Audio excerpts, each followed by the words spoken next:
师尊美图，师尊，对不起。逆徒，你要对我做什么？昏暗的山洞之中，一位成熟风韵的中年女子无力地躺在一块大石之上。她容貌绝美，倾国倾城，有着一双晶莹如玉的双眸，修长如瀑的青丝凌乱地披散在香肩之上。丰腴曼妙的身材，高耸入云的清风，一身优雅华贵的杨柳青袍，将玉体勾勒出一道完美极致的弧线。一双修长高挑的美腿，白皙诱人的玉足肆意地裸露在外。她的眼神变得迷离炽热，呼吸很是急促，胸口宛如惊涛骇浪一般不断剧烈起伏。女子名为赵如烟，乃是修仙界赫赫有名的万花圣女，御剑仙宗的宗主，实力足有化神后期。由于御剑仙宗与合欢宗开战，赵如烟不慎中了那合欢老祖的毒掌，体内的合欢剧毒开始不断蔓延，若不及时解毒，就会暴毙而亡。而解毒的办法也非常简单，就是与男人进行阴阳交融，如此就能成功化解。在赵如烟的身边站立着一位容貌俊秀的少年，此少年是他的小徒弟楚夏。见楚夏竟然想要伸手解开自己的腰带，赵如烟立刻对其怒声呵斥道：楚夏，你个逆徒，竟然趁本尊中毒，想要对我行这般不轨之事，你这个畜生！见赵如烟如此生气，楚夏赶忙解释道：不是的，师尊，徒儿只是想帮师尊你解毒，若是再拖延下去，恐怕就要危及生命了。哼，好一个冠冕堂皇的理由！楚夏，我一直以为你是一个老实的孩子，没想到你竟然隐藏得这么深，我真是看错你了。赵如烟气火攻心，体内的剧毒顿时加剧，她感到胸口翻江倒海，扑哧一声吐出一口黑血。师尊，你怎么样了？楚夏见赵如烟吐出黑血，顿时心急如焚。他咬了咬牙，终于将多年埋藏在心底的话向赵如烟说了出来：师尊，徒儿喜欢你。你说什么？都什么时候了，竟然还说这种虚伪的话？听到楚夏的话，赵如烟柳眉皱起，很是不悦。但楚夏的眼神很是认真，坚定地说道：不，师尊，徒儿从不说虚伪的话，我对你是真心的，从遇到你的第一天起，我就被你深深迷住了，我想娶你。此话一出，赵如烟顿时一惊，她看着楚夏那认真的眼神，不像是说谎。赵如烟犹豫了片刻，美丽的双眸流露出一抹复杂的情绪，她缓缓开口道：楚夏，你是认真的吗？师尊，我是认真的，可是我们的岁数差那么多，你才18岁，而我已经几百岁了，年龄不是问题，我只想一生守护在师尊身边，如果我心中没有你，就不会冒死来救你了。此话一出，赵如烟陷入了沉默。是的，正如楚夏所说，自己和那合欢老祖大战，导致身中剧毒，性命垂危，自己那些个平日里疼爱的弟子一个个不知所踪，反而是眼前这个平常自己根本不待见的小徒弟，却冒着生命危险来救他。难道楚夏说的话都是真的？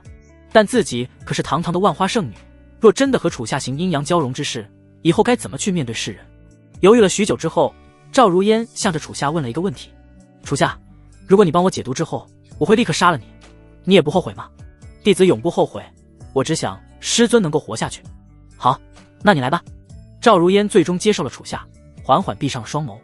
楚夏走上了前，缓缓伸手解开了赵如烟的青丝腰带，无限的风光顿时展现在了他的眼前。赵如烟身上不断散发出阵阵沁人心脾的花香，她再也按捺不住内心的爱意，向着赵如烟香软的朱唇深深吻了上去。赵如烟面对楚夏的深吻，忍不住应啼了一声，渐渐融化在了他的热情之中。一个时辰之后，赵如烟坐起了身，穿上了青袍，将其无限的春光给遮掩。经过解毒之后，她体内的剧毒开始迅速消散，气色也恢复许多。她白了楚夏一眼，向他命令道：逆徒，还不帮为师穿鞋？啊，好。楚夏赶忙捡起地上的一双青色高跟，一手抓鞋，一手抓着赵如烟白皙的脚踝，很是细心地为她穿上，并将她搀扶下了大石。赵如烟转身面向楚夏，眼神淡淡地注视着他。楚夏，感谢你为我解毒，现在我要杀了你，我不能让世人知道万花圣女已经失去了处子之身。师尊，你请便吧。楚夏没有多说什么，缓缓闭上了眼睛。见楚夏如此，赵如烟忍不住一笑，她没想到这个小徒弟竟然还当真了。她纤细柔软的玉手抚上了楚夏的脸颊，大拇指开始轻轻划过，感触着他的肌肤。师尊，你这是？楚夏好奇地睁开了眼睛，一时间很是疑惑。赵如烟莞尔一笑，双眸温柔地注视着他的眼睛，说道：我的好徒儿，你难不成真以为为师要杀你吗？你未免把我赵如烟想得太坏了，我可不是那种忘恩负义之人。今天你舍命救我，又不惧死亡为我解毒，这一切为师都看在眼里。师尊，不过你为我解毒的事情，我不允许第三个人知道。徒儿明白。楚夏点了点头，答应道。说着，赵如烟看着楚夏，心中不由得想起了曾经的往事。楚夏其实是赵如烟的一个故人之子，楚夏的父亲名为楚战天，乃是一代绝世天骄。在多年之前，楚战天将楚夏托付给了赵如烟，然后就破碎虚空飞升而去。原以为楚夏乃楚战天之子，一定也是一个天资卓越的气运之子，但没想到他的资却是极其得差。这么多年以来，他的修为一直都在炼气3层，无论自己如何给他资源或是传功，都无法助他提升。他的身体似乎是一个无底洞，任何资源进入他的身体都会荡然无存。时间一久，赵如烟不得不放弃楚夏，开始全心培养他的师兄师姐。楚夏也因此受到了冷落，虽是亲传弟子，但遇见仙宗的外门弟子都不把他放在眼里。赵如烟内心忍不住叹息：楚夏，楚夏，为何你的资质会那么差？如果你能和你父亲一样强大该多好，我就能够光明正大向世人宣布，你是我万花圣女的道侣。就在这时，楚夏突然感觉自己的丹田之处传来一股奇异的感觉，只感觉有一股无比磅礴的力量正在不断膨胀，要冲出自己的丹田。这股力量愈来愈强，剧烈的肿痛感不断袭身。楚夏大惊失色，急忙向着赵如烟喊道：师尊，我体内有一股力量，马上就要爆发了。赵如烟看向楚夏，顿时一惊，确实如同楚夏所说，有一股无比强大的力量将要从他体内爆发而出。不仅如此，楚夏四周竟出现了无数闪亮的星星点点，宛如天上的星光一般。这是什么？终于，楚夏丹田的力量彻底爆发，他发出一声痛苦的呐喊，体内猛地爆发出一股浩瀚灵力。就在这个瞬间，强大的灵力波动席卷八方，周围的空间开始疯狂扭曲。楚夏和赵如烟睁开了双眸，只见两人正置身于一片神秘的空间。这片空间一片虚无黑暗，四方点缀着无数的繁星，闪烁着氤氲的光芒，宛若身处浩瀚宇宙一般。楚夏看着周围巨大的变化，很是震惊，他从来都没有经历过这种事情。赵如烟脑海开始迅速思考，究竟是何等力量能够令空间发生如此巨变。过了一会，赵如烟瞳孔猛地一震，他想到了。他来到了楚夏身前，很是激动地抓住了他的肩。星辰圣体。楚夏，没想到你竟然是世间极其罕见的星辰圣体。师尊，这星辰圣体是什么？比起师兄师姐的烈焰之体和寒冰之体如何？哈，这还用说，简直是一个天上一个地下。他们的体质固然稀有，但终归还是自然之力，而你的星辰圣体可是能够驾驭星辰之力的存在。楚夏，你太让我吃惊了。赵如烟忍不住对楚夏啧啧称赞。星辰圣体又名9天星辰体，其可以吸收星辰之力，上限是无限大的。而楚夏竟然在这个时候觉醒了圣体，赵如烟很是疑惑，这到底是怎么回事？难道……想到这，赵如烟小脸顿时一红。赵如烟是万花圣女，她的宫体乃是非常罕见的万花之体，一旦与万花之体同修，就能对他人的修行产生意想不到的奇效。莫非就是因为楚夏为她解毒，才觉醒了星辰圣体？就在赵如烟疑惑之际，虚空之中忽然传来一阵威严沉稳的男子之声：好久不见，夏儿，如烟。听到这阵声音，楚夏和赵如烟皆是一惊，父亲，楚兄。只见两人的前方，一道男子的身影迅速幻化而出。男子身形伟岸，面容英挺，双眸傲视睥睨，浑身散发着一股王霸之气。此人就是楚战天。看到楚战天出现，楚夏的眼眶顿时一暖，他没想到有生之年还能见到自己的父亲。楚战天看向了楚夏，眼神之中满是思念之意。自从楚战天踏破虚空而去，如今的父子两人已经处于两个世界，这道身影只不过是他留在人界的最后意识。赵如烟看向楚战天，疑惑地问道：楚兄，这究竟是怎么回事？为什么楚夏会突然觉醒星辰圣体？而你的意识为何又出现在此？哈，如烟，之所以会如此，是因为我在楚夏身上施加了一道封印。封印？是的，我在这孩子从小之际就封印了他的星辰圣体，就是为了保护他的安全。保护他的安全？赵如烟不是很明白这其中的意思。倘若如此，为何要封印他的宫体？星辰圣体可以吸收星辰之力，只要勤加修炼，足以吊打一切气运之子。为何反封印宫体，让楚夏沦为一个普通人？楚战天明白赵如烟的想法，缓缓叹了一口气，向他解释道：如烟，你或许不知道，在这个天地间存在着一只专门猎杀圣体的天道之子。天道之子？是的，这些天道之子实力都非常恐怖，他们忌惮世间身怀圣体之人，一旦大成就会掠夺天道之力。为了解决这个问题，他们会在那些圣体之人还未大成之时就屠杀他们。我这么做就是为了保护夏儿。原来如此。怪不得在这几百年的时间，圣体之人皆因不同原因神形俱灭。赵如烟点了点头，又向楚战天提出了一个问题：可是你既然封印了楚夏的圣体，他为何又觉醒了？听到这话，楚战天嘴角扬起一抹坏笑，他眼神玩味地看向赵如烟：我的好义妹，那是因为楚夏从男孩变成男人了，而且还必须是和万花肢体交融才能解除这个封印。你说什么？你竟然给楚夏施加这样的封印？哈哈，不行吗？你看他这不是成功解开了封印了？你们两个竟然啧你大爷！赵如烟顿时气急败坏，脸蛋瞬间变得滚烫无比。他向着楚战天大骂道：不是，你怎么施加这么离谱的封印？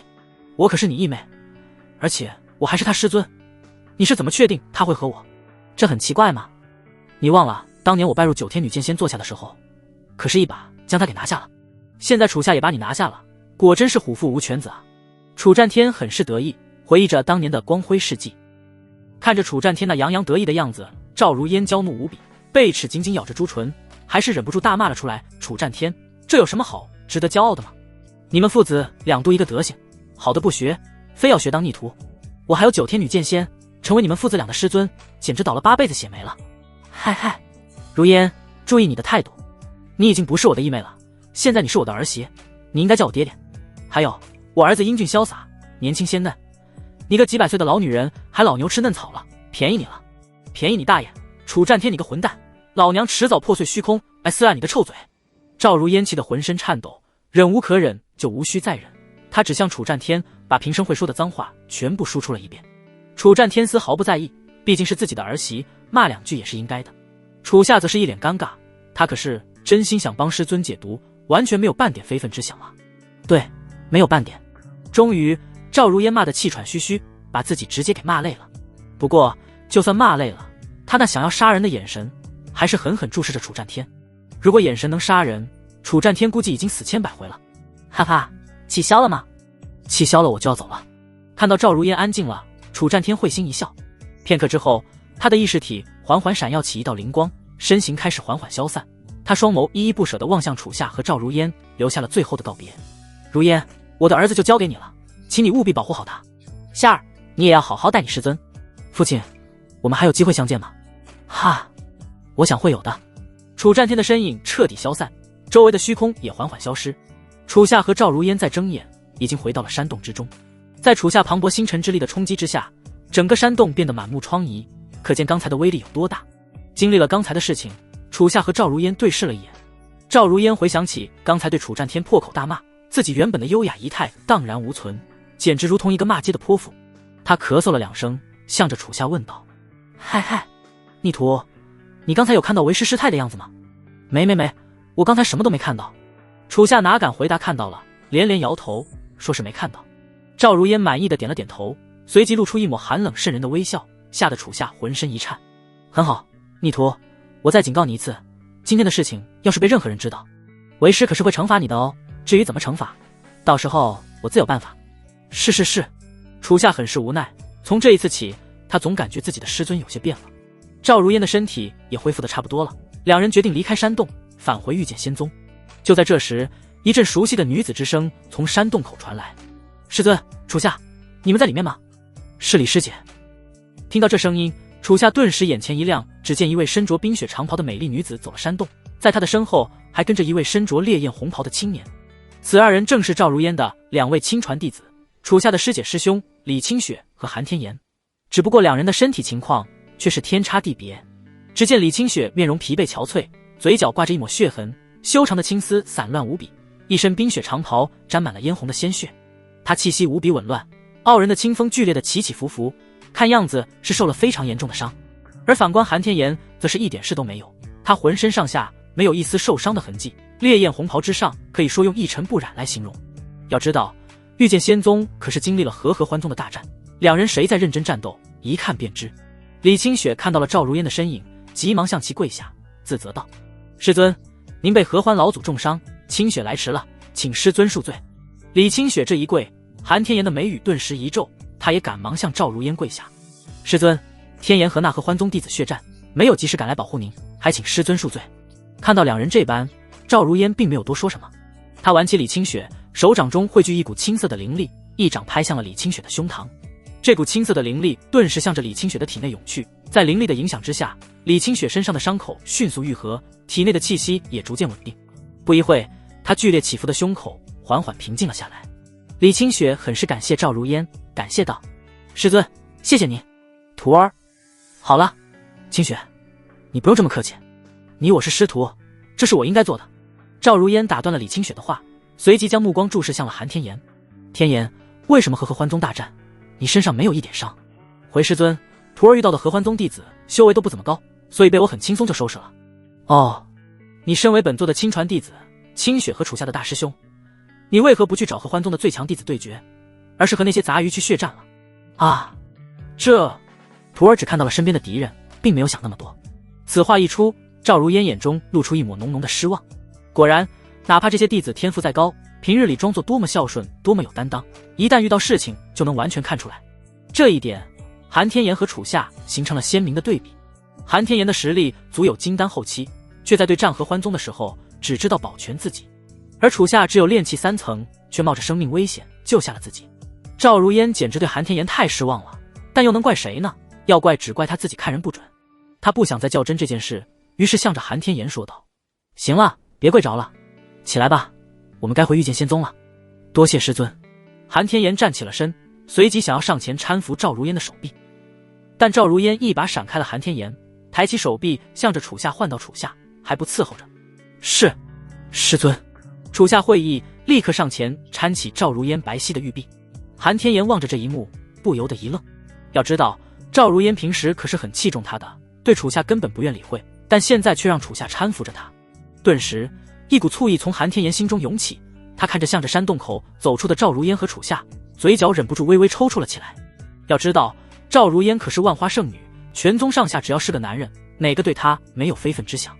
而自己身为赵如烟的大弟子，原本以为自己能够近水楼台先得月，能在朝夕相处之中加深感情，没曾想却并没有任何的用。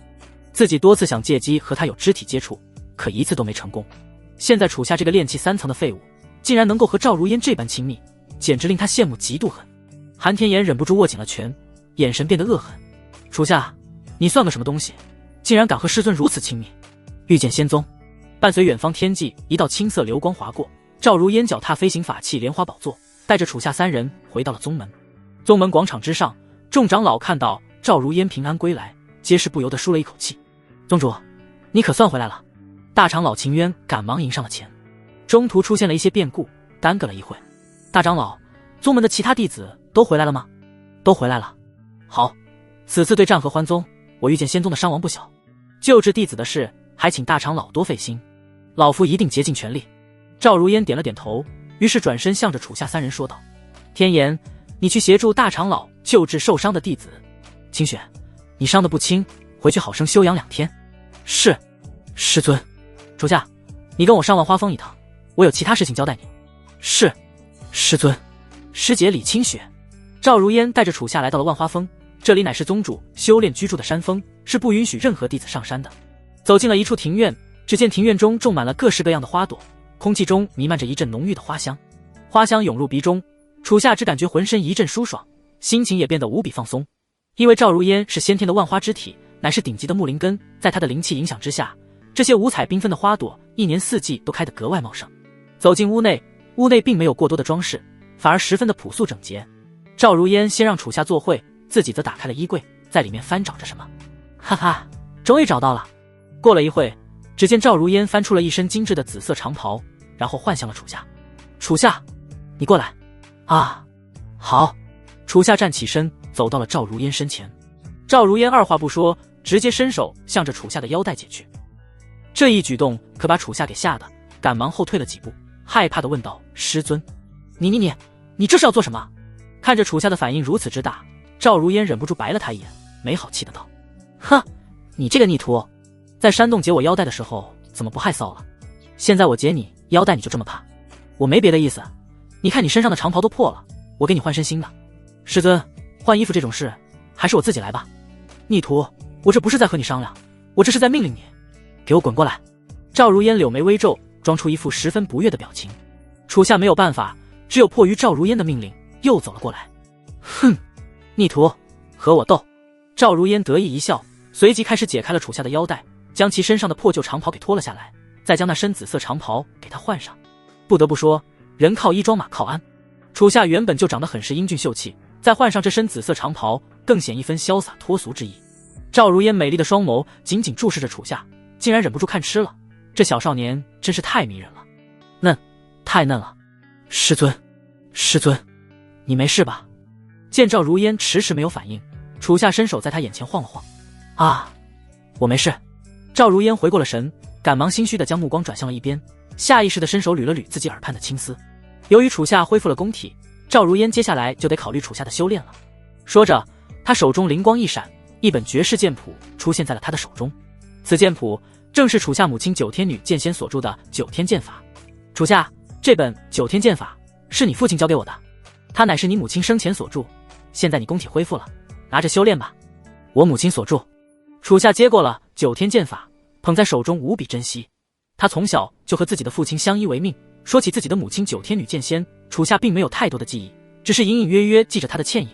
他听自己父亲所说，母亲在一场大战之中香消玉殒，那个杀他之人则破虚飞升而去。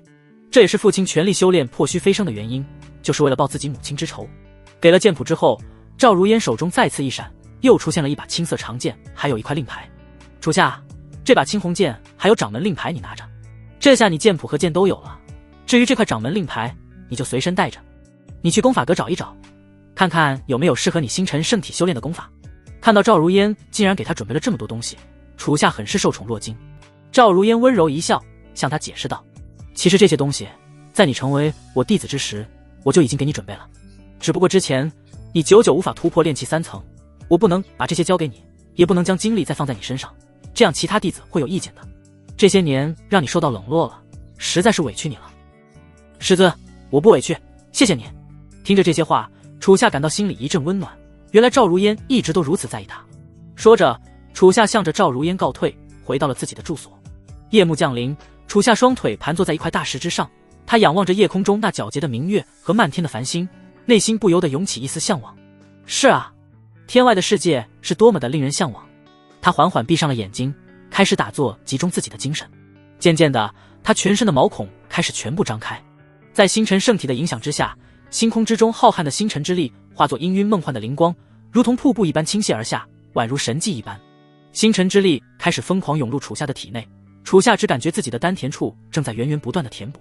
圣体与凡体不同，其丹田的气海非常大，尤其是星辰圣体更是巨大无比，所以圣体修炼的提升很是艰难，需要受到天地法则的约束，提升需要巨量的资源，但一旦大成，就可以无敌于世间。同等级之下，圣体能够发挥出的实力乃是他人的10倍100倍。楚夏乃是星辰圣体，丹田气海无比辽阔，若是用灵石灵药来填补，简直就是杯水车薪。而现在浩瀚的星辰之力涌入，令他的气海不断填满，填满之后，气海达到临界点，再度进阶爆发，这就是突破了。经过一晚上的吸收，楚夏直接从炼气3层突破到了炼气大圆满，离筑基只差一步之遥。这样的提升速度只能用恐怖来形容。黎明到来，旭日缓缓东升，楚夏缓缓睁开了眼睛，他的双眸变得更为明亮，隐约之中闪过一道紫气。感受着自己身体发生的变化，楚夏感到非常满意，自己终于不再是曾经那个废柴了。他跳下了大石，活动了一下筋骨，然后星辰之力汇聚到手臂之上，手臂周围顿时出现夺目的星光。楚夏骤然转身，向着身后大石挥出刚猛一拳。轰！一阵巨响顿时响彻而起，楚夏一拳激起磅礴的星辰之力，竟一拳将这大石给爆破了。楚夏也不由得吃了一惊，自己才用了3成功力都不到啊！他惊叹自己的力量，立即决定前往御剑仙宗的功法阁，找一部适合自己的功法。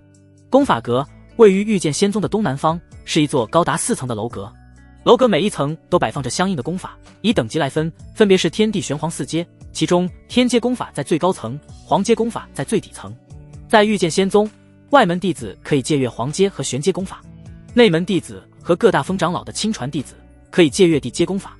至于天阶功法，则需要赵如烟的掌门令牌方可借阅，其中韩天炎和李清雪都会一门天阶功法，分别是焚天诀和天霜幻形。楚夏来到了功法阁门口，只见看守功法阁的老者正在门口扫着落叶。众人并不知道老者的姓名，只知道老者姓叶，而且是一个瘸子，宗门里的人都叫他叶瘸子。叶瘸子看到楚夏到来，很是热情地向他打招呼。哟，这不是楚娃娃吗？今天怎么有空来功法阁啊？叶前辈，我这次是来借阅功法的。哈哈，你看你这娃娃总是这么客气干什么？不要前辈前辈那么叫，就叫我叶瘸子就好了。好的，叶前辈。叶瘸子一阵无语，不由得自嘲一笑。我就是一个扫地的老头，哪有什么资格当你这宗主亲传弟子的前辈啊？前辈说笑了，你这个娃娃哪都好，就是太谦逊了。我在你这个年纪可是狂的没边。对了，你这次要借阅什么功法？我想借阅天阶功法。天阶功法那可是需要掌门令牌的。楚娃娃，我可不能给你开后门啊。令牌我带来了。说着，楚夏手中灵光一闪，取出了赵如烟的掌门令牌。看到这金光氤氲的令牌，叶瘸子很是惊讶，他上下扫视了一下楚夏，发现其身上的气质变得和之前截然不同了。既然能来功法阁借阅天阶功法，说明他的修为已然提升了，不再是万年炼气3层了。叶瘸子很是开心，带着楚夏上了功法阁的第4层。楚娃娃，这第4层都是天阶功法，天阶功法太过稀有，所以这里没有多少本，你挨个看过去吧，看看有没有适合自己的。多谢叶前辈。叶瘸子忍不住翻了一个白眼，然后就离去，继续扫地去了。楚夏在功法阁的第4层主本翻阅，却发现没有一本适合自己功体修炼的功法，他不由得叹了一口气，有些失望。于是他下了一层，想去看看地阶功法那里有没有合适的，结果还是没有。叶瘸子扫完地回到了功法阁，看到楚夏依旧在那翻阅，很是疑惑地问道：怎么了？楚娃娃，天阶功法中没有你想要的吗？确实并没有我想要的，你的要求可真高啊。其他弟子若是能得到一本天阶功法，那简直是如获至宝，而你却一本都看不上，你到底想要什么类型的功法？前辈，功法阁有那种有关宇宙星辰之类的功法吗？听到这话，叶瘸子吃惊地张大了嘴巴。哈，楚娃娃，你知道你在说什么吗？宇宙星辰之类的功法，那都不是天阶功法了，那是绝世功法了，整个修仙界都不一定有，何况这小小的御剑仙宗了。什么？此话一出，楚夏一时间很是无奈，自己好不容易觉醒了星辰圣体，却没有匹配的功法，如此一来，自己岂不是空有一身圣体，却无法发挥最大力量？想到这，他放下了手中的功法，准备离去了。哎，你等等！看到楚夏离去，叶瘸子赶忙叫住了他。前辈，你有什么事吗？哼，你想要宇宙星辰的功法，修仙界找不到，但不代表我不知道。真的吗？楚夏一阵欣喜。那是当然，你是不知道，我在遇见仙宗之前，可是在修仙界最大的藏书阁干过。我没事就喜欢看里面的功法，将它们都记在了脑子里，而且刚好有一本星辰功法，我牢记于心。是什么？楚夏迫不及待地问道。见楚夏如此着急，叶瘸子没有直接告诉他，反而嘴角扬起一抹坏笑。你要知道，后面那藏书阁起了一场大火，那本绝世星辰功法也烧没了。现在全天下只有我一个人知道，我现在还不能告诉你。除非什么？除非你去给我买只烧鸡，还有一壶美酒，我就大发慈悲告诉你。这一只烧鸡一壶酒，这要求倒是不高，但楚夏怎么看叶瘸子都感觉他不着调。迎上楚夏质疑的眼神，叶瘸子忍不住皱了皱眉，问道：楚娃娃，你是觉得我在骗你吗？不是，我只是觉得前辈你看过这么多功法，但修为还只有筑基，所以……靠！你什么意思啊？我看功法是因为我喜欢看书，不代表我要修炼啊。行走修仙界一定要靠实力吗？我靠的可是脑子。不是我吹，比战斗，1000个我加起来都打不过赵如烟，但若是比脑子，1000个赵如烟都比不过我。啊，师尊也没那么笨吧？不笨，那是你不懂。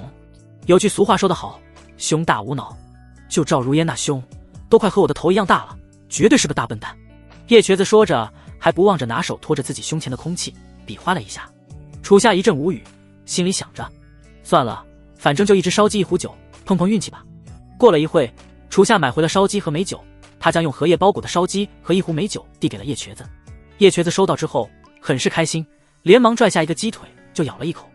哇，简直就是人间美味。于是他一口烧鸡一口酒，开始大快朵颐了起来，不一会就吃地一干二净。他满意的拍了拍自己的肚子，很是意犹未尽。前辈，现在你可以说了吧？哈哈，行，看在你楚娃娃那么懂事的份上，我现在就告诉你一部绝世功法。这部功法名叫紫薇地心诀。紫薇地心诀，这名字一出，楚夏顿时一惊，这功法一听名字就无敌啊。是的，紫薇地心诀乃是最强的星辰功法，你听说过中天紫薇大帝吧？紫微星乃是群星之首，是星耀中的帝王，而这功法就是能够借助紫微帝星的力量，是至高之法。具体是这样的，叶瘸子将紫微帝星诀的内容一字不差地讲述给了出来。楚夏听得很是震撼，他万万没想到世间竟然有如此强大的功法。不过更令他吃惊的是叶瘸子，他真的只是一个普通的扫地老者吗？在叶瘸子的一番讲解之下，楚夏将紫微帝星诀的内容全部记在了脑海之中。此次一行，楚夏的收获很是丰厚。他向着叶瘸子恭敬地行了一个礼，告别道：“多谢叶前辈传我功法，时候不早了，我先告退了。”“行，你去忙吧，记得有空多来看看我，给我带点烧鸡和美酒，我一个人在这功法阁无聊得很。”“好的，前辈。”说着，楚夏转身离开了功法阁。看着楚夏离开的背影，叶瘸子那玩世不恭的眼神忽然变得认真了起来，嘴角扬起一抹复杂的笑。这孩子终究还是圣体觉醒了，果真是天命啊！言罢，他继续拿起扫把，开始清扫地上的落叶。楚夏向着自己的住所走去，他的住所位于御剑仙宗的西方，离功法阁有一段距离。此时此刻，他的随身丫鬟齐小柔买了一些蔬菜水果，准备为楚夏做饭。因为楚夏是亲传弟子，哪怕是之前修为低微，按照宗门规定，仍是能够安排一名丫鬟照顾他的衣食住行。齐小柔没有什么修为，只是一个普普通通的少女。她身着一身干净的白色长袍，扎着一头修长的高马尾，五官精致，素颜朝天，加上她那双水灵灵的杏花大眼，给人一种很是温柔随和的感觉。她手中捧着一篮子蔬菜，正准备一个拐角时，几道高大的人影顿时出现，拦住了她。“哟，小柔，这是准备去给楚夏那废物做饭呢，让哥哥看看你今天买了什么好吃的。”一阵男子之声传来，在小柔身前站着一位身材魁梧高大，背负一把重剑的青年，身后跟着3名小弟。这青年名叫张峰，乃是御剑仙宗的外门弟子，实力达到了筑基大圆满，号称外门扛把子。张峰眼神贪婪地俯视着齐小柔那精致的小脸，还有那正在茁壮成长的曼妙身材，嘴角忍不住扬起一抹玩味的笑。他的大手缓缓向着齐小柔的脸蛋摸去，吓得齐小柔赶忙向后退了几步。他很是惶恐，向着张峰警告道：“张峰，我劝你不要对我动手动脚的，不然我主人不会饶了你的。”“哈，你说谁不会饶了我？你主人楚夏，那不过是个炼气3层的废物罢了。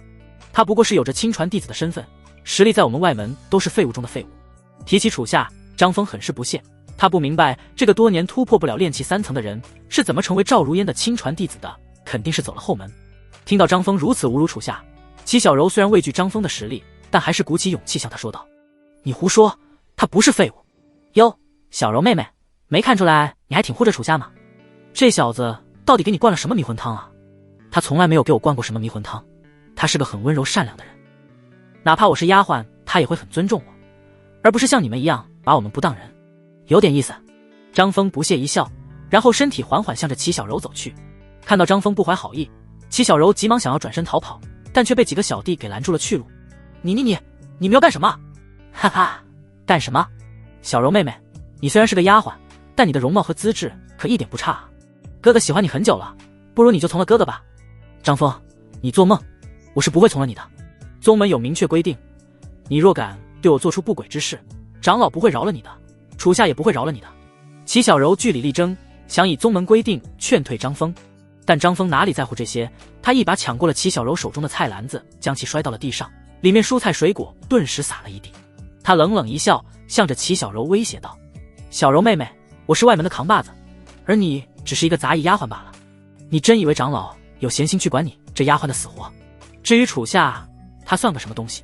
说白了，我就算把你给杀了，宗门又怎会在乎少了一个丫鬟呢？”张峰丝毫不惧，他本就在外门横行霸道惯了，平日里就喜欢欺压其他弟子和杂役，根本没有敢忤逆他。正当他准备伸出大手对其小柔行禽兽之举之时，一声厉喝之声制止了他。“张峰，你要做什么？”听到这个声音，齐小柔顿时一阵欣喜，这正是楚夏的声音。他赶忙挣脱出几人的包围，向着楚夏的方向跑去。齐小柔躲到了楚夏身后，小手紧紧抓住了他的手臂，惶恐地说道：“主人，张峰要对我不轨。”“我知道，我来为你做主。”楚夏点了点头，让齐小柔放心。看到楚夏的突然出现，被坏了好事的张峰很是愤怒，他吐了一口痰，向着楚夏骂道：“哟，这不是楚废物吗？张峰，注意你的身份，你只是一个外门弟子，而我是宗主的亲传弟子。哈哈，就你是亲传弟子又如何？宗门里的人全部知道，你现在已经被宗主冷落了，你还觉得自己很骄傲呢？要我说，像韩师兄和李师姐那样的天才才叫亲传弟子，就你这样的说是宗主的亲传弟子，我都为你丢人，干脆去当杂役算了。就是，大哥说的对，楚夏，我看就算齐小柔修炼这么多年，也不至于炼气3层吧。3个小弟也纷纷附和，开始嘲笑起楚夏，根本没有把他放在眼里。楚夏并没有动怒，因为他现在已经觉醒星辰圣体，完全没必要因为这几个蝼蚁气到自己。他嘴角扬起一抹自信的笑，向着张峰说道：张峰，就算你说的都对，但你敢动我一根汗毛吗？你若敢动我一下，就是不把宗主赵如烟放在眼里。你要知道，他自始至终都没有撤去我亲传弟子的身份。哼，你也就仗着这个身份撑着，若是没有这个身份，你早就在老子手上死800回了。张峰暴怒，虽然他很想动楚夏，可他的身份确实没有被撤去。张峰虽然不敢动楚夏，但这一次楚夏决定动他。这么多年，张峰在外门横行霸道，欺负杂役，他都看在眼里。齐小柔跟着自己也受了不小的委屈，这一次他要为齐小柔狠狠出气。张峰，你也别说我是什么亲传弟子的身份了，不如这样，10天后遇见仙宗演武场，我们展开一战对决，既分高下，也决生死。哈，你这废物竟然想要和我对决，你是找死吗？就问你敢不敢吧。哼，我有什么不敢的？这可是你自己说的，到时候我们签下生死状，你可别中途反悔。绝不反悔。就这样，楚夏和张峰定下了10天后的生死之战。张峰心满意足的离去，他已经迫不及待地盼望10天后的到来。毕竟他可是外门扛把子，筑基大圆满的修为，对付楚夏这个炼气3层的废物，岂不是随便秒杀？张峰走后，齐小柔小手紧紧抓住了楚夏，他的眼神之中满是担忧。主人，你完全没有必要和张峰签什么生死状，这样一来，他就不用再顾忌什么了。你会被他打死的。放心吧，小柔，我没事的。可是，别可是了，回家做饭吧。我饿了。楚夏笑了笑，然后走向了前，将掉落在地的蔬菜水果重新拾到了竹篮之中。齐小柔担心楚夏出事，可说出去的话如同泼出去的水，已经收不回来了。两人回到家中，齐小柔为楚夏做了一桌热气腾腾的饭菜。做完饭菜之后，他便准备离去，却被楚夏给叫住了。小柔，坐下一起吃吧。主人，这怎么能行呢？我只是个丫鬟，怎么能够和你一起吃饭呢？齐小柔摇了摇头，两人的身份摆在那里，丫鬟根本没有资格和亲传弟子一起吃饭。楚夏也不是第一次让齐小柔一起吃饭了，这么多年的时间，他每次都会喊，只是齐小柔每次都拒绝，也就没有吃成一次。楚夏笑了笑，这一次他站起了身，将齐小柔拉到了桌边，然后按着她的香肩，将其强行按在了椅子上。他装作严厉的命令道：齐小柔，我现在命令你，给我坐下，陪我一起吃饭。还有，以后不要再叫我主人了，叫我楚夏就行。主人，你什么时候变这么霸道了？哈哈，我刚刚变的。你要是再叫我主人，我就不要你了。我不叫了。主人，不，楚夏。齐小柔很是无奈，只有听从了命令，拿起碗筷陪着楚夏一起吃饭。不过他还是很拘束，吃得小心翼翼，根本就不怎么夹菜，只是用筷子夹着白米饭一口一口吃着。看到他这般模样，楚夏觉得很是可爱。于是楚夏为齐小柔夹起了菜，将蔬菜和红烧肉一一夹到了他的碗中。这一举动让齐小柔很是受宠若惊。要知道，在遇见仙宗，那些个外门弟子和内门弟子平常都是一副高高在上的姿态，根本就不会把他们这些杂役丫鬟放在眼里。而楚夏身为亲传弟子，却对他如此和善，这让齐小柔内心对楚夏的好感度更是加深了一分。吃完了饭，楚夏趁着还有一下午的时光，决定前往遇见仙宗的后山修炼一下功法。他来到了后山，抽出了背在身后的青红剑，他缓缓释放自己的星辰之力，开始施展起了9天剑法。9天剑法包罗万象，几乎包含着所有剑法的精髓，无论是攻击、防御、剑阵、绝杀，都是顶级的存在。楚夏并不需要全部修炼，而是要找到适合自己的剑路。他开始不断挥舞青红剑，挥出道道星辰剑气，剑气呈现紫色，蕴含着璀璨的星星点点，其威力很是不凡。星辰剑气席卷八方，其竟然能够撕裂周围的虚空，将虚空斩出了道道剑痕。看着虚空中的道道裂痕正在缓慢愈合，楚夏忍不住感叹，自己这般修为竟然就能够做到如此地步。修炼完了9天剑法，楚夏脑海中随即回忆起了叶瘸子传授的紫微地心诀。他按照地心诀的步骤开始释放自身的星辰之力。楚夏双指闪耀起一道紫色的灵光，快速掐诀施展地心诀。就在他掐完诀的瞬间，一道浩瀚无比的力量从自己上方传来，只见一道庞大紫色结界瞬间出现在苍穹之上，紫色结界之中布满了神秘复杂的纹路，充满了无尽的星辰之力。楚夏仰望着苍穹的结界，没想到这紫微帝星诀真的有用，而且这还只是第一道结界。紫微帝星诀共分14重结界，分别对应诸天的14星耀，分别是紫微、天府、太阳、太阴、七杀、破军、贪狼、武曲、廉贞、天同、天机、天梁、天象、巨门。以现在楚夏的实力，只能施展出第一重结界，若是有朝一日能够使出14重结界，自己将问鼎仙途的巅峰。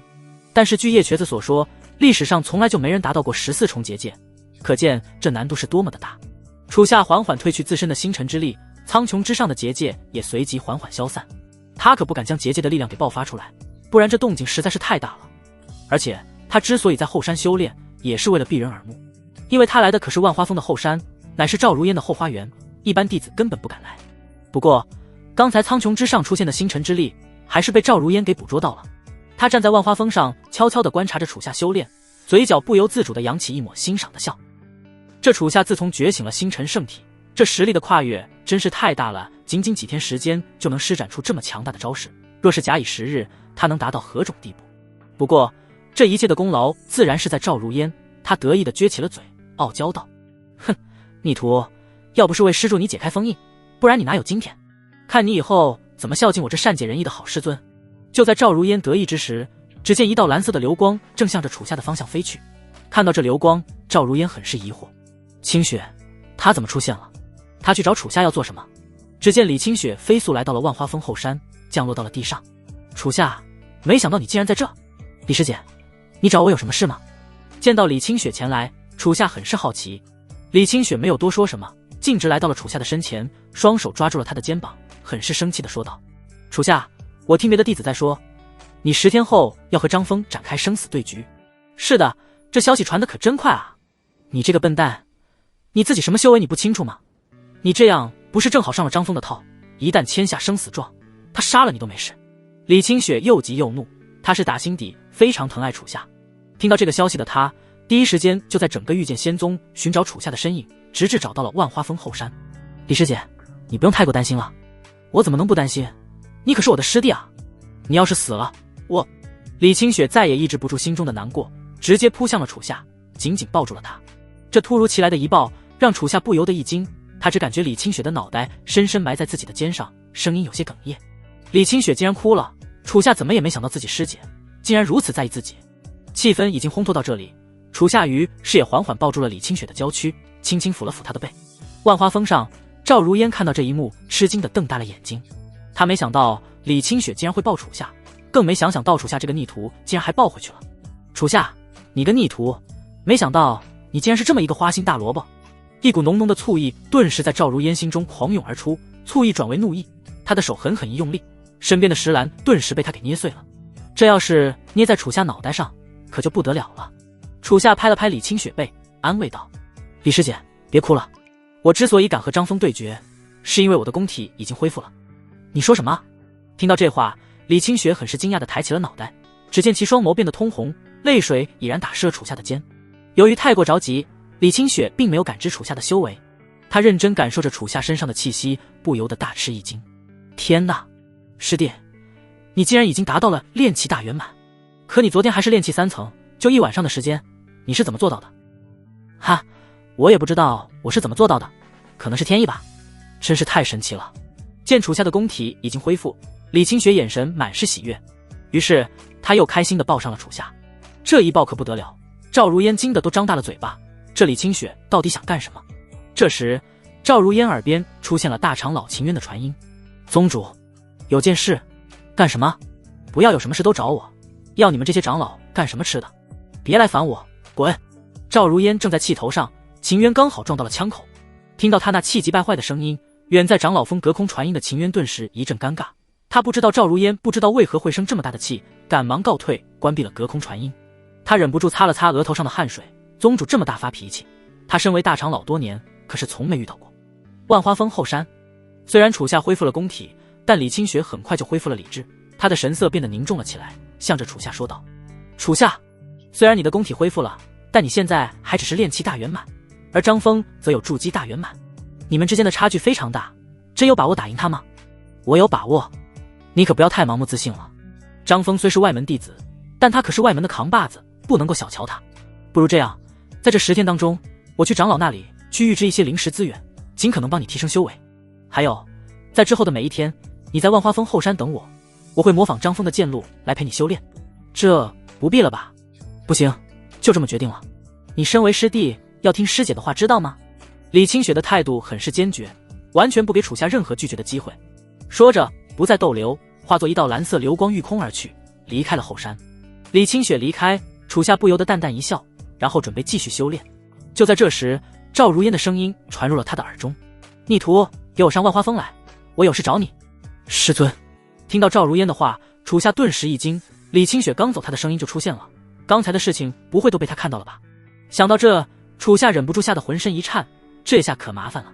但他不敢忤逆赵如烟的话，只有上了万花峰。师尊，我到了，滚进来吧。逆徒。楚夏打开门，只见房间之中，赵如烟正坐在床上，翘着他那修长的美腿。他眼神之中带着浓浓的醋意，直接开门见山地质问道：逆徒，刚才你和你李师姐在后山干嘛呢？啊，这……楚夏一阵心虚，脑子开始飞速旋转。师尊，李师姐是听说我和张峰10日后要生死对决，她担心我，所以来找我。哟，看来你这李师姐还挺关心你嘛。是的，她平日里对我一直不错，对我挺照顾的。听着这话，赵如烟忍不住冷哼一声。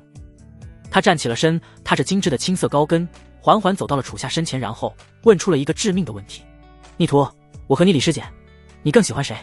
我喜欢师尊。你不用顾忌什么，你就老实说，你只要说实话，我不会怪你的。我喜欢师尊。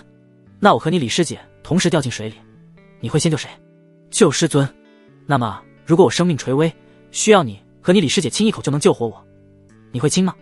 听着这个问题，楚夏心中大骂：赵如烟，你丫的有完没完了？但最后这个问题显然很致命，若是回答不好，之前做的所有回答都白回答了。楚夏犹豫了一会，然后果断回答道：只要能救师尊，别说是李师姐了，就算对方是头母猪，我都照亲不误。哈哈哈哈！逆徒，你的嘴可真硬啊！赵如烟发出一阵阴阳怪气的笑声，她玉手缓缓抚上了楚夏的脸庞，眼神玩味地注视楚夏的眼睛，然后她一把搂住了楚夏，将自己的风云曼妙的身躯紧紧贴在了他的身上。师尊，你这是做什么？闭嘴，抱着我！赵如烟很是强势，直接向着楚夏命令道。楚夏没有办法，只有老老实实抱住了赵如烟。赵如烟乃万花之体，她身上不断散发出阵阵浓郁的幽香，不断入侵楚夏的鼻中，这香味简直太令人窒息了。楚夏忍不住调整了一下身形，向着赵如烟很是有礼的微微鞠躬。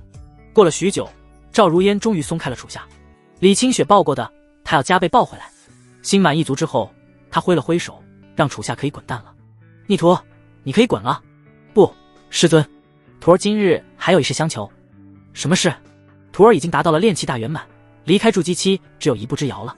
那你就去修炼啊。求我做什么？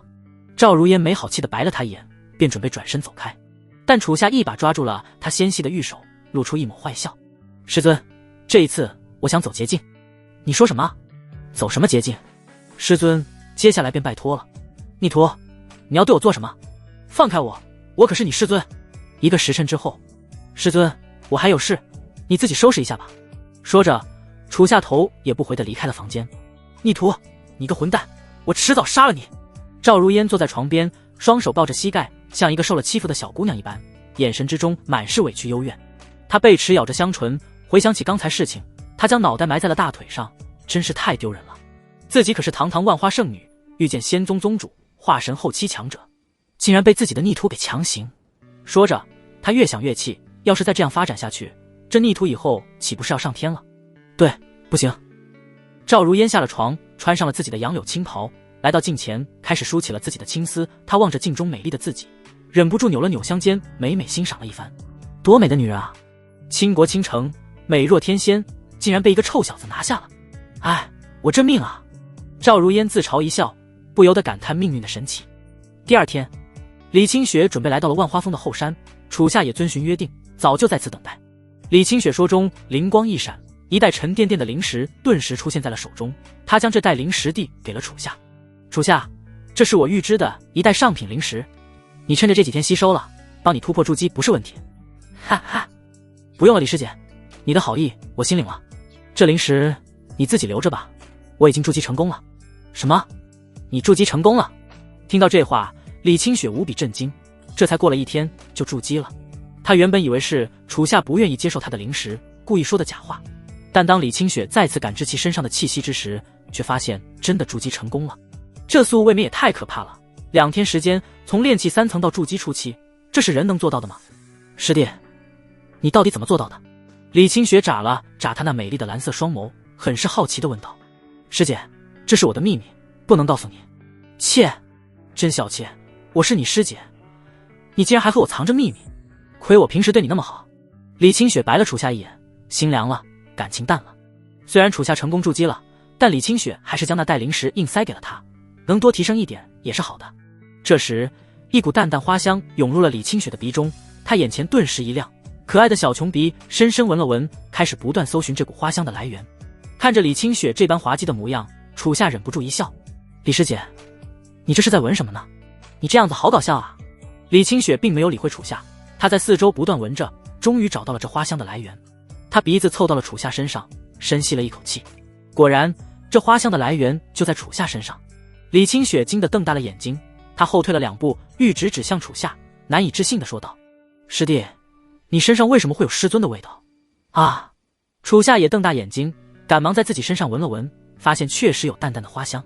要知道赵如烟可是万花之体，身上弥漫着浓郁的花香，而这段时间楚夏和赵如烟经常接触，自然而然带上了花香，这花香没个几天是完全散不掉的。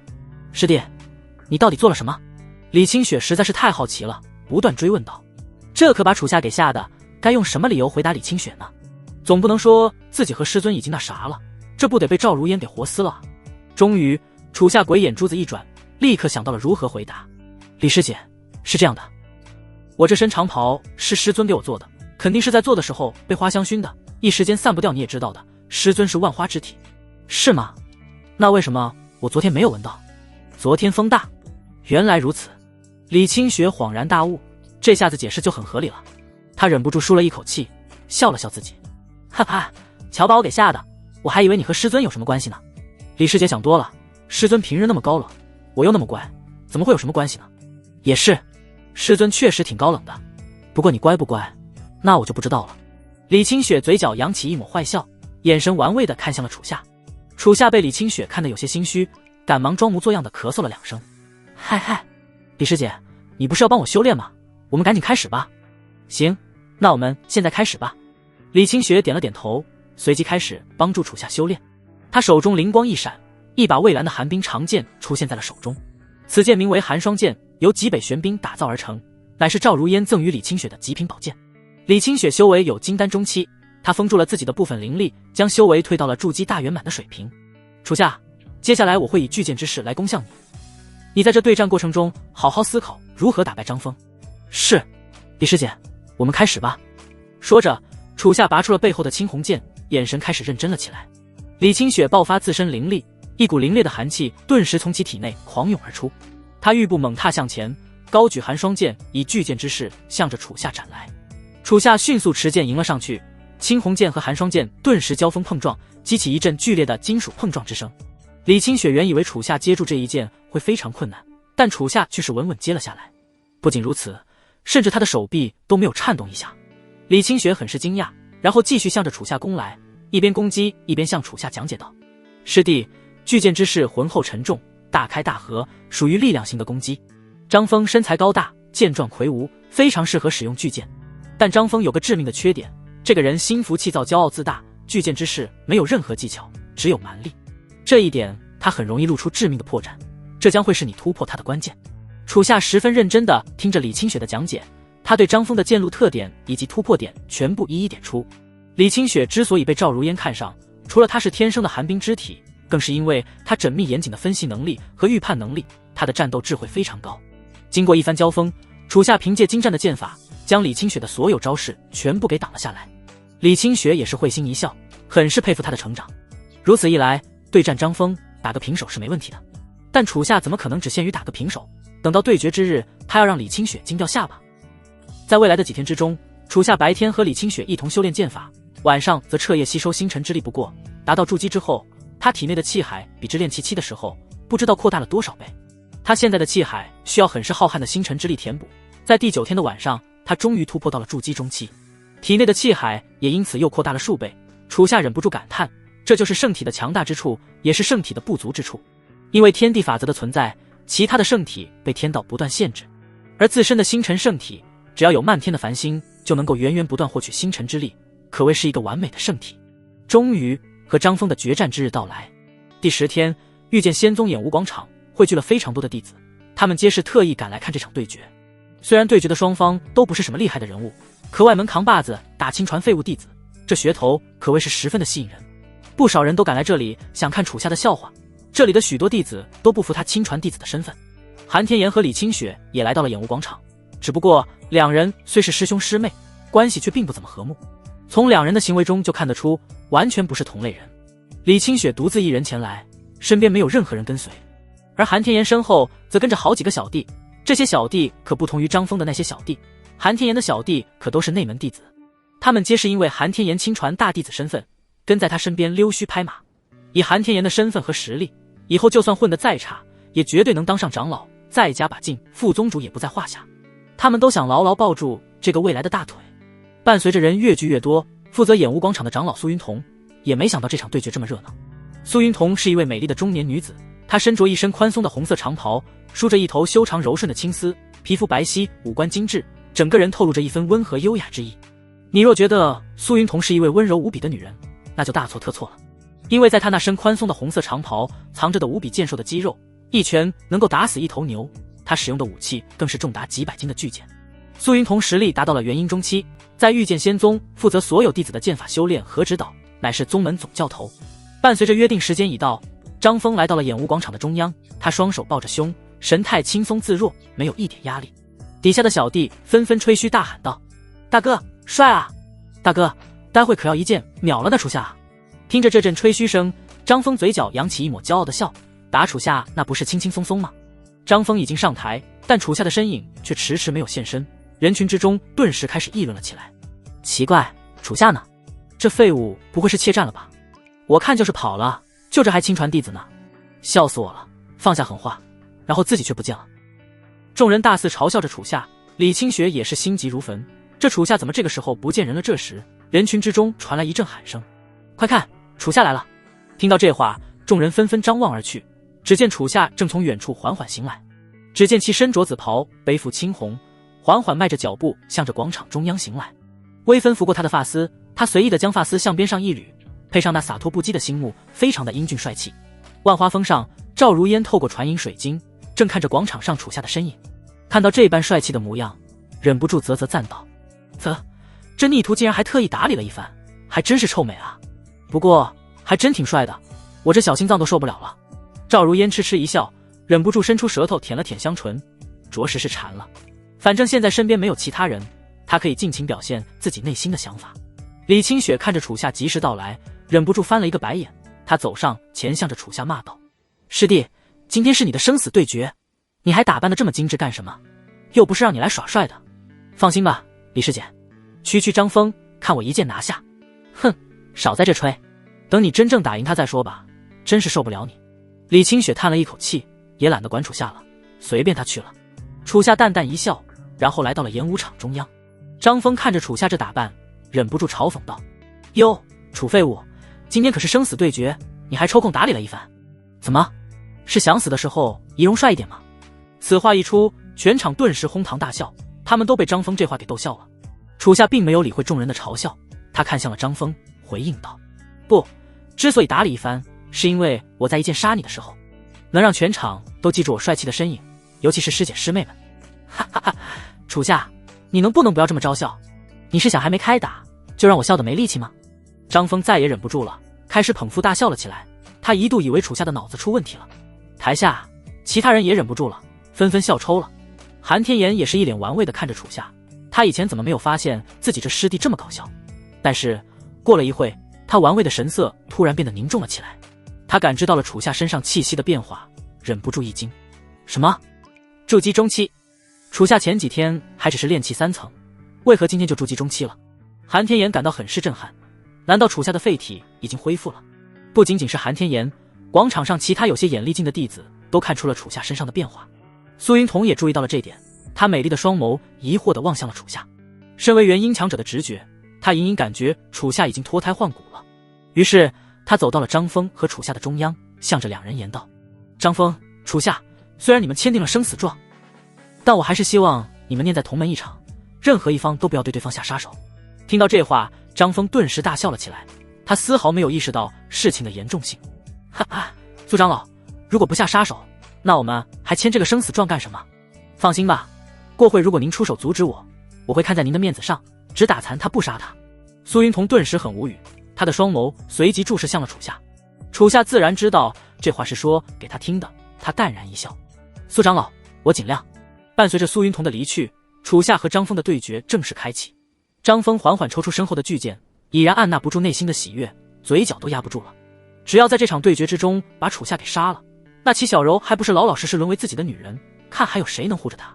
楚夏，现在你认输还来得及，只要你以后给我跪下，磕几个响头，叫2声张爷爷，我就饶你一命。聒噪，来吧。楚夏淡淡一笑，完全没有把张峰放在眼里。哼，找死！张峰冷哼了一声，随即大声一喝，他爆发自身的灵力，脚步向着楚夏猛踏而来。看着张峰冲向自己，楚夏伸手握住了背后的剑柄，并没有急着拔剑。张峰很快就冲到了楚夏身前，他双手高举巨剑，挥出一道弧度，向着楚夏身躯猛斩而下。这一斩的力量很是强大，足以斩断坚固的大石，一般人压根就承受不住。巨剑不断斩下，然而楚夏既没躲也没防守，只是紧紧地看着巨剑离他的身躯愈来愈近。看到这一幕，围观的众弟子都以为楚夏放弃抵抗了。李清雪更是心急如焚，向着楚夏大喊：楚夏，你倒是出手啊！李清雪手中灵光一闪，唤出了寒霜剑，她紧紧盯着演武场中央的局势，哪怕违反规则，她也要救下楚夏。巨剑不断而下，就在剑锋离楚夏身躯只有分毫之际，李清雪立刻想要出手，但同时楚夏也出手了。楚夏拔出背后的青红剑，一记瞬身斩出一道强大的紫色剑芒，瞬间出现在了张峰身后。他没有过多的动作，仅仅挥出一剑，就将青红剑收回了背后的剑鞘。青红剑缓缓滑进剑鞘，张峰魁梧的身躯也随之缓缓倒在了地上。看到张峰倒地这一幕，全场都惊得鸦雀无声。他们面面相觑，刚才那一幕发生的实在是太快了，众人甚至都没看清楚下的出手。刚才发生什么事了？为什么张峰突然倒下了？你们刚才有看清楚楚夏的出招吗？太快了，我没有看清。众人开始纷纷议论了起来，感到很是难以置信。苏云彤缓缓走到了演武场中央，他蹲下身，伸出玉指试探了一下张峰的鼻息，发现他已然没了呼吸。他站起了身，美丽的双眸望向了楚夏。楚夏，你出手太重了。哈，苏长老，我并不认为需要对张峰留情，这样的人死了也就死了，不可惜。你呀。苏云彤无奈地摇了摇头，随即向全场宣布：张峰战死，这场对决楚夏完胜。啊，什么？张峰死了？不会吧，楚夏竟然把张峰秒杀了，这个楚废物什么时候变得这么强了？听到张峰战死的消息，在场的所有人都沸腾了。要知道，张峰可是外门扛把子，就算是内门弟子，也没有足够的把握能够一招秒杀他。但楚夏却做到了，他只用了一剑，眨眼之间就送张峰去了黄泉。看着楚夏和多年前简直判若两人，众人不得不重新审视起他。那些个平日里对楚夏很不尊重的弟子，身体开始颤抖了起来。这样的楚夏谁惹得起啊？赵如烟透过传音水晶看着楚夏这意气风发的样子，嘴角忍不住扬起宠溺的笑。这臭小子还真是爱耍酷啊，一击必杀，这不得迷倒多少小师妹啊！结束了战斗，楚夏并没有在演武广场逗留。楚夏走到了李清雪身前，看着她那震惊的眼神，楚夏忍不住一笑，向着李清雪显摆道：怎么了，李师姐，被我迷住了吗？啊！李清雪回过了身，赶忙收起了手中的寒霜剑，她柳眉一皱，很是不悦地看向了楚夏。楚夏，你竟然真的一剑把张峰给秒了？你明明这么厉害，为什么不在和我练剑的时候展现出来？哈哈，我要是展现出来，我怕连师姐你也一块秒了。你少给我大言不惭！楚夏，我现在算是看出来了，你根本就不老实。李清雪生气地撅起了小嘴，没想到楚夏对她都隐瞒实力了，真是感情淡了。楚夏不以为然，他摆了摆手，然后转身离去了。见楚夏转身离去，李清雪顿时想到了自己给他的那袋灵石，那可是他预支了3个月的极品灵石啊！他赶忙追了上去，喊道：“属下，你把灵石还给我！不好意思，那袋灵石已经被我全吸了，全吸了你也得给我吐出来，这可是师姐我3个月的修炼资源。再说吧，再说你大爷，今天必须给我吐出来，不然我饶不了你。”赵如烟通过传音水晶看着两人这般打打闹闹的模样，嘴角忍不抽搐了起来。他心里涌起一股醋意，同时还有一股浓浓的危机感。该死的，我这心里担心个什么劲啊！我这么在意那个逆徒干什么？区区李清雪而已，哪里比得过我万花圣女？赵如烟不禁舒了一口气，但紧接着她崩溃了。救命！李清雪才比楚夏大3岁啊！楚夏和李清雪离开了演武广场，广场中的众人也在震惊之中缓了过来，开始缓缓离开了广场。人群中，韩天言的神色显得颇为凝重。楚夏恢复了修为，而且才仅仅10天就达到了秒杀张峰的水平，这成长速度实在是太逆天了。他的内心也同样产生了一丝危机感。韩天言身为赵如烟的亲传大弟子，深受宗门所有长老的器重，只要按部就班的下去，自己迟早能掌控御剑仙宗的大部分势力。李清雪虽然实力也很强，但她的性格过于温柔善良，且对权力不热衷，以后最多当一个长老的职位。但现在不同了，现在楚夏恢复修为了，若是让他这般发展下去，将会对自己产生很大的威胁。想到这，韩天言又回想起了在山洞那会，只有楚夏和赵如烟2人。当时在山洞中到底发生了什么？为什么山洞中会被破坏得如此严重？又为赵如烟会让楚夏与其如此亲密？难道就是在那一天，楚夏恢复了宫体？可他究竟是如何做到的？楚夏因为一剑秒杀了张峰，这个消息在1天之内传遍了整个御剑仙宗。楚夏走在路上，平日里那些对他很是不敬的弟子，看到他就宛如见到活阎王一般，吓得立马转身就跑，生怕他上前给自己来一剑。今日，齐小柔买了一篮子新鲜的蔬菜鲜肉，他今天要给楚夏做一顿很是丰富的佳肴。也因为楚夏的事迹，现在齐小柔走在路上，再也没有人敢拦住他了，甚至有些外门弟子见到他都毕恭毕敬的。中午，他在厨房当中忙活了许久，做好了满满一桌子菜。楚夏回到了家中，看到这一桌子菜，忍不住向着齐小柔问道：“小柔，你做这么多干什么？这我们2人吃得完吗？”“哈哈，今天可不止我们2人吃饭哦。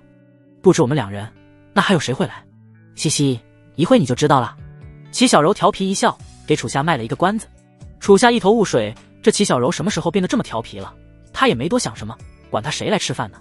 过了一会，一阵敲门之声随即响起，咚咚咚，来啦！楚夏站起了身，随即前去开门。当他打开门的刹那，只看到一道蓝色的倩影正站在门口。“李师姐，你怎么来了？怎么不欢迎我？”“没，欢迎欢迎。”楚夏立刻扬起笑脸，将李清雪请了进来。李清雪走进了屋内，毫不客气坐了下来，然后招呼着楚夏和齐小柔一起上桌吃饭。“楚夏，小柔，别站着了，一起过来吃饭吧。”楚夏顿时一愣，这到底是谁家啊？李清雪可不管那么多，直接拿起筷子就夹菜，大快朵颐地吃了起来。他一边吃一边对齐小柔竖起了大拇指，忍不住夸赞道：“小柔，你真是人长得又漂亮，厨艺又好，简直比我那丫鬟强多少倍都不知道。不如你去为我做饭吧，不要再待在楚夏这了。”楚夏见李清雪如此明目张胆的抢人，顿时急了：“哎，李师姐，不带你这么抢人的小柔是我的人，我是不会把她让给你的。”“切，瞧你那小气劲！”李清雪傲娇地白了楚夏一眼。“这不是小不小气的问题，小柔陪了我这么多年，我都习惯她在我身边了。”“哟，就小柔陪你了，师姐我没有陪你。师姐这些年这么照顾你，你非但不懂得感恩，还私吞我零食。”听到这话，楚夏算是明白了，李清雪这是为了零食来了。楚夏没有办法，只有向李清雪保证道：“李师姐，我下午就去预支3个月零食还给你。”“哈哈，那倒也不急。你难道真以为师姐我是一个因为一袋零食斤斤计较的人吗？”“是的。”李清雪一阵无语，这楚夏真是越来越不可爱了。她懒得理会楚夏，开始继续吃起了饭菜。没过一会，这一桌子饭菜就被李清雪一扫而空了。她慵懒地靠在椅背上，伸直了修长的美腿，很是惬意地拍了拍自己微微鼓起的小肚腩，这画面简直太欲了。楚夏眨了眨眼，他没想到李清雪的胃口竟然这么大，真是看不出来啊。吃饱喝足，楚夏向着李清雪问道：“李师姐，今天你来我这有什么事吗？”“对，确实有事情忘了和你说了。大长老召集亲传弟子还有内门弟子，下午去长老峰一趟，说是在东边700里的十方大山处出现了一个秘境，正准备派人弟子前往寻宝呢。”“秘境？”听到秘境2字，楚夏顿时起了兴趣。要知道，秘境的出现可是十分罕见的，秘境乃天地间自然孕育而成的一处神秘领域，里面可是蕴含着天大的机缘，不是天才地宝，就是绝世神兵功法。很多人都想要进入秘境，赌一赌自己的机缘，但同时，秘境之中也非常危险，里面的机缘越是强大，其危险也越大。有多少人为了寻求那份机缘，结果却葬身在了秘境之中？下午，楚夏和李清雪来到了长老峰，韩天岩和其他内门弟子也都到齐了。大长老秦渊站在众长老前方，看到人已到齐，便向众人传达秘境一事。各位弟子，所以召集你们前来长老峰，是因为700里外出现了一处秘境。宗主有令，我们御剑仙宗必须前去争夺机缘。我们众长老商议了一下，打算由苏云同苏长老带队，加在场5名弟子，还有若干外门弟子一同前往秘境。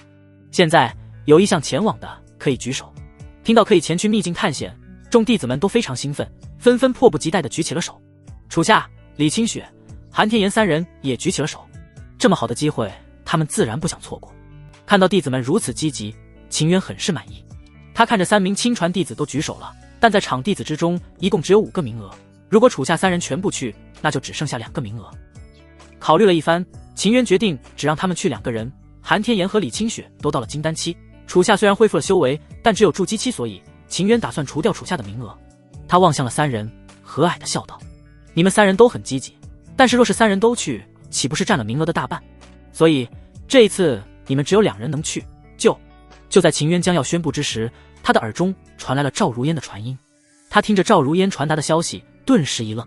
他再次看向了3人，说道：天岩，你身为大师兄，就把机会让给师弟师妹吧，这一次就清雪和楚夏去吧。多谢大长老。楚夏和李清雪一阵欣喜，向着秦渊感谢道。但韩天岩不乐意了，他向着秦渊质问道：大长老，为什么我身为师兄，我就要把机会让给他们？哈，天岩，你别急嘛，之所以不让你去，还有另外一个原因。你身为宗主的大弟子，宗主对你很是看重，你现在要开始试着学习长老的事物。从明天开始，我会让你跟着刑罚长老学习。什么？刑罚长老？听到刑罚长老4字，在场的弟子皆是一惊，他们很是羡慕韩天岩，竟然已经开始被当作长老接班人培养了。但韩天岩则是眉宇紧皱，他感觉自己的天都塌了。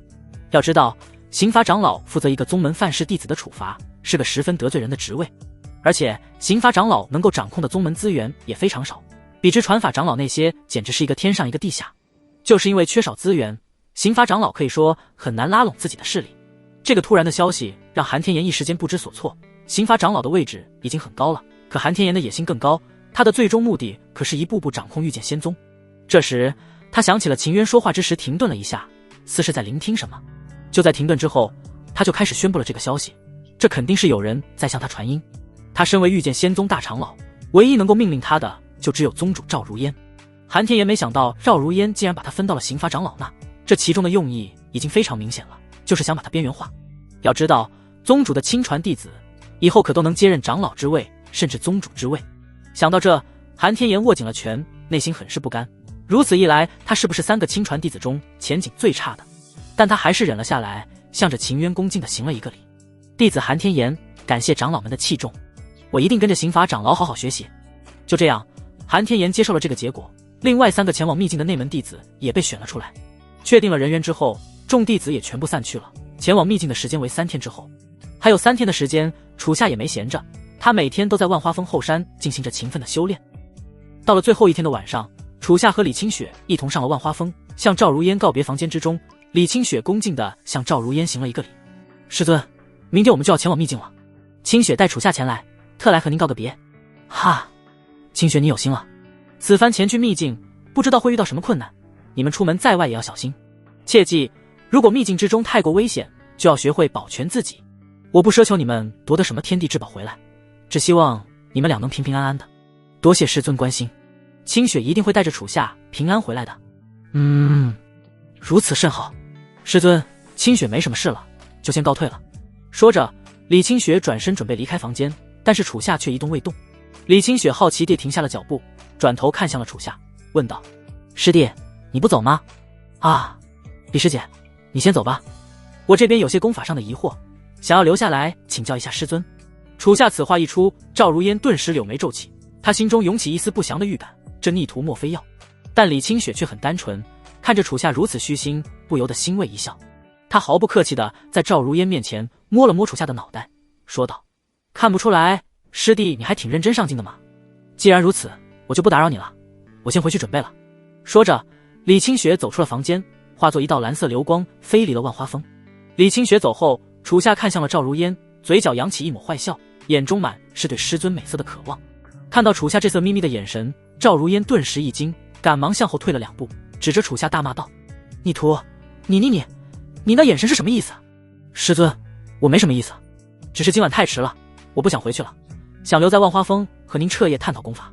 大胆，你让我和你探讨，我就要和你探讨吗？赶紧给我滚出去！”“不好意思，滚不了一点。”丝毫不慌，直接一个瞬间来到了赵如烟身前，大手直接毫不客气地搂上了她的柳腰，将其紧紧贴在自己身上。万花之体沁人的花香不断弥漫而出，处下忍不住陶醉道：“师尊，你好香啊！关你屁事！逆徒，赶紧把你的脏手给我拿开！信不信我？”还未等赵如烟说完，处下直接一个深吻堵住了她的嘴，直接让她说不出一句话。赵如烟发出一阵呜呜的无助之声，许久之后，她玉手推开了处下。此刻的赵如烟俏脸羞红，很是气急败坏。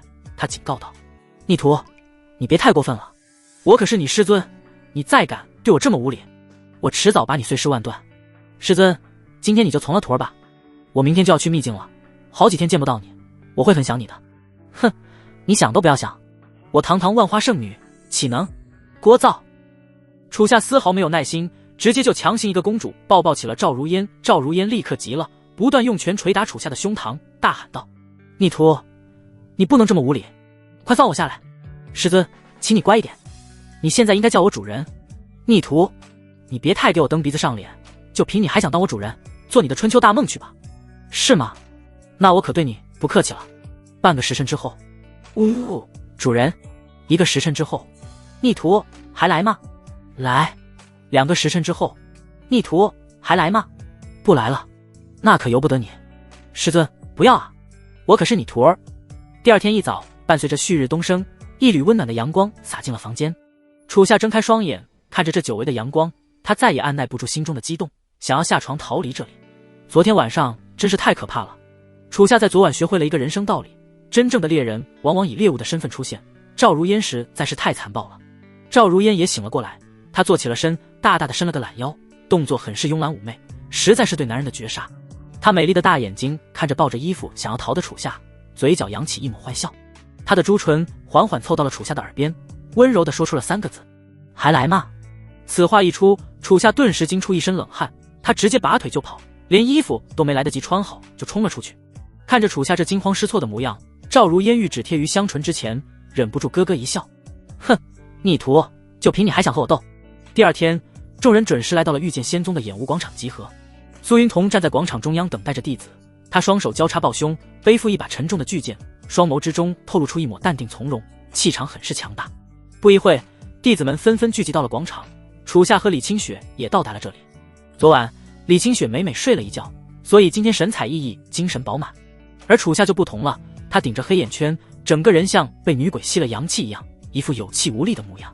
李清雪看着处下这样子，顿时很是心疼。“处下，你这是昨晚修炼了一晚上吗？看着人很憔悴啊。”“是啊，李师姐，昨天确实修炼了一晚上。你呀，明明知道今天要去秘境，还不好好休息一晚。师尊也是的，也不劝劝你。”处下一阵苦笑，自己这样还不都是赵如烟造成的。这赵如烟一开始看着很弱小，最后直接化身残暴魔女，对自己进行了惨无人道的虐待，整整1夜啊。也是，赵如烟哪里会这么听话，她可是化神后期，捏死自己像捏死一只蚂蚁一样简单。阴谋，这一切都是阴谋。前往秘境的弟子已经全部到齐，苏云彤开始向众人说道：“各位弟子，既然都到齐了，我们现在就出发吧。”“是，长老。”众弟子点了点头，都做好了准备。伴随着道道流光冲天而起，苏云彤脚踏巨剑，带着一众弟子向着东方的秘境飞去。苏云彤在最前方开路，他双手负背，神态自若，颇有长老之范。处下和李清雪跟在苏云彤的后方，并列第2排，之后就是3个内门弟子和若干外门弟子。众人以大雁群飞之势，不断破空向着秘境飞去。呼啸的劲风拂过脸颊，处下望着大地之上辽阔无际的10方大山，忍不住感叹这世界之大。700里的路程，对于能够御空飞行修仙者来说并不遥远，1个时辰左右就能够达到。伴随着离秘境愈来愈近，遥远望去，只见十方大山之上笼罩着一股浩瀚的灵力，这些灵力正在不断汇聚于虚空中，形成了宛如月亮一般的神秘领域。苏云彤没有再让众人继续前行，为了避免和其他前来争夺秘境的势力起没必要的冲突，在离秘境还有200里处，他命令众人全部降落，在此地等待时机。众人纷纷降落到了地上，此刻的众人正位于十方大山的深处，周围满是茂盛的密林。苏云彤下令众人原地驻扎，众人开始依照命令做好防范和寻找食物。果然不出苏云彤所料，就在众人降落后没多久，苍穹之上又划过数道七彩氤氲的流光，这些人也是来争夺秘境至宝的。楚夏和李清雪开始在附近寻找食物，沿途他们摘了一些蘑菇和野果，并想着能不能抓一些野鸡野兔啥的开开荤。走着走着，楚夏感觉山中似乎异常的冷，他向着李清雪问道：师姐，你有没有感觉这个山里好冷啊？啥？听到楚夏这话，李清雪试着感受了一下周围的温度，发现确实有一股羸弱的寒意。奇怪，你这么一说，我发现这里确实有些冷，竟然能让我这寒冰之体都感到一丝寒意。想到这，楚夏很是疑惑，虽然大山之中稍微冷点很正常，但能让李清雪这般寒冰之体都感应到的，那绝对不正常。这时楚夏突然意识到了，对了，会不会这座山中有什么天地灵药？天地灵药？是啊，十方大山辽阔无际，里面存在着很多灵兽灵药，其中不乏极其稀有的存在。这里这么冷，可能生长着冰属性的灵药，我们去附近找找吧。好。听到有冰属性的灵药，李清雪顿时也来了兴趣，她就是冰属性的供体，而且楚夏又不是冰属性，就算灵药找到了，反正也归他。哈哈，简直完美。说着，楚夏和李清雪在附近不断寻找，李清雪凭借着自身寒冰之体对于寒气的感知，找到了寒气最重的位置。在这里弥漫着浓浓的寒雾，周围的树木全部被冻死，沉重的冰柱将树木悉数压垮，周围死一般的寂静，没有任何生命存在的迹象，宛如置身于极寒的死亡领域。来到此处，寒气的威力变得格外强烈，楚夏呼出的白雾瞬间凝结在了他的睫毛之上，变成了晶莹的小冰珠。两人开始在附近寻找着寒气的源头，但这片地方的寒雾实在是太浓郁了，能见度非常得低，仅有区区1-2米的距离，而且山中容易迷路，总是会回到刚才走过的地方。不知道找了多久，天色竟逐渐昏暗了下来。十方大山危险重重，楚夏不得不向着李清雪呼喊道：李师姐，你在哪？李师姐，你人呢？我们该回去了。叫了2声，李清雪并没有任何回应。楚夏顿时一惊，难道李清雪出什么事了？他的心开始紧张了起来，不断大声喊着李清雪的名字，可依旧没有任何回应。就在这时，李清雪的身影突然从楚夏的身后跳了出来，并且大声喊道：鬼来了！这一跳可把楚夏给吓得简直心脏病都快吓出来了。他转过身，很是无语的白了一眼李清雪，骂道：李师姐，你是不是有病？我叫了你那么多声，你都不应我，我还以为你出事了，把我担心的。哈哈，担心我？有多担心？是没了我就活不下去了吗？有病！楚夏懒得理会李清雪，生气的转身就离去了。见楚夏真生气了，李清雪立马跟上了他，拉着他手臂道歉道：师弟，你别生气嘛，师姐错了，我这不想逗逗你。哼，逗人也分分场合，这里可是十方大山，很危险的地方，你在这种地方玩失踪，我的好师弟，师姐再也不敢了。我以后要是再这么调皮，你就让师尊处罚我，或者你处罚我也行，师姐一定乖乖的。李清雪见楚夏一时间气不过，直接施展自己的最强招式撒娇，她晃着楚夏的手臂，开始用小女孩的语气撒起了娇。这无疑对楚夏来说是极具杀伤力的，李清雪这举动简直让他心里小鹿乱撞，又欲又可爱，这谁顶得住啊？他强忍着笑意，依旧装作一副严肃的模样，不耐烦道：行了，我不生气了，赶紧回去吧，苏长老他们还在等我们呢。哈哈，好嘞。就这样，楚夏和李清雪离开了这处极寒的山地。就在他们走后不久，山顶之处，一株弥漫无尽寒气的晶莹灵草破土而出。楚夏和李清雪回到了大本营，苏云彤见他们外出寻找食物找了一天，不由得好奇地问道：楚夏、清雪，为什么你们出去找食物找了一天？听到苏云彤的疑惑，李清雪向他说起了刚才发生的事情。苏云彤闻言，眉宇顿时一皱：你是说你们在十方大山遇到了一处极寒之森？是的，苏长老，这就很神奇了，这里并不是极北地带，竟然会出现极寒之森，如此异象出现，定然伴随着天才地宝的问世，你们有收获什么吗？没，我和楚夏找了半天，并没有找到什么。李清雪无奈地摇了摇头，明明感知到那股寒气非常近，却怎么都无法找到。她不免感觉自己的运气有些太差了。但苏云彤淡淡一笑，向着李清雪安慰道：“清雪，你不要心急，但凡那些天材地宝都是具有自己灵性的，不可能很轻松就被人找到的。而且那些稀世的灵草出世，其周围定然有灵兽守护。等明天我和你们一起去寻找，今晚太迟了，就先休息吧。”“是，长老。”李清雪点了点头，听从了苏云彤的建议，毕竟她身为长老，经验很是丰富。就这样，众人燃起了一个火堆，吃着一些野果干粮。时间缓缓流逝，已经来到了晚上亥时，星空璀璨，皎月明亮，众人开始准备休息了。而在那处极寒之森，那株蔚蓝晶莹的灵草在月光的照耀之下，开始散发出一阵耀眼夺目的寒光。寒光照亮了周围的黑暗，那株灵草茎开始疯狂地吸收月光的精华，开始迅速疯长。灵草不断变大，其上面开始长出了3颗晶莹剔透，宛如蓝水晶一般的极寒果实。这株灵草就是传说中极其稀有的天月冰晶草，拥有极其纯粹的月寒之力，对于冰灵根修士的提升是无比巨大的。别看天月冰晶草长得那么快，但它在土中却要待上1000年之久，千年扎根，一朝开花。终于，冰晶草达到了最茂盛的时候，其猛然爆发出一股磅礴汹涌的寒潮，一道蓝灵光向着星空之上猛灌而去。楚夏因为需要在夜晚吸收星辰之力，他站在一棵大树顶部，亲眼看到了这道冲天灵光。他很是震惊，冲天灵光的所在位置正是他们早上去寻找过的地方。不仅如此，一股宛如惊涛骇浪一般的寒气向着八方不断席卷而去。寒潮所至之处，所有树木皆被瞬间冻结，沿途的飞禽走兽皆无一幸免，变成了冰雕，连绵的青葱的大山直接变成了冰山。而这股寒潮正在向楚夏这方迅速涌来，他大感不妙，急忙向着熟睡中的众人喊道：“大家快醒醒，有一股大寒潮来了！”熟睡中的众人皆被楚夏的声音惊醒，他们揉了揉眼睛，一时间很是疑惑。但紧接着，众人只听到一阵无比猛烈的狂风正向着他们刮来。他们回头一看，只见一阵汹涌的寒气迅速而至。啊！一阵惨叫之声传来，几名毫无防范的外门弟子被寒气吞噬，身体被瞬间冻结，失去了生命。苏云彤、李清雪等人大骇，急忙释放自身的灵力，阻挡这阵大寒潮。楚夏双指灵光闪耀，迅速掐诀，一道紫色的星辰屏障将其身体顿时包裹，抵御这突然袭来的寒潮。寒潮所至，耳边传来一阵剧烈的狂风呼啸之声，强大的寒气将紫色屏障外围覆盖了一层厚厚的冰霜。苏云彤巨剑挡在身前，抵御着寒潮。李清雪虽是寒冰之体，可面看到此强大的寒潮，还是让她大受震撼。这是何等的力量啊！终于，这股寒潮过境，耳边呼啸的狂风也变得安静了下来。楚夏破开星辰屏障，从高空跳落到了大地。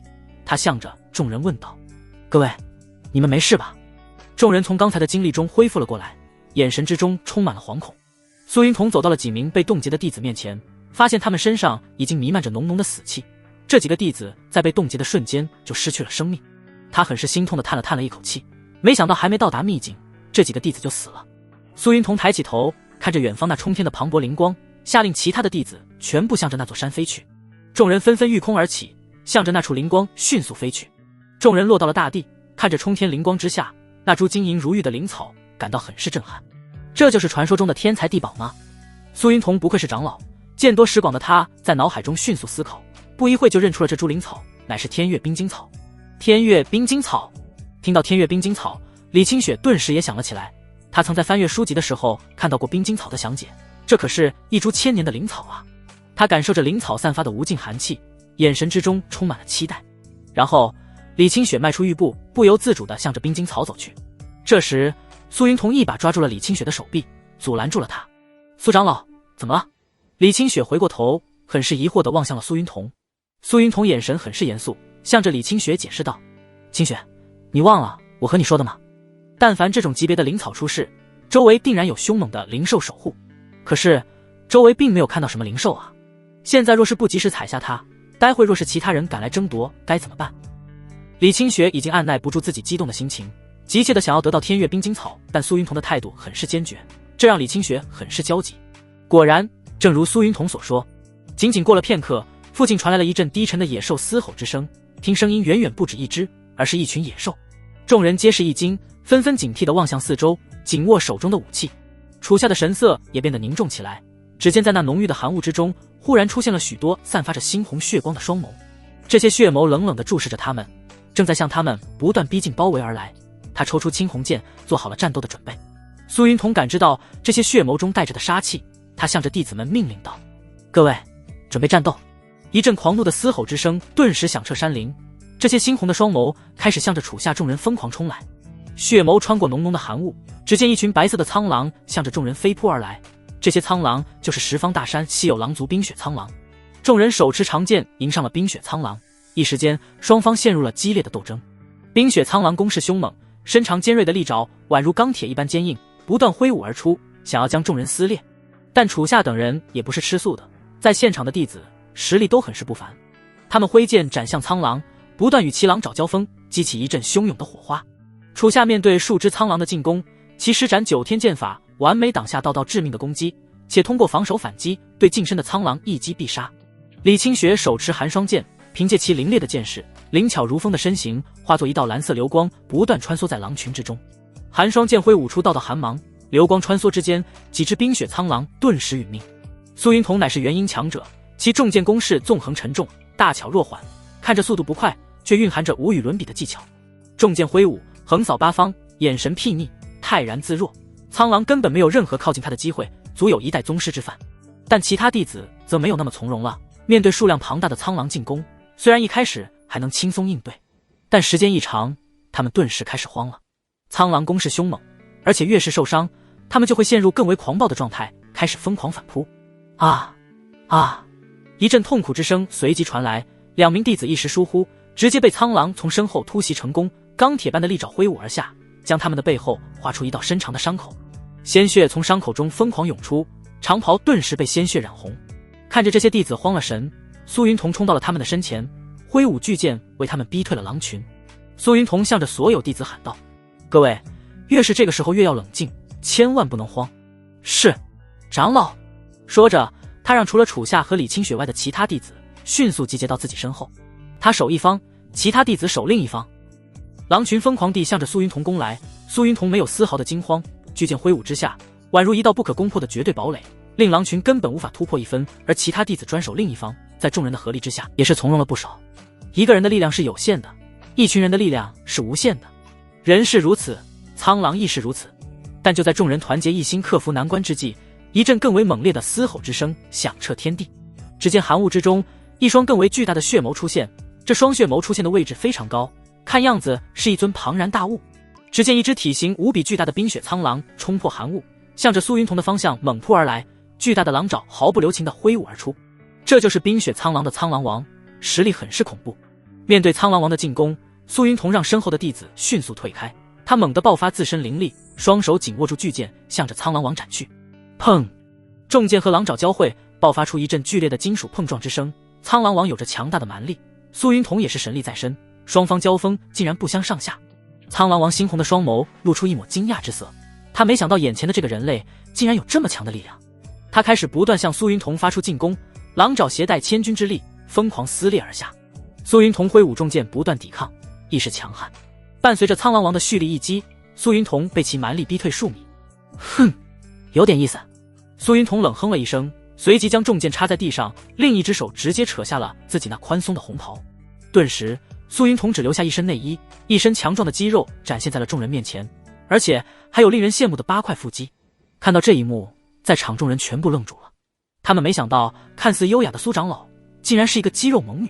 楚夏看到她那8块腹肌，忍不住摸了摸自己肚子。她和苏云彤差距还是有一些的，她只有1块腹肌。苏云彤脱去长袍后，宛如打开了任督二脉一般，他抓起巨剑，向着苍狼王猛攻而去。巨剑剑势纵横霸道，每一击皆是沉重如山。原本占据微弱优势的苍狼王，竟然开始逐渐不敌苏云彤的攻势，开始不断后退。楚夏看呆了，这苏长老也太猛了吧！难怪其他长老看到他都像看到活阎王一样，完全不敢对他凶一句，这压根招惹不起啊！苏云彤挥舞重剑大杀四方，伴随着一阵大喝，重剑骤然斩下苍狼王的一只狼爪。苍狼王发出一阵凄厉的嘶吼，嫣红的兽血猛地喷涌而出，飞溅了苏云彤一身。但苏云彤并没有准备放过苍狼王，她宛如一个浴血奋战的女战神，一往无前，战无不胜，是要将苍狼王斩成2半。苍狼王哪里见过这架势，他原本以为最凶残的是母狼王，没想到这人类的女人比母狼王更残暴。他被苏云彤的气势给吓坏了，不敢再恋战，他转身迅速逃离了此地，发出一阵不甘的狼嚎。其他苍狼见苍狼王都跑了，纷纷慌忙离去。战斗结束，苏云彤从自己的储物戒指之中取出了一块毛巾，将身上的兽血给擦干净。属下很是懂事的捡起地上的大红长袍，递给了苏云彤。苏长老，这里冷，快穿上吧。谢了，属下。苏云彤温柔一笑，拿过大红长袍披到了身上。红袍将浑身的肌肉给遮挡，苏云彤成功变回了原本那个优雅风韵的长老。为了不让属下害怕，他还特意解释了一下：属下，别看我刚才那么凶，其实我平时还是很温柔的。是，属下赶忙点头，哪敢反驳一句。就这样，苍狼群离开了此地。李清雪也是迫不及待地来到了天月冰晶草面前。他看着这株晶莹的灵草，于是蹲下身准备摘下它。就在这时，一道汹涌的火符箓顿时从苍穹之上向着李清雪袭来。李清雪一惊，急忙抽出寒霜剑防御。轰！火符箓威力惊人，李清雪直接被这股力量给逼退。他怒火中烧，抬头望向苍穹质问道：是谁？哈哈，这位仙子，你没受伤吧？苍穹之上，7道色彩缤纷的流光浮现，7位容貌秀美的女子出现在了众人上空。为首的是一名美丽风韵的中年女子，她身着一件橙袍，身材丰腴，凹凸有致。她梳着一头修长的青丝，额头之上画着漂亮的花钿，一双妩媚的丹凤媚眼，红唇轻抿，尽显诱惑。在女子的身边，分别漂浮着6位身着各色长袍的仙子，容貌身材个个皆是不凡。不过最引人注意的还是她身边那名少女。只见女子身边一名身材娇小可爱的红袍少女正坐在一个漂浮的乾坤葫芦之上。少女长得很是漂亮，梳着一头修长的双马尾，一双灵动可爱的杏花大眼，香软水润的樱桃小嘴，白皙柔嫩的皮肤，婴儿肥的小脸蛋像能够掐住水一般。少女坐在乾坤葫芦上，不断晃动着她的小脚丫，活泼可爱极了。苏云彤见到这突然出现的7人，开始感知他们的实力。他发现除了那名为首的橙袍女子拥有元婴初期的修为，其他的女子皆是金丹和筑基期，整体实力和自己的队伍差不多。苏云彤向前走了2步，向着橙袍女子质问道：在下御剑仙宗长老苏云彤，敢问你们是谁，来自何门何派？听到苏云彤的问话，橙袍女子有礼地回应道：原来是御剑仙宗的苏长老，久仰久仰，在下御如令，乃是灵符宗的长老，我身边都是我灵符宗的弟子。御长老，我记得你们灵符宗可是一个名门正派啊，怎么我们刚才好不容易打退了苍狼群，准备采摘冰晶草，你们就突然出现了？难道是想削玉棒相争愚人得利？苏长老误会了，我们并不想当愚人，只是我们7人确实是刚刚赶到此地。这朱天月冰晶草对于我们灵符宗很重要，我希望苏长老你能让给我们，我们不白拿，会给予相应价值的灵石功法资源来交换。玉如令很是诚恳地向着苏云彤说道，但苏云彤却摇了摇头，他果断拒绝了这个要求。玉长老，是我不能答应你的要求，这朱天月冰晶草对你们重要，但对我御剑仙宗的弟子也很重要。哦，苏长老的意思是不肯让了？我就是这个意思。哈哈，苏长老，这株冰晶草还长在地上，还是属于大自然，如果你不让，那就休怪我们来抢了。你们的队伍刚刚经历了对战，你觉得对上我们全胜的7人有几分胜算呢？玉如令自信一笑，这冰晶草他今天势在必得。此话一出，玉如令原以为苏云彤会考虑局势放弃冰晶草，但苏云彤却再次拔出了巨剑，向着苍穹之上的玉如令遥指道：玉长老，那你觉得我苏云彤和你拼命，你有几分胜算不伤残呢？你……玉如令顿时语塞，他可不敢小瞧苏云彤。一时间，双方的火药味很重很重。其实苏云彤和玉如令双方都不敢轻易开战，要知道一旦开战，双方没有一方能占到便宜，倘若侥幸能赢，那也势必会有伤亡。这次十方大山的目的都是为了秘境而去，而这天月冰晶草只是中途的小插曲，还是要以大局为重。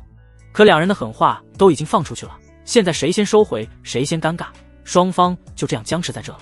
楚夏看出了双方长老的难处，他向着两人提了一个建议：两位长老，你们听我说一句，大家这次来的目的想必都是为了秘境的宝物，如果我们今天为了冰晶草打起来了，那谁都没有力气去争夺宝物了。不仅如此，争夺宝物的宗门众多，你们一旦遇到个有仇宗门，岂不是刚好羊入虎口了？你这小兄弟说的倒有几分道理，那你说该怎么办？玉如令点了点头，楚夏把他和苏云彤的担心全部说了出来。楚夏自信一笑，看向了玉如令，不如这样吧，玉长老，我们双方各派一个弟子出来进行对决，赢的那一方拿冰晶草，这样一来，双方既能保留实力，又做到了公平竞争，何乐不为呢？你这个建议很好，不知道苏长老意下如何？我没意见。苏云彤点了点头，这确实是目前最好的方法。既然定下了这个决定，那双方就开始选择出战的弟子。李清雪对于冰晶草很是重视，她当即想要出战对方，却被楚夏拦了下来。楚夏，你做什么？师姐，这次我上。可是我才是队伍中最强的弟子。师弟，你真的没问题吗？放心吧，师弟一定帮你拿到冰晶草。说着，楚夏缓缓走向了前，向着苍穹上的玉如令说道：在下楚夏，代替御剑仙宗出战。看到是楚夏出战，玉如令很是好奇，问道：小兄弟，你才筑基中期的修为，确定不让你们队伍中的金丹期弟子上吗？不需要，我筑基期足够了。哈，真是大言不惭。既然如此，那我也不愿欺负你，我也派一个筑基弟子和你对战。玉如令看向了坐在乾坤葫芦上的少女，灵犀，你上吧。好嘞，姐姐，这楚夏就交给我吧。少女自信一笑，然后驾驭着乾坤葫芦飘到了地上。她跃下乾坤葫芦，向着楚夏行了一个礼。在下灵符宗玉灵犀，先天五行道体，还请指教。听到五行道体四字，苏云彤和李清雪顿时一惊，他们没想到这个小女孩宫体竟然这么特殊。所谓五行道体，乃是一种全属性的宫体，这种宫体不同于全属性的杂灵根，杂灵根是五行浑浊杂乱，修炼限制非常大，而五行道体则是五行纯粹无比，每一种都是顶级的存在。别看玉灵犀只是筑基期，但凭借五行道体能发挥出的实力已经能够匹敌金丹期的人了。而且玉灵犀的那个乾坤葫芦也很是不凡，乃是灵符宗的镇宗之宝，他还是灵符宗宗主的亲传弟子。苏云彤很是头痛，对面的玉如令太不讲武德了。楚夏的实力也很强，可要面对同级别的五行道体，这根本不可能获胜。楚夏丝毫不慌，他的星辰眼早就看出玉灵犀宫体的不凡了。五行道体很强吗？强，但你要面对的可是星辰圣体。楚夏向着玉灵犀行了一个礼，玩味一笑：小妹妹，接下来可要全力以赴哦，若是被我打败了，哥哥可是要打你屁股的。玉灵犀，哼，你这人好猖狂。还有，你叫谁小妹妹呢？我已经16了，只是长得比较娇小而已。楚夏这般不着调的话，顿时让玉灵犀纤细的柳眉皱起，很是生气。听到玉灵犀竟然已经16岁了，楚夏听完更激动了。这么可爱的小萝莉，打一拳应该会哭很久吧。想到这，楚夏嘴角忍不住扬起一抹坏笑。哼，姓楚的，你在笑什么？哈哈，小妹妹，不可以这么没有礼貌，你应该叫我楚夏哥哥。你做梦去吧，我玉灵犀只会称强者哥哥，你这个小菜鸡，看我一招秒了你。说着，玉灵犀不再犹豫，她爆发自身灵力，手指灵光闪耀，开始迅速掐诀施展术法。烈火燎原，伴随着玉灵犀术法的施展，一股磅礴汹涌的火焰顿时向着楚夏袭来。楚夏丝毫不慌，他爆发自身灵力，骤然迎上了这阵汹涌的火焰。青红剑纵横一舞，一道紫色的星辰剑芒直接斩断火焰，向着玉灵犀袭去。什么？看到楚夏竟然一剑斩断了火焰攻击，玉灵犀立刻一个闪身，躲过了星辰剑芒。他的身影快速出现在楚夏的侧面，迅速掐诀施展术法。这一次是凌冽磅礴的风雷攻击，风雷之势极其迅猛，电光火石之间就冲到了楚夏身前。楚夏迅速用青红剑格挡下风雷攻击。砰！一阵剧烈的爆破之声响彻而去，风雷雄力直接将楚夏给逼退了数米。楚夏嘴角露出一抹满意的笑，看来玉灵犀这小丫头实力还不弱。风雷攻击刚刚结束，玉灵犀再次施展绝学，她身上灵光一闪，迅速分身5道身形，他们迅速闪到了楚夏四方还有上空。5道身形同时掐诀，一时间风火雷电各种五行元素向着楚夏猛地灌来。玉灵犀的攻击将楚夏的四面八方全部封锁，让他根本就没有地方可躲。哼哼，姓楚的，这下看你怎么逃。玉灵犀傲娇一笑，他这招攻击无论是范围还是杀伤力都非常强的，楚夏是不可能接住的。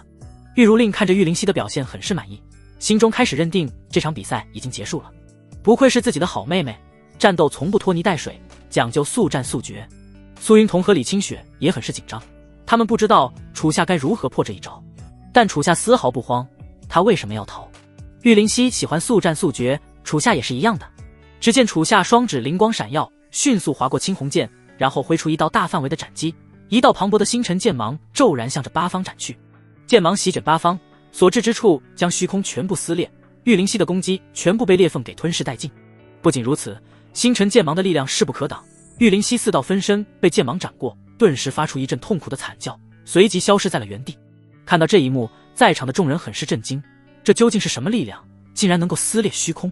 苍穹之上，玉灵犀的本体也是大吃一惊，他从来没见过这种力量，但他根本没有时间震惊。只见楚夏猛地一跃，持剑向着苍穹之上爆闪而来。玉灵犀吓得瞪大了眼睛，急忙化作一道流光，快速躲过楚夏的攻击。楚夏身形急转，于空中化作一道紫色流光，不断追击着玉灵犀。玉灵犀简直被吓得，他开始不断施展出自己的绝学，将自己的浑身解数全部使出。可楚夏的星辰剑芒可以斩断一切，玉灵犀的攻击不断被破，他急得大喊道：“你这是什么力量？”“哈哈，当然是能让你乖乖叫哥哥的力量。你有本事不用这力量也行，今天我就让你心服口服。”说着，楚夏一个瞬身，快速冲到了玉灵犀身前，他的身形开始不断旋转，手中青红剑如同疾风一般不断挥出，寒光剑影在玉灵犀身前狂闪，招招向着他的致命部位袭来。楚夏的速度实在是太快了，玉灵犀没有办法，根本来不及掐诀施法，只有不断向后退去，躲避楚夏的攻击。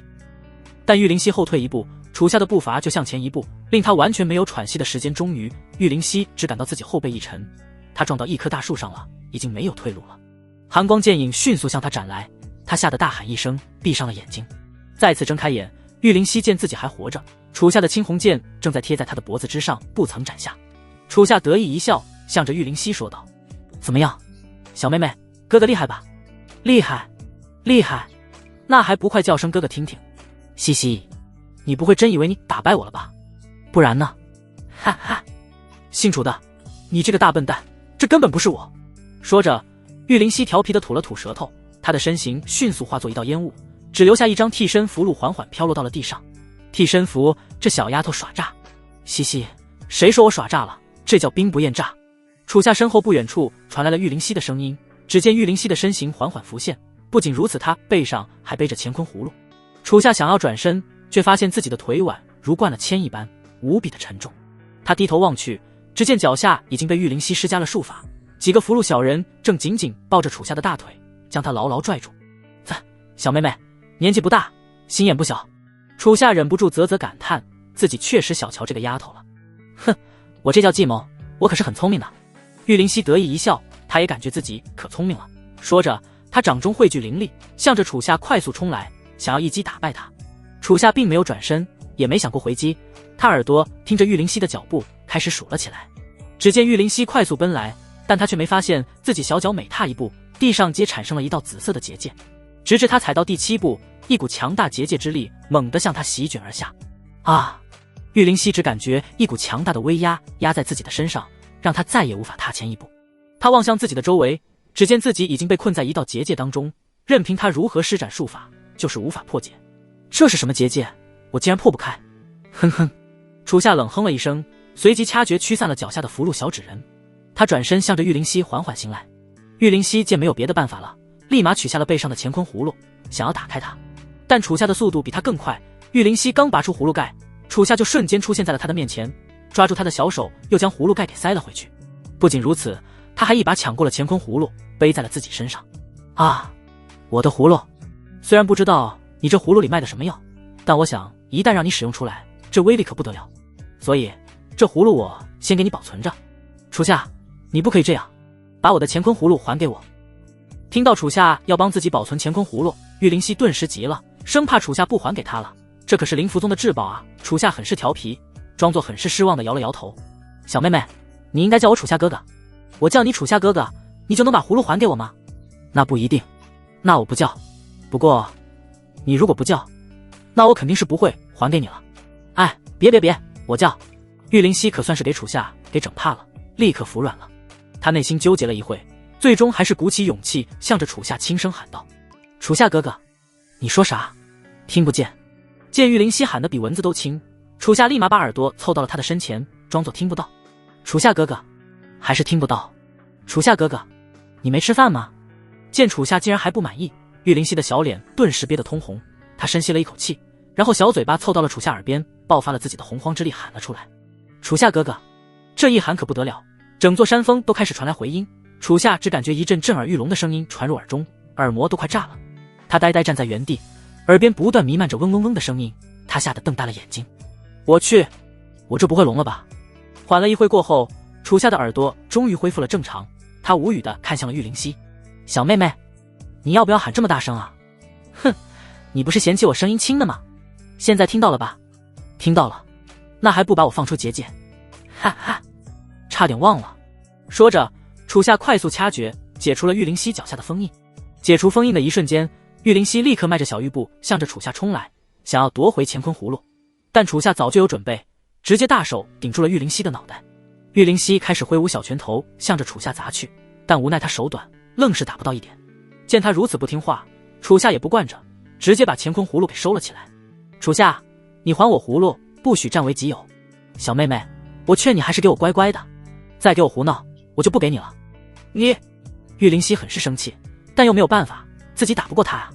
楚夏笑了笑，抬头望向了玉如令。玉长老，现在我赢了，这株天月冰晶草我就笑纳了。愿赌服输，这株冰晶草我们灵符宗不争了。但楚夏小兄弟，你刚才夺走的乾坤葫芦乃是我们灵符宗的至宝，你能不能大发慈悲把它还给我们？不然我们回去要被责备的。放心吧，玉长老，我没想要这个乾坤葫芦，只要玉灵犀听话，兴许我明天就还给他了。行吧，你可得说话算数啊。玉如令贝齿咬着香唇，事到如今也没别的办法了，只有听楚夏的话了。楚夏走到了天月冰晶草之前，伸手将它拔了下来，握在手中，只感觉一股无比凌冽的寒气正在不断渗入手掌。楚夏不由得吸了一口凉气，这冰晶草还真是只是冰灵根的人来吸收李清雪。兴奋地来到了楚夏身前，指了指天月冰晶草，眼神中满是迫不及待。但楚夏也是调皮，他决定逗逗李清雪。他向着李清雪疑惑地问道：李师姐，干什么？师弟，快把冰晶草给我。为什么要给你？这是我摘的，我要留着当宝贝。哎，你不能这样，你又不是冰灵根，你要这个冰晶草没什么用的。李清雪顿时急了，她没想到以前乖巧听话的楚夏，现在竟然不把冰晶草给他。楚夏可不管那么多，继续逗着李清雪。怎么没用？别看我不是冰灵根，但这可是天才地宝，服用下去总会有些效果的。说着，楚夏摘下了其中一颗冰晶果实，装模作样的放在嘴前，张嘴想要吃下去。李清雪看到这一幕，急得立马动手就抢，楚夏也淘气的不断躲开。经过一番争抢之后，李清雪的手不小心碰到了冰晶果，而这冰晶果正好掉入了楚夏的口中，冰晶果一下子就落入了喉咙之中。楚夏顿时感到喉咙一阵难受，开始无法呼吸了。他没有办法，只有强行将冰晶果实给吞了下去。啊，师弟，你这个混蛋，还我冰晶果！李师姐，我不是故意的，我真的没想吃这果子。那你快吐出来啊！可我吐不出来啊！楚夏也是急了，因为他感觉到一股磅礴的寒气正在他胃里不断散发而出，开始疯狂地席卷全身血脉。啊，好冷好痛！楚夏浑身的温度开始迅速降了下来，他浑身颤抖了起来，皮肤表面开始被一阵寒霜不断覆盖。看到楚夏无比难受的模样，李清雪很是惶恐，她自然知道天月冰晶草的力量，1000年时间结成的3颗果实不是那么容易消化的。她心急如焚，生怕楚夏出事，她犹豫了一会，然后果断做下了决定。李清雪双手一把抱住了楚夏的脑袋，美丽的双眸坚定注视着他。李师姐，你做什么？楚夏，我帮你把这股寒气吸出来。啊，怎么吸？就是这么吸。说着，李清雪香唇毫不犹豫地吻上了楚夏的唇，开始将楚夏体内的极寒之气吸收到自己身上。楚夏震惊无比，他瞪大了眼睛，很是不知所措。但很快他就闭上了眼睛，融化在了李清雪的热情之中。看到这一幕，周围的所有人都吃惊地张大了嘴巴，全部看呆了。天啊，太奔放了，这就是爱情！玉灵犀看到这一幕也是惊呆了，但她的双眼很快就被玉如令给蒙住了。姐姐，你干什么？灵犀，小孩子不许看这些。我不小了，我想看。不行。就这样，李清雪通过这般最直接的方法，将楚夏体内的极寒之气源源不断地传入自己的体内。她的身上顿时散发出一股耀眼的寒光。清晨，旭日从东方冉冉升起，阳光驱散黑暗，照亮了辽阔的十方大山。众人都从睡梦中醒了过来，只见李清雪还没吸收完。苏云彤都看呆了，这是吻了一晚上，难道不会窒息吗？灵符宗的弟子也是不由得啧啧称奇，现在的年轻人真是……因为天月冰晶草的果实蕴含的寒气实在是太多了。从夜晚到清晨，李清雪足足吻了楚夏1个晚上，才渐渐将其体内的寒气吸完，可谓是一吻天荒地老了。终于，李清雪恋恋不舍地移开了自己的香唇，她的呼吸变得急促，小脸通红无比。她美丽的蓝色双眸开始不断闪躲，根本不敢直视楚夏的眼睛。楚夏，我已经把你体内的寒气给全部吸收了，你现在已经没事了。啊，好，谢谢李师姐。不用谢，你一晚上没睡，去休息会吧。说着，李清雪转过了身，很是娇羞地跑走了。李师姐，楚夏刚想说什么，但李清雪早已跑远了。她伸手碰了碰自己的唇，回忆着昨晚发生的事情，实在是意犹未尽，这感觉真是太美妙了。这时，苏云彤缓缓走到了她的身边，没好气地白了楚夏一眼：“笨蛋，这么好的机会，还不快去追你师姐？”清雪的意思都很明显了，你个笨蛋师弟还不懂吗？快去追，趁着现在拿下你师姐。是，长老。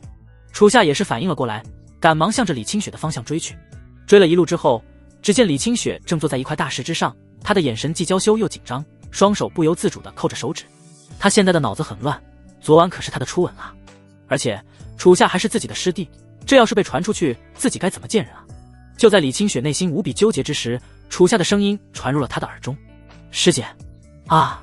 李清雪被吓了一跳，急忙转头一看，只见楚夏竟出现在了自己的身后，而自己刚才想事情太专注，都没发现他。师弟，你怎么跟来了？哈哈，我这不是担心师姐吗？所以就跟过来看看了。说着，楚夏坐到了李清雪身边，然后伸手缓缓抓住了她的玉手。这一抓，李清雪的手宛如触电一般，立马吓得想要缩回去，但却被楚夏牢牢抓住。李清雪顿时急了，娇羞地喊道：“师弟，你干什么？放手了！”“哼，我不放。师姐，你可是吻了我一晚上，你可得对我负责。我不是故意的，我是为了帮你把冰晶草的寒气给吸出来。反正我不管，你得对我负责。师弟，你到底想怎样嘛？你就饶了师姐我吧。”但楚夏哪里会放过这么好的机会，他很是坚定地向李清雪说道：“李师姐，我要你和我在一起。”此话一出，李清雪顿时惊住了，她没想到楚夏竟然这么直接，一时间让她很是不知所措。虽然她内心也很喜欢这个小师弟，可一直都碍于师姐师弟的身份在，不敢说出口。“师弟，你能不能给师姐我一点考虑的时间？”“可以，3秒够不够？1、2。”“哎，你什么时候变得这么霸道了？”“哈哈，我一直都很霸道，只是师姐你一直没有发现而已。”楚夏得意一笑，然后双手立马抱住了李清雪的脑袋，让她直视自己。“师姐，看着我，我是认真的。可是我比你大了3岁，女大3抱金砖，3岁再好不过了。我楚夏就喜欢姐姐。”见楚夏如此坚持，李清雪沉默了一会，最终内心做出了抉择。她向着楚夏问道：“师弟，如果我和你在一起，你会保护我吗？”“那还用说，我一定会保护你的，谁都不能欺负你，谁欺负你我杀了谁。”“好，那我愿意和你在一起。”“真的吗？”楚夏眼前一亮，李清雪竟然同意了，这实在是太好了。李清雪羞涩地点了点头：“真的，但是我们2个在一起的事情，你可不许到处去传，在外人面前，你还是得尊称我师姐。”“好好，我一定不到处传，我的好师姐。”关系已然确定，楚夏很是霸道地搂上了李清雪的小蛮腰，将她曼妙的玉体紧紧贴上了自己。李清雪也不再拘束，她的小脑袋靠在了楚夏的肩膀上，静静地回忆着2人的点点滴滴。是啊，缘分这东西可真是妙不可言。她嘴角扬起一抹温柔的笑，不由得感慨道：“想当年你还只是一个懵懂青涩的小孩子，没想到时光荏苒，你现在已经变成了一个意气风发的少年郎了。”“哈哈，师姐喜欢以前的我还是现在的我呢？”“哼哼，我都喜欢。”李清雪甜甜一笑，她双手抱着楚夏的手臂，朱唇毫不客气地向着楚夏脸庞亲了一口，傲娇地说道：“反正你现在是我的人了，你的现在和未来统统归我了，你逃不掉了。”“哈哈，我也没想逃，这么一个冰雪大美人在我身边，我还想逃，那不是有病吗？算你识相。对了，楚夏，你觉得师姐更漂亮还是师尊更漂亮？”听到这话，楚夏顿时一惊，但很快就反应了过来，他嘴角扬起一抹真诚的假笑，回答道：“师姐更美。那我和师尊同时掉入水里，你会先救谁？救师姐？那你不管师尊了。”“师尊哪有师姐重要？一个几百岁的老女人罢了，不值一提。”噗嗤，这回答一出，李清雪忍不住笑了出来。楚夏真的太好笑了，他很想看看师尊听到楚夏回答的反应，会不会气死御剑仙宗。赵如烟正在和长老们商议宗门的事务，忽然连着打了好几个喷嚏。他揉了揉鼻子，内心很是疑惑，奇怪，是不是有人在骂我？由于乾坤葫芦还在楚夏的手中，灵符宗七仙女不得不留在楚夏身边，等待他大发慈悲归还宗门至宝。在这段时间，玉灵溪依旧不听话，想尽办法想要整蛊楚夏。“楚夏哥哥，你渴了吧？这是我们灵符宗的灵液，灵犀特意拿来给你喝的。楚夏靠在树上小溪，听到玉灵犀的声音，他缓缓睁开了双眼，只见玉灵犀手中正拿着一个小玉瓶，满脸殷勤地笑着。楚夏白了他一眼，然后又瞅了瞅那小玉瓶，饶有兴致地点了点头，接过了小玉瓶。看到楚夏准备要喝了，玉灵犀心中立马大喜，他内心顿时化作一个小恶魔，在心中骂道：对，喝下去，这可不是什么灵液，而是我特意调制的超级变态辣椒水。楚夏，我让你和我斗。由于玉灵犀在玉瓶中施加了术法，令楚夏根本闻不到任何味道，但他这点小伎俩哪里瞒得过楚夏？楚夏眼中星辰紫光一闪，立马看出了端倪。于是他假装将玉瓶缓缓举到嘴前，玉灵犀也惊喜地张大了嘴巴，等待着楚夏出糗。就在楚夏将要喝下的瞬间，他大手迅速抓住玉灵犀肥嘟嘟的两腮，然后将玉瓶口塞入了他的嘴巴，里面的超级变态辣椒水立刻咕咕被他喝了下去。啊，好辣！这辣椒水一入喉，玉灵犀顿时感觉自己的喉咙像火烧一般。不对，还真的开始喷火了。只见他大张着嘴巴，不断喷着汹涌烈火，开始全场跑了起来，边跑边喊道：水，我要喝水！看到玉灵犀这般，玉如令忍不住拍了拍脑袋，很是头疼，心想着你就不能乖一点吗？整蛊楚夏不成，反被楚夏整蛊。玉灵犀拿起水直接咕咕喝了下去，但是这辣椒水实在是太厉害了，怎么喝都没用。玉灵犀绝望极了，现在还只是嘴巴遭罪，过会可是屁股才遭罪啊！就在他绝望之际，李清雪出现在了他的面前。李清雪缓缓释放自身灵力，凝结出了一颗小冰丸，他将小冰丸塞入了玉灵犀嘴中。顿时在小冰丸的作用之下，他逐渐感到不辣了。玉灵犀简直感激涕零，他一把抱住了李清雪，用很是委屈的小眼神注视着李清雪。清雪姐姐，你真是太好了！哈，小灵犀，你可得乖一点，不能老是这么调皮。我知道了，清雪姐姐，你能不能让楚夏把乾坤葫芦还给我？你是他师姐，他应该会听你的话的。你呀，我可命令不动他，你还是乖乖听他的话吧。说着，李清雪温柔地摸了摸玉灵犀的小脑袋，然后离开了。李清雪离开之后，玉灵犀皱起了眉，想让他听话是不可能听话的，整蛊不行，那就死缠烂打。于是接下来就发生了特别搞笑的一幕。玉灵犀，你快放开我的腿！不放，我死都不放，除非你把乾坤葫芦还给我。楚夏站在地上，只见玉灵犀双手紧紧抱着他的大腿，小屁股还直接坐到了他的脚上，俨然成为了楚夏身上的一个挂件。楚夏很是无奈，也不管那么多，你爱坐就坐着吧。于是他开始拖着玉灵犀走路，每走一步都非常辛苦。这一幕可把周围的人全部看乐了，这两人都好可爱。玉灵犀一连缠了楚夏好几天，还是没能拿回乾坤葫芦。终于200里外的秘境能量愈来愈强，已然开始有打开的迹象。苏云彤看到时机已到，随即向着楚夏众人说道：各位，秘境即将要开启了，我们即刻出发。是，长老。众人点了点头，纷纷准备赶往秘境。李清雪来到了楚夏身边，看着他大腿上的玉灵犀，忍不住笑道：哈哈，小灵犀，你这是长楚夏大腿上了。哼，他要不还我葫芦，我缠着他一辈子。说着，他还张大了小嘴，毫不客气地向着楚夏大腿咬去，疼得楚夏倒吸一口凉气。李清雪无奈地摇了摇头，向着楚夏说道：师弟，你就别再逗玉灵犀了，快把乾坤葫芦还给他，我们马上要去秘境了。行吧，看在李师姐的面子上，那我就还给他。楚夏手中灵光一闪，乾坤葫芦出现在了手掌之中。玉灵犀，把你这葫芦拿着。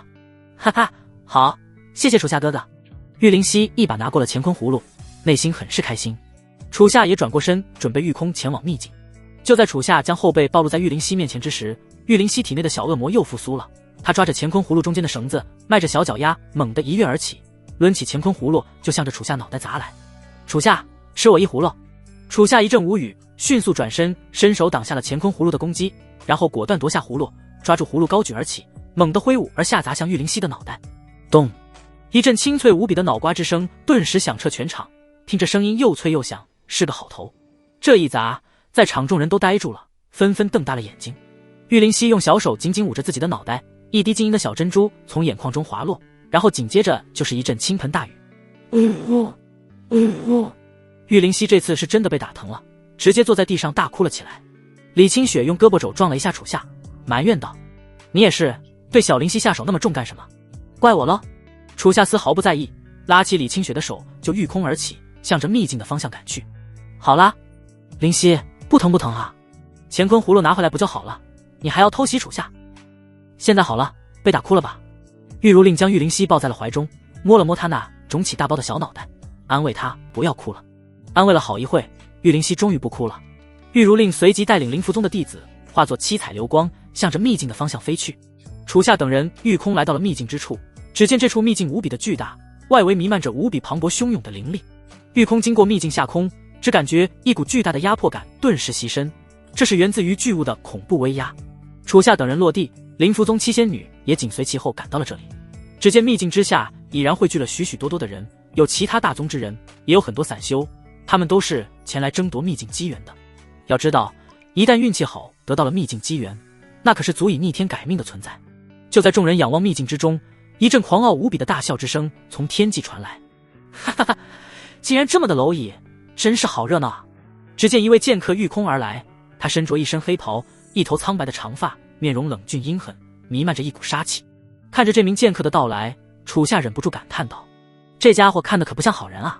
苏云彤认出了苍穹之上的这个黑袍剑客，不由得眉宇一皱，竟然是鬼市的顶级杀手鬼见愁。鬼见愁，听到鬼见愁三字，楚夏也是一惊。这鬼见愁可是一个臭名昭著的存在，他的实力足有元婴中期，杀了很多大善之人。就在鬼见愁出现不久，另外一方天际又传来一阵儒雅温和的男子之声。如大规模的秘境，看来本公子来对了。只见一位身着蓝袍的儒雅中年男子，手持一把精致的羽扇，脚踏虚空，不断向着秘境行来。看到这儒雅的男子，鬼见愁嘴角扬起一抹不屑的笑。我还以为是谁呢，原来是青玉楼楼主剑骨公子啊！原来是鬼见愁剑友，许久不见了。呸，谁和你是剑友？怎么，今天青玉楼其他杀手没来，你楼主亲自来争夺秘境？剑友说笑了，青玉楼事务繁忙，我手下的杀手全部任务在身，没有空闲的人，所以我就自己来这凑热闹。剑友你呢？为什么来此争夺秘境？是鬼市没生意了吗？你！鬼见愁怒火中烧，正所谓同行见面分外眼红，他恨不得一剑杀了剑骨公子，但又做不到，因为剑骨公子的实力也很是不凡，实力到了元婴后期，且剑法蛊毒合二为一，实乃天下一绝。鬼见愁和剑骨公子到来之后，又来了几个实力非凡的强者，有焚天剑宗的大长老王烈阳，勾陈宗的天才弟子巨骨离蟒。看来这一次的秘境争夺将会特别激烈。终于，伴随着秘境的彻底形成，一道汹涌的时空漩涡开始形成。在场所有人看到时空漩涡的出现，纷纷御空而起，向着深邃无尽的漩涡之中冲去。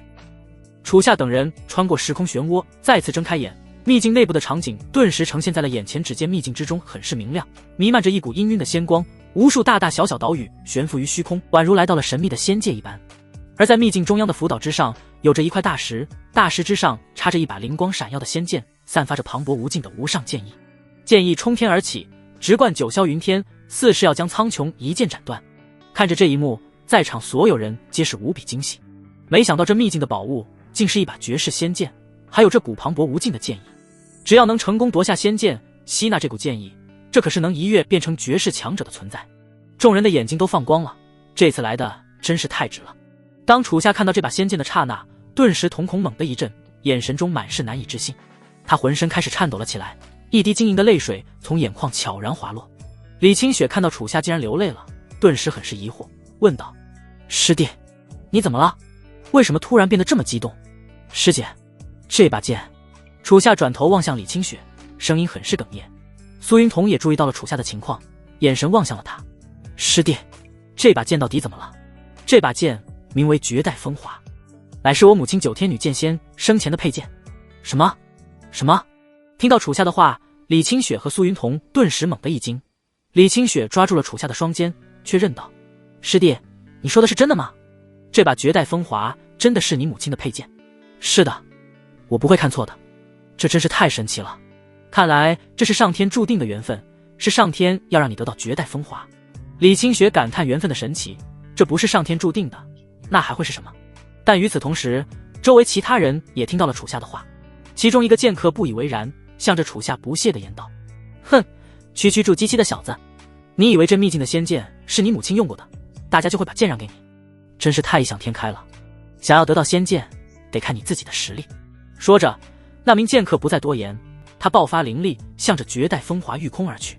其他人见有人已经开始争夺，也纷纷御空冲向绝代风华。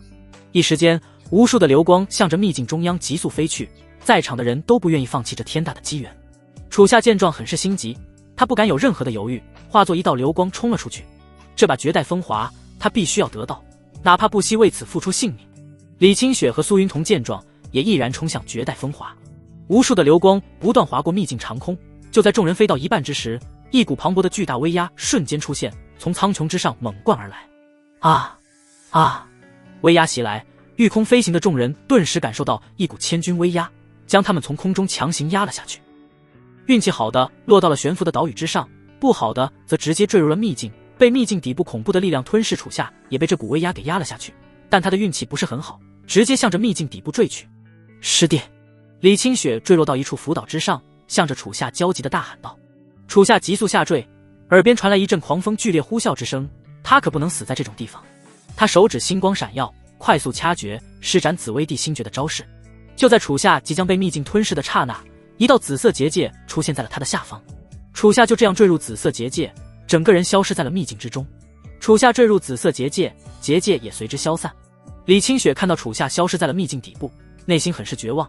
他在浮岛边缘撕心裂肺地呼喊着，他接受不了楚夏就这么死去，他内心很是难受，这一切都发生得太突然了。我要变寡妇了！就在他泪水即将倾盆而出之际，他的上空突然出现一道紫色结界，楚夏的身影从结界之中落了下来。师弟！看到楚夏竟然还活着，李清雪从大悲到大喜就在一瞬间，他跑到了楚夏身前，好奇地问道：师弟，你这是什么招式？太厉害了，这是师尊教你的吗？不是他，是其他的高人教我的。是哪个高人？叶瘸子教我的。叶瘸子？那个看手工法格的杂役老头。听到叶瘸子三个字，李清雪很是惊讶。别看他只是个杂役，他其实是个通晓古今的绝世智者。师姐，你回去也可以去请教请教他。说着，楚夏不再多言，目光向着绝代风华眺望而去，感受着刚才突然袭来的巨大威压。他知道想要夺剑并没有那么简单。果然不出他所料，就在威压出现之后，绝代风华之前缓缓浮现出一道老者的身影。只见老者身着一身陈旧的白袍，手持一把长剑，一头修长苍白的发丝，双眸被纱布紧紧包裹，是一名盲眼剑客。看到这位老者，楚夏的眉宇顿时紧皱了起来。他自然知道这名老者的强大之处，这位老者乃是9天女剑仙的首剑长老老剑奴。老剑奴的实力很是恐怖，生前乃是一名顶级的剑道强者，只是没想到他的灵体出现在了秘境之中，誓死守护着绝代风华。想到这，楚夏心中充满了深深的敬佩。秘境中的众人看到老剑奴的出现，也皆是一惊，他们面面相觑，议论道：这个老者是谁？难道是守护仙剑的守剑者？看来想要得到仙剑，要先过他这一关。这时，老剑奴身上猛然爆发出一股滔天的剑意，这股剑意如同狂狼一般席卷而出，顷刻间就覆盖了整片秘境。就在众人疑惑之际，突然一阵凄厉的惨叫之声顿时响彻而起。只见2名男子不知道被从何处袭来的剑气命中，身体直接被斩成了2半。看到这骇人的场景，楚夏大感不妙，他急忙推开了身边的李清雪。师姐，小心！李清雪被楚夏推开，一道无形的锐利剑气骤然从地面灌出，冲向天际。与此同时，越来越多的惨叫之声纷纷响起，是9天剑法的剑阵，无尽剑围。楚夏立刻明白了老剑奴的招式，他的双眸瞬间变成紫色，只见秘境之中弥漫着无数的剑气。终于，无尽剑围的剑气彻底爆发，无穷无尽的剑气向着所有人疯狂袭来。这些剑气从4面8方包围而来，而且无形无色，很是难以捕捉。一时间，秘境之中惨叫声不断，一些修为低微的人直接被剑气疯狂屠戮。楚夏挥舞青红剑，不断挡下袭来的剑气。李清雪也集中自己的精神，开始感受着周围的剑气。灵符宗那方，玉如令立刻挥出一道防御符箓，将灵符宗弟子保护住。无尽的剑气不断冲击着灵力屏障，传来一阵无比急促剧烈的碰撞之声。灵力屏障在剑气的冲击之下，开始缓缓裂开道道裂痕，宛如蜘蛛网一般不断蔓延。玉如令惊叹着剑气的威力，不敢有丝毫的怠慢，急忙再度挥出2道防御符箓，维持住防御。玉灵溪也是第一次遇到这般危机，她美丽的大眼睛下意识地望向了楚夏，看到他正在挥剑抵抗剑气，不知道为何，原本很是讨厌楚夏的他，心中竟然产生了一丝担心。楚夏哥哥，你可千万不能有事啊！楚夏不断挡下剑气，但这剑气无穷无尽，根本抵挡不完，必须要想办法破掉剑阵。阵眼，对，但凡见阵皆有阵眼，只要毁掉阵眼，无尽剑威自然会消散。楚夏紫眸看向老剑奴，果然在他的上空散发着一股氤氲的剑意，这正是剑阵的阵眼。可想要当着老剑奴的面破掉这阵眼，是何其困难的事情。但就算再困难，也必须一试。楚夏猛地爆发星辰之力，青红剑挥舞斩出一道磅礴的星辰剑芒，星辰剑芒划破虚空，向着阵眼的方向径直灌去。沿途的剑气不断攻向星辰剑芒，却根本没有任何作用。老剑奴也感受到了这股无比强大奇异的力量，他身形纵身一跃，来到了阵眼前方，爆发灵力，挥出一道同样的强大的白色剑芒。轰！两道强大的剑芒顿时交锋，激起一阵响彻天地的碰撞之声，一股汹涌的狂浪向着四方狂卷而去，产生的气势将周围的浮岛纷纷卷了出去。星辰剑芒虽强，但实力上的差距实在是太大。在老剑奴的剑芒之下，星辰剑芒开始支离破碎。可恶，实力差距实在是太大了，完全顶不住啊！就在楚夏准备带着李清雪闪躲之际，一道巨剑剑芒猛地从他们后方灌出，向着老剑奴袭去。轰！又一阵巨响传来，巨剑剑芒攻向老剑奴的白色剑芒，开始为星辰剑芒加了一份力。楚夏转过身一看，正是苏云彤出手了。不仅如此，在场一些强者看出了楚夏的用意，纷纷爆发自身的灵力，挥出极招，向着白色剑芒冲去。轰！轰！轰！一时间，数道强大的灵力不断冲向白色剑芒，剑芒、掌力、拳劲、术法等等攻势开始和白色剑芒展开了疯狂的对战。两股力量势均力敌，如此多的人才能抗衡老剑奴一剑，可见其实力是多么可怕。看着现场的局势，楚夏知道哪怕凭众人的合力，想要打败老剑奴还是非常困难的。就在众人苦苦支撑之际，老剑奴长剑再度挥舞，一道更为磅礴的白色剑芒再度袭出。白色剑芒撞上前一道剑芒，巨大的撞击力直接将众人的合力全部冲散。不仅如此，白色剑芒巨大的剑身不断摧毁沿途的浮岛，带着无尽的威压直贯众人而来。看到这一幕，众人绝望了，纷纷大骇，开始躲避这道攻击。但楚夏却认为这是一个绝佳的机会，他要逆流而上。巨大的白色剑芒携风卷残云之势，向着楚夏的浮岛灌来。楚夏让李清雪及时躲开，自己毫不犹豫地持剑向着前方冲去。他单手快速掐诀，一道星辰结界顿时出现在了前方。楚夏冲进结界，身形顿时消失在了虚空之中。浮岛也在剑芒的攻击之下，顷刻间崩塌分裂。就在楚夏消失的瞬间，秘境之中忽然出现了数道星辰结界，出现在了老剑奴四周。感知到结界的存在，老剑奴顿时提高了警惕。他虽然双目失明，但有着强大的感知能力，丝毫不比明眼人弱。就在这时，楚夏猛地从其上方的星辰结界中跃出，手持青红剑急速俯冲而下，向着老剑奴斩来。老剑奴瞬间感应到了楚夏的气息，持长剑迎击了回去。砰！楚夏俯冲之势力量刚猛，但老剑奴实力更是无解。双剑交锋的瞬间，激起一阵剧烈的金属碰撞之声，强大的力量袭向楚夏，直接将他震飞了出去。楚夏的身形不断冲向苍穹，紫眸紧紧注视着老剑奴。老剑奴的肉体早已不在，现在在眼前的只是残留的意识罢了。可以看到，伴随着老剑奴的不断出招，其意识之力也会迅速流逝，最终彻底消散。楚夏向着老剑奴大喊，试着能够唤醒他的记忆。剑奴前辈，你还记得我吗？我是楚夏。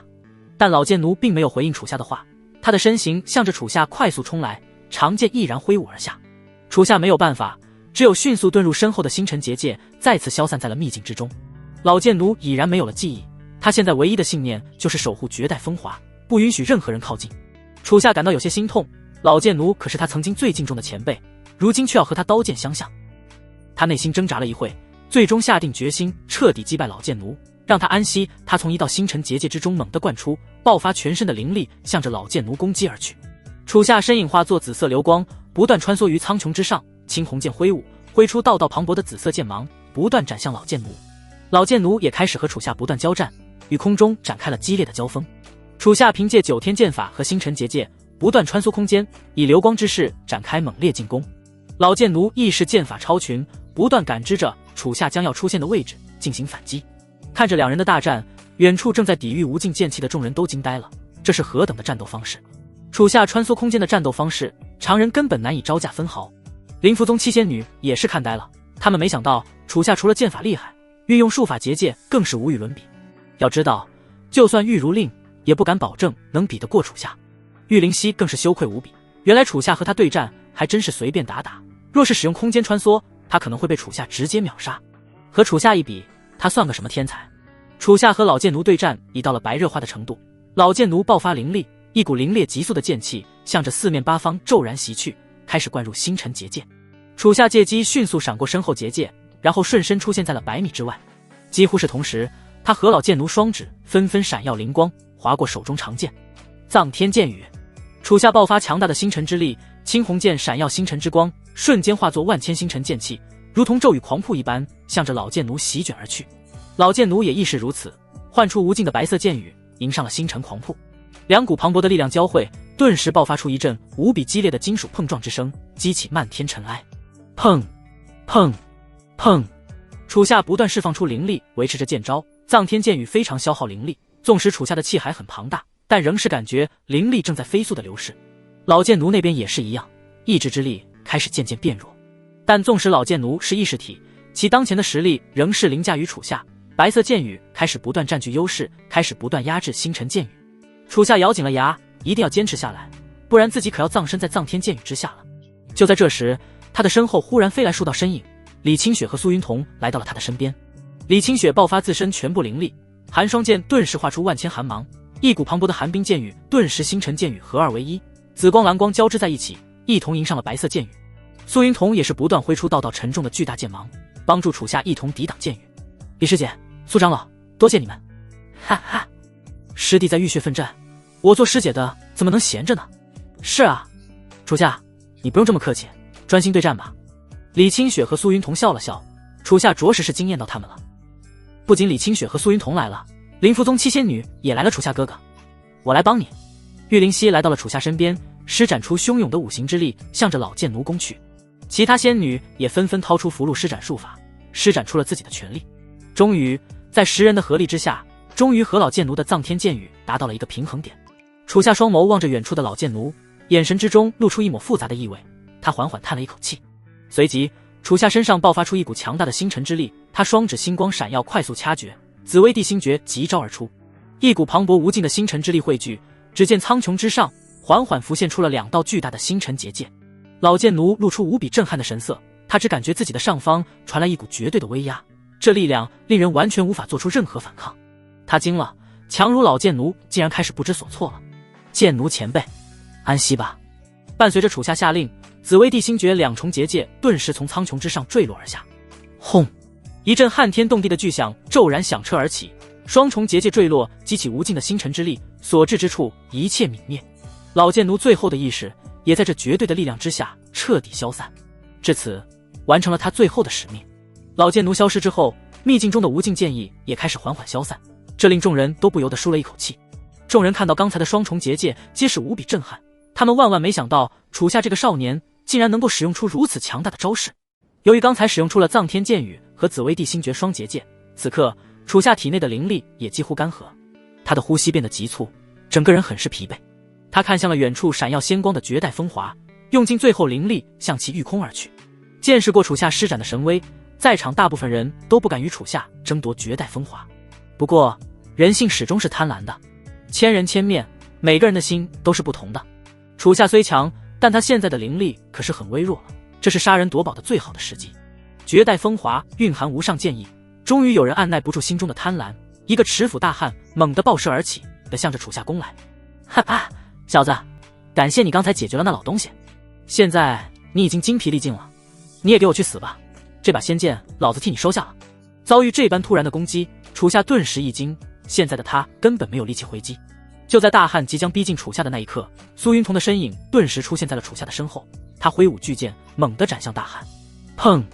巨剑大斧交汇，爆发一阵剧烈的金属碰撞之声，苏云彤强悍的力量直接将大汉击飞了出去。大汉于空中斜向坠落，重重摔在了一处浮岛之上。啊！你这该死的女人，竟然敢坏老子的好事！大汉只感觉自己胸口一沉，扑哧一声吐出大股鲜血。苏云彤手持巨剑傲指众人，眼神睥睨霸气，向着在场所有人发出了警告：诸位道友，我乃御剑仙宗长老苏云彤，此剑乃是我御剑仙宗弟子楚夏母亲的佩剑，这是一个母亲留给她孩子最后的思念，还请诸位道友不要再来争夺，如果你们不听，那就是与我们御剑仙宗为敌。苏云彤霸气一言，足以震撼出大部分想要争夺仙界的人，因为他可是一个元婴中期的强者，在场元婴级别的可没几个。这时，一阵寒冷的笑声传来，只见鬼见愁从人群之中走了出来，他双眸冷冷注视向了苏云彤，冷笑道：哈哈，遇见仙宗的长老可好，生霸道啊！这是那小子母亲的佩剑又如何？只要出现在秘境，那就是见着有份，我们为什么要让给你们？鬼见愁，你们鬼市想与我们遇见仙宗为敌吗？哈哈，苏长老，我可没这么大的面子代表鬼市，我只是鬼市一个小小的杀手罢了，你太看得起我了。还有，你们遇见仙宗真和鬼市为敌，是不是太看得起自己了？哼，这话我应该反问你，你们鬼市是不是太看得起自己了？苏云彤丝毫不惧，双眸紧紧注视着鬼见愁。鬼见愁本就是一个不择手段的杀手，他可不能放过这般逆天的机缘。于是他开始向周围的人不断诱惑，尤其是同为剑宗门派的焚天剑宗大长老王烈阳。王长老，我记得焚天剑宗和御剑仙宗是齐名的吧？如果被这小子得到了这把仙剑，以后御剑仙宗岂不是要骑在你们头上了？鬼见愁，你什么意思啊？王烈阳冷冷地问道。哈，我的意思是，虽然刚才是那个叫楚夏的小子解决了秘境老者，让您这个正派长老趁人之危确实不太好，可是为了焚天剑宗未来能够力压御剑仙宗，如果我是长老您，甘愿自己背上骂名，也要阻止那小子得到仙剑。听到这话，王烈阳沉默了，他开始扶着自己的白须，仔细思考起了这话。鬼见愁嘴角扬起一抹得逞的笑，他知道自己已经说服王烈阳了，于是他不再犹豫，猛地抱射而起，向着苍穹之上的苏云彤攻去。看到鬼见愁袭来，苏云彤赶忙对楚夏喊道：楚夏，你快去夺取绝代风华，一切由我为你挡着。是，长老。楚夏点了点头，开始向着绝代风华冲去。鬼见愁和苏云彤展开了激烈的交锋。与此同时，由于鬼见愁出手，其他人也纷纷御空而起，向着楚夏攻来。王烈阳也果断出手，身形化作一道火光冲天而起，持剑向着楚夏攻来。浮岛之上，看着这么多人向着楚夏包围而去，剑谷公子与单清瑶眼神淡然玩味，似是在看一场好戏。面对这么多人的攻击，这位少年，你又该如何破局呢？真是令人期待啊！看着四面八方都有人袭来，楚夏紧紧握住了青红剑，准备好血战师弟，我来帮你。楚夏哥哥，灵犀来帮你。只见李清雪和玉灵犀迅速闪到了楚夏身边。不仅如此，御剑仙宗的其他弟子，还有灵符宗的所有人纷纷出现，开始全力帮助楚夏夺剑。见如此多的人帮助自己，楚夏心里很感动，便毫无顾忌地冲向绝代风华。终于在最后一刻，楚夏的灵力彻底干涸，他重重从苍穹之上坠落而下，摔在了绝代风华之前。他紧捂胸口，吐出一口鲜血，然后艰难地站起了身。楚夏伸手紧紧握住了绝代风华，就在他触碰的一瞬间，一股无比磅礴浩瀚的无上剑意开始疯狂涌入他的体内。啊！无上剑意入体，开始疯狂向着楚夏的经脉气海之中涌去。楚夏闭上双眸，开始吸收无上剑意。要知道，在吸收的过程之中，必须集中精神，不能有半分杂念。一旦分神，就会承受不住，轻则经脉寸断，重则直接爆体而亡。好在楚夏是星辰圣体，气海很是庞大，足以容纳这浩瀚的剑意。楚夏吸收着无上剑意，他的身心开始进入一种十分奇妙的感觉。这时，一阵无比熟悉的女子之声传入了楚夏耳中。夏儿，这阵声音很是温柔动听，令楚夏的内心顿时沦陷了。这正是自己母亲九天女剑仙的声音。母亲，睁开眼，楚夏只见自己正身处一片奇异的空间。这空间四周皆是没有任何事物，映入眼帘的是有一片白色的虚空。远方，一位身着白袍的绝美女剑仙正踏着玉步向他缓缓行来。看到这道身影，一股无尽的思念之意从楚夏内心涌出，他只感觉自己的眼睛一暖，鼻子酸酸的，一滴晶莹的泪水滑落脸颊。他向着九天女剑仙跑了过去，直接紧紧抱住了她，像小孩子一样开始大哭了起来。母亲，女剑仙看着怀中的楚夏，眼神中满是温柔之意，她伸出玉臂轻轻抱住了楚夏。夏儿，你长大了。母亲，我好想你。楚夏抬起头，此刻的他双眸通红，声音哽咽。母亲也想夏儿呢。女剑仙溺爱地摸了摸楚夏的脑袋，她没想到母子两人竟然能再次见面，她不由得感叹道：真是上天注定我们母子再见面呢。夏儿，从今往后母亲就永远在你身边了。母亲，这是什么意思？现在的你不是一尊意识之体吗？哈，夏儿，当初的那场大战我确实是死了，但我的最后的魂魄却进入了绝代风华之中，我现在是绝代风华的剑灵了。剑灵？听到这2字，楚夏很是震惊。也就是说，自己母亲的魂魄已经和绝代风华合二为一了。是的，从今以后，我会化作剑灵守护在你的身边。夏儿，现在我将我毕生的无上剑意传给你，你集中精神接受剑意。你的伙伴们正在为你浴血奋战呢。好，说着，楚夏闭上了眼睛，开始全身心快速吸收剑意。一剑纵横千万里，开山裂的斩苍天，这就是女剑仙毕生所悟的绝世剑意。斩天剑意，斩尽一切天地法则。秘境之中，众人看到楚夏正在疯狂地吸收浩瀚剑意，那些想要争夺绝代风华的人顿时大急。若是被他成功吸收完，那他们就没好果子吃了。箭在弦上不得不发，他们开始爆发自己的全力，不断突围，准备阻止楚夏继续吸收。鬼剑愁见状，不再保留自己的实力，他猛地爆发自身磅礴的灵力，出剑皆是必杀之招，向着苏云彤袭来。在刚才对战老剑奴的过程中，鬼剑愁保留了大部分灵力，而苏云彤则消耗非常大，现在的灵力也近乎干涸。面对鬼剑愁的致命出剑，他挥舞巨剑，逐渐陷入颓势。鬼剑愁作为绝顶杀手，立刻抓住了苏云彤的破绽，一记凌冽无比的黑色剑芒骤然贯出，贯穿了苏云彤的心脏。啊！苏云彤顿时发出一阵痛苦的惨叫，他狂吐一口鲜血，紧紧捂住了自己的胸口。心脏被瞬间贯穿，苏云彤只感觉自己的意识正在飞速流逝，眼前的场景变得愈来愈模糊。他巨剑插地，紧握剑柄支撑着自己的身体，却又遭遇数道黑色剑芒骤然贯身。啊！数道剑芒穿过苏云彤的胸膛，顿时激起一阵血雾，鲜血止不住地渗透而出，透过红袍滴落到地上。苏云彤眼前彻底一黑，身体缓缓向后倒去，摔在了地上。看到这一幕，鬼剑愁冷冷一笑，随即化作一道黑色流光向着楚夏冲去。李清雪看到苏云彤倒地，鬼剑愁又向着楚夏冲去，顿时心急如焚。现在的他完全不知道该怎么办。周围的修士不断向着李清雪攻来，李清雪也逐渐撑不住了。难道他和楚夏、苏云彤都要葬身在这秘境中了吗？鬼剑愁的速度很快，转瞬之间就来到了楚夏上空，他果断持剑俯冲而下，想要中断楚夏的吸收。楚夏感知到了危险，急切的想要中断吸收，对抗鬼剑愁，但却被九天女剑仙给拦住了。母亲，夏儿，不可中断。可是，相信母亲。好。楚夏咬了咬牙，他选择听母亲的话，继续全心吸收剑意。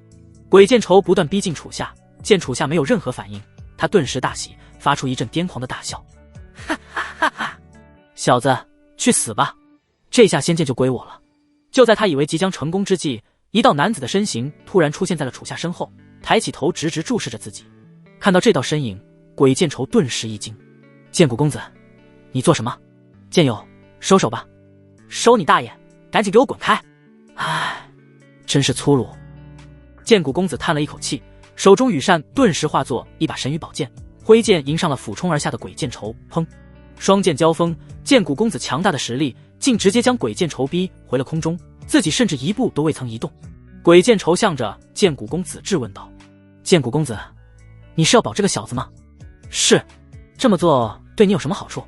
为什么不趁他还在吸收剑意，杀了他夺取仙剑？”“哈，剑友，与其毁掉一个天才，本公子更喜欢看着一个天才茁壮成长。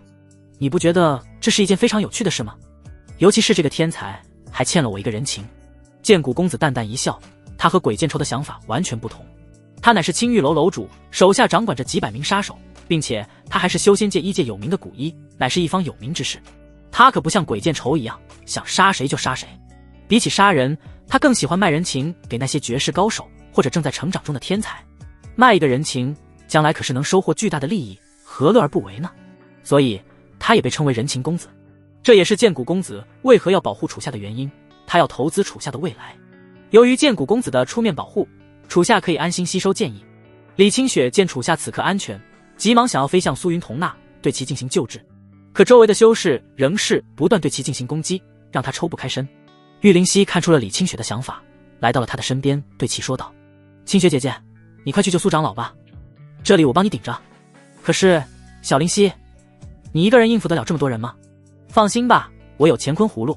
虽然师尊不允许我随便用，但这一次情况紧急，我不管了。”“好，那你多小心。”李清雪点了点头，立刻向着苏云彤的方向飞去。李清雪快速来到了苏彤云身边，她看着苏云彤浑身伤痕累累，胸口不断流淌出鲜血，她迅速点上了苏云彤的胸前穴位，为其止血，然后从自己的储物戒指中掏出了一枚丹药，为苏云彤服用了下去。苏长老，你可千万不能有事啊！与此同时，玉灵溪对上了一群围攻而来的修士。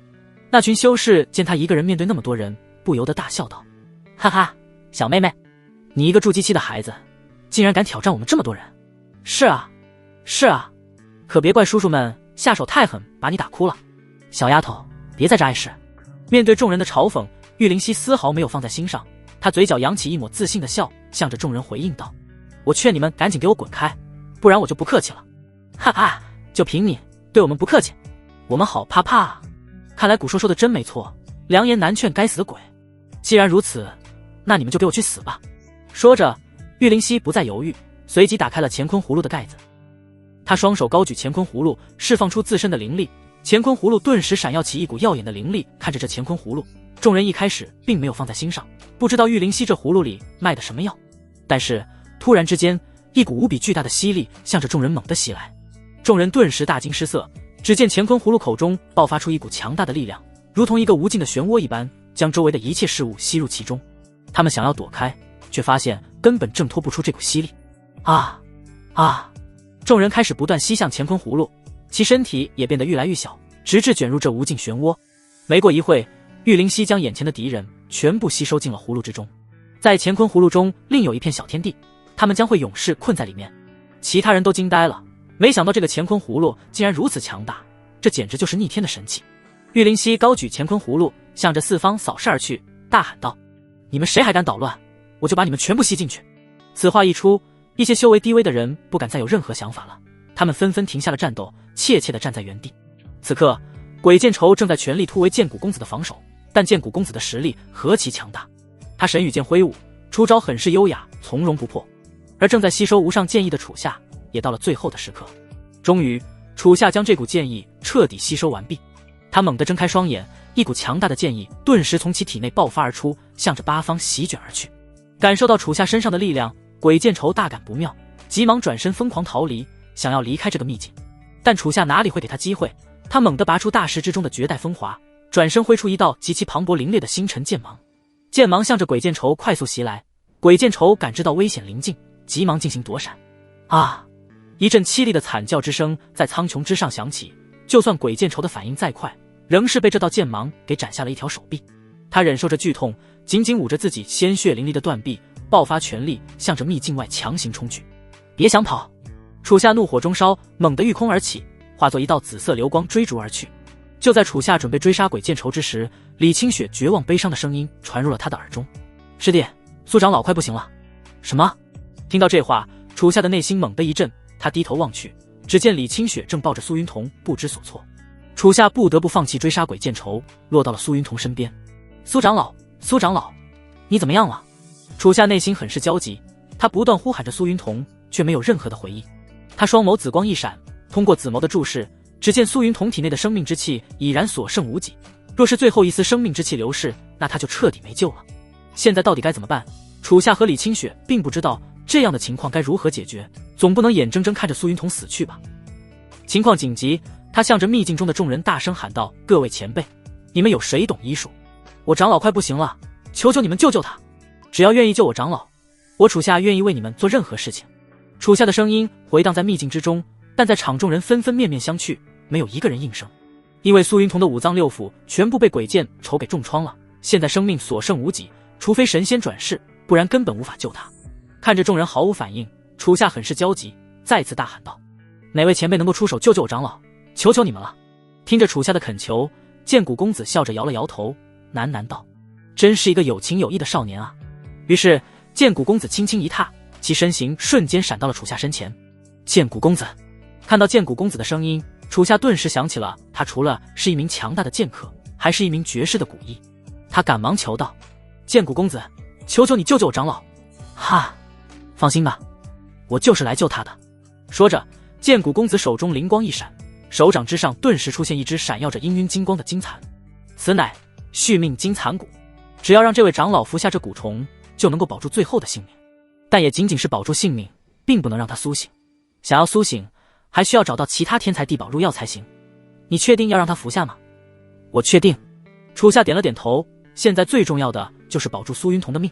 剑谷公子满意一笑，于是将续命金蚕蛊递给了楚夏，说道：“好，楚夏，现在你欠我一个大人情，我需要你以后为我做一件事情，至于做什么，我现在还没想好。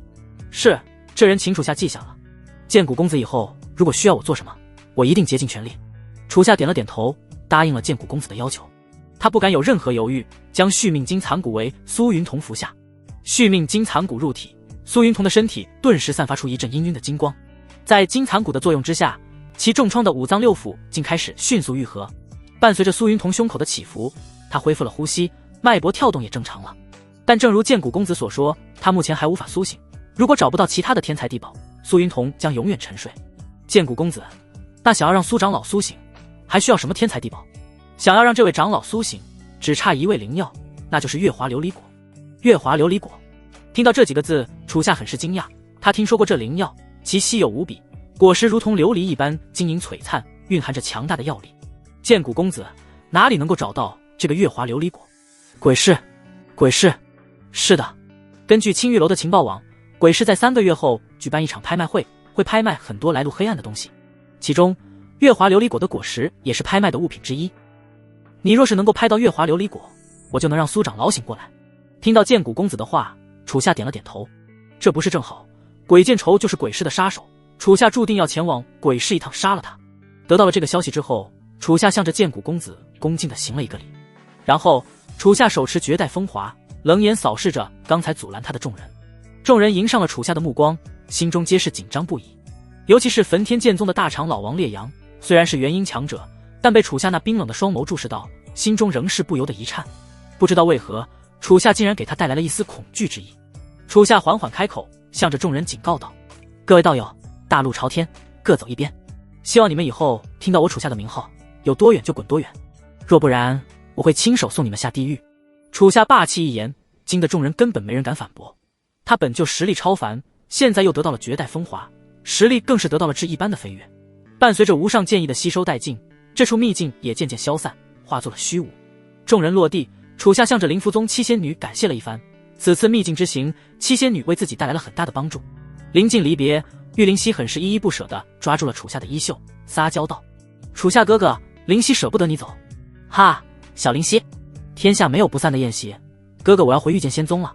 楚夏溺爱地摸了摸玉灵溪的小脑袋，这小丫头撒娇时候还真可爱。那你以后可要来灵符宗看我？可以啊，那我等你18岁的时候上灵符宗来看你。真的吗？那我们约定好了，拉钩。行，拉钩。说着，楚夏和玉灵溪小母指勾在一起，定下约定。楚夏哥哥，这2年灵溪会努力修炼的，到时候我要打败你。行行行，不过我建议你可以练练铁头功，我发现你的小脑袋挺硬的。你提起铁头功，玉灵溪顿时想到了被楚夏一葫芦砸哭的场景，他顿时气急败坏，小脑袋直接撞向了楚夏的肚子。哎呦，小灵溪，你不讲武德搞偷袭，哼，不是你让我铁头功的。玉灵溪白了楚夏一眼，然后傲娇地撅起了小嘴。楚夏也是被玉灵溪逗乐了，他又和玉如令聊了几句之后，就和灵符宗告别了。说着，楚夏众人御空而起，化作流光向着御剑仙宗飞去。御剑仙宗，赵如烟看着远处归来的流光，心情很是激动，因为他好久没见到楚夏了，心里实在是太想他了。看到众人落地，只见楚夏正背着苏云彤，赵如烟看到顿时一惊，赶忙上前询问道：楚夏，苏云彤怎么了？师尊，苏长老被鬼市杀手鬼见愁所伤，现在……楚夏将秘境中发生的事情和赵如烟详细说了出来。赵如烟听到后顿时眉宇一皱，没想到其中竟然发生了这么危险的事。他让李清雪将苏云彤带回自己的万花峰静养，并且单独留下了楚夏。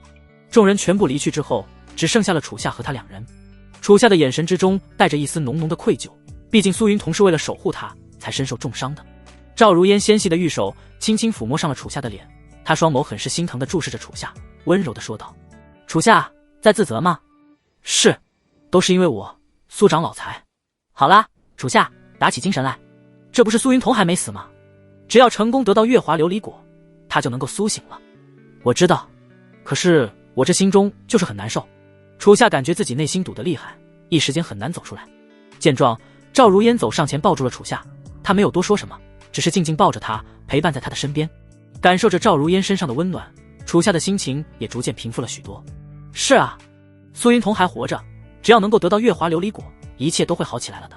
现在不是哀伤的时候，现在要想的是如何进行下一步动作。谢谢你，师尊，我现在心情好多了。哈，心情好点了就行。你接下来打算怎么做？我想进入鬼市，拍下月华琉璃果，并杀了鬼见愁。听到楚夏的话，赵如烟摇了摇头，向着楚夏劝道：楚夏，先不说月华琉璃果，你绝对不能在鬼市杀鬼见愁。为什么？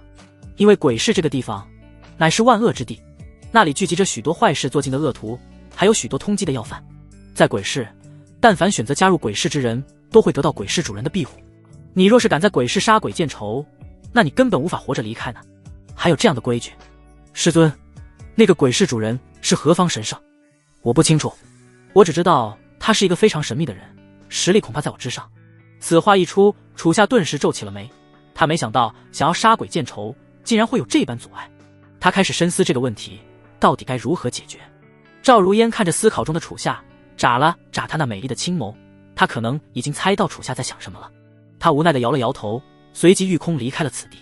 赵如烟走后，楚夏的眼神闪过一丝凶狠之意，他握紧了拳，冷冷言道：鬼见愁，我管你躲在鬼市还是哪里，这一次就算天王老子来了也保不住你。由于距离鬼市拍卖会的开启还有数月，在这段时间之中，楚夏在万花峰后山开始每日刻苦的修炼。他白天修炼9天剑法，晚上则彻夜吸收星辰之力。楚夏的这一切，赵如烟都看在眼里，他知道楚夏这是为了进入鬼市做准备。万花峰上，赵如烟无奈一笑，眼神之中却是充满了宠溺。你这逆徒，看来想劝住你简直比登天还难啊。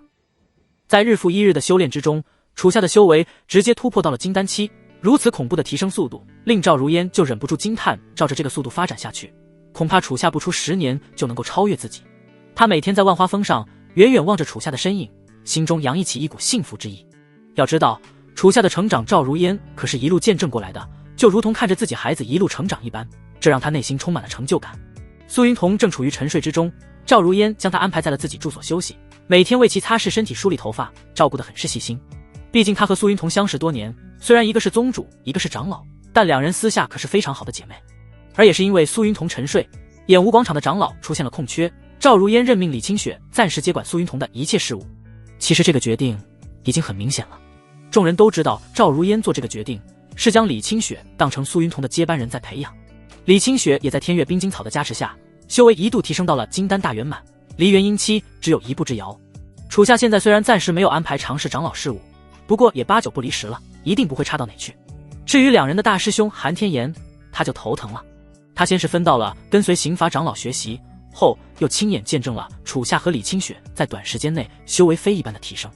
李清雪的修为甚至反超了自己的金丹后期，楚夏也步入了金丹初期，以楚夏的提升速度，恐怕不出1年就能超过他。这让韩天炎顿时陷入了深深的不安，他不能接受自己如此下去。深夜，遇见仙宗，一道红色流光快速闪过星空，向着十方大山深处飞去。大概飞了1个时辰左右，那道红色流光降落到了大山中，站在一处漆黑深邃的山洞之前。韩天炎望着眼前这处山洞，掌心燃起汹涌的火焰，径直走了进去。经过一番曲折的道路，韩天炎到达了山洞的深处。只见山洞深处是一个宽阔的空间，韩天炎一掌拍向山洞的石壁，一道汹涌的火焰顿时蔓延，照亮了这处黑暗的空间。只见山洞深处缠绕着无数纵横交错的铁链，宛若一个巨大的蜘蛛网一般。在蛛网中央，一位老者被困于此，其四肢被铁链牢牢束缚，难以动弹分毫。这个老者正是当初和赵如烟对战的合欢老祖。当初的大战，赵如烟中了合欢老祖的合欢独掌，合欢老祖也被他打成了重伤。就是趁着这个机会，韩天炎在混乱之际将合欢老祖带到了这个山洞，并将其封住灵力囚禁了起来。看到韩天炎的到来，合欢老祖发出一阵沙哑苍老的笑声，哈哈哈哈！小子，你来这里干什么？是想来看看我这老头子死了没有吗？老东西，少废话，告诉我有什么能够快速提升修为的方法。哈哈，玩火的小鬼，你这般年轻已经达到了金丹后期，已经是万里无一的天才了，只要循序渐进，将来定当名扬天下，何必这么急呢？我不想和你解释那么多，就问你有还是没有。韩天炎没有耐心和合欢老祖解释那么多，开门见山得向他问道。合欢老祖玩味一笑，他没有和韩天炎说什么功法，只是向他问了一个问题：小子，赵如烟还活着吗？你什么意思啊？师尊当然还活着了。哦，这就奇了，赵如烟中了我的毒掌，竟然还活着。说到这，合欢老祖感觉事情变得有趣了起来。韩天岩不以为然，嘲讽道：“师尊活着很意外吗？他好歹也是化神后期的修为，就凭你那区区一掌就想消灭他，你未免太天真了。小子，是你太天真了。你什么意思啊？我那毒掌可不是普通毒掌，那可是含有合欢剧毒的毒掌。别说什么化神后期，哪怕他是大成期的绝世强者，照样会被剧毒侵蚀。唯一的解毒办法就是和男人进行欢喜之事。你那冰清玉洁的圣女师尊，现在已经变成别人的女人了。不知道是哪个男人这么有福气，能尝到赵如烟的滋味，真是羡慕死老夫了。”合欢老祖不由得啧啧感叹，要知道万花之体可是他梦寐以求的存在，与其行阴阳欢喜之事，可是对修炼能够产生显著的奇效。没想到自己这一掌竟然是为他人做嫁衣。听到合欢老祖的话，韩天岩感觉自己的天都塌了。他瞬间想到了当初在山洞之中，只有赵如烟和楚夏两人，而且一向不让人碰的赵如烟竟然让楚夏挽着他的手臂。再加上那天之后楚夏的宫体突然恢复，难道这一切的发生是因为楚夏和赵如烟已经？韩天岩很是震惊，同时内心涌出一股浓烈的醋意和恨意。他可是倾慕赵如烟很久很久了，做梦都想得到她，但为何苍天如此造化弄人？他心里很是后悔，为何遇见仙宗和合欢宗大战的时候，自己选择先囚禁合欢老祖当自己的底牌，而不是去救赵如烟？要是他去救赵如烟的话，哪里还有楚夏什么事？韩天岩无法接受这种结果，开始歇斯底里地嘶吼了起来：“可恶，可恶！楚夏，他算个什么东西，竟然能和师尊行欢喜之事？这一切本该是我的，师尊她本该是我的女人。”韩天岩开始疯癫了起来，合欢老祖则饶有兴致地看着他这般无能狂怒的模样。许久之后，合欢老祖嘴角扬起一抹奸邪的笑，他向着韩天岩诱惑道：“哈哈，小子，你想要变强吗？那当然，有什么办法能让我快速变强？简单，想要快速变强的办法有很多，而我们合欢宗的办法就是修炼合欢秘术。赶紧把合欢秘术教我！”韩天岩迫不及待地喊道。“可以，富儿过来，我现在就传你合欢秘术。”说着，合欢老祖将自己修炼的合欢秘术全部传授给了韩天岩。当然，这其中他对秘术做了一些小小的改变。拍卖会在即，楚夏也准备动身前往鬼市。走之前，他来到了万花峰和赵如烟告别。“师尊，我要前往鬼市了。”“知道了，你要的东西我都给你准备好了。”说着，赵如烟将一枚碧绿的储物戒指扔给了楚夏，向他说道：“逆徒，这枚戒指中我放了御剑仙宗5成的财宝，你拿着去参加拍卖会。毕竟宗门还需要运转，我只能给你这么多了。”“多谢师尊，5成已经很多了。”楚夏笑了笑，欣然将这枚戒指戴在了手中。“对了，逆徒，这次前往鬼市，我派个长老跟你一起去。”“不需要。”“那我让清雪跟你一起去。”“不需要。”“你个逆徒，这不需要，那不需要。你知不知道鬼市多么危险？你一个人去，万一出什么事情？”“我……”赵如烟欲言又止，丝毫不想承认自己担心他。楚夏自然明白赵如烟的心意，但他这次的态度很是坚决，只想一个人前往鬼市。“师尊，这次我一个人去，你不需要派任何人跟着我。还有，你也不要跟着我，你身上的香味是掩盖不住的，很容易被我发现的。”“哼，逆徒，你当你是谁啊？谁稀罕跟着你？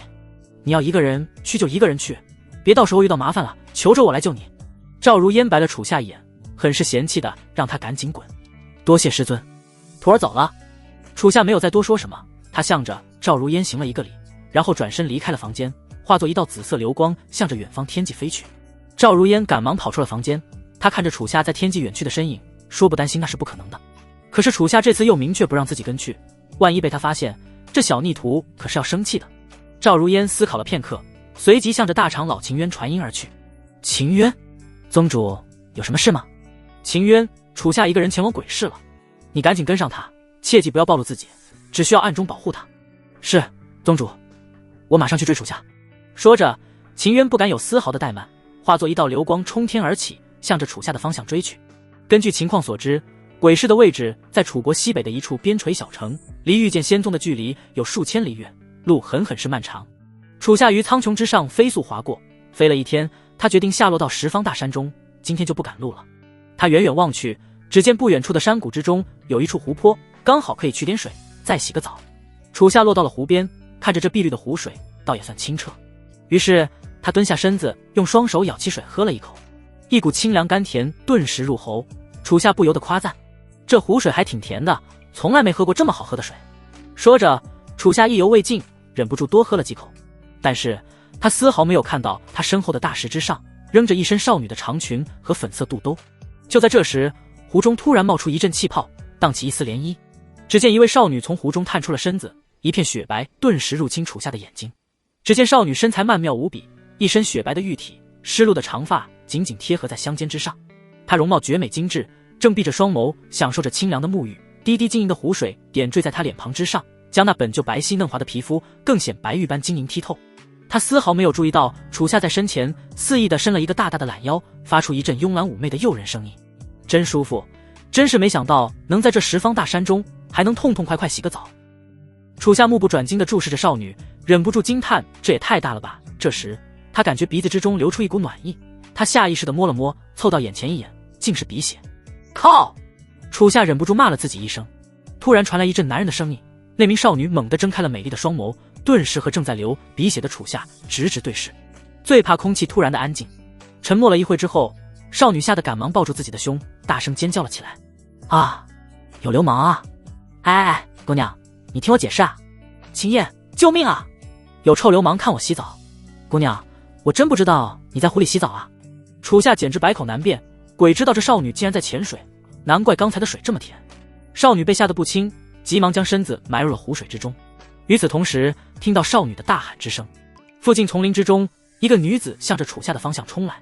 只见女子身材高挑，身着一身甲胄，梳着一头修长的高马尾，一双美丽的双眸充满锐利，整个人英姿飒爽，如同一名冲锋陷阵的女将一般。她迈着大长腿快速逼近，抬起手臂猛地向着楚夏砸来。登徒子，竟然敢偷看我家小姐洗澡，给我死！这位大姐，听我解释啊！面对这名叫秦燕的女子进攻，楚夏无奈汇聚灵力，一掌迎了上去。拳掌交汇，一股霸道的雄力顿时袭向楚夏。楚夏不由得一惊，感受着女子的力量，其竟然有金丹中期的实力。但楚夏也不是吃素的，他一掌牢牢接住了秦燕的一拳，身形依旧牢牢立在原地。哼，没想到你个登徒子实力不差，竟然能够挡下我一拳。再来！说着，秦燕开始不断向着楚夏挥拳而来，其拳势迅猛，如同狂风骤雨一般疯狂挥出。楚夏不断持掌回击，挡下秦燕猛烈的进攻。楚夏无奈边守边退，想要借机逃跑，谁知他刚转身跃向虚空，秦燕也猛地一跃，抓住了他的小腿，直接把楚夏拽了下来。登徒子，你别想跑！不是，秦姑娘，你能不能放过我啊？不可能，你把我家小姐的身体给看了，她的清白没了，我不能饶过你。什么叫清白没了？看一下能让你家小姐怀孕啊？楚夏很是无语，反正也说不清了，那就只有用实力让他们闭嘴了。说着，楚夏手中仙光一闪，唤出了绝代风华。看到楚夏手中竟然出现了一把仙光氤氲的仙剑，秦燕感觉很有意思，她嘴角扬起一抹期待的笑。然后她手中金光一闪，赫然出现了一把金色的长枪。此枪名为金灵枪，虽然比不上绝代风华，但也是一件稀有的武器。登徒子，看来你是想和我练练。不是，秦姑娘，咱能不这么好战吗？不能。秦燕出招刚猛霸道，金灵枪枪出如龙，灌出道道金色流光，向着楚夏突刺而来。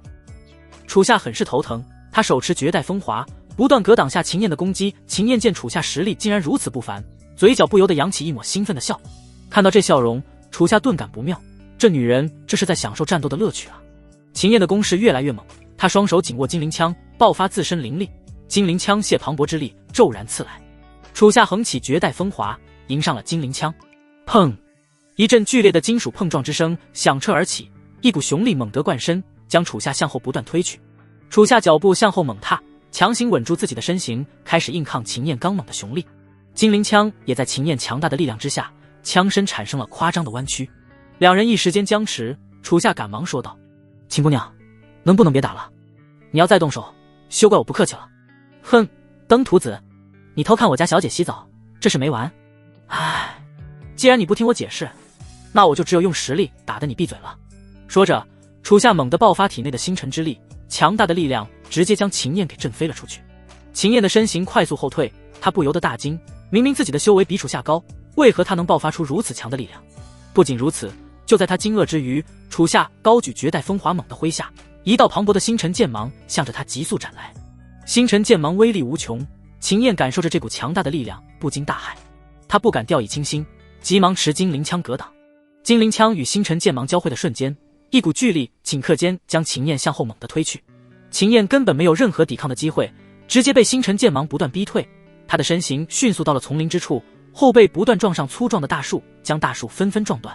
秦燕只感觉自己的后背不断传来阵阵剧痛，忍不住吐出大口嫣红的鲜血。他很是绝望，没想到这个少年仅仅一击就让他狼狈到了如此的地步。终于在撞断不知道多少树木之后，星辰剑芒的威力终于消散。秦燕最后靠在了一棵大树上，嘴角含血，气喘吁吁。他试着站起身来，却发现腰部传来一阵剧痛，根本无法起身，怕是自己的腰断了。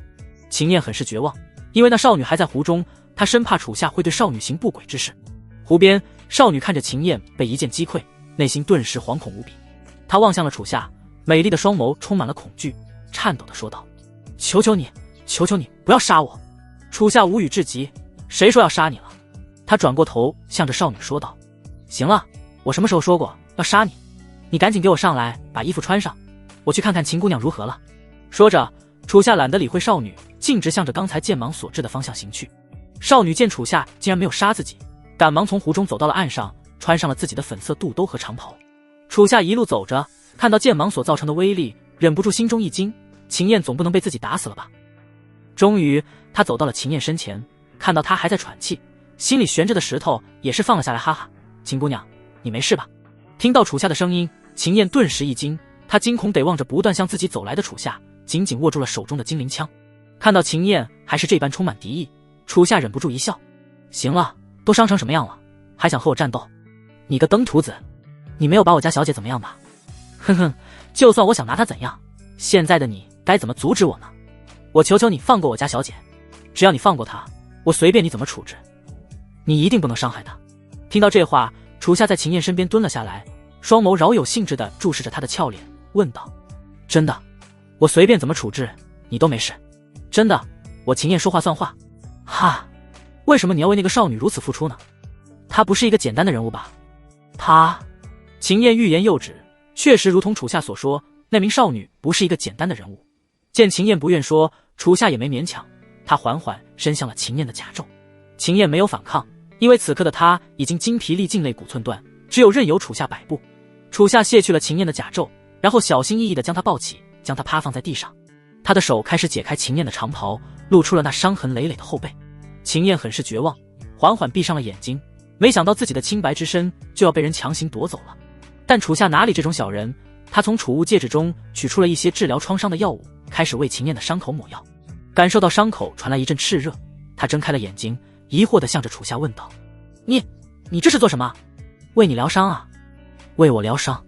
你不是要夺走我的清白？你有病吧？我夺走你清白干什么？我都说了是误会，你倒好直接上来就打我，我连解释的机会都没有，只要先把你打服，再和你讲道理了。事情是这样的，我从天上落到湖边，就想喝口水，谁知道你家小姐在潜水啊？这不发生了这么大的误会。”听到楚夏的话，秦燕顿感无比羞愧，看来眼前的少年并不是什么坏人，反而是自己不分青红皂白了。对不起，是我错怪你了。没事，我不在意，误会解开了就好。我叫秦燕，你叫什么名字？我叫楚夏。楚夏，明明我的修为比你高，但为何你却比我强这么多？秦燕问出了心中的疑惑，刚才楚夏的一击对他来说可是碾压级的。楚夏淡淡一笑，只是简单和秦燕说了一句：“天外有天，人外有人，这并不奇怪。好啦，我要继续上药了，接下来可能会有些疼，你忍耐一下。”好。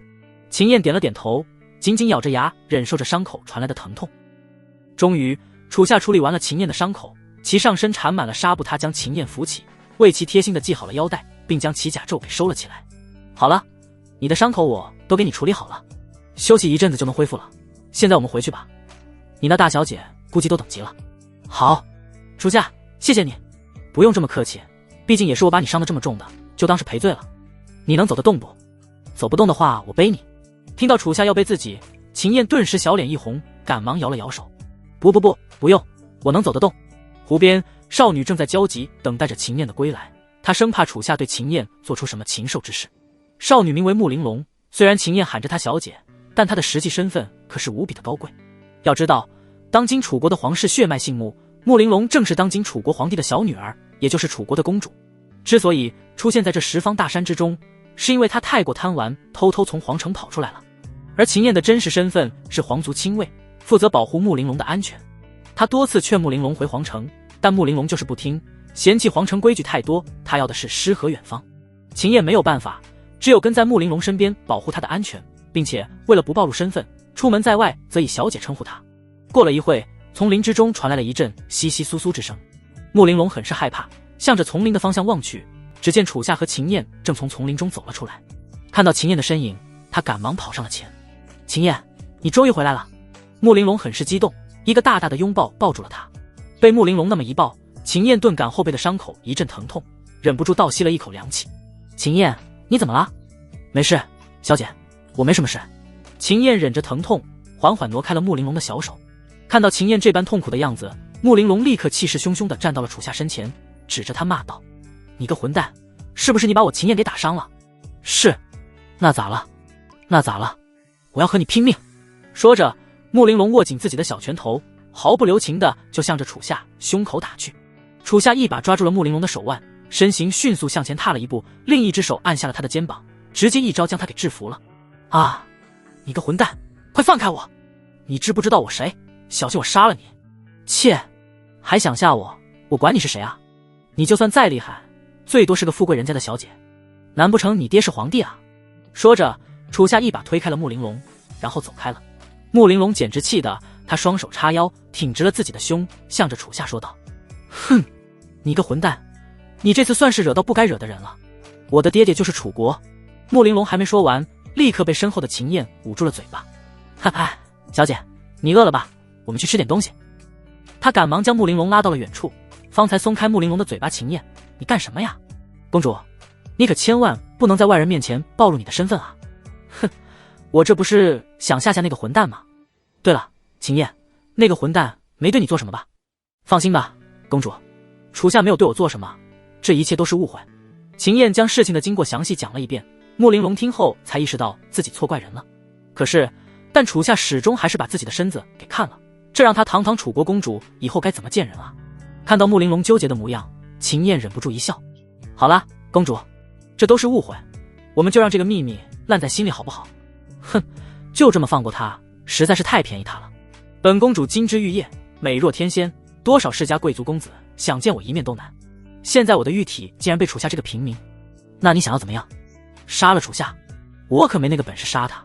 哼，我又不是那种不讲道理的人，我不会杀他的。但他占了我的便宜，我也得占回来。说着，穆玲珑嘴角扬起一抹坏笑，他可不能吃亏了。夜幕降临，湖边燃起了一个火堆，楚夏正坐在火堆旁边，用树枝插几条鱼，还有几根玉米放在火堆上炙烤。阵阵的香气飘荡而出，涌入了正在吃干粮的穆玲珑鼻中。他忍不住咽了口水，很是眼馋。好香啊！他又看了看自己手中的干粮，眼神中顿时露出一丝嫌弃。他将干粮塞给了秦燕，自己向着楚夏的方向走去。楚夏看着火堆旁的烤鱼和玉米，这时一只小手突然伸了过来，想要拿一条烤鱼去吃。楚夏眼疾手快，立刻抓住了小手。他抬起头看着穆玲珑，无语地说道：我说穆大小姐，你这是干嘛？我饿了，想吃烤鱼，给我一条吃吃。好家伙，你还真是大小姐当惯了，说的那么理所当然。我不给。你大胆，竟然敢不给我烤鱼吃！穆玲珑柳眉紧皱，很是生气地撅起了小嘴。楚夏丝毫不惯着他，就得治治他这大小姐脾气，说什么都不给。我就是不给你吃，你能拿我怎么样？秦姑娘想吃我倒可以给她，你不行。我为什么不行？因为你不乖，你要是乖点，叫生楚夏哥哥听听，我倒能考虑给你。你做梦去吧。说着，穆玲珑很是生气地甩开了楚夏的手，转身回去啃干粮了。秦燕看着穆玲珑那可爱的样子，忍不住一笑，于是她起身走向了楚夏，向着楚夏求道：楚夏，你就把给我的那份给我家小姐吧，我不饿。哈哈，你也是这么惯着她干什么？没办法，我家小姐本性其实不坏，只是从小娇生惯养的，难免会有些任性。如果有冒犯到你的地方，你千万别生气，我替她向你道歉。行啦，开玩笑的，我也没这么小心眼。说着，楚夏将2条烤鱼和烤玉米递给了秦燕，让她和穆玲珑一起吃去吧。秦燕拿回来了烤鱼和烤玉米，穆玲珑眼睛都在放光，开始大快朵颐地吃了起来，大呼真香。吃饱喝足，秦燕和穆玲珑来到了火堆旁烤火。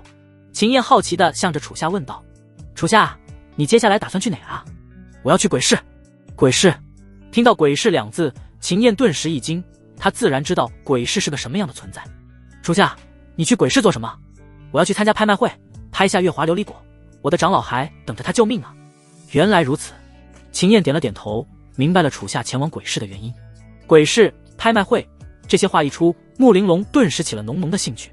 秦燕，这鬼市听着好有趣啊，我们也跟去鬼市玩玩吧，看看能不能拍到什么宝贝。小姐，这鬼市没有你想的那么有趣，里面有很多坏人。嘻嘻，反正我不管，我就要去鬼市玩。坏人有什么好怕的？这不是有你在我身边吗？你就带我去嘛，我的好姐姐，玲珑求你了。穆玲珑双手抱住秦燕的手臂，一个劲的撒娇道。秦燕没有办法，只有答应了穆玲珑。行啦，真是拿你没办法。由于穆玲珑被勾起了兴趣，秦燕没有办法，只有答应带她前往鬼市。楚夏道也不怎么在意多2个人跟着，反正对自己也不影响。就这样，3人在休息一夜之后，开始御空向着鬼市的方向赶去。经历了1天的赶路，3人到达了这处边陲小城。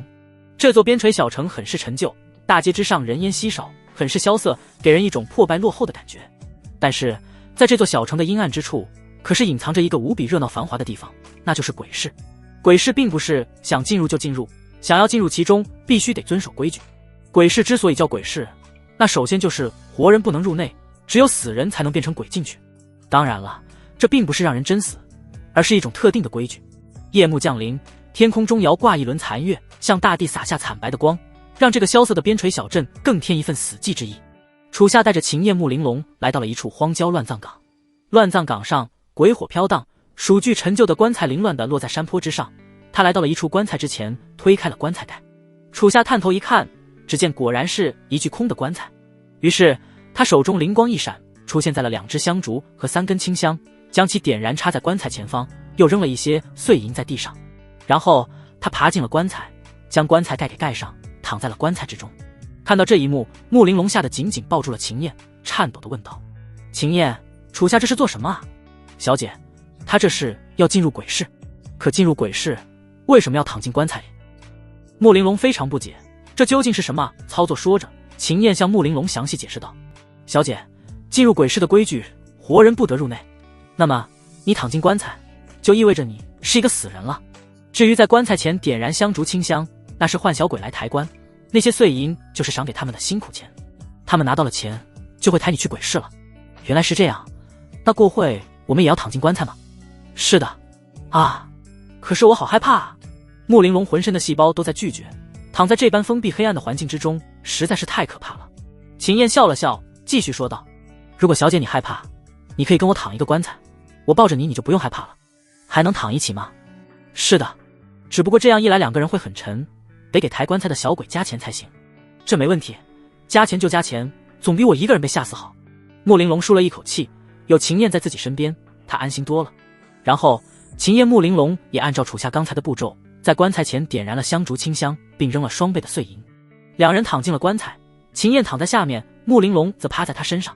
过了一会，乱葬岗上忽然刮起了一阵阴风，只听见一阵急促的脚步之声正从远方传来。数个头戴鬼面的男子来到了乱葬岗，他们走到烛光闪烁之处，拾起了地上的碎银，很是满意的收入了怀中。他们开始忙活了起来，取出粗长的棺材钉，对着棺材盖就钉了下去。听到这阵声音，穆玲珑吓得浑身一颤，她惊恐地向着秦燕问道：秦燕，他们把棺材封上了，万一不给我打开该怎么办啊？放心吧，小姐，没事的。秦燕拍了拍穆玲珑的背，不断安慰着她。这进入鬼市的过程确实是有些吓人的。钉好了棺材之后，鬼面男子将棺材用麻绳缠绕，然后用一个粗长的木棍穿过麻绳，开始抬起棺材向着远处急速奔去。他们奔跑的速度非常快，楚夏在棺材之中只感觉棺材正在不断摇晃，可以很明显听到周围呼啸的风声。过了一会，风声停止了，但紧随其后的就是一阵落水之声。只听见一阵扑通之声入耳，鬼面男子们将棺材直接扔入了一条河流，让其顺流而下，他们的任务也算是完成了。这条河名叫黄泉，顺着黄泉而下，那就到了阴曹地府，也就是鬼市。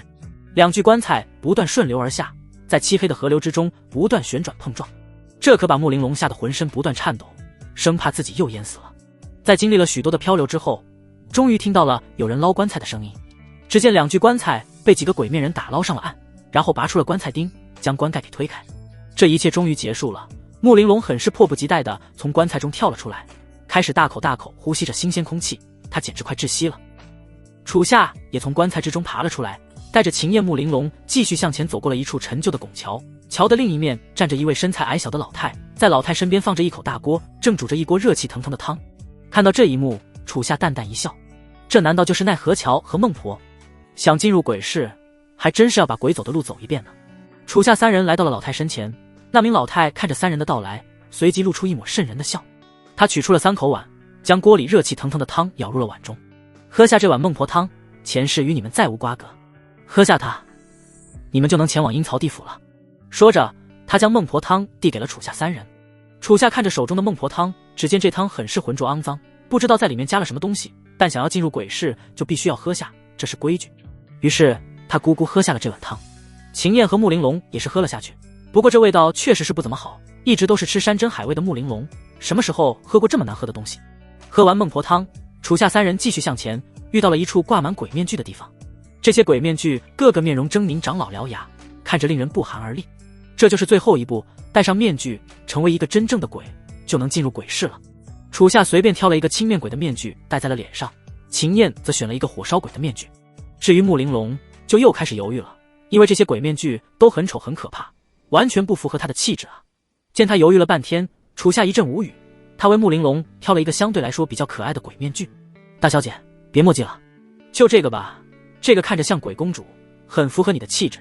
鬼公主，听到这3个字，穆玲珑眼前一亮，她看向楚夏给她挑的面具，相对其他面具确实蛮可爱的。她开心地接过了鬼面具，傲娇地说道：哼，算你有眼光，鬼公主，我喜欢。楚夏三人进入鬼市不久，乱葬岗上，秦渊的身影也出现在了这里。他看着乱葬岗上散落的棺材，嘴角不由得扬起一抹苦笑。这么大年纪了，真心不想躺进棺材里啊。秦渊年纪大了，对棺材这个东西还是有些抵触的，但是没办法，只有通过这个方法才能进入鬼市，毕竟遇见仙宗的少宗主都进去了，他这个老奴自然要跟上。要知道，赵如烟早就和秦渊说起了这件事情，等再过段时间就让楚夏跟着他学习。秦渊乃遇见仙宗的大长老，除了掌握着宗门修炼资源之外，更是负责宗门的传法和招募弟子，在宗门的地位非常高。赵如烟选择让楚夏跟着他，意思已经非常明显了，就是将楚夏作为宗主的接班人在培养。秦渊重复了一番楚夏的动作，然后踏进了棺材之中。就在他即将要合上棺材盖之中，远处又行来一道身影。只见一位身着锦袍的老者来到了此地，老者白发白须，剑眉星目，浑身透露着一股难掩的贵气，看上去绝对是个人物。他来到一处棺材面前，很是无奈地拍了拍脑袋，埋怨道：老夫都快入土的人了，还要提前躺棺材，我是真的不想来这鬼地方。这个臭丫头跑去哪不好，非得来这个鬼市。说着，他向着四周张望了一番，正好和站在棺材中的秦渊对视到了。两人相视一笑，不由得感到同病相怜。那名老者向着秦渊说道：哼，这位道友，你也有和我一样的感受吧？是啊，我也有这种感觉，可没办法，谁让那些小辈不让人省心呢？就是，现在的小辈一个个都爱胡闹，我们这些老骨头总有一天要被他们折腾死。两个老头顿时感觉相见恨晚，聊得很是投机，直至抬棺的鬼面人到来，他们还在聊。鬼面人不由得皱了皱眉，向着两人说道：你们两个老头有完没完？要不要给你们泡杯茶，坐着聊会？赶紧给我躺下，别浪费老子时间。是，我们马上躺。老哥哥，我们鬼市再见。好的，贤弟。就这样，两个老头躺进了棺材，然后被盖上盖子抬走了。鬼市阴司街，楚夏三人进入了鬼市之中，在鬼市只有一条笔直的街道，称为阴司街。刚刚踏入阴司街，只见这里已经有了零零散散的人，沿途的道路之上有许多摊贩。之所以叫做鬼市，就是因为这里售卖着很多楚国明令禁止的东西，比如甲胄、火药、蛊毒、禁术、奴隶。这里是个彻底的无法地带，不受楚国的管辖，所有的恶人只要愿意为鬼市效力，都能够在这里得到庇护。当然了，这里也是一些大族世家的最爱，甚至有不少的皇族子弟也经常出入鬼市，因为在这里，只要你有钱，就能买到任何你想要的东西，这是在鬼市之外完全做不到的。所以，鬼市的存在牵扯着许多人的利益，这也是它一直能够存在的原因。楚夏三人继续深入阴司街，人的数量也变得越来越多，周围的摊贩也变成了精致的店铺。在这里，酒馆、赌场、青楼什么的应有尽有。楚夏也是第一次来到鬼市，看着周围的一切，让他感到无比的惊讶。鬼市这地方可真是神奇，这鬼市的主人到底是谁？竟然能够拥有如此这般通天的本事？穆玲珑更是无比震怒，同时也非常愤怒，因为他亲眼看到远处的铁笼之中竟然关着活生生的人，他们竟然被当成了物品来进行售卖。他一直生活在繁荣的皇城，哪里看到过如此黑暗的场景？因为拍卖会即将开始，不断有着装各异的人进入阴司街。他们虽然头戴鬼面，但从身上穿着的珍贵华服来看，无疑不是非富即贵的人物。看来这一次的拍卖会非常吸引人啊！楚夏三人来到了拍卖的阁楼，此阁名为明宝阁，乃是鬼市最大的阁楼。三人走进了阁楼之中，一名头戴鬼面的门童向着他们恭敬地行了一个礼，问道：三位大人，请问你们是来参加拍卖会的吗？是的。好，既然是来参加拍卖会的，那先请跟我验证一下财富级别。财富级别？楚夏疑惑地问道。哈，是的。要知道我们明宝阁拍卖的物品可是件件价值连城，所以我们需要对拍卖者进行验证，以免财富级别不够的人混入拍卖会，影响其他大人的拍卖体验。行。楚夏点了点头，于是跟着门童来到了明宝阁的账房处。楚夏取下了赵如烟给他的储物戒指，将其递到了一位身材肥胖的鬼面账房那。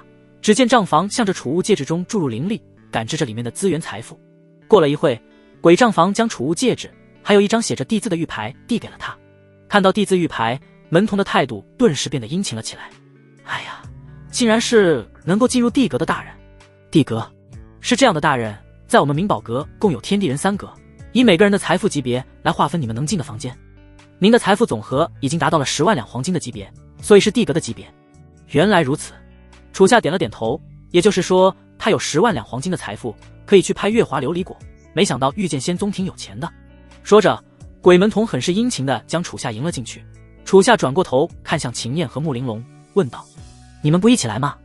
哼哼，你先走吧，我们过会就来。穆玲珑淡淡一笑，让楚夏进去等着他们。说着，他取下了自己的储物戒指，扔给了鬼账房。鬼账房将灵力注入戒指中，当他感知到戒指内中的财富之时，顿时吓得浑身一颤，戒指也没拿稳，掉到了桌子上。穆玲珑白了鬼账房一眼，骂道：你干什么吃的？戒指都拿不稳。对不起，大人。鬼账房赶忙向着穆玲珑道歉，说着取出了一块天字玉牌递给了他。鬼门童转身回到了此地，他看着穆玲珑手中的天字玉牌，也是大惊，急忙弯腰奉承道：哎呀，竟然是天阁的大人。大人，我马上带您去天阁。不用了，我和刚才那人是一起的，我就去地阁，你给我带路。可是您这么大的财富去地阁，要是阁主知道了，会责怪我招待不周的。鬼门童很是为难，这不符合规定。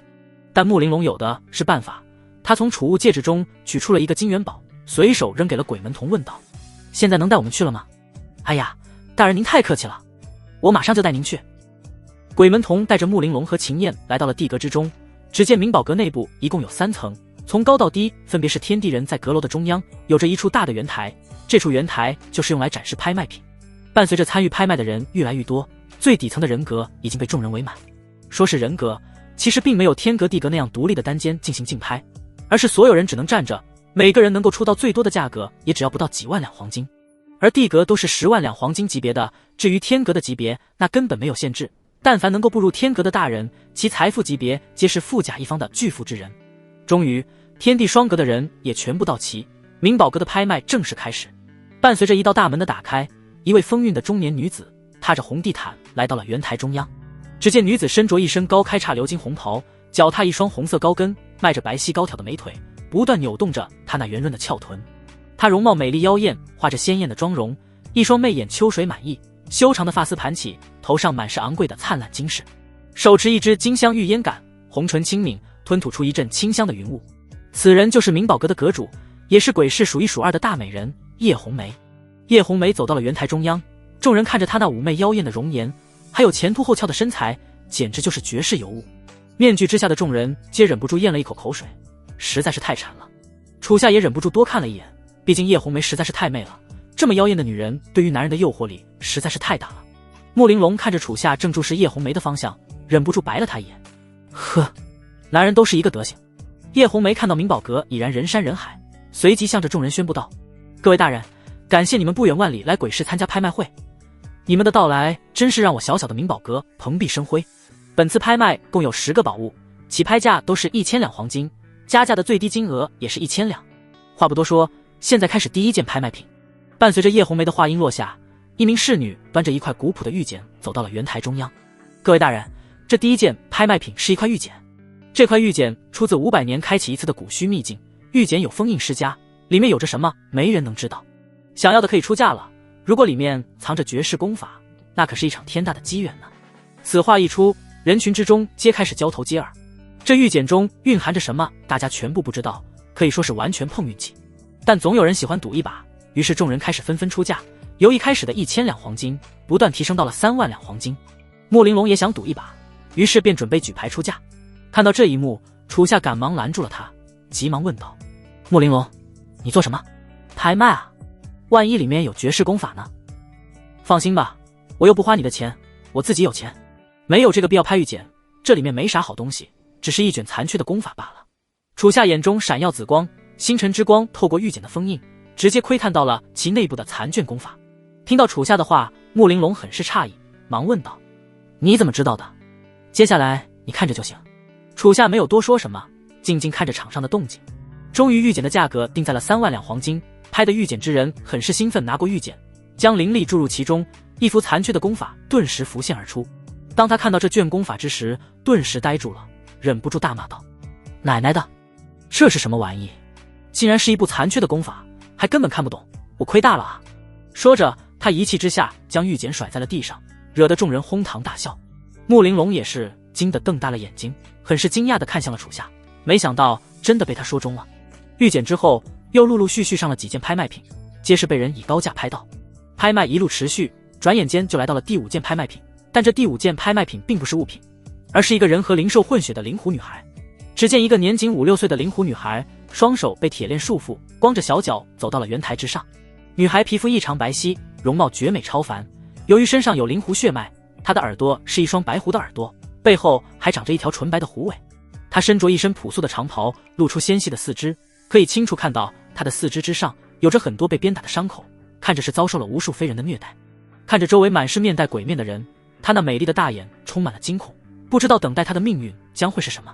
各位大人，接下来要拍卖的就是这个灵狐女孩，这可是十分稀有的人狐混血之女，你们都可以看到，这小妮子可是一个十足的美人胚子。你们将她拍下，带回去当丫鬟也好，当小妾也好，都是一种享受啊。看到这灵狐女孩，无数双贪婪的眼神顿时死死盯着她，这确实是一个美人胚子，一旦长大成人，绝对是一方绝世尤物。众人纷纷开始出价，竞拍尤为激烈。天阁之上端坐着一位身着蓝色袍，脸带鬼面的青年，他怀中抱着一只金丝猫，温柔地抚摸着她的毛发。青年看着那灵狐女孩，嘴角不由得扬起一阵玩味的笑，有点意思，如果将这灵狐女孩拍回去当个宠物，或许会很不错。听到青年的话，他身后的一名老者问道：公子，需要将她拍下来吗？当然，她可是本公子看上的东西，务必拍下她。是，公子，我知道了。老者点了点头，然后时刻注意着现场的出价。与此同时，看到一个女孩竟然被拍卖，楚夏心中不由得怒火中烧。这可是一个年仅5、6岁的女孩，一旦被他人成功拍下，那她的一生就彻底沦为他人的玩物了。想到这，楚夏忍不住握紧了拳，他多想帮助这个灵狐女孩，但他这次来的主要目的是月华琉璃果，他不能把御剑仙宗的财富用在别的地方。一时间，楚夏的内心很是煎熬，只有默默闭上了眼睛。楚夏的情绪变化，穆玲珑都一一看在眼中，他内心不禁得意道：哼哼，楚夏，看不出来你还挺善良，不过就算你再厉害，没钱照样难倒英雄汉，这一次就让本公主来帮你吧。小狐狸。灵狐女孩的出现让在场众人纷纷狂喜，他们皆不断出价，想要拍下她。伴随着出价的不断提升，一度上涨到了5万两黄金，并且还在持续提升。天阁之中，那名衣着华贵的青年听着不断的抬价，感觉很是聒噪。父老，让这群蝼蚁安静。是，公子。老者会意，随即走向了前，举起了牌子，喊道：我公子出10万两黄金。听到10万两黄金，在场众人皆变得鸦雀无声，纷纷抬头向着天阁望去。要知道，一旦上了10万两黄金，地阁人格的人没有一个出得起的。叶红梅听到如此高的出价，不由得心中暗喜，这次简直是赚大发了。她嘴角扬起一抹献媚的笑，向着全场喊道：这位天阁的公子出价10万两黄金，还有没有人比10万两更高的？如果有，那还请尽快出价哦。在场的人纷纷沉默了，他们倒是想出价，但实在是囊中羞涩。就在这时，天阁之中又传来一阵少女的声音：我家主人出价15万两。什么？竟然有人出价15万两！听到又有人出价，众人再次向着天阁的另一处房间望去。只见那房间之中站立着一位少女，在她的身后坐着一位头戴鬼面、身着白袍的中年女子。15万两一出，青年不由得感到很是有趣，于是让老者继续抬价。我家公子出20万两。什么？又抬了5万两？这到底是多有钱啊？我家主人出25万两。又出价了。双方开始了不断的出价，这让众人听着无比震撼。叶红梅更是快笑得合不拢嘴了，她也没想到这个灵狐女孩那么值钱，这一单下去自己18辈子都不愁了。穆玲珑看到价格出到如此之高，也很是疑惑，奇怪，他们为什么要如此争这个灵狐女孩？如果仅仅带回去当丫鬟小妾的话，这太亏了吧。这时楚夏睁开了双眸，他通过自己的星辰之眼早已知晓了女孩的不凡。他向着穆玲珑解释道，他们想要灵狐女孩不是仅仅当丫鬟小妾那么简单，这个女孩体内含有灵狐血脉，十分稀有，这样的血脉适合采补，如果再心狠一点，甚至可以将她炼化，炼成极品丹药。什么？把这活生生的女孩炼化？穆玲珑听完不由得大惊失色，这个世界上竟然会有这么荒唐残忍的事。是的，所以无论是出于什么原因，这个女孩的命运注定是悲惨绝望的。楚夏无奈地摇了摇头，这个世界就是这样，越是特殊体质的人活着就越是危险。听到楚夏的一番话，穆玲珑不由自主地将自己带入了那画面，确实是令人无比的绝望和窒息。在场的出价依旧持续，天阁的青年直接出到了35万两的高价，这一价格让那中年女子不得不放弃竞争，这价格实在是太高了。看到中年女子不再出价，叶红梅随即向全场喊道，这位公子出到了35万两，还有没有出价的？如果没有，我要开始倒计时了。3、2、1成，我出50万两。叶红梅刚想喊下成交，穆玲珑的声音从地阁中传了出来。听到50万两，在场所有人都震惊了，没想到还有高手。叶红梅也是吃惊地看向了地阁的穆玲珑，好奇地问道，这位大人，您出价50万两，但您所在的位置可是地阁，您确定拿得出那么多钱吗？就是，地阁不是10万两黄金级别的吗？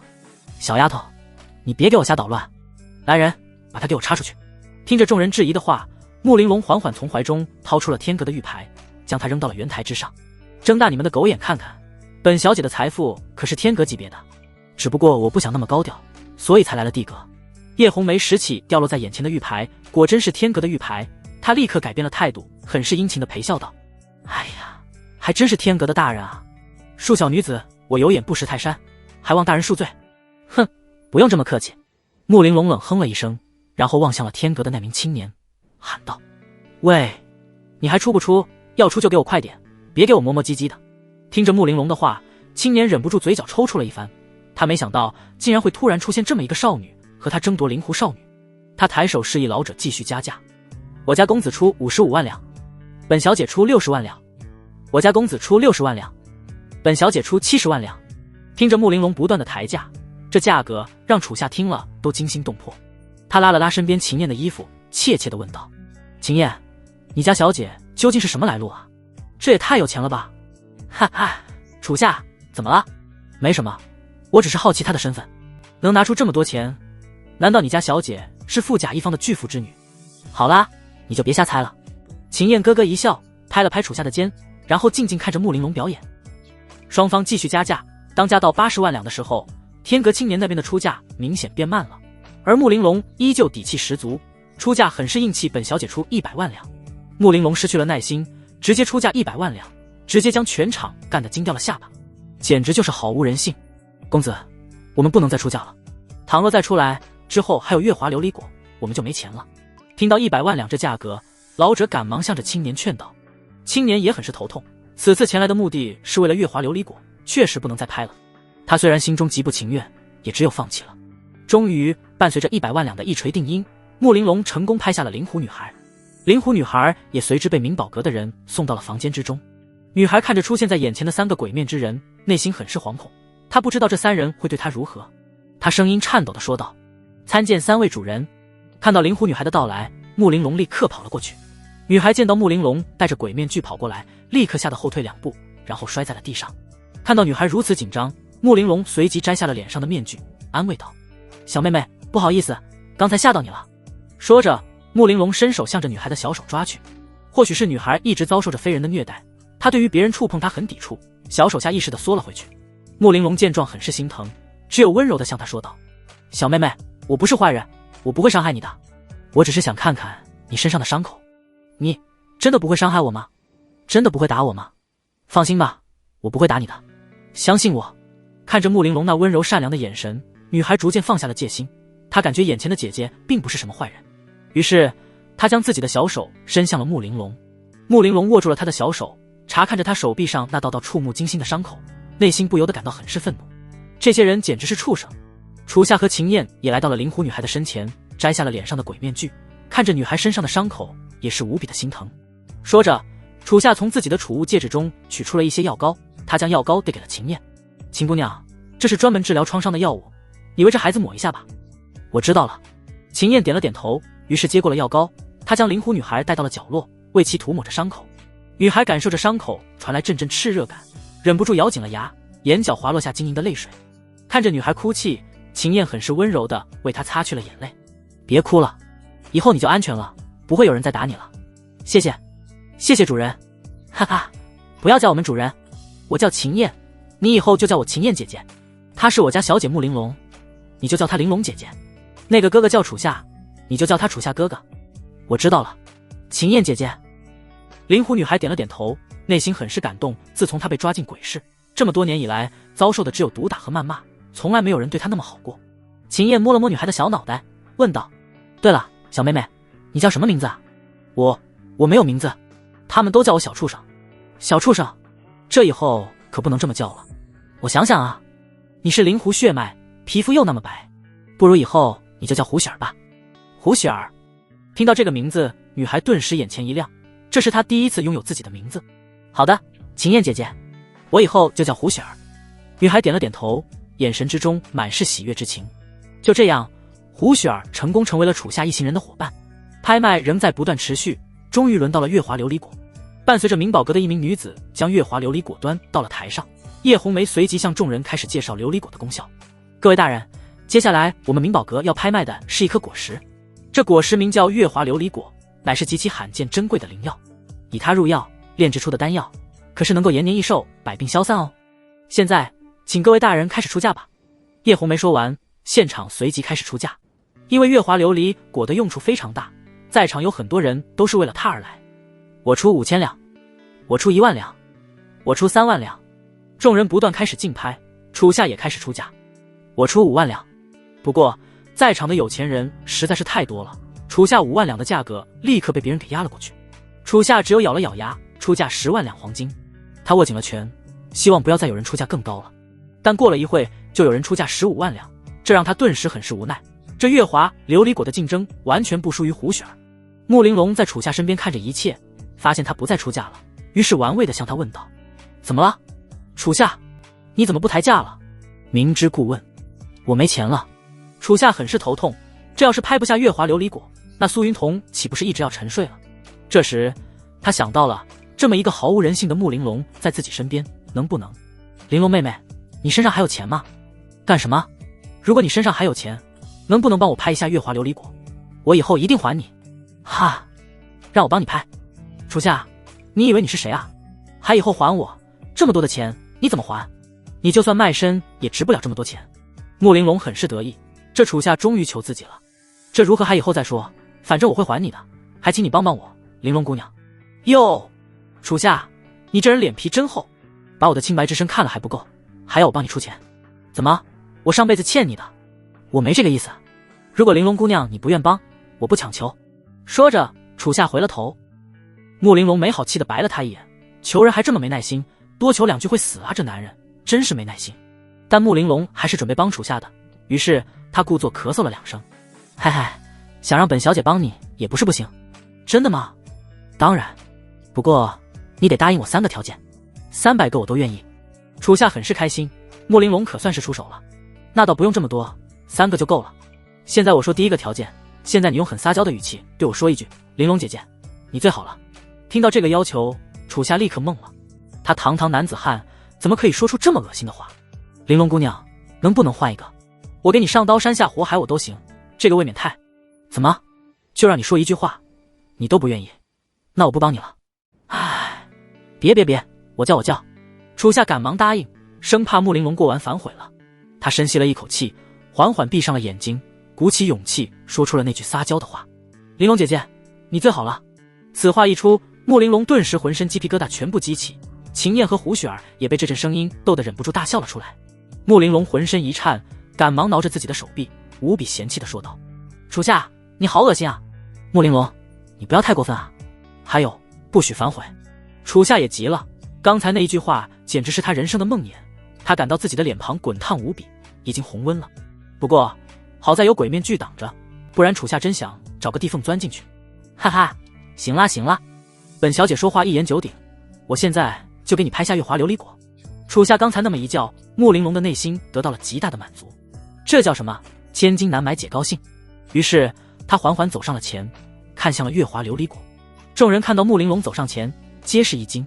天哪，这个女人不会还要拍月华琉璃果吧？她刚才拍下灵狐女孩已经花了100万两了，她还有多余的钱吗？不好说，能这么出价的绝对不一般。在众人的目光之中，穆玲珑缓缓举起了牌子，向着全场喊道：本小姐出50万两。什么？50万两？众人一惊，穆玲珑出价着实是狠啊，而且听她的语气非常有底气，看上去她的财富还非常雄厚。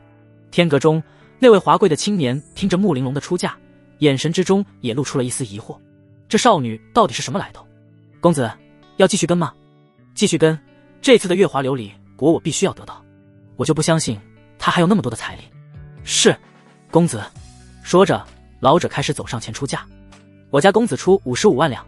听到这熟悉的声音，穆玲珑看向了天阁，不由得轻蔑一笑。哼，看来最后的对手还是你们啊。他深知对方的财力，于是不再一点一点加价，他直接将价格提拔到了一个高度，本小姐出100万两。此话一出，全场都沸腾了，又是100万两，这少女实在是太恐怖了。华贵青年听着这个价格，也是忍不住站了起来，他走向了前，双眸冷冷注视着穆玲珑，他忍不住问道：这位姑娘，为何那灵狐少女你要我和争？这个月华琉璃果你也要和我争？你这说的是什么话？什么叫我和你争？这里是拍卖会，价高者得到宝贝，你若想要月华琉璃果，你尽管出价便是。好，这可是你说的。华贵青年看向了身边的老者，老者顿时会意点了点头，他知道月华琉璃果对于青年的重要性，于是他再次出价。我公子出110万两。本小姐出120万两。我公子出130万两。本小姐出140万两。双方不断交锋，月华琉璃果的价格也不断水涨船高，众人都直呼他们两人简直疯了。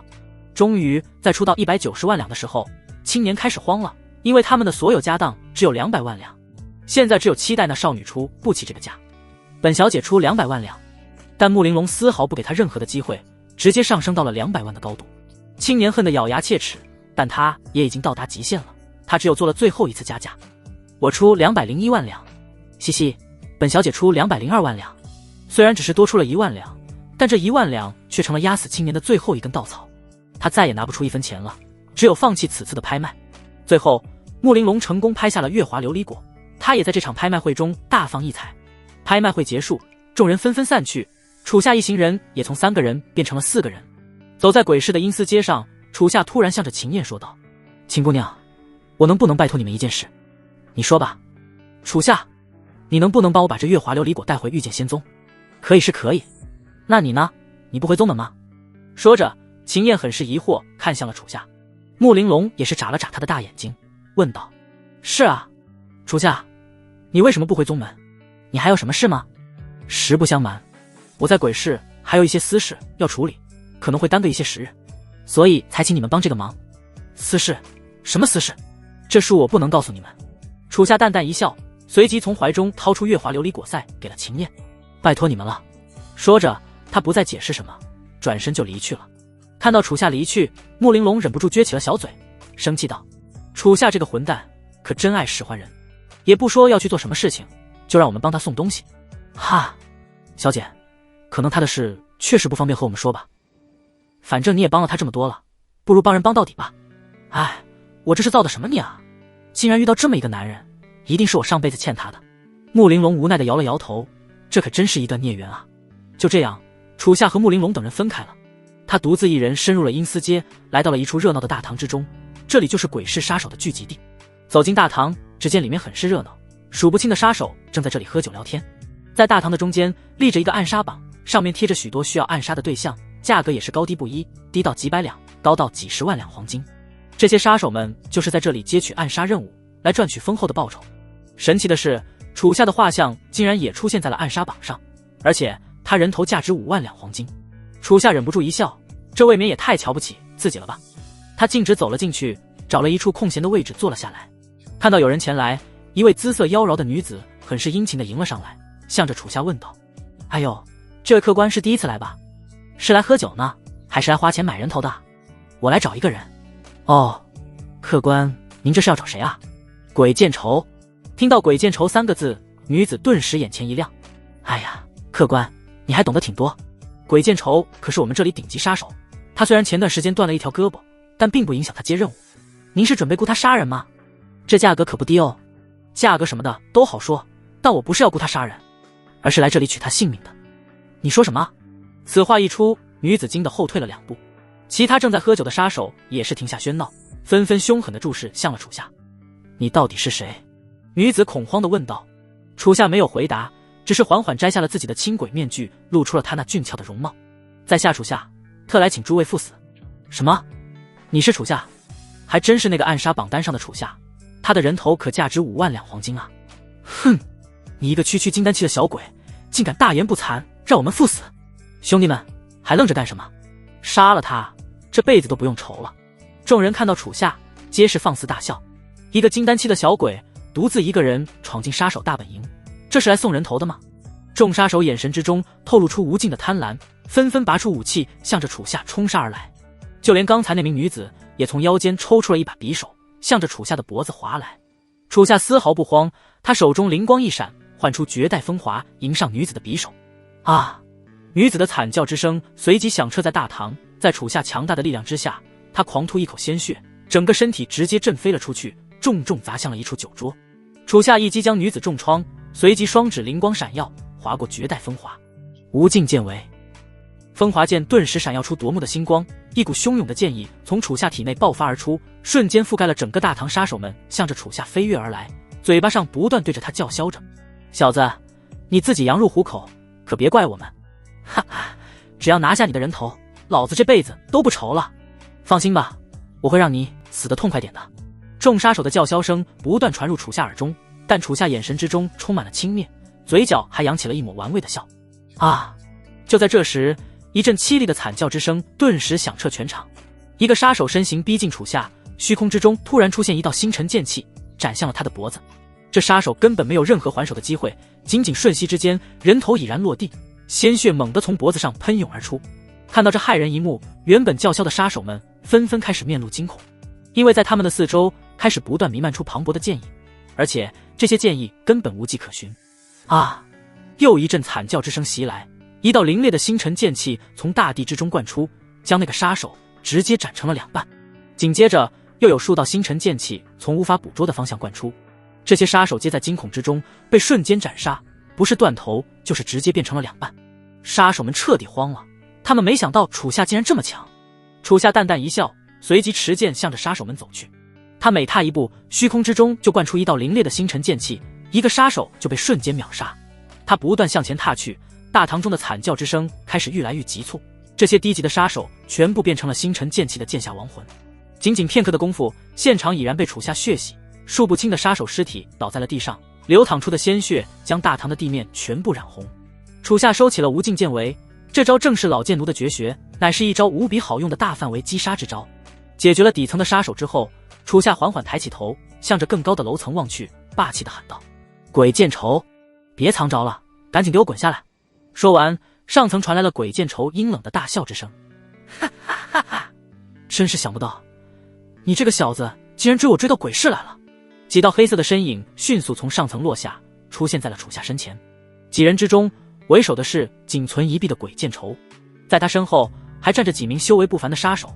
这几个杀手男女老者皆有，看着是杀手组织的中流砥柱。鬼见愁看着大堂之中惨烈的场景，忍不住啧啧赞道：这才短短3个月的时间，你的修为竟然已经这么恐怖，若是让你继续下去，完全不敢想象你能达到什么样的高度。不过你已经没机会了。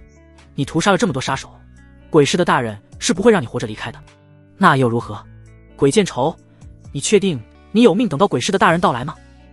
楚夏没有任何废话，猛地爆发自身灵力，挥舞绝代风华，向着鬼见愁袭来。鬼见愁不敢有一丝松懈，迅速拔出背后的黑玄长剑，迎上了楚夏。砰！双剑交汇，剧烈的金属碰撞之声骤然响彻。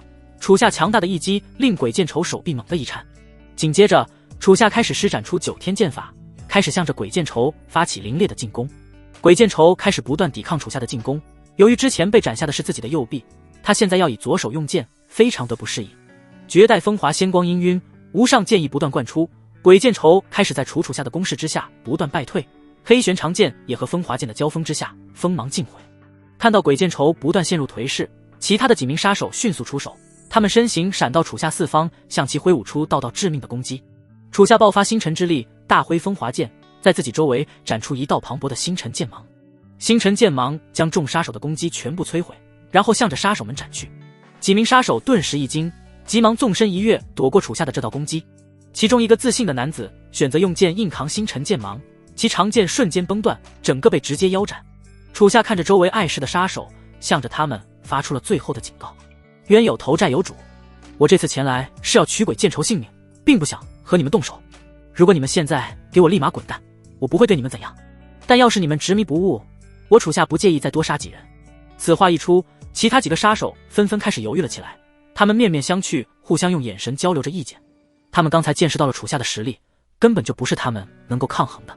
是啊，自己的命最重要，何必为了一个鬼见愁牺牲自己的小命呢？这时其中一个老者率先做出了表率：既然小友你这么说了，那老夫就不再出手了，我年纪大了，还想多活几年。说着，那名老者毫不犹豫地转身离开了这里。看到老者跑了，其他几个杀手也纷纷不再多说什么，转身飞速离开了这里。鬼见愁看到这些昔日跟在自己屁股后面的杀手，一遇到事情竟然全部跑了，忍不住破口大骂：你们这帮混蛋，平常跟着我吃香喝辣的，一遇到事情你们竟然全跑了。哼！鬼见愁，这就是人性，给我下地狱去吧。楚夏冷冷一笑，他高举绝代风华，猛地挥舞而下，强大的锋芒直接斩断了黑玄长剑。紧接着他迅速一个转身，一击中踢向鬼见愁腹部。鬼见愁被这股力量踢飞，重重撞到了墙壁之上。楚夏的身形也如同流光一般急速而至，绝代风华爆发磅礴的剑意，直取鬼见愁胸膛。鬼见愁狠下的大喊了起来：还有那么多的荣华富贵没享受，他不想就这么死去啊！就在绝代风华即将灌入鬼见愁胸膛的瞬间，一阵阴柔的男子戏腔之声传入了楚夏耳中：大胆狂徒，竟敢在本判官面前杀我地府的小鬼！伴随着这阵阴柔的戏腔之声，一道无比凌冽急速的剑气向着楚夏猛地袭来。楚夏感受到这股力量的接近，不得不回转剑锋，迎上这道攻击。砰！绝代风华迎上这道剑气，一股强大的力量顿时将楚夏给逼退了数米。楚夏眉宇一皱，向着前方望去，只见在远处出现了一位装扮很是奇怪的中年男子。男子身着一身宽松无比的大红长袍，头戴一顶红色的判官帽，左手拿着生死簿，右手拿着判官笔。他脸上的妆容很是浓重，两腮之上抹着无比嫣红的胭脂，耳畔夹着一朵鲜艳的红花。阴冷诡异的眼神，狰狞僵硬的笑容，整个人渗透出一股诡异渗人之感。看到这名中年男子出现，鬼见愁宛如抓住了救命稻草一般，开始大笑了起来。哈哈，崔判，您终于来了，我等你等了好久啊！说着，鬼见愁开始像狗一样向着男子狼狈爬去。见鬼见愁想跑，楚夏当即灌出一道凌冽的剑芒，向着鬼见愁袭去。与此同时，男子同时挥舞手中的判官笔，灌出一道剑气，挡下了楚夏的攻击。鬼见愁爬到了男子身前，兴奋地向他连磕了3个响头：感谢崔判救我狗命，您简直就是我的再生父母啊！哼，你这只小鬼真是聒噪，赶紧躲本判官身后，我来给你做主。是。鬼见愁立刻爬起了身，躲到了男子身后，他脸上的表情也由惊恐变成了狂傲。楚夏看着这感觉有些不正常的男子，严肃地问道：你是判官？你姓崔？哼，在下崔小花，正是鬼市的判官，掌管鬼市所有小鬼的生死。你是个什么东西，竟然敢到这里来杀我的小鬼？崔小花，你一个男人叫崔小花？哼，怎么啦？谁规定男人就不能叫小花的？你这厮可好生古板，真是气煞奴家了。说着，崔小花撅起嘴，双手叉腰，生气地跺了跺脚。这娇怒的动作很是可爱，可惜他是个男人。看着崔小花这般，楚夏上下打量起了她，无论是从着装打扮还是行为举止，她都很不正常。虽然崔小花看着疯癫，但她身上隐隐约约散发出一丝恐怖的气息，这让楚夏的眼神不由得认真了起来。这个崔小花看着是个疯子，但她的实力恐怕已经达到了元婴大圆满，离化神期只差临门一脚，不是一个简单的角色。就在楚夏思考之际，崔小花的身边又迅速出现了数道身影。看到这些身影，楚夏忍不住嘴角上扬，打趣地笑道：判官到了，现在黑白无常和牛头马面也来了，在奈何桥上还有一个孟婆。你们鬼市的人员可真齐全，还有阎王爷呢，他在哪？哼，就凭你这小子还想见我们鬼主，真是笑话。你擅自诛杀我们地府的小鬼，本判官现在要将你从生死簿上除名黑白无常牛头马面，把这小子的魂魄给我勾来，打入18层地狱。是，判官大人。说着，黑白无常和牛头马面立刻向着楚夏冲来。楚夏懒得和他们玩角色扮演，他爆发出磅礴的星辰之力，高举绝代风华，一股无上剑意直贯苍穹，正是九天女剑仙的斩天剑意。这时，九天女剑仙的绝美灵体浮现在了楚夏身后，楚夏身上顿时产生一股无比汹涌的劲风，将整个杀手阁掀得支离破碎。黑白无常和牛头马面也被这股力量给逼退了回去。他眼神睥睨，冷冷注视着崔小花，警告道：我来这里只为鬼见愁，崔小花，识相点，你就给我把他交出来，我可以饶你一命。哈哈哈哈！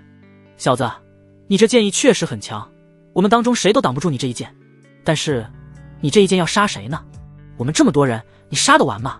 伴随着斩天剑意的出现，鬼市各大势力的绝世高手纷纷出现在了此地，其中也有明宝阁的叶红梅。但楚夏并没有因为被众高手包围而畏惧，他只是反问了一句：就算我这一剑只能杀一人，那你们谁先来赴死呢？此话一出，在场的鬼市强者嘴角纷纷扬起一抹玩味的笑。是的，虽然他们人多势众，但真让谁第一个上，那是绝对不会愿意的，因为第一个对上楚夏是必死的，谁都不想做这个出头鸟。在鬼市之中，哪个不是利益至上？崔小花之所以要保鬼见愁，也是因为鬼市定下的规矩，一旦让楚夏成功杀了鬼见愁，那无异于鬼市的庇护形同虚设，那时鬼市的声誉就会一落千丈。就这样，楚夏一个人和鬼市的众多强者形成了一个僵持的状态，他不出手，鬼市之人也不主动上。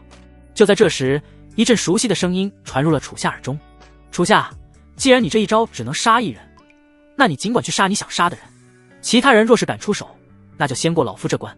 伴随一阵老者之声响彻而起，只见秦渊从苍穹之上缓缓落下。大长老，你跟了我这么久，终于舍得出现了。嗨嗨！秦渊听到楚夏的话，忍不住尴尬地咳嗽了2声。这个先不提，楚夏，你尽快去杀鬼见愁，其他人就交给我吧。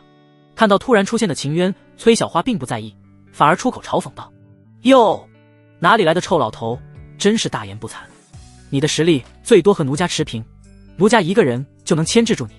这阵阴柔的语气入耳，秦渊忍不住骂道：你一个男人，一口一个奴家，老夫一生纵横修仙界，都没见过你这种不男不女的玩意，你个阴阳人！老东西，你骂谁阴阳人？骂你！你个老混蛋！你的阳寿已到，看本判官在生死簿上把你除名。崔小花听到阴阳人3字，忍不住怒火中烧，这无疑是他的底线，一触碰就会爆炸。说着，他发出一阵癫狂的大笑，随即爆发自身灵力，手持判官笔向着秦渊冲来。秦渊也不甘示弱，猛地爆发自身灵力，持剑向着崔小花冲去。一时间，2个元婴大圆满的强者开始了激烈的交锋。与此同时，叶红梅等其他鬼市强者缓缓踏步向着楚夏包围而来。秦渊和崔小花展开交锋，2人皆是元婴大圆满的修为势均力敌。秦渊长剑纵横，挥出道道凌冽的剑气，向着崔小花攻去。崔小花也丝毫不惧，他手中判官笔挥舞，以笔当剑，点没虚空，不断袭出如雨般的剑气。剑气交锋，顿时爆发一阵急促的金属碰撞之声。哼，看不出来你这个阴阳人还有些本事，可惜你还是太年轻了，老夫吃过的盐比你吃过的饭都多。你这老东西真是聒噪，看老娘把你身子戳1万个窟窿！崔小花暴怒，她爆发灵力，左手上的生死簿开始闪耀夺命的光芒。她猛地一甩，生死簿顿时展开，相连的册子宛如毒蛇一般向着秦渊缠绕而来。秦渊见到如此招式，也不敢小瞧，老谋深算的他自然知道眼前这个崔小花实力不凡。就在这个瞬间，围绕在他身边的生死簿开始以肉眼难以捕捉的速度急速收缩。秦渊猛地纵身一跃，向着苍穹之上跃去，躲过了崔小花的致命一击。这一招收缩的力量很是强大，如果闪躲不及，足以被其瞬间绞杀。秦渊占据高空，双指灵光闪耀，划过长剑，长剑瞬间化千万剑气，如同狂风骤雨一般向着崔小花落来。崔小花也纵身一跃，生死簿在其身边迅速旋转，化作一道坚固的灵力屏障，迎上了汹涌剑雨。密集的剑雨不断攻向崔小花的屏障，崔小花一边维持着生死簿，一边高抬判官笔。他将灵力汇聚于判官笔上，整个人如同一道冲天而起的磅礴剑芒，不断突破剑雨的攻击。眼见崔小花的身影愈来愈逼近，秦渊迅速变招，他将灵力汇聚长剑之上，力聚一点，急速俯冲而下。轰！几招相碰，顿时爆发一阵震天的巨响，两人皆被对方的力量逼退。崔小花坠入大地，只感觉嘴角一甜，吐出大口鲜血。哈哈哈哈！一阵凄厉尖锐的大笑响彻而起。此刻的崔小花发丝迎风狂舞，面容狰狞，嘴角含血，一双阴冷的双眸死死注视着苍穹之上的秦渊。老东西，你竟然敢伤本判官，本判官要拉你入地狱！说着，崔小花化作一道红色流光爆射而起，发疯一样的向着秦渊冲去。此刻的秦渊也不好过，经过刚才的交锋，他的嘴角也挂着一抹鲜血，看到崔小花的疯癫的样子，忍不住唾骂了一声：真是一个疯子！说着，他再度迎上崔小花，两人于空中开始展开疯狂的对决。与此同时，楚夏时刻关注着场上的局势，他的双眸向着四方观察而去。叶红梅等鬼市的杀手距离他愈来愈近。鬼见愁看到楚夏的注意力集中在了他人身上，立刻想要动身逃走。这个时候保命才是最重要的，但楚夏哪里会给他机会？他没有任何犹豫，直接挥舞绝代风华，向着鬼见愁斩去。楚夏这一击可不止要杀鬼见愁一人，斩天剑意高耸入云的剑芒横扫八方，其绝对的剑意和巨大的攻击范围，一瞬之间将挡在身前的一切全部斩杀。那些个鬼市高手根本抗衡不了分毫，在斩天剑意之下，他们的躯体被直接腰斩成了两半，甚至连一声惨叫都来不及发出。鬼见愁再也斩天剑意之下，彻底告别了这个世界。看着斩天剑意所造成的伤害，紧紧趴在地上的叶红梅抬起了头，看着这满地被斩杀的尸体，她的瞳孔猛地一震，这少年未免也太恐怖了。在他的身边，一名趴在地上的魁梧中年男子也是震撼无比。这个中年男子乃是叶红梅的主人，鬼市四大势力之一的财通天。刚才就是他将叶红梅按在了地上，这才让他们两人侥幸活了下来。伴随着斩天剑意施展结束，其无上的剑意也开始消散。财通天挽着叶红梅站起了身，锐利的双眸狠狠注视向了楚夏。真是想不到，你这个少年竟然有如此恐怖的实力。先不说刚才的恐怖剑意，就凭你身上爆发出的灵力也绝不简单。如果我猜的没错，你的宫体是圣体。什么？圣体？听到财通天的话，一边的叶红梅更加震撼了。她怯怯地看向了楚夏，果然他身上散发出的气息完全不同，他的气息很神秘，而且非常浩瀚，似是无穷无尽。楚夏望向了财通天，嘴角扬起一抹淡淡的笑。想不到你还挺识货，敢问阁下是？在下鬼市财通天，掌管明宝阁还有鬼市的所有赌坊。财通天，听这个名字，看来你在鬼市属于一个大人物。没错，在下正是鬼市四大势力之一的主人。在鬼市之中，共有四大势力，分别是鬼市的主人鬼主、明宝阁的真正主人财通天、贩卖奴隶和兵戈的鬼爷，以及饲养谷物、研制毒散的谷主。听着财通天的话，楚夏捕捉到了一丝奇怪之处，他向着财通天试探道：既然你说鬼市有四大势力，那为何这里只有你一个主人出现？其他三个势力的主人呢？哈，这点就不需要你费心了，他们该出现的时候自然会出现。财通天向着楚夏一笑，并没有和他解释太多。但楚夏可是个聪明人，他在来鬼市之前就了解过鬼市的势力分布。财通天和叶红梅是一股势力，崔小花和那些黑白无常是鬼主的势力，另外的鬼爷和谷主的势力并没有任何人出现，那说明什么？这四大势力之间并不是这么团结。尤其是在鬼市这种极致的利益至上的地方，哪里会有什么真正的团结？全部是各怀鬼胎。四个势力如果要保持平衡，那只有两两合作。现在来看，财通天无疑是和鬼主一队的，那鬼爷和谷主则是另一队。想到这，楚夏自信一笑，手持绝代风华，直指财通天。财通天，你现在想杀我吗？没错，按照鬼市的规矩，你不能活着离开这里。见识了我刚才的实力，你觉得你有胜算赢我？哼，少年，你刚才的剑意确实很恐怖，但我不相信你还能使出第二次。没有这剑意加持，你对上我们没有任何胜算，哪怕你是圣体也不行。才通天骄傲一笑，缓缓握紧了双拳，做出了战斗之势。楚夏见才通天如此，笑着摇了摇头。才通天，你不会以为我没招了吧？果然不出楚夏所料，鬼市四大势力并不团结。在鬼市的西南方，一处黑暗幽闭的小屋之中，一位身着黑袍的老者正坐一个摇椅之上。由于屋内太暗，看不到老者的容貌，只见他手持一根烟杆，享受地抽着旱烟，吞吐出的烟雾让整个房间弥漫着一股呛鼻的烟味。这时，一个身着白袍的儒雅青年走进了房中，向着老者恭敬地行了一个礼。鬼爷，那个叫楚夏的小子已经杀了鬼见愁，还有一众鬼主麾下的小鬼也被他斩杀。现在才通天和叶红梅正在与他僵持。哈哈，真是有趣，没想到这个楚夏这么厉害，竟然杀了这么多鬼市的高手。一阵苍老沙哑的笑声回荡在房间之中，听到楚夏的事迹，鬼爷忍不住啧啧赞道：鬼爷，我们需要派人去帮忙吗？还是说让才通天和楚夏大战一番之后我们再去？如果有机会趁机把才通天给……说着，那名白袍青年做了一个抹脖子的动作。鬼爷听出了男子的嫁祸之意，笑着摇了摇头。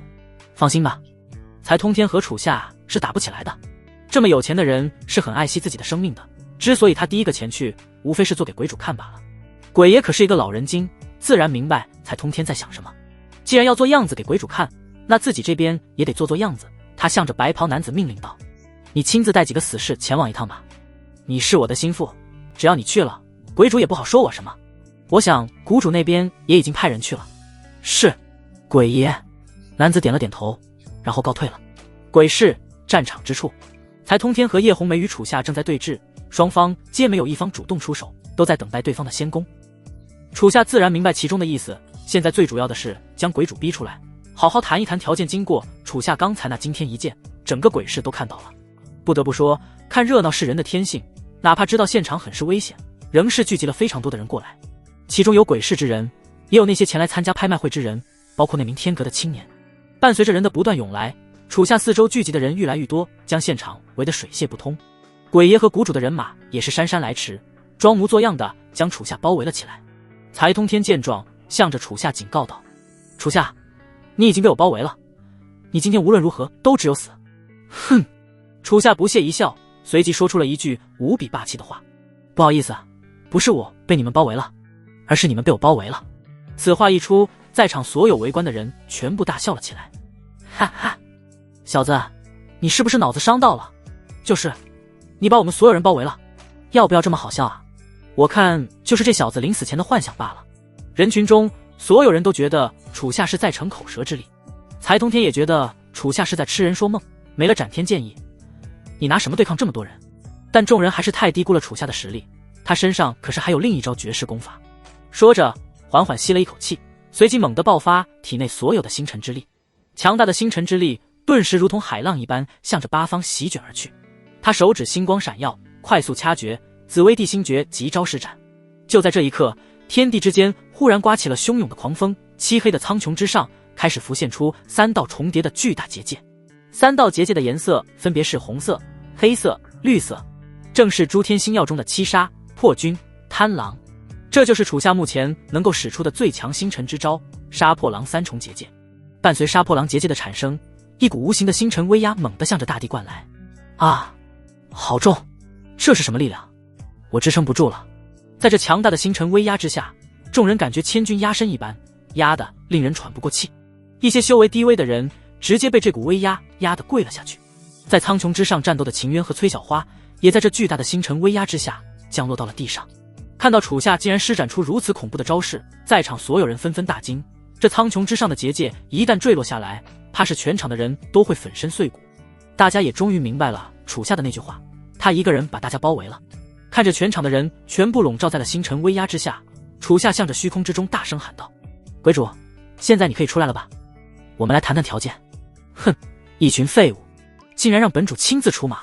楚夏此话一出，一阵无比浑厚的中年男子声音出现，一道黑色的身影迅速出现在了楚夏身前。只见男子身披黑色斗篷，脸戴罗刹面具，浑身散发着一股磅礴的恐怖气息，此人就是鬼市的鬼主。透过罗刹面具，一双充满杀气的阴冷双眸死死注视着楚夏。小子，你有什么资本和我谈条件？你觉得本主杀不了你吗？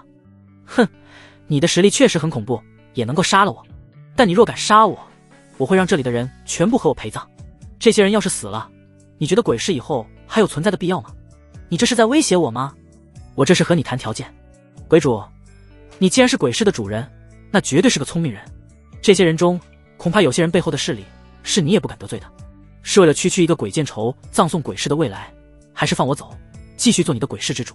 孰轻孰重，你自己掂量。楚夏说的很有底气，周围这些参加拍卖的人中，绝对有身份不一般的人存在。若是他们死在了鬼市，鬼市会吃不了兜着走。鬼主开始犹豫了起来，万一这些人里有身份极其贵重的人，一旦死在鬼市，自己可是吃不了兜着走的。可就这样放走楚夏，那鬼市的规矩无异于是摆设，自己将会被鬼爷和谷主借机针对。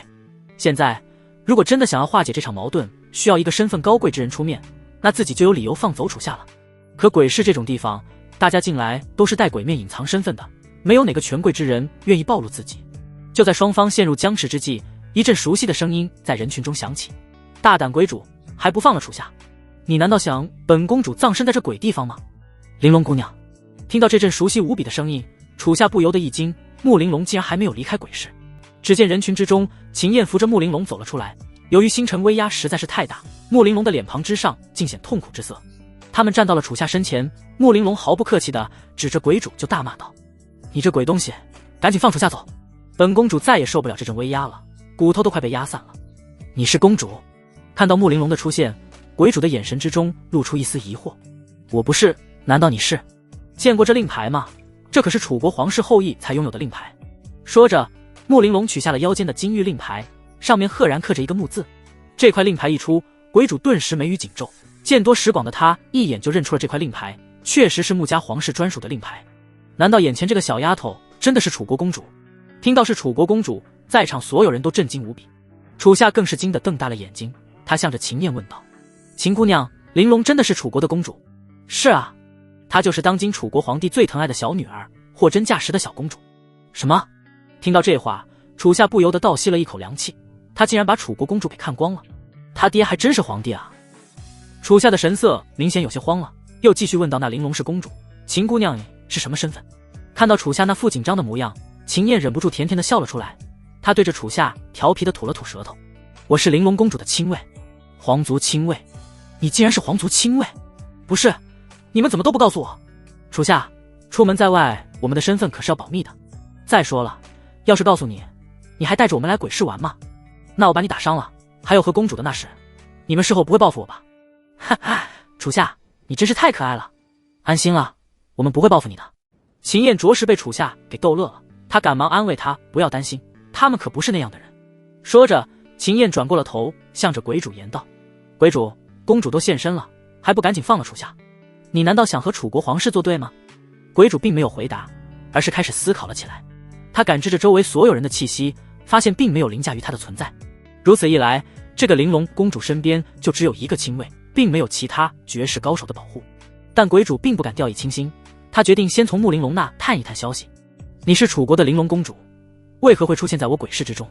怎么，我闲着无聊来鬼市逛逛不行吗？不是不行，只是公主大驾光临，不多带点人保护你的安全吗？就这么一个金丹期的亲卫保护你，要是在我鬼市出什么事，我怕不好对皇室交代。哼，要你多管闲事，本公主是跑出来玩的，还大张旗鼓带这么多人，我有病吗？穆玲珑丝毫没有注意到鬼主在试探，很是天真的将真话给说了出来。听到这话，鬼主的眼神骤然一变，楚夏也感觉到了危险的气息，迅速横剑挡在了穆玲珑身前。穆玲珑见到楚夏突然挡在自己身前，很是疑惑：楚夏，你怎么了？我是公主，这鬼东西不敢拿我怎样的。公主，你真是太天真了，他刚才的话就是在试探你究竟来了多少人。说着，楚夏紧紧握住了绝代风华，双眸死死注视着鬼主。听着楚夏的话，鬼主顿时发出一阵大笑：哈哈哈哈！没错，我就是在试探他，真是狂妄！你一个公主身边没有绝世高手跟着，就敢在我鬼市放肆！你这鬼东西！我可是公主，你敢拿我怎样？我可爱的公主，你要是其他权贵的子女，我还不敢动你，但你可是楚国皇帝的女儿，我若是抓了你，拿你的命威胁皇帝，那我岂不是想要什么就能拥有什么？鬼主很是兴奋，只要抓住玲珑公主，在场所有人全部被楚夏的结界砸死，又能如何？这可是一场天大的豪赌啊！真是上天赐予他的机会。鬼主不再犹豫，泼天的富贵和权力就在他的眼前。他猛地爆发出一阵恐怖的灵力，身形急速向着木玲珑冲。看到鬼主发动进攻，楚夏立刻将木玲珑推开，然后果断持绝代风华迎了上去。砰！绝代风华迎上鬼主的掌力，鬼主恐怖的实力直接将楚夏给击飞了出去。楚夏只感觉胸口一沉，猛地吐出一口鲜血。秦渊见状，赶忙持剑攻向鬼主，仍是被其一掌给击飞。哼，两个蝼蚁，本主没时间陪你们玩。鬼主没有继续向着楚夏和秦渊发动进攻，而是向着木玲珑抓去。秦燕急忙唤出精灵枪，舍命挡在木玲珑身前。楚夏大急，急忙高举绝代风华，想要再次施展出斩天剑意，但由于其体内的星辰之力全部用在施展紫薇地心诀上，根本无法再次施展斩天剑意。鬼主的身影离秦燕和木玲珑愈来愈近，他准备一掌击杀秦燕，然后抓住木玲珑。哈哈，我要成功了！就在这千钧一发的瞬间，一股极为恐怖的浩瀚威压直接从苍穹之上压了下来。啊！鬼主发出一阵惨叫，整个人竟然被这股突如其来的威压给活生生压倒在了地上。看到这一幕，在场众人全部震惊了。秦渊也是有被震撼到，他转头望向楚夏，忍不住对他夸道：“楚夏，你是怎么做到的？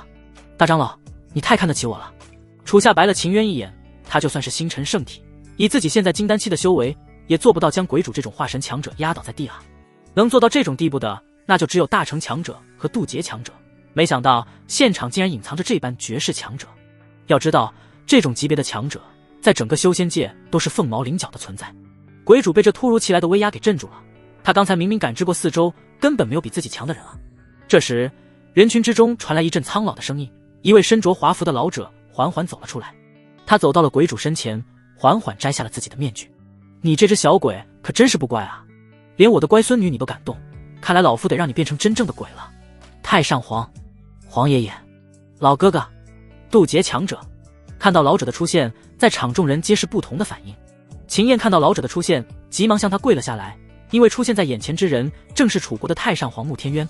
穆玲珑看到穆天渊的出现，很是开心的跑了过去，双手抱住他的手臂，小脑袋很是亲昵的不断蹭着，撒娇道：“皇爷爷，你怎么来了？”“哈哈，我怎么来了？我要是不来，你这小淘气鬼可就麻烦了。”“玲珑不是小淘气鬼，玲珑是鬼公主，可不许这么说，你又没死，哪里是什么鬼公主？会气死了。”穆天渊笑了笑，伸手刮了刮穆玲珑的小鼻子，双眸之中满是宠爱之意。秦渊眼神之中充满了震惊，眼前这个老者不正是和自己在乱葬岗相遇的人吗？没想到他竟然是楚国的太上皇。于是他不由自主地喊了一声老哥哥。当然了，这声老哥哥一出，楚夏才是最震惊的一个。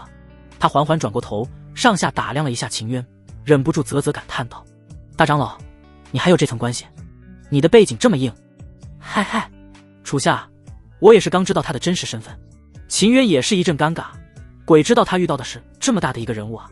这时穆天渊转头望向了秦渊，向着他和善一笑，打招呼道：“哈，是贤弟啊，真巧啊。啊，老哥，哦不，太上皇，草民秦渊拜见。”听到穆天渊的招呼，秦渊吓得手足无措，赶忙想给他跪下磕一个。他刚想下跪，穆天渊随手一挥势，放出灵力，将他弯下的膝盖给逼退了回去。“贤弟不用太拘礼，现在是在鬼市，不是在皇城，你我一见如故，你这般和我下跪，倒是显得我们生疏了。”“是，太上皇，叫老哥哥就行。”草民不敢。秦渊哪里敢叫，人家只是和你客气，你可不能真客气啊。然后穆天渊转头看向了楚夏：“这位小友，能否把天上的结界给收起来？我这老骨头都快被这威压给压散了。”“是，太上皇。”楚夏点了点头，随即褪去了紫薇地心诀。杀破狼三从结界缓缓散去，覆盖全场的威压也随之消失。众人见到穆天渊，皆是惶恐不已，纷纷向着他跪了下去。鬼主也赶忙爬起身，向着穆天渊跪下，求饶道：“小鬼有眼不识泰山，请太上皇饶我一条性命。”“哦，你有眼不识泰山，我家玲珑都明说了，她乃楚国公主，为何你还是选择出手呢？”“你这小鬼啊，你明明有活命的机会，你偏偏不珍惜，非要这么自以为是，你的野心未免也太大了吧？”穆天渊嘴角扬起一抹冷笑，伸出他那干枯的手掌，缓缓抓上了鬼主的脑袋。鬼主此刻浑身冷汗直流，身体开始剧烈颤抖了起来。“不要，求求您不要杀我！”看到这一幕，秦燕赶忙上前捂住了穆玲珑的眼睛。啊！一阵凄厉的惨叫之声响彻全场。穆天渊猛地爆发自身的恐怖灵力，直接将鬼主的脑袋给捏爆了。这一幕将全场众人吓得纷纷将脑袋埋入了地上。穆天渊手中灵光一闪，取出了一块手帕，擦去了手上的鲜血。他转身看向周围下跪的人，向着他们冷冷警告道：现在这个小鬼死了，你们谁还想当下一个小鬼？此话一出，哪里有谁敢回应？现场顿时鸦居无声。穆天渊见没人回应，继续说道：你们谁当这个小鬼都无所谓，但你们要知道，在楚国谁才是你们真正的主人。既然选择隐匿在黑暗，那就给我老实一点，若不然老夫会让这里变成真正的阴曹地府。说完，穆天渊就没有再说什么。解决了鬼主之后，楚下众人准备离去，就在这时，穆玲珑看到了跪着的叶红梅，她的鬼眼珠子一转，走到了他的身前蹲了下来。阁主你好呀。公主你有什么事吗？看到穆玲珑来到自己身前，叶红梅被吓得直接结巴了。倒也没什么事，就是我在你这里拍卖花了很多钱，回去之后肯定要被我父皇责备的，你看能不能还我一点啊？啊，是。叶红梅不敢怠慢，直接取下了手中的储物戒指，将它递给了穆玲珑。公主，这里面是本次拍卖所得的全部钱财，我一分都没动，全部给你。这多不好意思啊，我还是要回我自己的钱就行。不，剩下的就当是我孝敬公主的。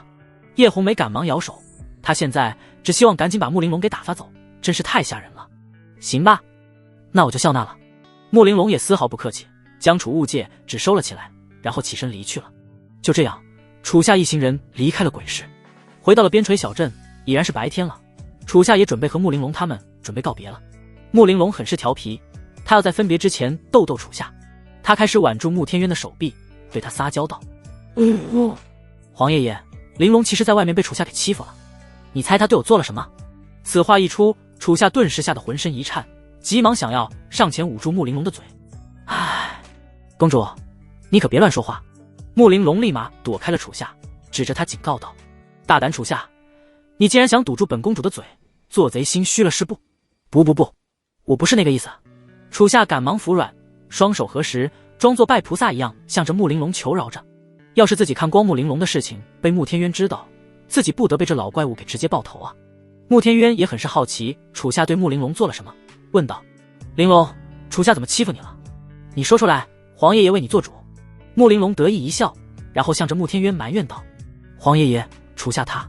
穆玲珑这故意的停顿，令楚下的心跳直接飙升了1倍，在心里大骂道：穆玲珑，你别给我太过分啊！楚下烤了烤鱼，然后不给我吃，说给秦燕吃就是不给我吃，说我大小姐脾气不惯着我。哈哈，竟有这事！是啊，皇爷爷你可得为我做主，玲珑什么时候受过这般委屈？不如我们让李公公把楚下给阉了，让他当我的贴身小太监。穆玲珑你，我怎么了？你真可爱，谢谢，我也这么觉得。听着两人的对话，穆天渊忍不住笑了起来，这两个小家伙实在是太可爱了。他摸了摸穆玲珑的小脑袋，玲珑，就因为楚下没给你吃烤鱼，你就要让他变成太监啊？是啊，我可是公主，他惹我生气了，我不能饶了他。你呀，不许再胡闹了。楚下小友如此年纪就有这般强大的修为，实属是天才中的天才。这样的绝世天才变成太监太可惜了，你就饶了他这次吧。行吧，既然皇爷爷你开口了，那我就饶了楚下这一次。楚下，还不快向本公主谢恩？楚下无奈地撇了撇嘴，虽然他心里100个不愿意，但谁让穆玲珑的背景实在是太强了。楚下谢过玲珑公主，你的大恩大德我记一辈子。哈哈，这才乖嘛。穆玲珑傲娇一笑，然后牵着身边的胡雪儿走到了楚下身前，对他说道：楚下，胡雪儿也一起带回御剑仙宗吧。公主，你不准备把雪儿带回皇城吗？哎，带回那干嘛？皇城那地方规矩多得很，而且鱼龙混杂，勾心斗角的。雪儿现在心性还单纯，我不希望她在那样的环境下长大，不如让她跟你回御剑仙宗，有你在，我放心。行，那我就带雪儿回去。楚下点了点头，穆玲珑说的确实有道理。皇城虽然繁华富贵，但那里的人皆是权贵之人，勾心斗角、尔虞我诈那是常事，在那里生活需要非常小心翼翼。交代好了胡雪儿的事情，穆玲珑将小脸缓缓向着楚下侧面贴来，她的小嘴凑到了楚下耳边，悄悄说了一句话：楚下，我们之间的秘密，本公主吃一辈子，你这辈子都别想逃出我的手掌心。说着，穆玲珑嘴角扬起一抹幸福的笑，然后趁着楚下不注意，轻轻吻了一口她的脸蛋。楚夏只感觉一抹香软贴上了自己的脸，他在穆玲珑这一吻之下失神了。他缓缓伸手摸向了自己的脸颊，回味着刚才的感觉。哎，你的魂被本公主勾走了吗？发什么呆啊？我要走了，还有什么话想和我说吗？啊，没了，玲珑公主请慢走。楚夏回过了神，急忙向着穆玲珑行了个礼。穆玲珑白了他一眼，也不再多说什么，向着楚夏和胡雪儿摇了摇手。本公主走了。楚夏、雪儿，我们以后再见。就这样，穆玲珑三人御空而起，向着皇城的方向飞去。穆玲珑走后，不知道为何，楚夏心里竟然有些不舍。他和穆玲珑相遇，稀里糊涂看到她洗澡，又稀里糊涂一起来到了鬼市。这一路下来，楚夏对这个傲娇霸道的玲珑公主逐渐产生了一丝好感。可是她毕竟是身份高贵的楚国公主，此次一别，下一次又何时能够相遇呢？秦渊看到穆玲珑刚才对楚夏的一吻，忍不住笑道：楚夏，你这一趟鬼市真没白来，不但得到了月华琉璃果，还收了一个灵狐女孩。最关键的是，玲珑公主竟然对你有如此好感，看来以后的叫你驸马爷了。大长老，你这一趟更没白来，你还多了个太上皇老哥哥呢。哈哈，楚夏，你少取笑我了。行了，不开玩笑了。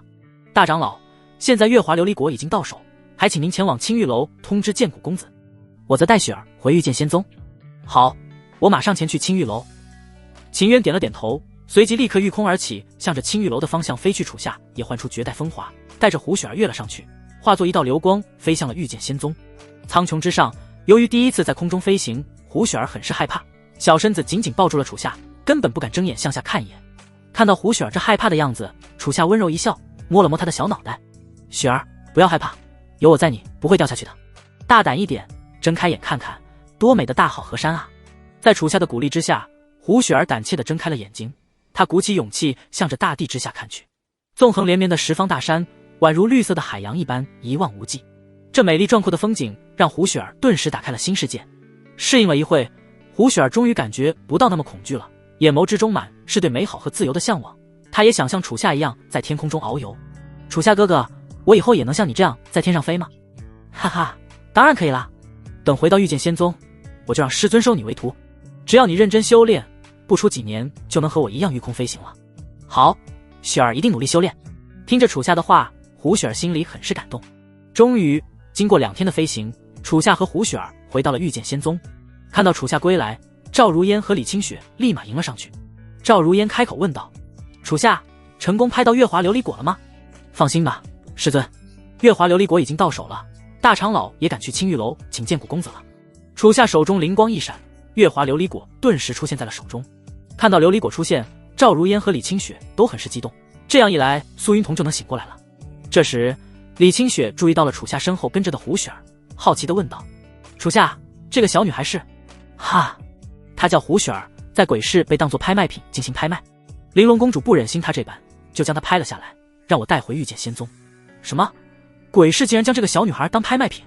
听到楚夏的话，李清雪很是震怒，这可是一个活生生的孩子啊，这鬼市也太不是东西了。但紧接着她又疑惑了，楚夏，玲珑公主又是怎么回事？楚夏没有隐瞒，将鬼市所发生的事情全部和赵如烟、李清雪说了出来。两人听到楚夏在鬼市中的经历，也是不由得为他捏了一把汗，同时也惊叹他竟然能够结识楚国的公主。赵如烟来到了胡雪儿身前，她蹲下了身，双眸温柔地注视着眼前这个稚嫩可爱的灵狐少女。雪儿，从今天开始，你就是我御剑仙宗的一份子了，你愿意拜我为师吗？听着赵如烟的话，胡雪儿不知道该怎么回答赵如烟，于是抬起了她的小脑袋，望向了楚夏。楚夏溺爱地摸了摸她的小脑袋，笑道：雪儿，他就是楚夏哥哥的师尊。真的吗？既然是楚夏哥哥的师尊，那我愿意拜师。一听到是楚夏的师尊，胡雪儿不再有丝毫的犹豫，直接向着赵如烟跪了下来。弟子胡雪儿拜见师尊。哈哈，徒儿快快请起。从今天起，你就是本尊第4名亲传弟子，楚夏和清雪就是你的师兄师姐，你可要努力修炼，早日超过他们。是，雪儿一定努力修炼。胡雪儿成功被赵如烟收为了徒儿，楚夏和李清雪也多了一个可爱的小师妹。第2天，秦渊带着剑谷公子来到了御剑仙宗。剑谷公子看着月华琉璃果，很是满意的点了点头，以琉璃果和蛊毒共同入药，炼制出了一枚丹药。他将丹药为苏云彤服下，在药力的作用之下，苏云彤缓缓睁开了双眼。他的眼前由一片模糊变得逐渐清晰，只见楚下众人正围在床边激动地望着自己。宗主，我这是怎么了？我好像睡了很久，睡得头好疼啊。说着，苏云彤想要坐起身，赵如烟赶忙上前扶起了他，对他说道：云彤，你被鬼剑仇重伤，生命垂危，多亏了剑谷公子治好了你，你已经沉睡了好几个月了。原来如此，云彤多谢剑谷公子救命之恩。苏云彤看向了剑谷公子，想要下床对他行礼表示感谢。剑谷公子见状，立刻用手中羽扇拦住了苏云彤。哈，苏长老不必客气，在下救人也不是白救的，是楚下答应为我完成一件事情，我才救你的。真的要谢，你就谢他吧，没有他从鬼市带回月华琉璃果，你这辈子都没法醒过来了。听到剑谷公子的话，苏云彤美丽的双眸看向了楚下。楚下，谢谢你。苏长老千万别这么说，你是为了在秘境保护我才重伤的，这都是我应该做的。楚下赶忙上前制止了苏云彤的行礼。由于苏云彤刚刚清醒，需要静养恢复身体，除了赵如烟以外，众人全部退出了房间。走出了房间，剑谷公子见时候也不早了，于是准备和众人告别离去。秦渊见状，赶忙向他挽留道：公子，你千里迢迢从青玉楼赶到御剑仙宗，还请多留宿几日，在下命弟子准备宴席，请公子务必赏脸，给御剑仙宗几分薄面。是啊，剑谷公子，不用这么急着走吧，你这来也匆匆，去也匆匆，连一顿饭都不吃，这要是传出去，世人会说我们御剑仙宗怎么那么小钱。楚下也向着剑谷公子挽留，想要尽一下地主之谊。剑谷公子笑了笑，向着众人解释道：哈，我还是不留了，我要赶紧赶回去喂养我的蛊虫，我怕我那笨手笨脚的丫鬟又把他们给养死了，这可是我的心血啊。哎，不就是蛊虫吗，一顿饭的时间死不了。行了，别说了，今天你要是不吃这饭，我楚下是不会让你走的。于是楚下很霸道地拉住了剑谷公子，并吩咐大长老去准备宴席。大长老也很是习惯地点了点头，并向着楚下微微鞠了一个躬。这一幕把李清雪都看呆了，她美丽的蓝色双眸看向了大长老，疑惑地问道：大长老，你对楚下这么客气干嘛？他又不是宗主。哈，迟早的事。你说什么？啊，没，我什么也没说了。清雪，老夫先去忙了，待会记得过来吃席。说完，秦渊身形嗖的一下就消失不见了，留下李清雪一个人在风中凌乱。就这样，剑谷公子吃了宴席之后，没有再逗留一会，化作一道蓝色流光迅速离去。后面的几天，苏云彤也在赵如烟的悉心照顾之下，气色已然完全恢复，重新回到了演武广场监督弟子们的修炼。夜幕降临，赵如烟看着自己的安安静静的房间，总感觉少了些什么。过了一会，她眯起了美丽的大眼，嘴角扬起一抹坏笑，看上去有些色眯眯的样子。这漫漫长夜，这么大的房间，就我一个风韵妩媚的女人，想必哪个逆徒早已按耐不住了吧？我倒要看看你今晚会不会来找我，我这该死的魅力啊！说着，赵如烟傲娇一笑，躺在床上开始等待着楚下来敲门。她坚信以自己的魅力，楚下过会就会来的。然而赵如烟独自等了许久，楚下并没有来，她不禁柳眉皱起，很是疑惑，喃喃道：这不对吧，这逆徒今天怎么那么老实？但赵如烟哪里知道，此刻的楚下早已沉醉在李清雪的温柔乡了。楚下房间，两人美美的享用完了佳肴，并且还小酌了几杯。李清雪不胜酒力，几杯美酒下肚，美丽的小脸已然泛红。她感受着自己滚烫的脸颊，美丽的蓝色双眸流露出一丝陶醉和迷离。她深深注视着楚下，嘴角扬起一抹幸福的笑。楚下也是深深注视着李清雪，她这微醺的模样真的太令人心动了。两人眼神之中传达着对方的心意，不需要任何的言表。楚下的唇缓缓向着李清雪的香唇贴去，李清雪没有回避，缓缓闭上了自己的双眸，迎上了楚下的唇。许久之后，两人唇分。楚下此刻的眼神很是炽热。师姐，我想……我愿意。楚下，对我温柔一点。好。说着，楚下一把抱起了李清雪，走向了里屋。一个时辰之后，李清雪偎依在楚下的怀中，她望着楚下那俊俏帅气的脸庞，满眼都是浓浓的爱意。这一刻，她无疑是最幸福的。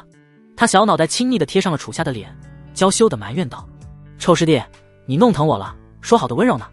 哈哈，师姐，要怪就怪你实在是太迷人了。楚下笑了笑，这谁把持得住啊？深夜，楚下抱着李清雪进入了梦乡，而在万花峰上的赵如烟却是辗转反侧，夜不能寐。终于，赵如烟实在是受不了了，不对劲，这太不对劲了。于是他坐起了身，用传音之术向着楚下传音道：逆徒，你睡了没？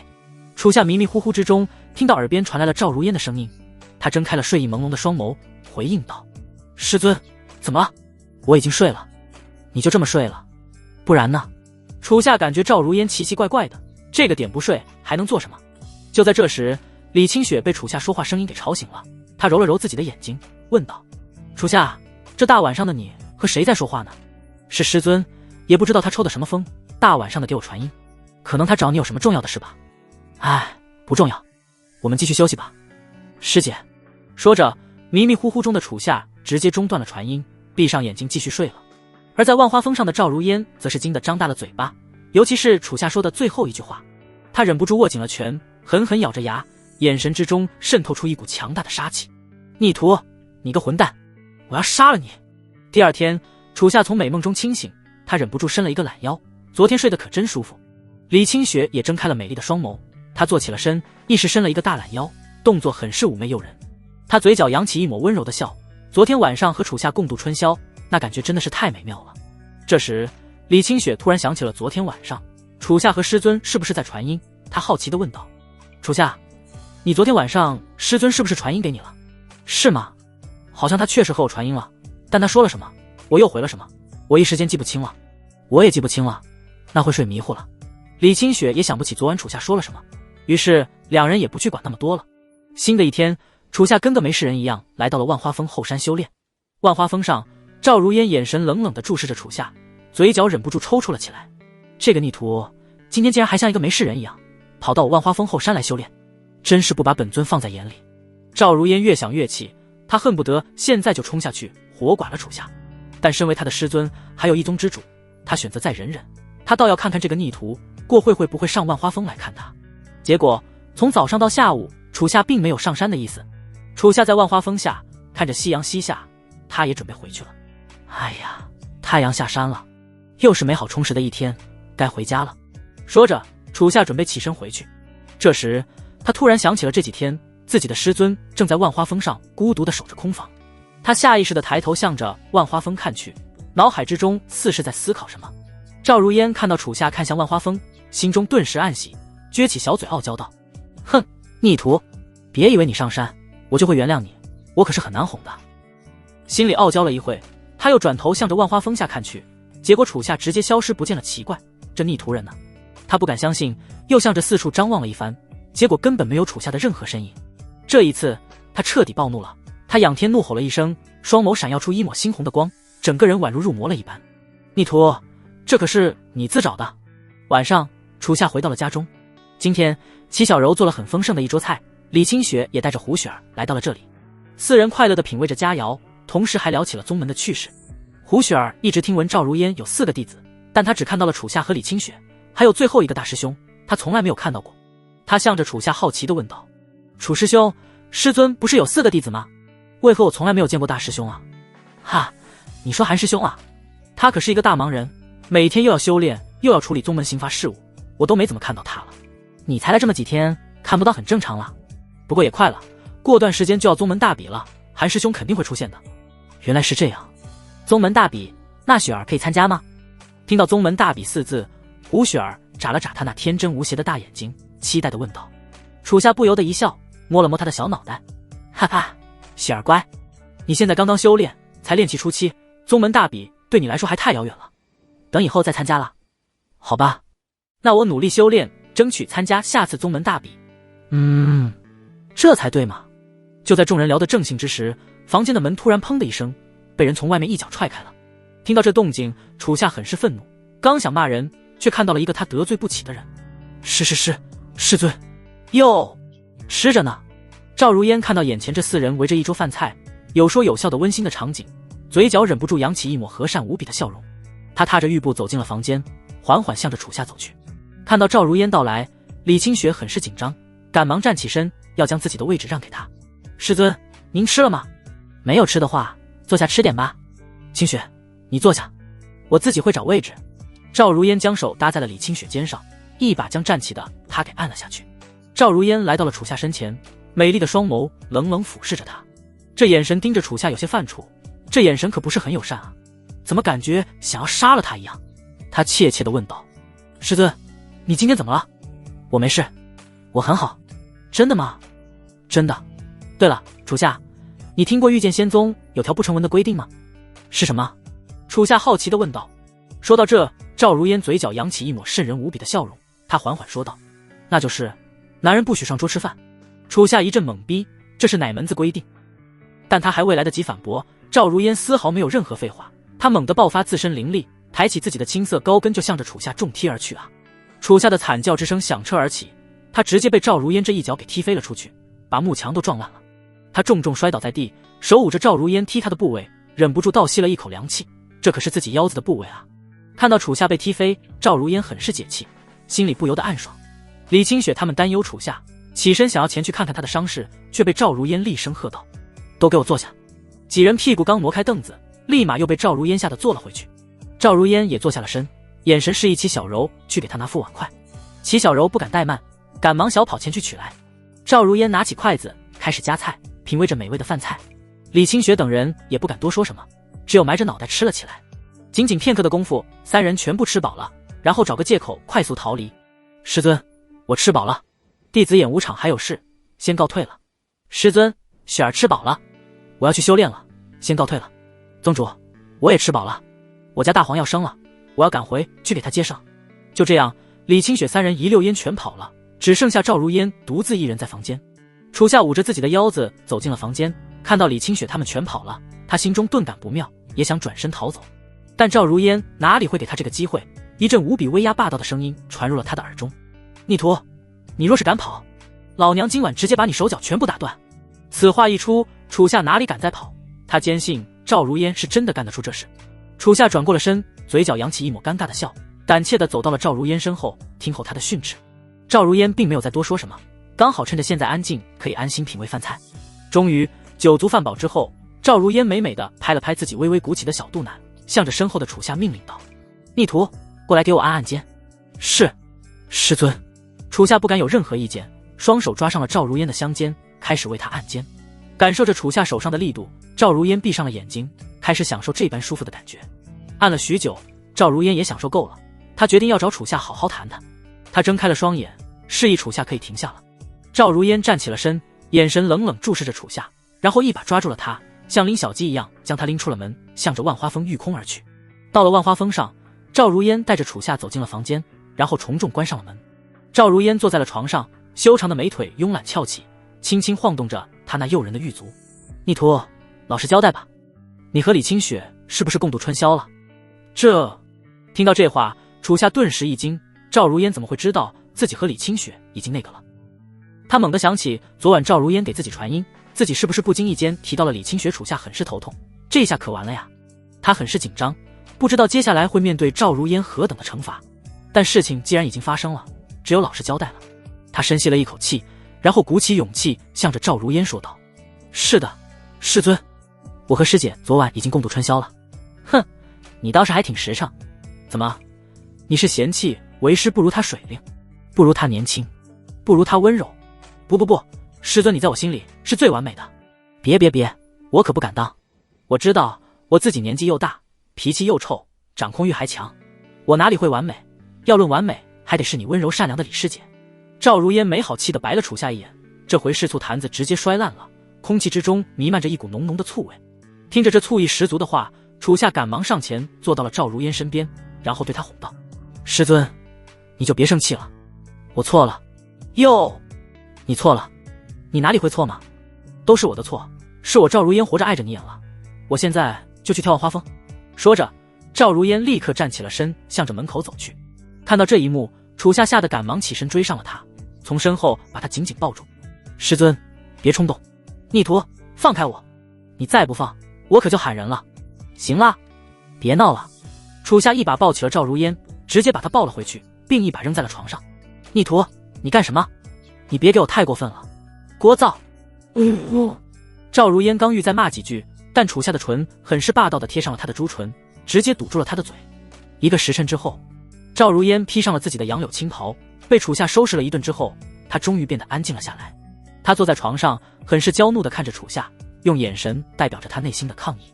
楚夏见赵如烟这般可爱的模样，很是殷勤地前去给她倒了一杯茶。“师尊，累了吧？喝口茶。”“哼！”赵如烟冷哼了一声，接过了青瓷茶杯，喝了一口清茶。过了一会，赵如烟仔细想了一下，她应该和楚夏严肃对待这个问题。逆徒，你和你李师姐既然已经生米煮成熟饭了，那我也不好说什么了，你们俩就继续在一起吧。师尊，那你呢？怎么，你不要我了？我没那个意思，徒儿怎么可能不要师尊呢？毕竟师尊你可是我人生中最重要的女人。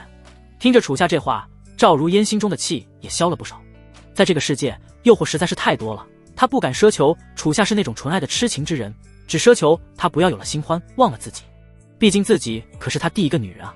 想到这，赵如烟突然眼前一亮，对，第一个女人，那自己可是楚夏的正宫，而且自己还是他的师尊，以后自己的地位可是家里最高的。他鬼眼珠子一转，顿时想到了一个好主意，他要和楚夏约法三章。赵如烟故作严肃地咳嗽了2声，对着楚夏说道：嗨，逆徒，其实为师也不是一个心胸狭隘的人，你和你李师姐就安心在一起吧，我不会有什么意见。但是为了防止以后你被花花世界给迷住，我需要和你约法三章。师尊请讲。去准备纸笔，我需要写下来，然后你画上押，这才算数。是。楚夏找来了纸笔，赵如烟也起身来到了桌边，他提起笔，然后在纸上写下了自己和楚夏的约法三章。写完之后，他将约法三章递给了楚夏，让他看看有没有问题。楚夏看着约法三章，然后读了出来。第1章，赵如烟同意楚夏娶其他女子，但正宫的位置永远属于他。第2章，赵如烟是一家之主，家里的大小事全部由他做主，楚夏要无条件听从他的安排，听老婆话的男人才会成功。前2章一出，赵如烟嘴角扬起一抹得意的笑，向着楚夏问道：怎么样，前2章有没有意见？没意见。楚夏不敢有意见，这前2章的要求倒也不是很过分，他成为正宫是实至名归的。然后楚夏继续读第3章。第3章，楚夏每个月必须要到赵如烟那交任务100次。读到这一条，楚夏惊住了，他看向了赵如烟，怯怯地问道：师尊，100次？是的，100次。师尊，你丫的把我当什么了？种猪吗？这100次谁顶得住啊？逆徒，你是不是不行？赵如烟柳眉紧皱，向着楚夏质问道：这不是行不行的问题，你这是要了我的命啊！楚夏果断回绝，赵如烟这绝对是要杀了自己。见楚夏如此激动，赵如烟顿时也觉得100次有些太多了，于是就把要求降了一些。算了，70次吧。不行，30次，最少60次，做不到最多40次。两人一来一回，开始讨价还价，最终在互相博弈之下，选择了一个居中的50次。就这样，楚夏颤抖着手签下了这张生死契约。哦不，约法三章。遇见仙宗，丹药阁。王师姐，你在吗？丹药阁门口，楚夏向着阁内呼唤道。过了一会，一位身着红袍的美丽女子从阁走了出来，女子名为王艳，负责丹药阁丹药的日常炼制和售卖。王艳看到是楚夏前来，不禁眼前一亮。哟，是楚夏来了呀，真是稀客，你可是好久没来看师姐了。哈哈，这不是这段时间比较忙吗？我今天就是专程来看王师姐的。切，少来。说吧，这次来需要什么丹药？说到丹药2字，楚夏顿时安静了下来。他走到了王艳身前，手中灵光一闪，出现了一袋灵石。他将灵石交到了王艳手中，然后像做贼一样向着王艳小声问道：王师姐，我需要那种能够补气壮阳的丹药。大力丸。对，就是大力丸。楚夏点了点头，眼神之中充满了渴望。看着楚夏这模样，王艳眼神之中流露出一抹很是惊讶的表情。他上下打量了楚夏一番，难以置信地问道：楚夏，你才18岁，正是血气方刚阳气冲天的年纪，为什么需要大力丸？难道你那不行？哎，王师姐，你别乱猜啊，这不是我要的，是我有一个朋友。一个朋友？听到这话，王艳很是鄙夷地白了楚夏一眼，说道：既然是你朋友要，那你让你朋友来，我这里的丹药可不支持代买。哎，别啊，王师姐，你通融一下呗，我朋友不好意思来。通融不了一点，这是规矩。见王艳死活不肯给，楚夏只有无奈承认了。好吧，其实我那朋友就是我自己，可我那里什么事情都没有啊，只是最近的次数有些。哈哈，原来是这样啊。楚夏，听说你和李清雪已经在一起了，真是看不出来，李清雪平时看着挺温柔的，没想到背地里这么生猛啊。王艳咯咯一笑，这可真是一个幸福的烦恼啊。楚夏不知道该如何回答，只有尴尬一笑。要真是李清雪那就好了，关键是这可是赵如烟那活阎王给造成的。回想起这几天赵如烟对自己近乎残暴的虐待，楚夏真的是欲哭无泪，他感觉自己的人生已经黯淡了。王艳了解了楚夏的需求，于是转身进入阁中为取来了丹药。他将一个小玉瓶递给了楚夏，嘱咐道：“楚夏，这里面装的都是补阳气的丹药，你需要的时候就吃一颗。年轻人悠着点，小心等年纪大了力不从心。多谢王师姐，我先走了。”楚夏并不想继续聊这个话题，赶忙转身想要离开。看到楚夏要走，王燕立马拉住了他：“哎，这么急着走干嘛？你好不容易来一趟，陪师姐说说话。”“师姐，我很忙，没时间。”“行啊，你可以走，你走我就把你到我这要大力丸的事情传出去。楚夏，你也不想这个秘密被大家知道吧？”听到这话，楚夏顿时停下了脚步，他握紧了拳，真想把王燕给暴揍一顿。他转过了身，冷漠地回应道：“王师姐，你要说啥？”“哈哈，瞧你那冷漠的样子，真是一点都不可爱。哎，楚夏，李清雪的滋味如何？是不是特别香特别甜？还行吧。哈哈，你还真是得了便宜还卖乖。李清雪可是御剑仙宗数一数二的大美人，论颜值和身材，就算是巅峰时期的我也得退避三舍。想当年……”就这样，王燕开始和楚夏说了起来，大到宗门发展，小到每个人的八卦，着实是打开了话匣子。至于楚夏，则是一脸生无可恋的听着，他完全没有一点兴趣，甚至有点想打瞌睡。就在楚夏即将睡着之时，王燕突然说起了最近宗门的一件怪事。“楚夏，你听说了吗？最近宗门内有一个内门的女弟子离奇失踪了。”“什么？”听到失踪两字，楚夏顿时一惊，一下子就不困了。他向着王燕问道：“真的假的？竟然这种事，我怎么这段时间从来没有听说过？”“哈，你消息太闭塞了，没听过也正常。我和你说，就是内门那个平常打扮得非常妖艳，走起路来很是风骚的那个女弟子，听说已经失踪好几天了。这段时间刑法长老还有韩天炎正在彻查这事呢。没想到在御剑仙宗竟然会发生弟子离奇失踪的事情，这太可怕了吧！”楚夏眉宇皱起，在宗门内失踪，这可是从来都没有发生过的事。王燕觉得这件事情很是蹊跷，他将脸凑到了楚夏面前，小声地说道：“楚夏，我觉得这件事情很不简单，我怀疑那个女弟子失踪之事和韩天炎绝对脱离不了关系。”“王师姐，这可不行乱说啊，韩师兄的人品我还是信得过的，他不会做这种事的。”“切，你和你韩师兄很熟吗？”王燕并不认可楚夏的说法，向他质问道：“这好像确实不是很熟。”被王燕这么一问，楚夏也觉得自己和韩天炎并不是很熟。虽然两人同是赵如烟的亲传弟子，但两人平时并不怎么来往，甚至都没说过几句话。楚夏对于韩天炎的印象都是从其他弟子口中了解的。王燕的眼神变得认真了起来，他抓住了楚夏的肩，语重心长地说道：“楚夏，我王燕的第六感很准的，韩天炎这个人心思缜密，城府极深，是一个很可怕的人，你一定要好好留意他。”“我知道了，我会留意的。”看着王燕那认真的眼神，楚夏知道他没有和自己开玩笑，他将这话记在了心里，然后就告别离去了。深夜，遇见仙宗一处房间，房间之下存在着一个无人知晓的地下暗室。阴暗潮湿的暗室之中，四周的夜明石散发着羸弱的光芒，将四周照耀得朦朦胧胧。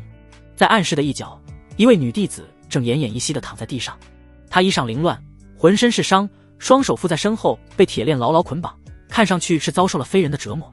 此人就是王燕口中失踪的内门女弟子。这时，伴随着一阵嘎吱之声，暗室的门被打开了，只见一道黑色的身影缓缓走了进来。听到这阵声音，女弟子吓得赶忙坐起了身。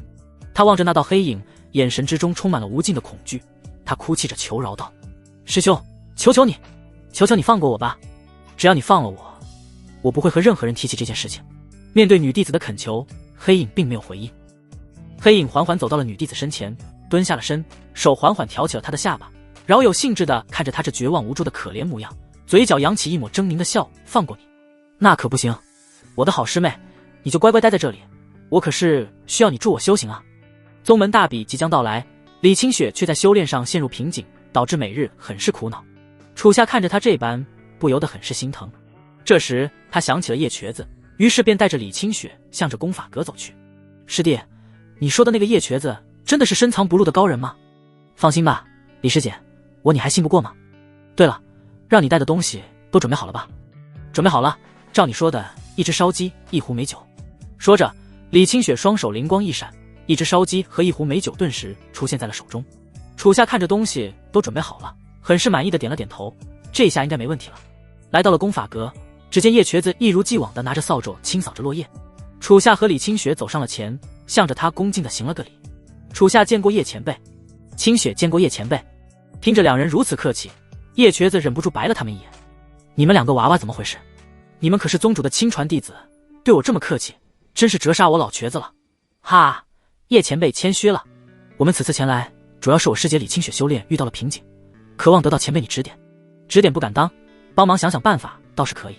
说着，叶瘸子转头望向了李清雪。当他看到李清雪那傲人的身材，顿时眼前一亮，忍不住啧啧赞叹道：清雪娃娃，这么久不见，没想到你长这么大了，还越来越有女人味了，真是太美了。多谢叶前辈夸奖。李清雪一阵无语，但还是要装模作样感谢一下叶瘸子。他越来越觉得楚夏在骗自己，这叶瘸子看着太不靠谱了。叶瘸子笑了笑，随即向着李清雪问道：清雪娃娃，你说说你最近修炼上遇到的困难。是这样的，前辈，我虽是先天极品冰灵根，但我总感觉自己修炼的方向有些说不出的感觉，过于中规中矩，无法发挥出冰灵根的优势。哈哈，我懂了，这个再简单不过了。听着李清雪的话，叶瘸子立刻明白他现在的瓶颈，还请前辈帮清雪解惑。帮你不难，但我可不能白帮，我的要求可是很高的，我要一只烧鸡加一壶。清雪已经为您准备好了。说着，李清雪拿出了准备好的烧鸡美酒，递给了叶瘸子。叶瘸子看到烧鸡美酒，闻着这股肉香和酒香，忍不住咽了一口口水。他再也按耐不住自己的口腹之欲，开始大快朵颐地吃了起来。吃饱喝足，叶瘸子感到此刻的心情甚是愉悦，决定好好指点指点李清雪，谁让他这么懂事呢？叶瘸子坐在椅子之上，开始说道：清雪娃娃，我记得你修炼的功法是天霜化形，你现在试着施展出最大范围的招式。是，前辈。李清雪唤出寒霜剑，猛地爆发自身的灵力，一股凛冽的极寒之气席卷四方，在他的身后瞬间化形出了无数锐利的冰剑。看到这如此多的冰剑出现，叶瘸子很是满意，于是继续说道：现在施展出你最大力量的招式。好。李清雪迅速将身后的无数冰剑重合，汇聚成了一把巨大沉重的冰剑。接下来施展出你最强的防御招式。一说起防御，李清雪愣了一下，他并没有什么最强的防御招式，只是把剑横在了自己身前。看到这，叶瘸子摇了摇头，眼神之中露出一丝失望之色，然后继续说了下去：接下来施展出你最强的控制招式。啊，控制？叶前辈，我并没什么最强的控制招式，但我剑气一旦击中敌人，就能将寒气入侵对方体内，达到控制的效果。那我现在要你在剑气不命中对方的前提下，将对方牢牢控制住呢。此话一出，李清雪挠了挠自己脑袋，开始思考这个问题，但她想了很久，仍是想不明白，只有摇了摇头。看到这，叶瘸子显然有些生气了，他对着李清雪骂道：清雪娃娃，你真是白白浪费了你这极品冰灵根，你刚才的这些招式很稀奇吗？画出剑雨还有巨剑，那些个长老做不到吗？楚夏做不到吗？韩天言做不到吗？确实，他们都能做到。是啊，这些他们都能做到，那你比起他们的优势是什么？是攻击力，是攻击范围，还是攻击速度？难道只是因为你是极品冰灵根，挥出的冰剑好看点吗？我不知道。李清雪被叶瘸子说得无地自容，确实，比起其他人，他实在是没有出类拔萃的地方。叶瘸子双眸注视着李清雪，他深知李清雪的资质不比其他人差，只不过还没有开窍罢了。他开始循序渐进地引导李清雪：清雪娃娃，现在我问你，除了剑以外，你认为什么东西力量最大？大象、大猩猩。那什么东西防御力最强？盾牌。那什么东西最好看？鲜花。那你觉得世界上什么动物最神秘？那当然是青龙白虎这些神兽了。两人开始了一问一答，楚夏听着这对话，立刻明白了叶瘸子的意思。他想要提醒李清雪，却被叶瘸子给制止了。李清雪也开始低头琢磨刚才的对话，片刻之后，他顿时恍然大悟。他抬起了脑袋，美丽的蓝色双眸望向了叶瘸子，很是兴奋。前辈，我悟了。哈哈，悟到什么了？我是极品冰灵根，寒冰包罗万象，可化形万物。比起别人，我的优势是能创造出任何东西，我能创造出冰剑，也能创造出其他任何有形的事物，甚至是神兽。说着，李清雪猛地爆发磅礴灵力，一瞬之间，她的周围出现了一片晶莹璀璨的寒冰花海。李清雪美丽的身影置身于花海的环绕，这让楚夏不禁看呆了。这一刻的她无疑是最美的，简直就是天上的广寒仙子。看着李清雪那开心的笑容，楚夏也是会心一笑，这一次真是来值了。御剑仙宗长老阁，赵如烟坐在主座，台下站立着御剑仙宗的各大长老。由于那名失踪的女弟子至今还有没被找到，宗门内也传出了各种的传言，开始愈演愈烈，令众多女弟子人心惶惶。为了早日能够找到那名女弟子，终结这个传言，赵如烟特意召集了所有长老前来一会。他双眸注视着众长老，神情很是严肃。各位长老，这次召集你们前来，主要是为了那名失踪的女弟子。我相信你们都已经听说了吧？众长老点了点头。这件事情在宗门传的实在是太厉害了，可以说是无人不知，无人不晓了。见众长老点头，赵如烟将目光注视到了负责这件事情的刑罚长老。刑罚长老，这件事情由你在负责是吧？是的，宗主，正是我在负责这件事情。那为何这么多的时日都没有一丝进展？回宗主，我已经安排弟子全力去查了，在御剑仙宗，任何能够搜查的角落都已经搜遍了，就是没有任何那女弟子的消息。哼，真的已经全部搜遍了吗？赵如烟冷冷质问道。听着赵如烟的话，刑罚长老顿时心虚了起来。他向着赵如烟坦白道：确实有些地方没有搜查，像其他长老的住所，还有您4位亲传弟子都还没有搜查。我相信他们不会做出这种事情的。刑罚长老此话一出，赵如烟顿时暴怒，他狠狠拍了拍身前桌案，吓得众长老全部浑身一颤。他站起了身，踏着玉步走到了刑罚长老身前，训斥道：徐长老，我记得我明确的说过，当上了刑罚长老就要不怕得罪任何人。我让你当这个长老，不是让你来搞人情世故的。我看你实在是无法胜任这个位置，从今天起你就退位让贤吧。宗主，我知道错了，请务必再给我一次机会。刑罚长老猛地一惊，赶忙向着赵如烟求道。但赵如烟的态度很是坚决，丝毫不准备给他任何的机会。赵如烟随即转头看向了苏云彤，向他命令道：苏长老，现在我任命你接任刑罚长老，全权负责女弟子失踪之事。记住，活要见人，死要见尸。整个御剑仙宗，包括我的万花峰，你都可以查，胆敢有人敢阻止你，杀！是，宗主。苏云彤点了点头，毅然接受了这个任务。交代好了女弟子之事，赵如烟让其他长老全部退下，只留下了秦渊和苏云彤，这是他最信任的2位长老。他看向了2人，然后继续交代宗门的事务。大长老，宗门大比还有不出1月就要开始了，届时分宗门的宗主和弟子，还有一些和御剑仙宗交好的宗门，都会派人前来。这段时间会非常的忙碌，你务必要多上心，等到大比结束，我会与你好好休息一阵子。多谢宗主。秦渊一定竭尽全力，保证宗门大比的顺利进行。秦渊点了点头，他本是御剑仙宗的大长老，对宗门事务一直都是非常尽心尽责，哪怕赵如烟不说，他也会全力做到尽善尽美。说完了宗门大比的事情之后，赵如烟向2人说出了自己心里的想法。秦渊、云彤，我单独留你们2个下来，还有一件事。宗主请讲。其实我想借这次的宗门比武，给楚夏和清雪2个孩子铺路，不知你们2个有什么看法？秦渊明白了赵如烟的意思，他思考了一会，向着赵如烟说出了自己的看法。宗主，你有心给楚夏和清雪铺路，这点我没什么意见，但铺路讲究一个水到渠成。清雪如果她能够在宗门大比中取得好成绩，并在3年之内突破到元婴期，就可以直接让她接任苏长老的职务，那时候无论是长老还是弟子都不会有意见。你说的有道理。那楚夏呢？至于楚夏，就看宗主想给他铺什么路了。明知故问。赵如烟白了秦渊一眼，这老家伙还真是会装。哈，至于楚夏，如果宗主想为他铺一条大路，那我觉得还为时过早。楚夏虽然天赋惊人，但终究年纪还小，心性还不成熟。他一旦从弟子直接变成了宗主，势必会引起其他长老和弟子的不满。我的意见是慢慢来。宗主如果想让楚夏坐稳你的位置，就要为他扫清一切对他的不利的因素。至于如何扫清，就是将宗门内的重要职位全部换成忠于楚夏的人。秦渊的建议很是中肯，赵如烟也觉得非常有道理。他斜坐在椅子之上，手托着自己的小脸，忍不住抱怨道：唉，原本以为我终于能够当甩手掌柜了，现在看来还是要操心很久啊。哈哈，宗主，您还是再辛苦几年吧，不要老想着偷懒了。行了，我知道了，你们先退下吧。是，宗主。就这样，赵如烟决定再为楚夏辛苦几年，到时候等他成为宗主，自己就彻底轻松了。那样自己就可以每天自由自在，化最美的妆，吃最好吃的美食，再看着楚夏每日处理宗门事务，忙得焦头烂额，求自己指导帮忙，想想就很好玩。一想到楚夏，赵如烟不由自主地扬起一抹痴痴的笑，她真的好期待楚夏早日成为一个顶天立地的男子汉。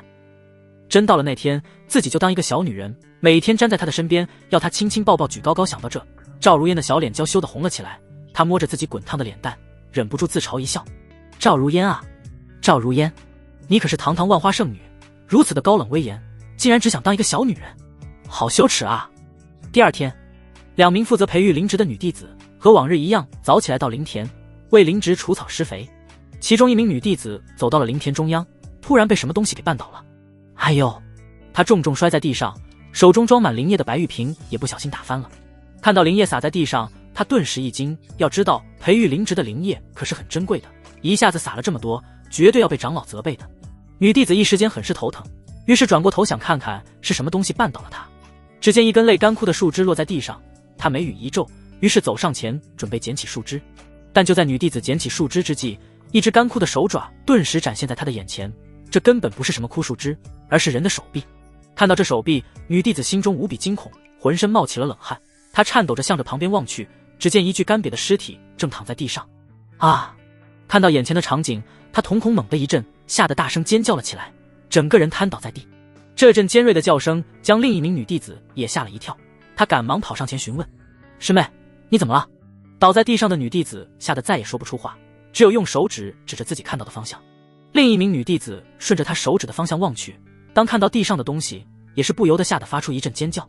2人不敢再逗留，立刻跑去通知了苏云彤。苏云彤得知了这个消息，急忙带着弟子来到了灵田之处。当他看到这具干瘪的尸体，其身上穿着的服饰正是那名消失的女弟子。苏云彤眉宇紧皱，立刻让弟子将这具干尸带去长老阁。赵如烟第一时间得知到了这个消息，此刻的他正在和楚夏嘱咐宗门大比的事情，于是便带着楚夏一同来到了长老阁。云彤，查出他的死因了吗？回宗主，我已经查明了他的死因。这个弟子是被吸进体内阴气而亡。吸进阴气。听到这话，赵如烟眉宇紧皱了起来。他看着已然变成了干尸的弟子，不由得想起了一个可怕的事情。云彤，你觉得他这般的死状会不会是？是的，宗主，他正是死于合欢秘术之下。赵如烟也是这么认为，他的神色变得愈来愈凝重。他想象过这个女弟子的各种死因，但怎么也没想到会死于合欢秘术之下。也就是说，御剑仙宗之中有人在修炼合欢邪功，而且这个人修为还不凡。要知道，这个女弟子可是内门弟子，实力达到了金丹初期，能将她折磨致死的人，整个御剑仙宗也是屈指可数的。但是究竟是谁下的毒手？是长老还是其他弟子？想到这，赵如烟的头开始疼了起来，她欲直抚着额头，不知道该如何是好。看到赵如烟这般，楚夏先行告退了。他准备去发现干尸的灵田附近好好查查。他刚走出长老阁，只听一阵熟悉的声音传入了他的耳中：“楚夏，小柔，你怎么会在这？”只见齐小柔匆匆来到了长老阁，他立马跑上前抓住了楚夏的手：“楚夏，我有事要对你说。”“小柔，什么事？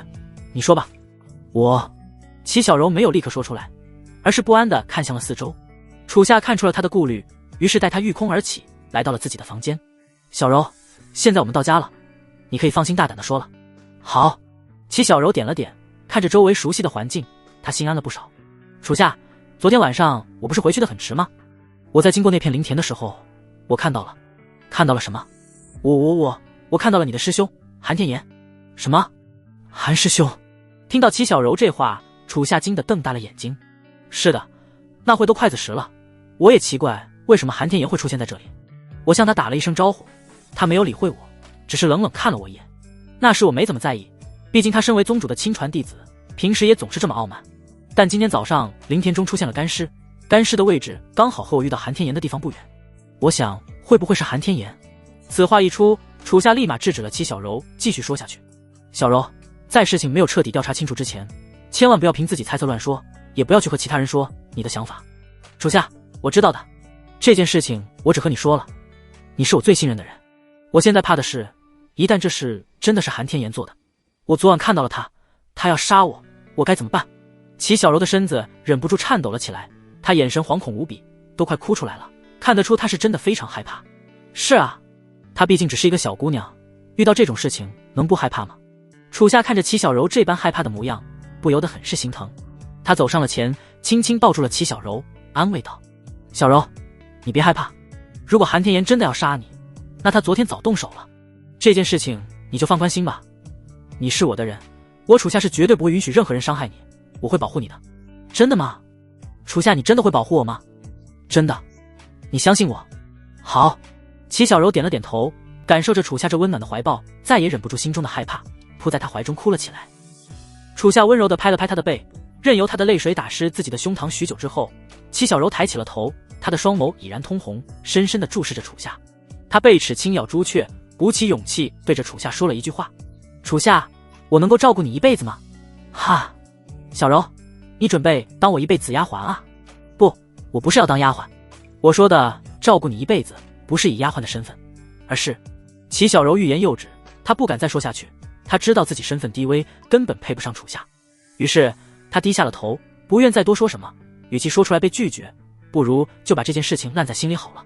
就在这时，她的下巴被一只大手轻轻挑起，齐小柔顿时迎上了楚夏温柔的目光，她顿时不知所措，眼神开始闪躲了起来。楚夏，你做什么？哈哈，小柔，做我的女人吧。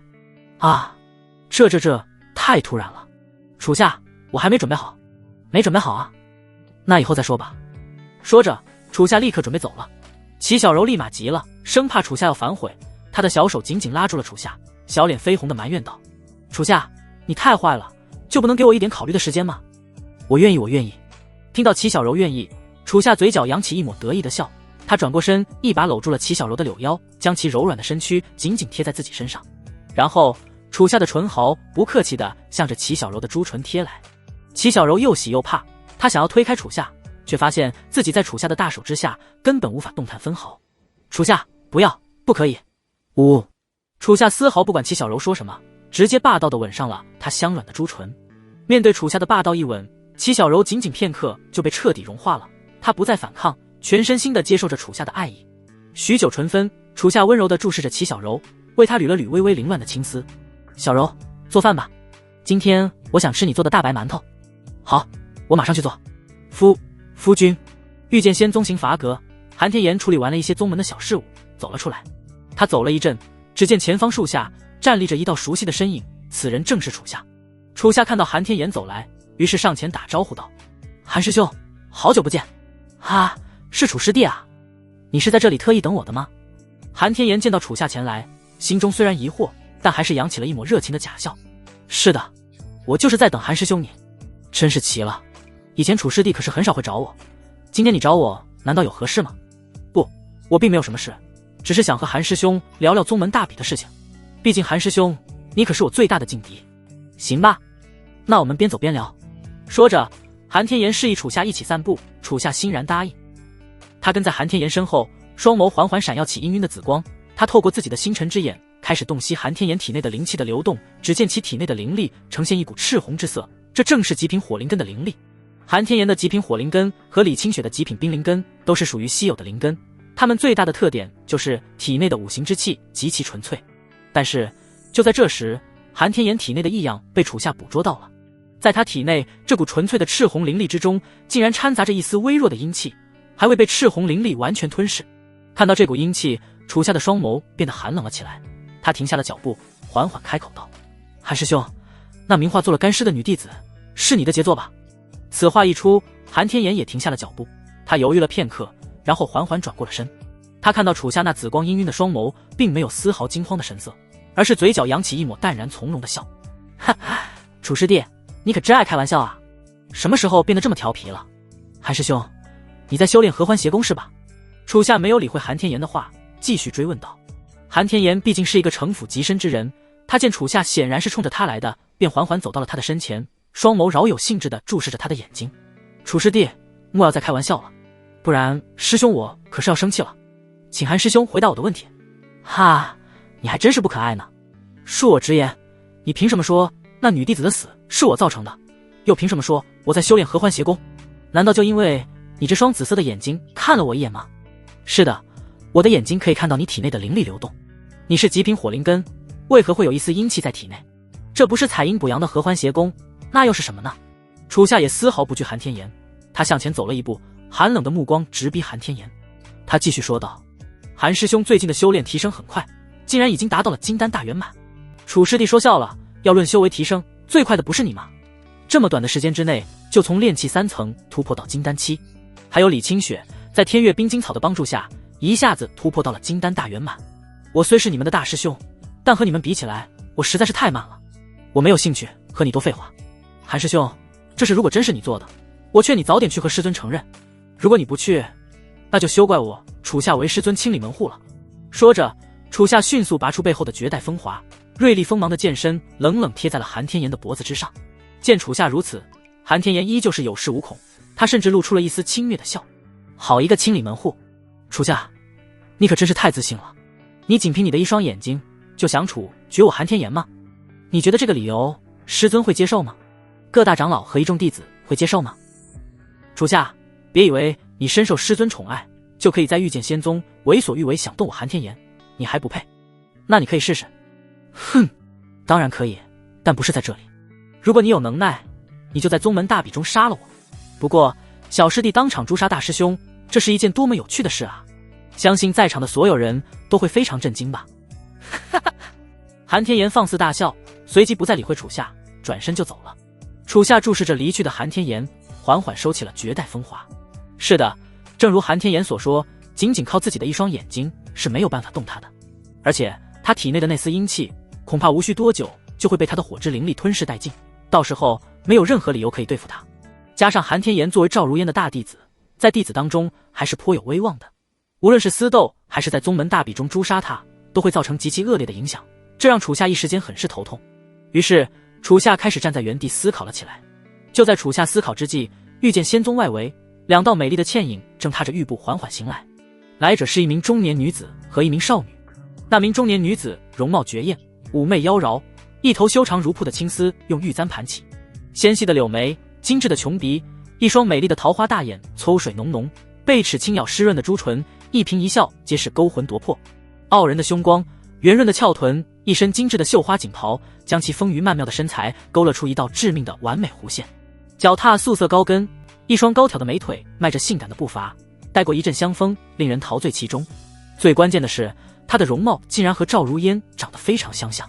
女子名为赵春飞，正是赵如烟的亲妹妹，也是御剑仙宗的分宗宗主。而在她的身边跟着一位少女，正是她的亲传弟子花巧巧。只见花巧巧身着一身干净的青袍，背负一把青色长剑，身材娇小，容貌可人，扎着一个丸子头，是个可爱青涩的小萝莉。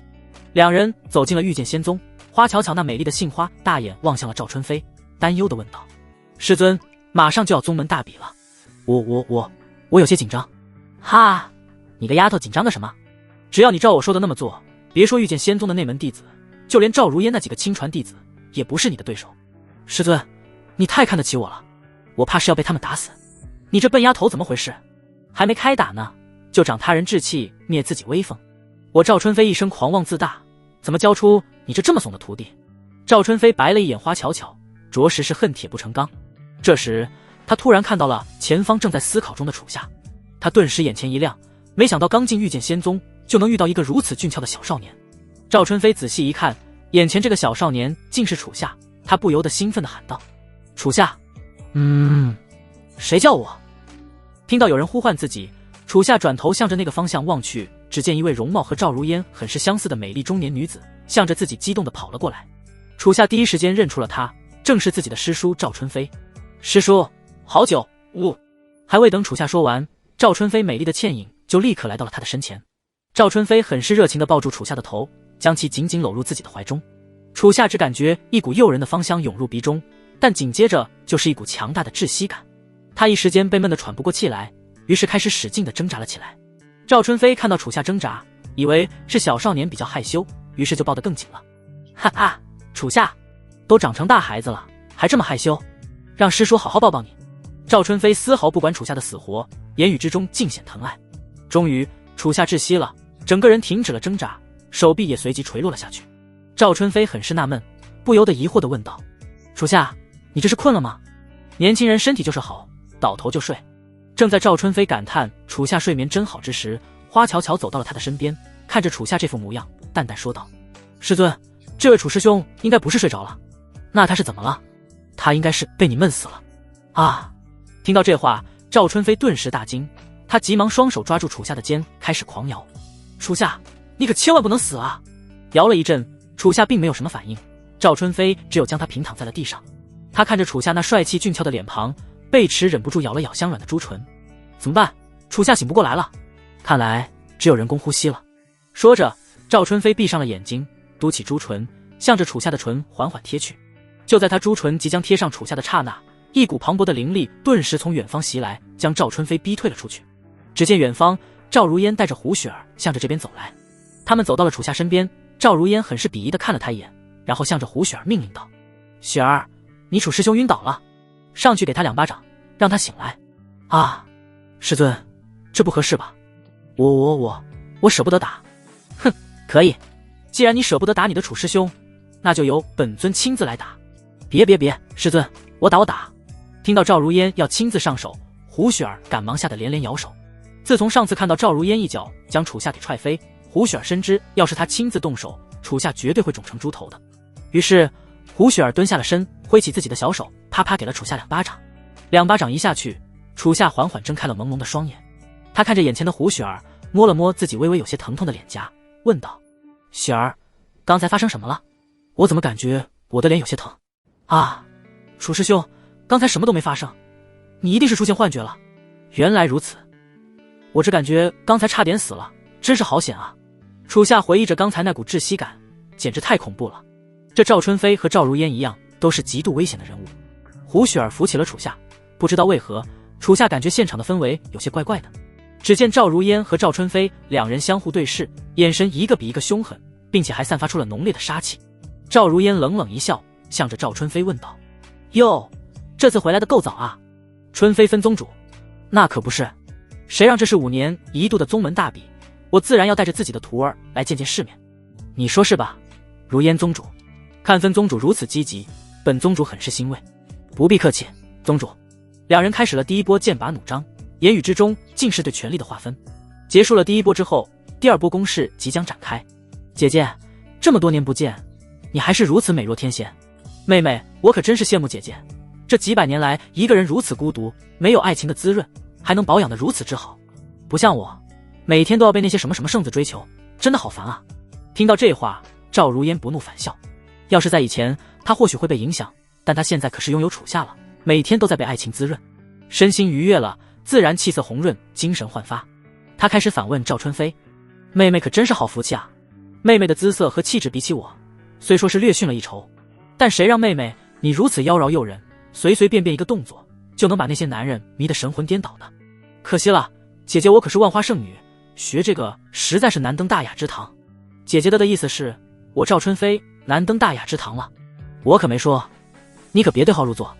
妹妹。”2人这阴阳怪气的一波互对，也不打算装了，直接开对。赵如烟，叫你一声姐姐，你还喘气上了，你个没人要的老女人！哈哈，你急了？谁说我没人要了？我现在可是金屋藏着小仙男，又俊俏又鲜嫩，那滋味简直不要太美。什么？你个老女人竟然背着我做这种事情，不要脸！哟，赵春飞，你也可以去做呀。怎么？难道是你堂堂防御之剑屏障修炼的太厚了，那些个男人破不了防吗？赵如烟咯咯一笑，很是傲娇。此话一出，胡雪儿疑惑地摇了摇头，向着楚夏问道：“楚师兄，春飞宗主的修为那么强吗？任何男人都破不了防？小孩子别多问。”“哦，行吧。”胡雪儿很是费解，这到底是什么意思呢？此刻赵如烟和赵春飞2人的杀意愈来愈浓，楚夏看着眼前这场景，于是赶忙选择带着胡雪儿离开。花巧巧也被吓得不轻，急忙跟上了楚夏一起走。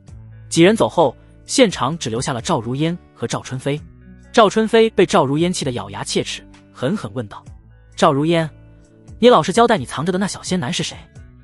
不然我和你没完。”“哼哼，不告诉你，反正他姓楚。”“楚夏。对了，赵如烟，你个王八蛋，竟然吃这么好的！赵如烟，你一个几百岁的老女人了，竟然把楚夏给享用了，他可还是一个18岁的孩子，你要不要脸？你的良心不会痛吗？”听到赵如烟竟然和楚夏在一起了，赵春飞顿时急了，他万万没想到自己那万年孤寡的姐姐竟然有男人了，而且还是一个这么嫩的小少年。他一时间无法接受这个消息，心里简直羡慕嫉妒恨。赵如烟看着他这般气急败坏的样子，嘴角忍不住扬起一抹得意的笑。他晃了晃自己的脑袋，幸灾乐祸道：“不好意思，我良心不痛。”“你……”赵春飞指着赵如烟，手指开始颤抖了起来。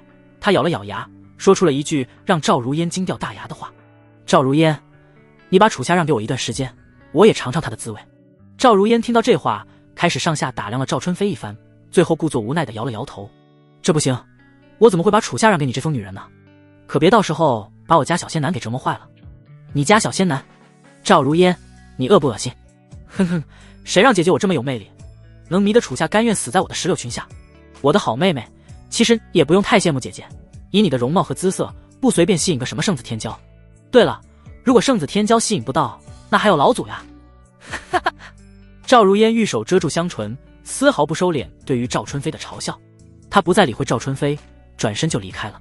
赵春飞看着赵如烟远去的背影，忍不住握紧了拳，气得咬牙切齿。赵如烟，你以为就你能找到小仙男吗？你可以的，我赵春飞照应也行。说着，赵春飞开始思考赵如烟和楚夏之间的关系。最终，赵春飞恍然大悟，赵如烟用的是养成系的方法。他先找一个岁数小的小少年收为亲传弟子，然后经过多年的相处，逐渐日久生情，最后再用美人计把小少年一把拿下。想到这，赵春飞柳眉紧皱，眼神变得凝重无比。赵如烟，想不到你在多年前就布下了这个局，你隐藏的好深，就连我都没有看破你的计谋。好好，既然如此，那我也不能坐以待毙了。赵春飞嘴角扬起一抹坏笑，然后走开了。虽然不知道他此刻的内心在想些什么，但绝对不是什么好主意。御剑仙宗内，楚夏带着花巧巧开始在宗门中转悠了起来。由于花巧巧是分宗弟子，是3年前才拜入赵春飞座下的，从来没有来过御剑仙宗，楚夏自然要尽一下地主之谊，为他热情地介绍起了宗门。胡雪儿也很是乖巧地跟在他们身后，陪着他们一同在宗门中漫步。楚夏和花巧巧经过一番聊天，得知花巧巧的年纪仅仅比他小几个月，而且她看上去娇小柔弱，实际修为已经达到了金丹初期。这般年纪达到金丹初期的修为，属实算得上是天才了。或许是同龄人的原因，两人聊天聊起来很是投缘，完全没有什么代沟，甚至有说有笑的。不知不觉之中，3人漫步到了演武广场。演武广场中，众弟子正在专心的修炼，当看到花巧巧，都不由得眼前一亮。他们停下了修炼，好奇地望着这个陌生的小萝莉，开始窃窃私语道：“哎，这个小姑娘好面生啊，是我们御剑仙宗的弟子吗？”“应该不是，我在御剑仙宗没有看到过她。你看她竟然和楚夏聊得这么开，身份一定不低。对了，我听说今天分宗主赵春飞来到了御剑仙宗，他会不会是赵春飞的亲传弟子啊？”“有这个可能。”众人很是好奇花巧巧的来历，纷纷开始猜测了起来。此刻，李清雪也正在演武广场修炼，她看到众人都向一个方向望去，一时间疑惑无比。她也顺着众人的目光望去，当看到楚夏带着花巧巧散步，两人还有说有笑之时，一股浓浓的醋意顿时涌上心头。李清雪看到胡雪儿也跟在他们身后，于是悄悄传音给了她：“雪儿，雪儿。”胡雪儿走着走着，忽然听到耳边传来了李清雪的声音，她回应道：“李师姐，是你吗？”“对，就是我。”“雪儿，你转个身，我就在你后面。”“好。”胡雪儿转过身，只见李清雪正站在远处招呼她过去。胡雪儿没有犹豫，蹦蹦跳跳的就跑到了李清雪身前，笑着问道：“李师姐，你找我有什么事吗？”“雪儿，我问你，楚夏身边那个姐姐是谁啊？”“她叫花巧巧，是春飞师叔的弟子。她第一次来御剑仙宗，楚师兄正在带着她到处散步呢。”“师叔的弟子？那他第一次来，为何楚夏和他有说有笑的？”“雪儿不知道，反正他们两个像好久没见的朋友一样。刚才那打打闹闹呢？”胡雪儿挠了挠小脑袋，她也不知道为什么，可能这就是缘分吧。听到打打闹闹4个字，李清雪惊得瞪大了眼睛。不对劲，这实在是太不对劲了。一股危机感顿时在李清雪心中产生，她隐隐觉得这个花巧巧会成为她的竞争对手。说着，李清雪让胡雪儿跑一边玩去，自己则站在原地冷冷注视着楚夏和花巧巧。她看着花巧巧的身材和打扮，忍不住找茬道：“哼，身材没我好，长得也没我漂亮，还扎着一个丸子头，真是幼稚。”过了一会，楚夏带着花巧巧经过了李清雪所在的地方。看到李清雪，楚夏很是大方地向花巧巧介绍起了她：“花师妹，我给你介绍一下，这位是我的师姐李清雪。”“李师姐好，我叫花巧巧，春飞宗主的弟子，久闻李师姐是御剑仙宗数一数二的大美人，今日一见，果然名不虚传。”看到李清雪，花巧巧很是恭敬地向她行了一个礼。李清雪也回了一个礼，向着花巧巧说道：“花师妹过奖了，容貌再好看也不过是副皮囊罢了，我李清雪并不怎么在意，我还是比较喜欢别人记住我的实力。”听到这话，楚夏很是惊讶，连忙插了一句：“师姐，那你前段时间还说在御剑仙宗，你颜值排第2，就没人敢排第1，还说你是靠脸吃。楚夏还没说完，顿感一股凛冽的寒意。只见周围虚空之中突然出现了数把冰剑，剑刃正冷冷地对着自己。紧接着，李清雪转过头，用温柔无比的眼神注视着楚夏，嘴角扬起一抹和善的笑。师弟，可以麻烦你把嘴闭上吗？好的，师姐。被李清雪这般温柔的眼神注视着，楚夏不由得浑身一颤。他隐隐觉得李清雪的身上散发着一股杀气，如果他不闭嘴，这些悬浮在他身边的冰剑就会瞬间攻向他。迫于李清雪的淫威之下，楚夏只有老老实实闭上嘴了。见楚夏闭嘴了，李清雪很是满意的一笑，于是他转头看向了花巧巧。花巧巧也注视着李清雪，她那人畜无害的小脸之上扬起了一抹从容的笑，很是轻松地回答道：西西，李师姐其实不必这么认真，你有倾国倾城之姿，实力又如此强大，属实是一位完美的女剑仙。但毕竟人嘛，总是喜欢看表面的，往往就忽略了别人其他的优点。就像我一样，在分宗大家看我可爱，都把我当一个小丫头，但实际上我的实力很强的。哈，花师妹说的是。李清雪笑着点了点头，实力内心却黑化了。她在心里骂道：哼，花巧巧，你还喘上气了？你可爱有个屁用，小丫头片子一个，可爱在性感面前根本不值一提，还实力很强，你个金丹初期的小菜鸟，看我怎么在宗门大比中暴虐你。花巧巧也是如此，她表面很有理，内心也黑化了。哼，李清雪有点姿色了不起，还不在意自己的容貌，真是够显摆的。你不就是比我长得高点，身材性感一点？性感有个屁用，性感在可爱面前根本不值一提。缘分就是这么神奇，两人初次见面就互看不顺眼，虽然一个个嘴上说得很客气，但心里早就骂娘了。终于在一番来回拉扯之后，李清雪向着花巧巧说道：花师妹，我现在找楚夏有些事情商议，还请你独自在遇见仙宗逛会吧。想必你现在已经对宗门很熟悉了吧？西西，是的，多亏了楚师兄的耐心介绍，我现在对遇见仙宗已经很熟悉了。既然李师姐找楚师兄有事，那我就不打扰了。楚师兄，我在遇见仙宗大门等你哦。说着，花巧巧看向了楚夏，调皮的吐了吐舌头。好。楚夏点了点头，答应道。就这样，楚夏看着花巧巧美丽的背影远去。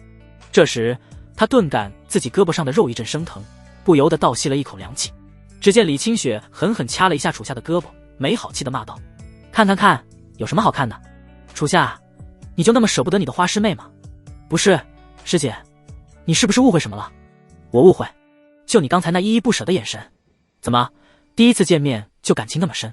师姐，我们只是单纯的朋友。楚夏面露一抹苦涩的笑，向着李清雪解释道。李清雪并不接受这样的解释，她向着楚夏命令道：楚夏，待会你不准去找花巧巧。可我已经答应下来了，这样不好吧？我不让你去，你就是不许去，再敢多一句嘴，我杀了你。行吧。楚夏很是无奈，这李清雪怎么那么难伺候啊？10天之后，遇见仙宗宗门大比正式开始。宗门大比5年一度，乃是遇见仙宗最为热闹的时候。演武广场之上，所有的长老和弟子都汇聚到了此处，现场一度非常热闹。主座之上，赵如烟坐于中央，赵春飞坐在他的身边，其他的位置坐的都是前来祝贺的其他宗门宗主和长老，他们都很是期待这一次宗门大比，看看是哪位弟子能够夺得最后的头筹。广场中央，秦渊开始主持起了宗门大比。各位弟子们，宗门大比即将开始，你们都是遇见仙宗的后起之秀，我希望你们都能在大比之中得到好成绩。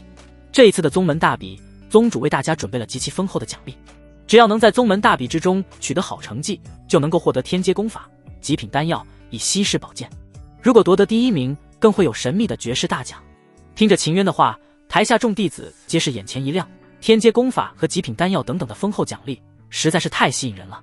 胡雪儿更是眼睛泛光，这些东西对于他的诱惑也非常大。可惜他修为还只有炼气期，连参加宗门大比的资格都没有，只有眼馋的份了。所有弟子都对奖励非常满意，但唯独楚夏一个人对奖励没什么兴趣。他摸了摸身后的绝代风华，想着自己还有紫薇帝星诀在身，很是嫌弃地说了一句：这奖励很一般啊。不过这最后的绝世大奖是什么？难道师尊还有好东西藏着掖着？楚夏想了想，但怎么也想不出有什么能用绝世形容的宝物。遇见仙宗的宗门大比，弟子们之间的对战人选由抽签决定。秦渊开始进行宗门大比的第1场抽签，在场众弟子皆非常紧张，不知道这第1轮对决会是哪2个人。伴随着秦渊抽出第1签，只见上面写着孙莽2字。对决之人遇见仙宗孙莽。听到孙莽的名字，弟子们纷纷将目光望向了他。孙莽很是尴尬，只有缓缓从人群中走了出来。他站在演武广场一边，静静等待着即将要对战的对手。他只希望千万别是韩天炎和李清雪，要是遇到他们两个，自己可是太倒霉了。这时秦渊说出了他对手的名字，对决之人分宗花巧巧。花巧巧的名字一出，属下顿时眼前一亮，没想到他竟然这么快就上场了。他正好也想看看花巧巧的能耐，能成为赵春飞的亲传弟子，一定有过人之处。只见花巧巧走上了前，孙莽看到他那娇小的身躯，还有人畜无害的小脸，不由得舒了一口气。他笑了笑，向着花巧巧说道：哎呦，没想到我的对手竟然是一个这么可爱的小师妹。西西，这位师兄你好呀。你好，小师妹，待会师兄下手会收着点的，不然我怕把你打哭呢。那就谢谢孙师兄了。不过巧巧还是喜欢做事情全力以赴的男人，还请孙师兄不要因为我是小姑娘就怜惜我哦。哈哈，那师兄我可就不客气了。伴随着一阵清脆响亮的铜锣之声，宗门大比第一场对决正式开始。孙莽没有任何犹豫，猛地爆发自身灵力，抽出背后长剑，快步向着花巧巧冲来。他要让这个人畜无害的小师妹体会一下什么叫霸道师兄的感觉。孙莽拥有金丹中期的修为，对上花巧巧的金丹初期，他拥有足够的把握能够做到全面压制。孙莽瞬息之间就闪到了花巧巧身前，随即挥出一记刚猛的斩击，向着其脖子斩去。这刚猛的一击令在场众人很是惊讶，纷纷感叹孙莽真是太不会怜香惜玉了，这一上来就卯足了全力进攻。花巧巧也不甘示弱，面对这刚猛的斩击，他迅速抽出身后的青山剑迎了上去。砰！双剑交汇，一阵剧烈的金属碰撞之声响彻全场。只见初次交锋，花巧巧竟然稳稳挡下了孙莽的斩击，他甚至手臂都没有一丝颤动。孙莽很是惊讶，他没想到眼前的花巧巧看似娇小柔弱，没想到竟然有着这么强的力量，着实是有些小看他了。孙莽不禁一笑，夸奖道：真是看不出来，花师妹的力量竟然如此之大。嘻嘻，那是当然了。孙师兄别看我长得娇小，其实我可是极品土灵根哦。什么？极品土灵根？听到这话，孙莽还有在场众人所有人都大吃一惊。要知道极品灵根可是无比稀有的存在，在御剑仙宗众多弟子中，也只有韩天炎和李清雪两个人拥有。现在这个分宗的花巧巧竟然拥有极品土灵根，那么也就是说他的天赋也是顶级的存在。对决继续进行，孙莽虽然惊叹花巧巧是极品土灵根，但还是全力以赴地向着花巧巧攻来。他的剑势刚猛，挥剑大开大合，每一击都携带强大的力量，是个强攻型的剑客。但是花巧巧的实力也不容小觑，他挥舞青山剑，不断进行格挡，将孙莽的招招攻势全部稳稳挡下。看到这一幕，李清雪都忍不住皱起了眉。他看着花巧巧的防守之势，看似简单的动作却十分巧妙，让孙莽完全没有一丝突破的机会。属下忍不住拍了拍手，他着实没想到花巧巧的实力竟然这么强。至于韩天炎，他则是嘴角扬起一抹不屑的笑，在他看来，花巧巧的防守之招根本不值一提。伴随着孙莽的不断挥剑，剧烈的碰撞之声连连响彻而起。他用尽了各种办法想要突破花巧巧的防御，却根本没有一点用。而且最恐怖的是，他的小脚自始至终都未曾移动一步，他宛如一尊绝对的堡垒，这么立在原地就让人感到很是绝望。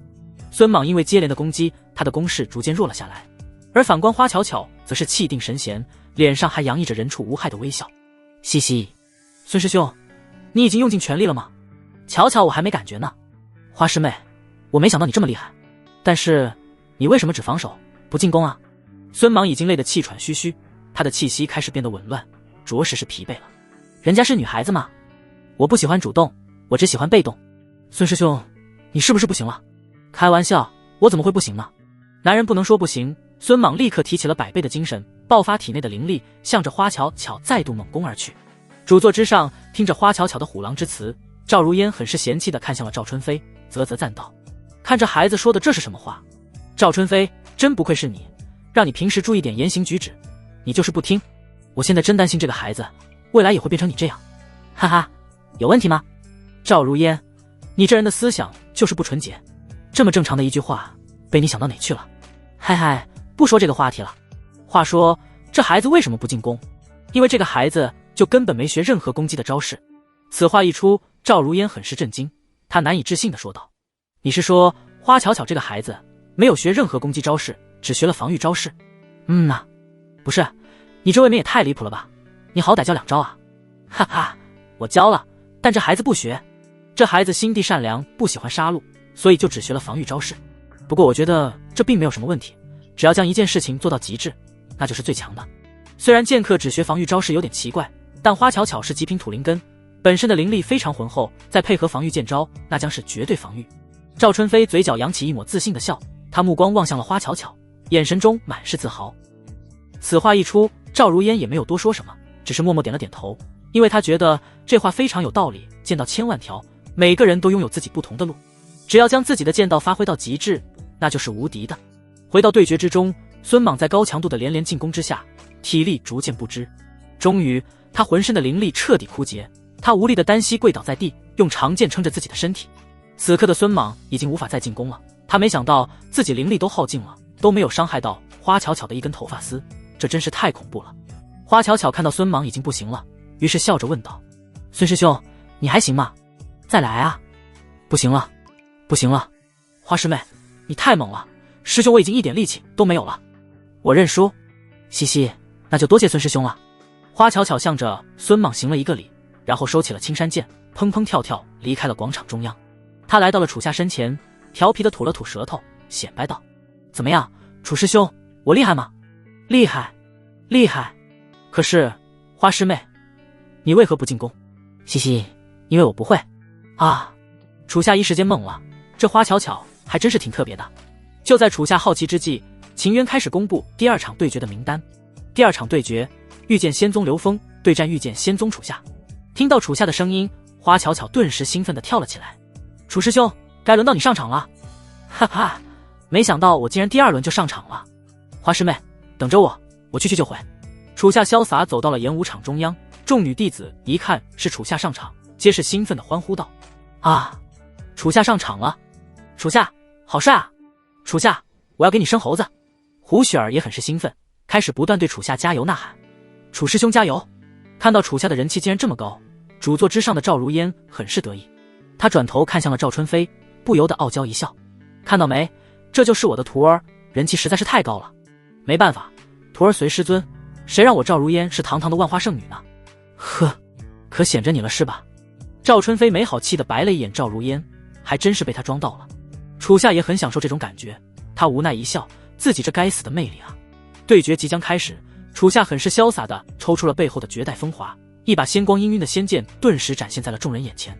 就在秦渊即将敲下铜锣之际，刘峰突然伸出一根手指指向苍穹，紧接着刘峰目光注视向秦渊，高指向天的手指又指向了楚夏手中的绝代风华。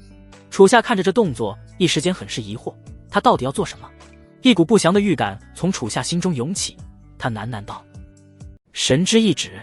秦渊瞬间意会了刘峰的意思，他走到了楚夏身前，说道：楚夏，把你的绝代风华收起来吧。大长老，你什么意思啊？对决有规定不能使用绝代风华吗？不是这个意思。楚夏，你这把可是绝世仙剑，用起来太逆天了。你要知道，大部分弟子的剑都是凡品，你用绝代风华有些欺负人了。还有就是，你这剑一出，显得宗主给的奖励很一般，他不要面子吗？秦渊凑到楚夏的耳边，对其悄悄说道。楚夏很是无语地白了他一眼，于是将绝代风华重新插回了剑鞘。他手中灵光一闪，青红剑顿时出现在了他的手中。大长老，现在总行了吧？现在可以了。秦渊满意的点了点头，于是转身离开了。咚！伴随着铜锣声的响起，第2场对决正式开始。刘峰见自己的计策得逞，忍不住大笑道：哈哈，楚夏，现在你用不了仙剑了，孰强孰弱还不一定呢。楚夏根本不想回他一个字，他猛地爆发自身星辰之力，一个瞬身迅速冲到刘峰身前，手中青红剑骤然挥下。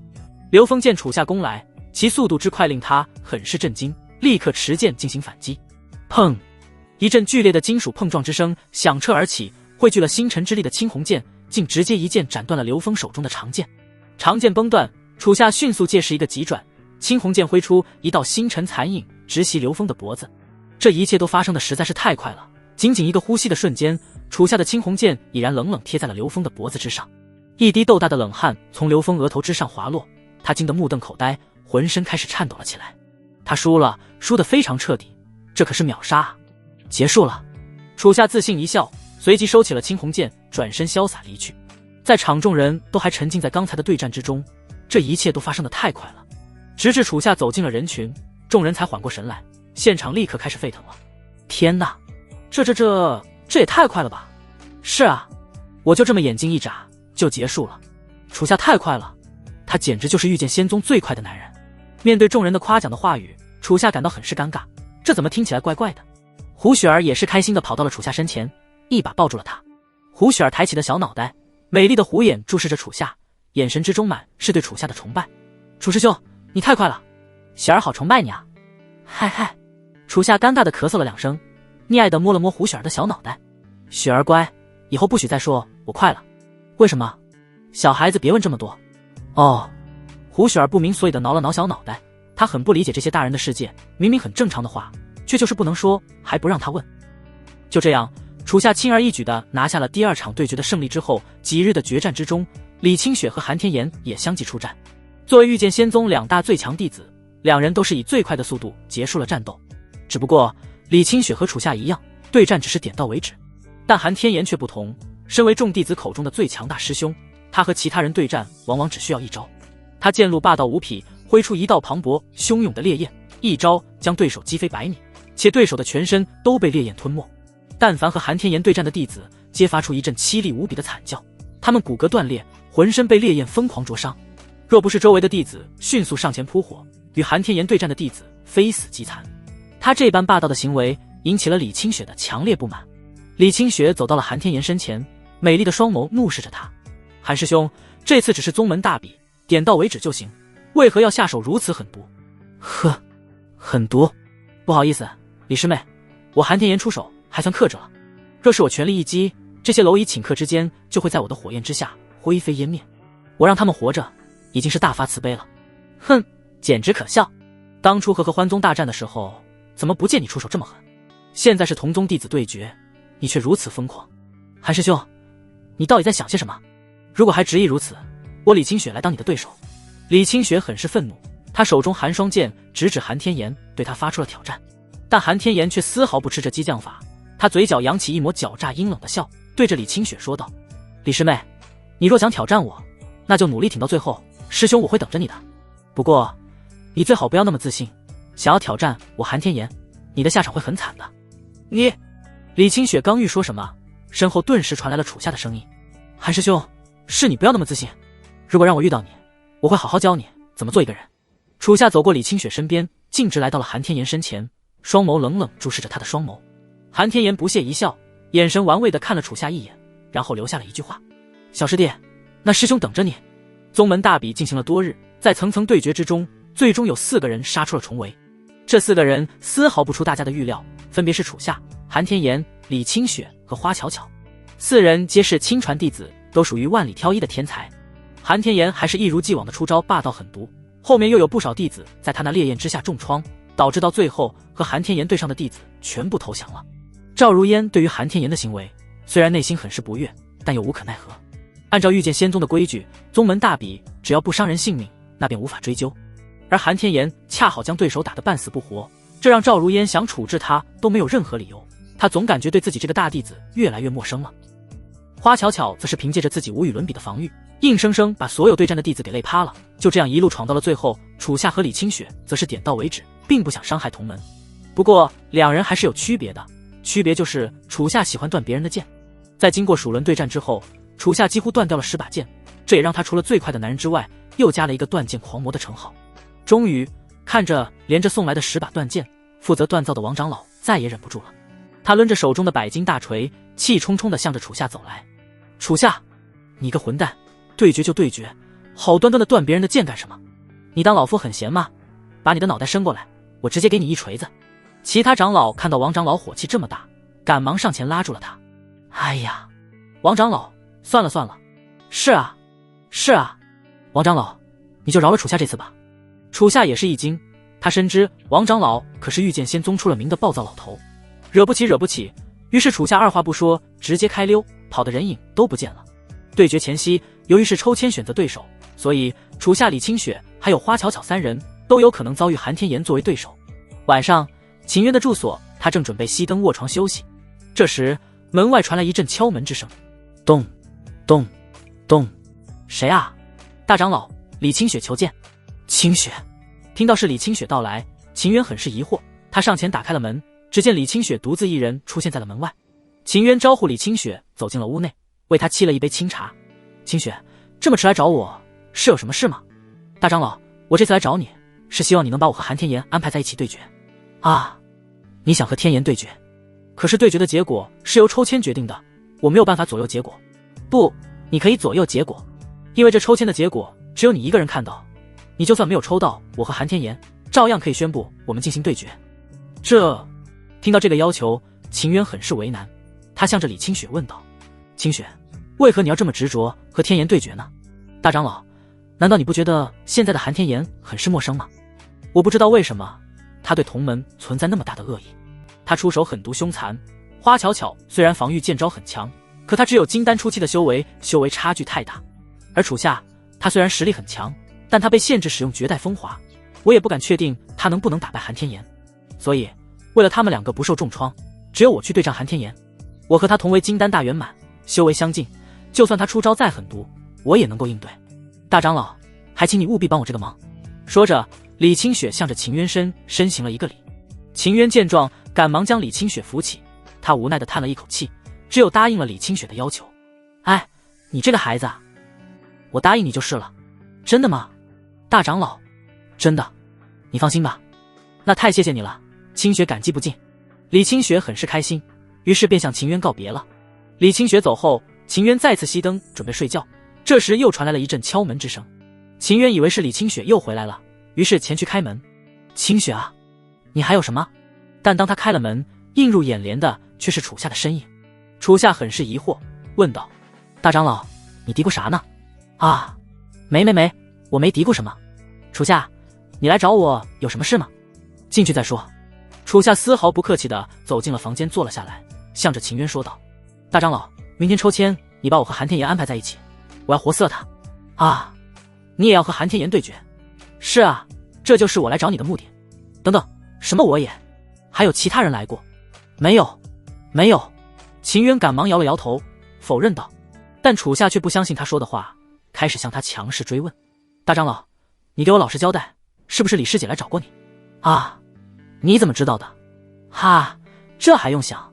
想和韩天言对战的不是我就是李师姐，我只是没想到她也来找过你了。哎，我也不瞒你什么了，清雪确实来找过我，她怕你和花巧巧被天言给重创，所以主动揽下了和她的对决。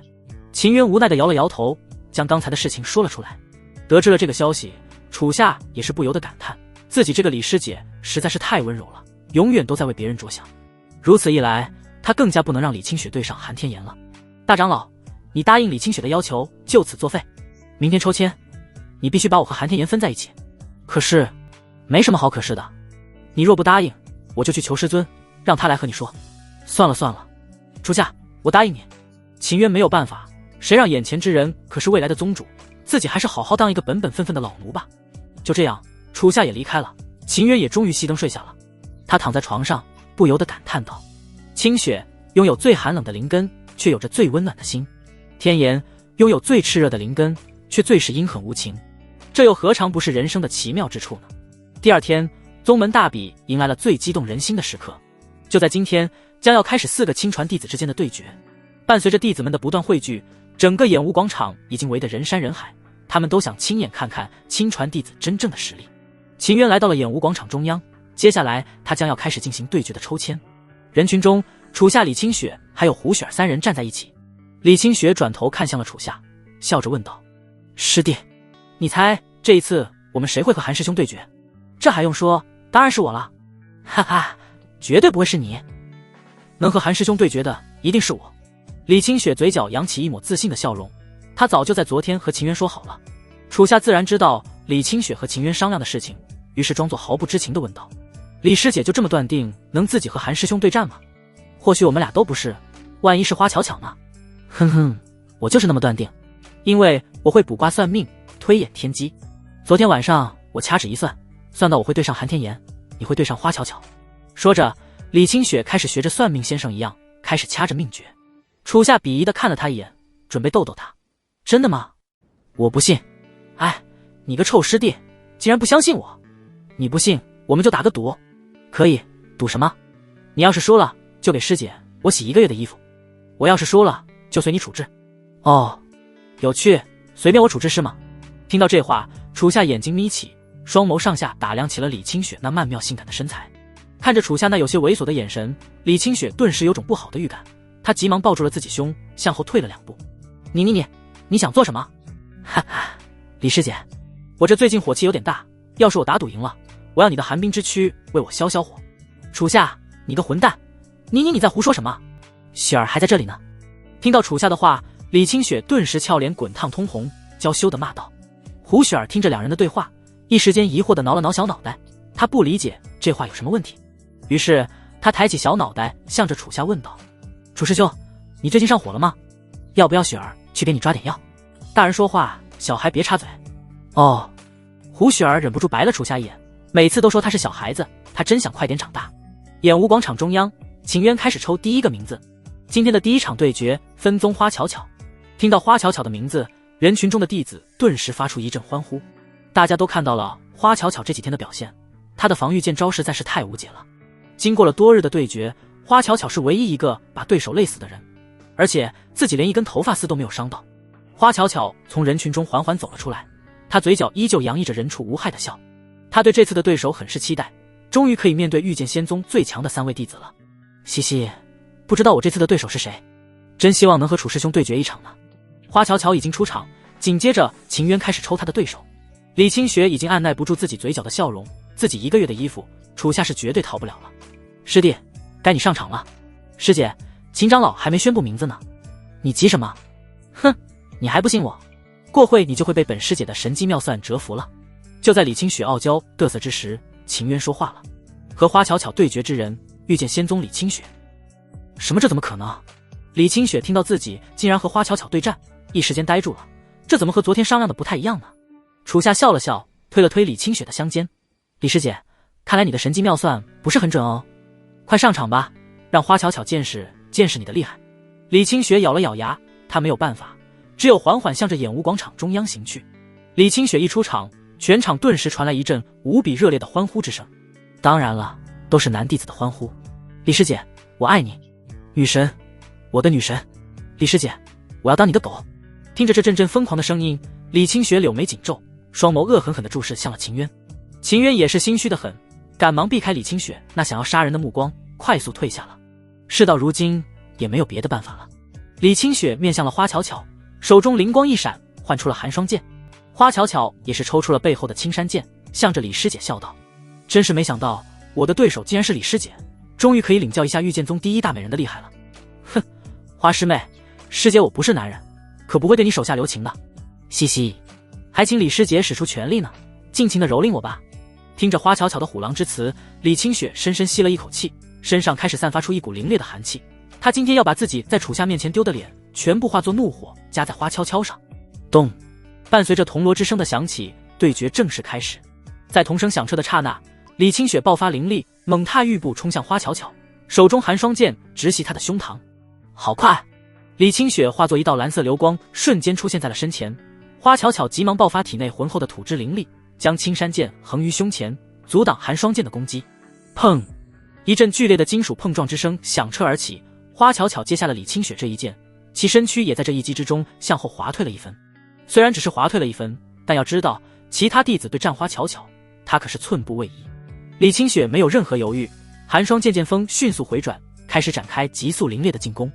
寒霜剑划出道道蓝色剑影，不断攻向花巧巧致命部位，其速度之快令在场众人眼花缭乱。面对如此急速的进攻，花巧巧不断进行着格挡，她的出剑看似缓慢，却十分的巧妙，每一次都能完美化解李清雪的进攻。她是极品土灵根，体内的灵力无比浑厚沉重，加上专门的防御剑招，可以说是把她的优势完美全部施展了出来。纵使她只有金丹初期，远远低于李清雪的金丹大圆满，现能凭借自己的防御剑招，让李清雪占不到任何便宜。嘻嘻，李师姐，你真的好猛啊！巧巧都快招架不住了呢。听着花巧巧的话，李清雪嘴角扬起一抹自信的笑。经过刚才的交锋，已经让她对花巧巧的实力有了一定的了解。李清雪迅速和花巧巧拉开了距离，接下来就是狩猎时刻，喜欢西西是吧？我让你再西西。李清雪爆发体内的极寒灵力，手指灵光闪耀，迅速掐诀，施展天霜化形。他周围的空气瞬间降至冰点，虚空之中幻化出无数的寒冰长剑，剑锋直指花巧巧。去！李清雪没有任何的犹豫，无数的寒冰长剑如同狂风暴雨一般，向着花巧巧疯狂席卷而去。看到这大范围的汹涌剑招，花巧巧再也不敢笑了，脸色随即变得认真了起来。她爆发自身灵力，双指灵光闪耀划过青山剑，青山剑散发出一道耀眼的光芒。剑之屏障，一道坚固的灵力屏障出现，顿时将花巧巧的身躯包裹在内。她紧握青山剑，随即迎上了汹涌剑雨。砰砰砰，剑雨席卷，不断攻击到灵力屏障之上，发出一阵急促骤密的碰撞之声。花巧巧立于屏障之内，小手紧握青山剑，不断释放灵力，维持着灵力屏障。在李清雪剑雨的攻击之下，灵力屏障开始结起了一层寒冰，让花巧巧的视线完全受阻。看着花巧巧的屏障，李清雪自信一笑：“我倒看你能够坚持多久。”说着，李清雪迅速变招，她将灵力加持到寒霜剑上，不断挥舞出道道凌冽的寒冰剑芒。剑芒如同流光急速而至，每道剑芒击中灵力屏障，皆会让花巧巧的身躯后退一分。花巧巧不断抵挡着李清雪的进攻，她笑道：“嘻嘻，李师姐，我的屏障可是非常坚固的，你是破不了我的防的。”“哦，是吗？”听到花巧巧的话，李清雪玩味一笑，然后继续挥出凌冽的寒冰剑芒。“当然啦，我的防御可是……”正当花巧巧得意之时，眼前出现的一幕却让她顿时一惊。只听见一阵开裂之声，自己眼前的灵力屏障竟然在一道剑芒的攻击之下产生了一道细微的裂痕。这怎么可能？花巧巧瞪大了眼睛，李清雪这是怎么做到的？她开始回忆起了李清雪刚才的连续攻击，终于恍然大悟，是单点攻击。李清雪刚才所挥出的每道剑芒都精准地命中到了一个点上，这个点经过多次的攻击，开始变得越来越脆弱。果然，正如花巧巧所料，这道裂缝开始在李清雪连续的攻击之下，开始不断扩大，向着四周蔓延而去。就是现在，李清雪挥出最后一击，寒冰剑芒命中单点，整个灵力屏障在这一击之下彻底破碎。剑芒所带的力量也将花巧巧逼退了数米。还未等花巧巧缓过神来，李清雪纵身一跃，跃向苍穹。她高举寒霜剑，其剑身开始不断巨大化，顷刻间化成了一把40米长的巨剑。花师妹，你现在求饶还来得及，若是我这40米大剑坠下来，到时候就晚了。看到这巨大的寒霜剑，在场的众弟子皆是倒吸了一口凉气。这个画面简直太震撼了，属下也是无奈的摇了摇头，自己这李师姐还真是毫无保留啊。主座之上，赵如烟转头看向了赵春飞，不由得骄傲一笑：“我说妹妹，清雪这一招的威力可是非同小可的，要不让你徒儿求饶投降算了，不然闹出人命可就不好了。”但赵春飞却根本没有一丝惊慌，反而回了赵如烟一个笑容：“姐姐，你可千万不要小瞧巧巧这个丫头，她的实力绝对会超乎你的想象的。”说着，赵春飞看向了花巧巧，喃喃道：“巧巧，用出你最强的防御剑招，让所有人见识见识什么叫做绝对防御。”花巧巧看着直指苍穹的寒冰巨剑，一股强大的压迫感顿时袭身。此刻她的心情既紧张又兴奋，这才是真正的对手。她向着李清雪喊道：“李师姐，你尽管来攻，我花巧巧一定能够挡下你这招。”“好，花师妹，那你就接下我这一招。”李清雪眼神中流露出对花巧巧的欣赏，这一刻她很佩服这个小姑娘的勇气。说着，寒冰巨剑动了，开始在苍穹之上产生倾斜，倾斜的弧度越来越大，速度也越来越快。寒冰巨剑巨大的剑身激起一阵汹涌的寒风，携万钧之势向着花巧巧坠来。面对这般攻击，在场众人都不由得为花巧巧捏了一把汗，他们不知道这个小姑娘该如何接下这招。望着从苍穹之上坠落而下的寒冰巨剑，花巧巧缓缓闭上了双眸，深深吸了一口气，然后她猛地睁开了眼睛，眼神之中透露出无比的坚毅。哈！花巧巧不再做任何的保留，猛地爆发全身的灵力，一股浑厚的土之灵力席卷八方。她双眸灵光闪耀，划过青山剑，青山剑光芒大盛，向着巨大冰剑冲去。人群中的弟子们看到这一幕，皆是一惊，难以置信道：“花巧巧这是要做什么？她难道想靠一把这么小的剑来对抗李师姐的寒冰巨剑吗？这简直就是以卵击石！我看花巧巧是准备自暴自弃了。”迎着众人的质疑之声，青山剑化作一道青色流光冲天而起。就在这时，青山剑爆发一阵强大的剑意，其剑身竟以一化凡，瞬间画出了万千剑芒。万千剑芒开始在苍穹之上迅速飞舞，剑身纵横交织，重重叠叠，竟在顷刻之间形成了一道巨大的莲华剑盾。这剑盾的范围非常之大，而且剑芒之间完美重叠，少说也有几十层。这一幕着实将在场的所有人全部惊艳到了。众人都没想到剑招竟然还能这么用，并且花巧巧能在这么短的时间之内施展出这般剑盾，他的天赋一点不比李清雪差。轰！坠落的寒冰巨剑猛地袭上了莲华剑盾，顿时爆发一阵震天巨响。这阵巨响席卷全场，令众人忍不住捂住了自己的耳朵。寒冰巨剑携带磅礴的力量，在与莲华剑盾碰撞的那一刻，花巧巧顿感一阵巨大的威压袭身，娇小的身躯猛地一震。啊！她发出一阵惨叫，只觉得自己胸口一沉，嘴角缓缓渗出一抹嫣红的鲜血。花巧巧咬紧了牙，努力维持着莲华剑盾，她要将李清雪这一招给扛过去。李师姐，这就是我花巧巧的实力。花巧巧，你很强，我李清雪认可你了，那我就不再保留了。看着花巧巧施展出的莲华剑盾，李清雪在这一刻真正认可了花巧巧，她是一个值得尊重的对手。说着，李清雪施展灵力，开始加强寒冰巨剑的力量。寒冰巨剑的力量变得愈来愈强，其巨大的剑身不断下压，层层叠叠的莲华剑盾开始出现了一处凹痕，几层纵横交错的剑芒在强大的压力之下骤然崩碎。但是莲华剑盾的重叠层数非常多，而且剑盾还蕴含着浑厚的土之灵力，仅仅崩碎几层丝毫不影响。大地之上，花巧巧娇小的身躯不断忍受着巨大的威压，她现在要做的就是和李清雪比毅力。只要她能够坚持住，李清雪的灵力迟早会因为维持寒冰巨剑而干涸。李清雪看着自己的攻击对莲华剑盾造成的伤害非常有限，于是再度加强寒冰巨剑的力量。轰！又是几层剑芒在寒冰巨剑的攻击之下崩碎，花巧巧忍不住吐出一大口鲜血。花师妹，你还要继续坚持吗？当然了，好不容易遇到李师姐这么强的对手，我当然要全力以赴了。花巧巧咬了咬牙，丝毫没有任何退缩之意。此刻，众人看着两人的对决，皆是屏住了呼吸。这场对决真是太激烈了，无论是李清雪还是花巧巧，都令人非常惊艳。赵如烟看着两人的对决，也是不禁向花巧巧投去了赞许的目光。她拍了拍手，向着赵春飞说道：“佩服，佩服，妹妹，我是真没想到你竟然能带出这么强的徒儿。如果她能够再支撑住，恐怕最后能和李清雪打成平手。我也这么认为，就看这孩子能不能支撑下去，也看李清雪还有没有其他招了。如果没有，那这场对决注定是个平局了。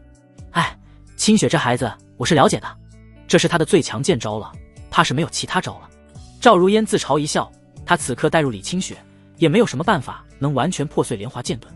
花巧巧虽然修为比李清雪低，但她可以说把自身的优势发挥得淋漓尽致，这可以最大限度地拔高她的上限。而李清雪的上限又在何处呢？就在赵如烟如此认为之时，人群之中突然沸腾了。天啊，那是什么？这怎么可能？巨人，好大一尊巨人啊！听到众人震惊无比的话语，赵如烟很是好奇地看向了战场。当他看到眼前一幕，惊得瞳孔顿时一震。赵如烟竟激动地站了起来，颤抖地说道：“清雪，你是怎么做到的？”只见演武广场，一股磅礴的寒气正在迅速汇聚，一尊巨人轮廓正在不断形成。伴随着寒冰的不断凝结汇聚，一尊体型庞大的寒冰巨人出现在了现场。寒冰巨人面容狰狞，长着尖锐的獠牙，如同一尊恐怖的罗刹一般。李清雪傲立于巨人的肩膀之上，眼神之中充满了睥睨。寒冰巨人庞大的身躯带给全场一股强大的巨物压迫感，众人抬头仰视着巨人，皆是忍不住咽了一口口水。众人皆是无比震撼，抵挡着寒冰巨剑的花巧巧也亦是如此。她瞪大了眼睛，眼神中满是难以置信。这开什么玩笑？极品冰灵根还能这么用的吗？李清雪自信一笑，这就是她顿悟的最强杀招。只见她双指灵光闪耀，开始控制寒冰巨人行动。寒冰巨人缓缓抬起了手臂，紧握住了寒冰巨剑，然后将巨剑高举而起，猛地向着莲华剑盾挥舞而下。轰！一阵震天巨响响彻，这一斩击的力量非常之大，莲华剑盾直接崩碎好几层剑芒。啊！万钧威压猛地袭身，花巧巧被这突如其来的一击震得膝盖弯曲了下去，感觉浑身的骨骼都要散架了。但是李清雪的攻击还没完，在她的操纵之下，寒冰巨人继续将巨剑举起，再一次霸道挥舞而下。轰！又是一阵巨响响彻，莲华剑盾再次崩碎。此刻的剑盾已然失去了一半，花巧巧的身体也即将支撑不住了。紧接着又是数道万钧斩击袭向莲华剑盾，剑盾在这般强悍的重击之下不断支离破碎，最终全部离析崩塌。花巧巧在剑盾崩塌的瞬间再也支撑不住自己的身体，跪倒在了地上。见花巧巧跪倒在地，李清雪并没有停止攻击，寒冰巨人挥舞沉重的巨剑，向着花巧巧猛地斩来。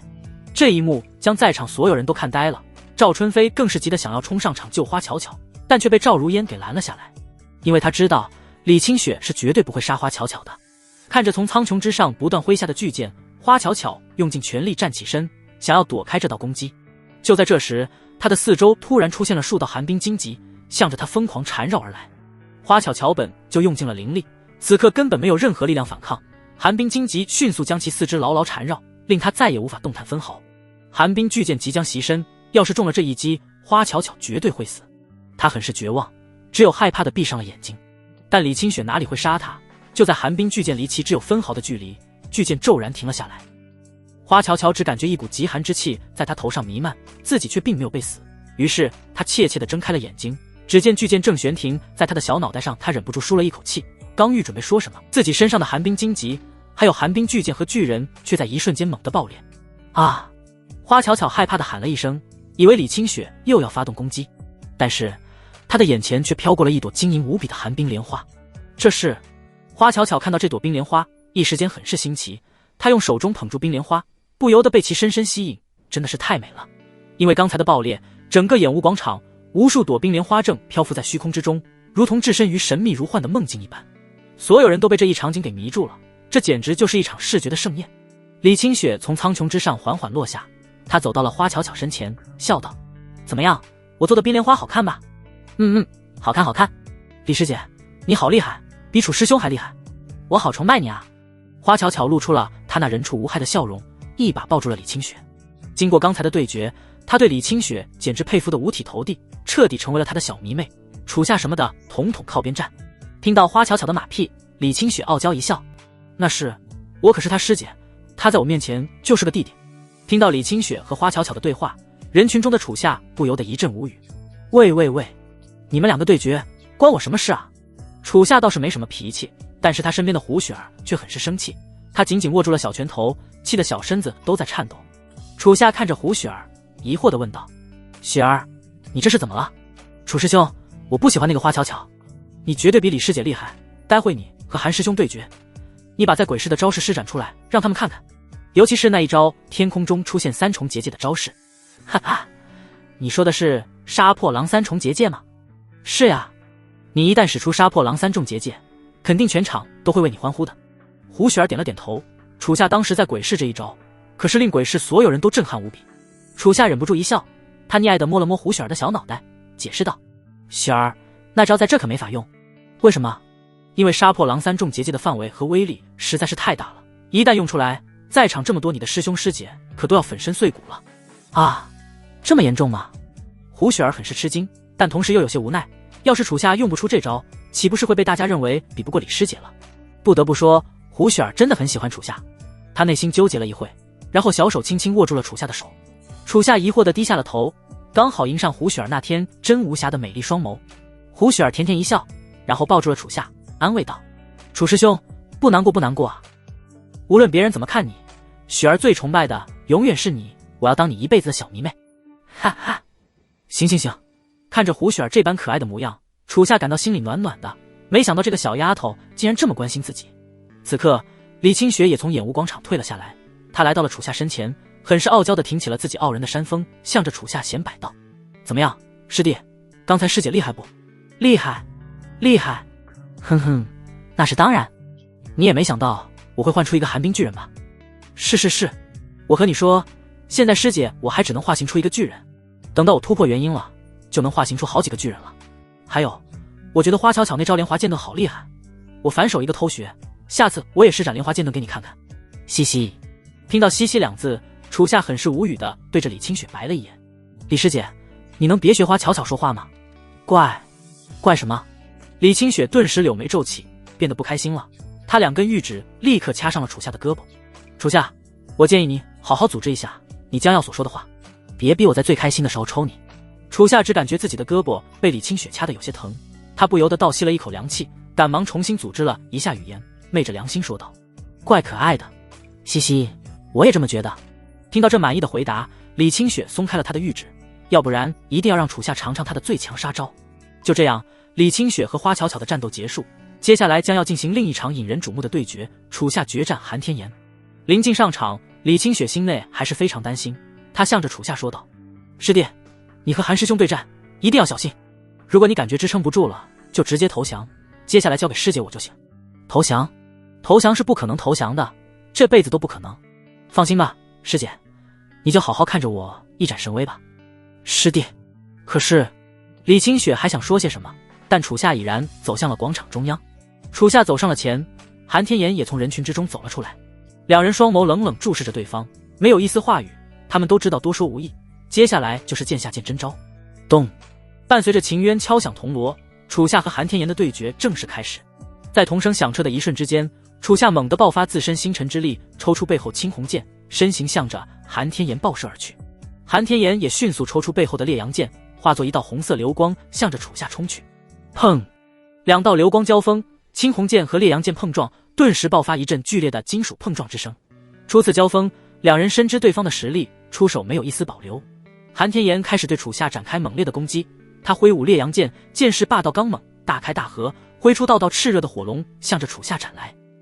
楚夏也不甘示弱，他挥舞青红剑，施展9天剑法，不断迎上韩天炎的猛烈进攻，亦是毫不逊色，双剑不断交锋，攻守来回一行，剧烈急促的金属碰撞之声不断响彻全场。在场众人看着两人激烈的交锋，皆是目不转睛。这个师兄弟之间的对决实在是太精彩了。小师弟，看不出来你还有点本事。哼，韩师兄，若不是这是宗门大比，我的急招施展不开，不然就算是你，也只有被我秒杀的份。哈哈哈哈！真是狂妄！听着楚夏这般嚣张的话，韩天炎忍不住发出一阵不屑的冷笑。他高举烈焰剑，猛地爆发体内的灵力，一记刚猛的斩击向着楚夏斩来。楚夏见状，迅速将青红剑挡在身前，迎上韩天炎的一击。砰！一股强大的力量袭身，楚夏被韩天炎这一击给逼退了数步。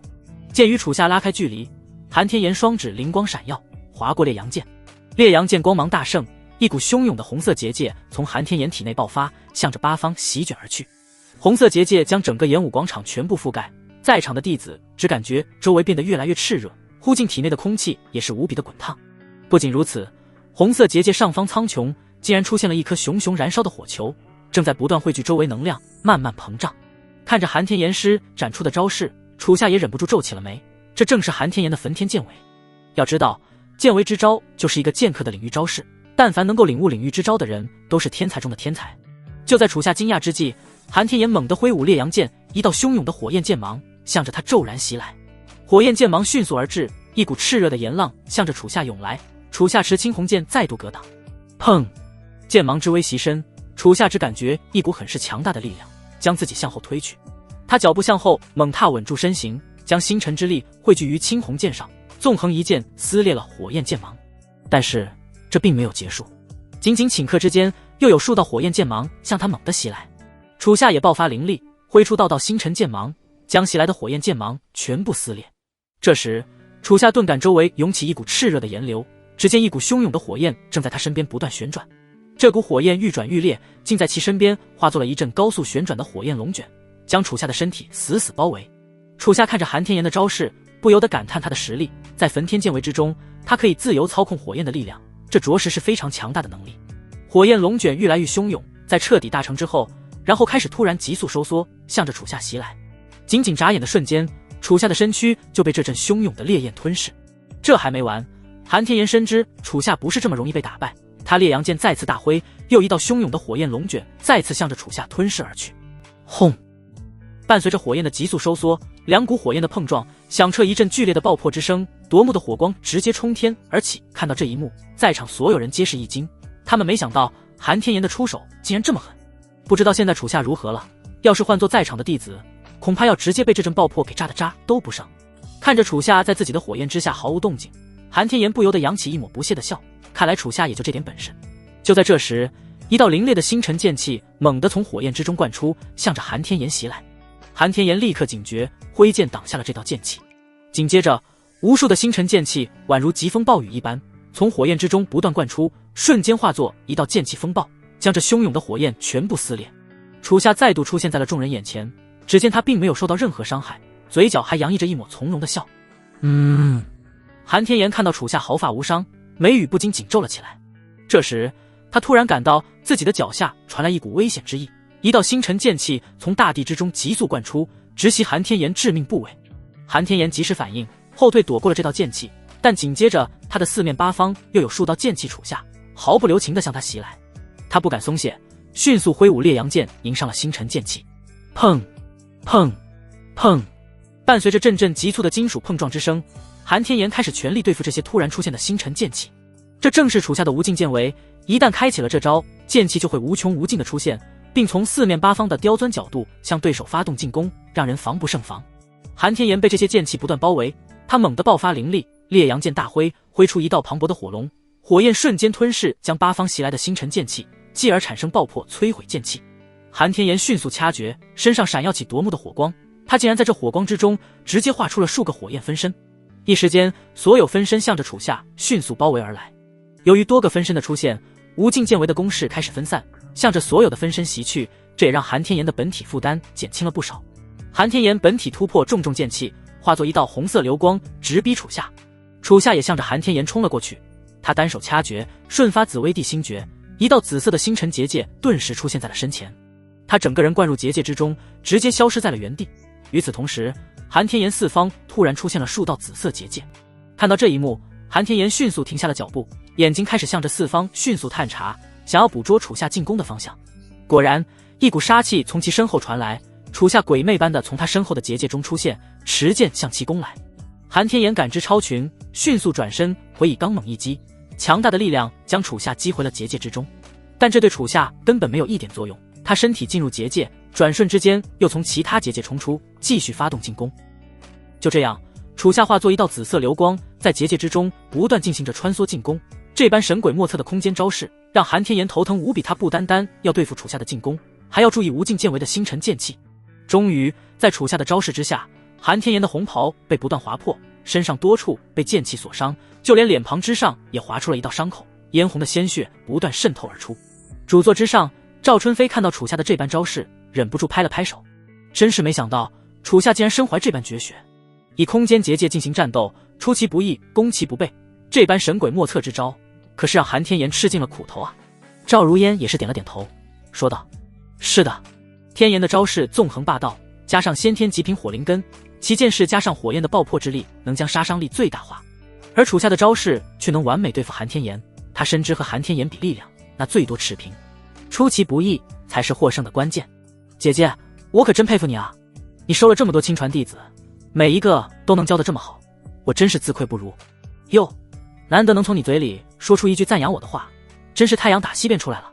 妹妹，你也不差，你那亲传弟子花巧巧也不是教得非常好。哈，这倒也是，我们姐妹教出来的弟子怎么会差呢？对了，不过我有个疑问。什么疑问？为什么楚夏施展的招式好像没有一招是你教的？此话一出，赵如烟顿时愣住了。过了一会，她嘴角扬起一抹无比尴尬的笑容，赶忙回避这个话题。嗨，妹妹，这个先不提，我们继续看对决吧。是啊，楚夏所施展的招式不是9天剑法，就是紫薇帝星诀，完全和他没有半点关系。他这师尊教了个啥？此刻对决继续进行，在楚夏的奇招之下，韩天岩终于暴怒了，他气得胸膛不断起伏，眼神逐渐凶狠，表情变得越来越狰狞。楚夏，你竟敢让我如此狼狈，我要你死！韩天岩在楚夏神出鬼没的攻击之下，再也压制不住心中的愤怒，他发出一阵嘶吼，猛地爆发浑身的灵力，他的身体燃起一股无比汹涌的烈焰，炽热的炎流如同波浪一般向八方席卷而去。韩天岩再也不顾楚夏的攻击，直接命门大开，疯狂地承受着星辰剑气的攻击。一道道星辰剑气从虚空之中出现，肆意地向着韩天岩身体灌去。剑气贯穿躯体，顿时爆发阵阵鲜红的血雾，在炽热的炎流之下瞬间蒸腾。韩天岩双臂大张，发丝散乱狂舞，脸庞沾满鲜血，狰狞骇人，仰天发出一阵凄厉的大笑。哈哈哈哈哈哈！这阵凄厉的大笑之声响彻全场，令在场众人皆不由得一颤。此刻的韩天岩简直是一个极度癫狂的疯子，真是太可怕了。楚夏可不管韩天岩是不是疯了，借着这个绝佳的时机，从他身前的一道星辰结界之中出现，化作一道流光急速攻来。就在这眨眼的瞬间，青红剑骤然贯穿了韩天岩的胸膛。啊！被青红剑贯穿胸膛，一股无比剧烈的疼痛席卷全身，韩天岩顿时发出一阵痛苦的嘶吼。楚夏也是眉宇紧皱，他没想到韩天岩面对这一击，竟然根本没有防守，而是直接承受了这一剑。韩天岩的面容因为剧烈的疼痛变得更加狰狞扭曲，他的额头和脖子之上的青筋纷纷暴起。楚夏本想拔出青红剑，韩天岩的大手却在这时牢牢抓住了他的手腕。韩天岩注视向了楚夏，眼神之中透露着一丝浓浓的凶光。楚夏，你这一剑可真痛啊！哼，韩天岩，你想做什么？哈哈，我想做什么？当然是让你下地狱了。楚夏，你不会以为我没招了吧？只见苍穹之上那不断汇聚的火球，此刻的体积已经非常巨大，内部积蓄了非常强的能量。韩天岩发出一阵沙哑的狂笑，随即施展他的最强之招大炎爆。就在这时，苍穹之上那巨大的火球竟然开始向着大地陨落而来。看到这一幕，在场的众长老皆大吃一惊，他们自然知道韩天岩这招大炎爆的威力，一旦成功坠落，其爆破产生的杀伤力和范围足以波及整个演武广场。秦渊心急如焚，急忙向着其他长老喊道：天岩这招非同小可，众长老还有清雪，赶紧护住其他弟子。是。众人得令，迅速来到了弟子们的身前，施展灵力做出防御之势。李清雪唤出寒霜剑，他爆发体内极寒灵力，寒霜剑顿时闪耀夺目的灵光，画出无数把晶莹蔚蓝的冰剑。无数冰剑在其身前急速组合，层层叠叠纵横交织，顷刻间形成了一朵巨大的花形剑盾，正是花巧巧的招式莲华剑盾。看到李清雪竟然施展出了莲华剑盾，花巧巧惊得张大了嘴巴。不是，李师姐，你直接抄我的招式啊！巨大的火球向着楚夏和韩天岩坠来，一股炽热的威压开始席卷楚夏全身。他深知不能就这么坐以待毙，一旦被这招大炎爆给命中，自己定然会身受重伤。说着，楚夏指尖灵光闪耀，迅速掐诀，想要施展紫薇地心诀。这时，韩天岩开口了：楚夏，我实话告诉你，那个女人就是被我给害死的。哼，果然是你。哈哈，是啊，你能想象那女人被我囚禁在暗室之中，每天遭受我的凌辱和殴打，向我磕头求饶的样子吗？这种感觉真是太美妙了，我真的太喜欢这种感觉了。说着，韩天岩嘴角露出了一抹极其享受的笑，那种滋味令他很是上瘾。楚夏没有回答什么，只是冷冷注视着眼前这个疯子。见楚夏不回应，韩天岩继续说道：楚夏，你会杀我吗？要是在今天不杀我，以后可还会有其他女人成为我的奴隶。我想想，谁和你比较亲近呢？赵如烟、李清雪、齐小柔，还有那个叫胡雪儿的小丫头。你可真是幸福，这么多的女人都围着你团团转。此话一出，楚夏的眼神之中充满了无尽的杀意。这些人都是他的逆鳞，绝不允许任何人动他们。韩天岩敢说这样的话，在楚夏眼里已然被判了死刑。韩天岩，你找死！哈哈，小师弟终于要当着所有人的面屠杀大师兄了吗？那又如何？不如何？不过你恐怕来不及了，烧成灰烬吧。就在这瞬间，巨大的火球猛地坠入大地，一阵震天动地的爆破之声骤然响起。轰！巨大的能量在演武广场中央爆炸，将楚夏和韩天岩瞬间吞没。磅礴汹涌的火焰宛如惊涛骇浪一般，向着八方席卷而去。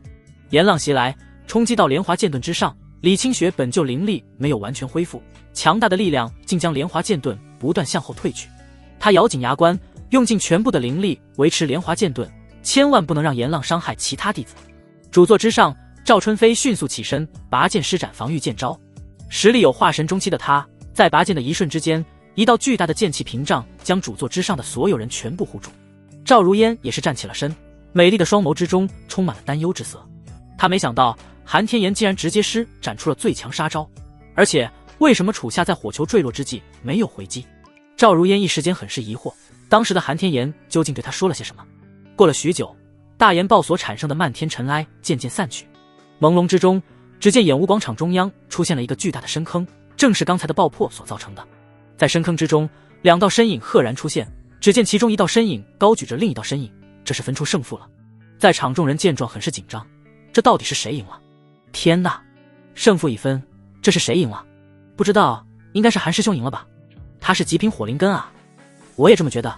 在众人纷纷的猜测之中，现场的尘埃彻底散去。当看到胜负的那一刻，全场沸腾了。只见尘埃散去，楚夏立于深坑之中，手狠狠掐住了韩天岩的脖子，将其高举而起。刚才大爆破的威力太过强大，楚夏身体多处皮肤被爆破产生的烈焰给瞬间毁去。神奇的一幕出现了，其身上多处受伤的部位并没有任何鲜血的出现，反而呈现出一种神秘氤氲的紫色。楚夏的身体宛如一个独立的宇宙一般，里面点缀着无数星星点点。看到这神奇的一幕，在场所有人都震惊了，这到底是什么？主座之上，赵如烟立刻眉宇紧皱，这样一来，楚夏的星辰圣体就彻底暴露在众人之下了。正在他想要上前将楚夏带走之际，主座之上，一个其他宗门的长老顿时惊呼了起来：圣体，竟然是星辰圣体！什么？星辰圣体？圣体两字一出，场上所有人都沸腾了。他们知道楚夏很强，却没想到强到这么离谱。要知道，在整个修仙界，圣体都是凤毛麟角的存在。韩天炎被楚夏的大手狠狠掐住了脖子，他看着楚夏这如同浩瀚宇宙一般的身体，忍不住发出一阵沙哑疯狂的大笑。哈哈哈哈！楚夏，我早该想到，你为什么会突然变得这么厉害？原来你竟拥有圣体，你竟然拥有传说中的星辰圣体！可恶，太可恶了！凭什么你拥有圣体，而我韩天炎什么都没有？苍天不公啊！楚夏不想和韩天炎多说一句话，他将韩天炎狠狠甩向了远方。然后楚夏不再有任何保留，猛地爆发体内浩瀚的星辰之力，绝代风华顿时出现在了手中。他高举绝代风华，一股磅礴无尽的剑意冲天而起，正是斩天剑意。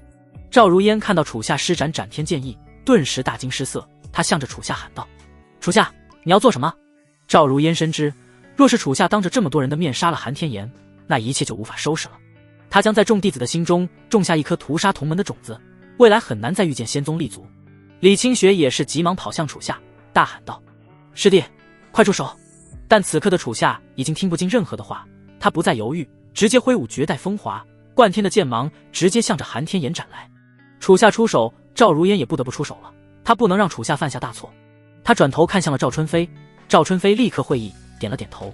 斩天剑意斩断苍穹，以绝对的审判直逼韩天炎。就在即将斩杀韩天炎的瞬间，赵春飞迅速一个瞬身来到了韩天炎身前，他爆发自身灵力，迅速拔剑，一道极其坚固的剑气屏障顿时将自己和韩天炎护住。砰！斩天剑意和剑气屏障碰撞，骤然响起一阵震天的巨响。赵春飞强行挡下楚夏的急招，仅仅支撑了一阵，一阵屏障碎裂的声音传入耳中。只见自己身前的剑气屏障竟然在楚夏的斩天剑意之下出现了一道裂痕，这道裂痕以肉眼可见的速度，如同蛛丝一般不断扩大，根本支撑不了多久。赵春飞大骇，急忙向着赵如烟喊道：姐姐，快出手，我这里坚持不了多久。赵如烟知道斩天剑意可是无上剑意，她必须让剑意中断。她身形化作一道青色流光，迅速来到了楚夏的身前，双指灵光大盛，以指化剑释放出强大的剑气。楚夏，赶紧终止斩天剑意！师尊，你别拦着我，韩天炎今天必须死！逆徒，现在你连我的话都不听了吗？别的话我可以听你，可这次不行。楚夏的态度很是坚决，此刻的他已经被愤怒主宰了情绪。赵如烟见楚夏如此，便不再保留，他双指迅速点上楚夏的生死大穴，浩然剑气开始疯狂涌入他的身体。剑气入体，开始在楚夏的身体经脉中疯狂游走。顷刻之间，入体的剑气骤然爆裂。啊！楚夏发出一阵痛苦的惨叫，剑气不断从身体之中灌出，将他的经脉强行斩断，中断了灵力。伴随着楚夏灵力的中断，斩天剑意也缓缓消失。楚夏只感觉眼前变得越来越模糊，最终陷入了一片黑暗。他最终闭上了双眸，缓缓倒在了赵如烟的怀中。赵如烟不敢有任何的犹豫，立刻带着楚夏离开了演武广场，向着万花峰飞去。与此同时，现场众人都被刚才那一幕给震惊到了，人群之中开始沸腾了起来，纷纷议论着楚夏的不是。赵春飞见状，急忙向着秦渊下令，让他安排人让在场弟子全部离开。这场宗门大比提前结束了。万花峰上，赵如烟带着楚夏进入了房间，他将楚夏抱到床上，脱去了他的长袍，然后他将楚夏扶起，自己在其身前打坐而下，爆发灵力，一掌拍向了楚夏的胸膛。伴随着自身的灵力源源不断涌入楚夏体内，其体内破损的经脉，还有身上被爆破毁掉的皮肤开始不断修复。过了许久，楚夏的身体终于完全愈合。赵如烟也因为释放太多的灵力，整个人很是疲惫，胸口宛如惊涛一般剧烈起伏。他收回了掌，将楚夏平躺在床上，为其盖上了被子。就这样，赵如烟坐在床边，等待着楚夏的苏醒。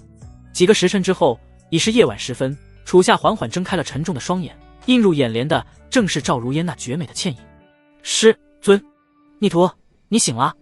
看到楚夏醒来，赵如烟很是开心，但很快他就做出了一副严肃高冷的表情，向着楚夏问道：逆徒，我问你，你为什么要杀韩天炎？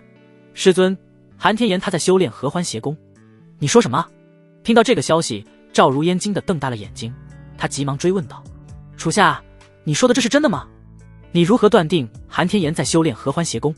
我的眼睛能够洞悉所有人体内的灵力，我看到韩师兄体内有阴气残留，这正是他采捕那名女弟子留下的。而且他不断用言语激我，想让我当众杀他，让我留下是杀师兄的骂名。楚夏将韩天岩的所有事情和赵如烟说了出来。赵如烟听闻眉宇紧皱，脸色变得十分凝重。这韩天岩究竟想做什么？了解了楚夏和韩天岩之事，赵如烟不由得叹了一口气。他玉手抚上了楚夏的脸颊，温柔地说道：逆徒，不管韩天岩如何激你，你都不应该在这么多人的面前想要杀他。你知不知道，你一旦杀了他，就触犯了御剑仙宗的底线，到时候就算我能保住你，你也再也不能留在御剑仙宗了。抱歉，师尊，今天我实在是没忍住。哈，没忍住了就没忍住吧。你这孩子为人善良直率，玩心眼又怎么可能玩得过韩天岩？不过还好，我及时制止了你，以后一定要记住，千万不要把自己的把柄让所有人抓住，不然你会举步维艰的。说着，赵如烟缓缓弯下了身，她的额头贴在了楚夏的额头之上，美丽的双眸深情地注视着他。师尊，我什么也别说了，你就好好休息吧。这次的事情我会为你做主的。赵如烟淡淡一笑，香软的朱唇轻轻吻上了楚夏的唇。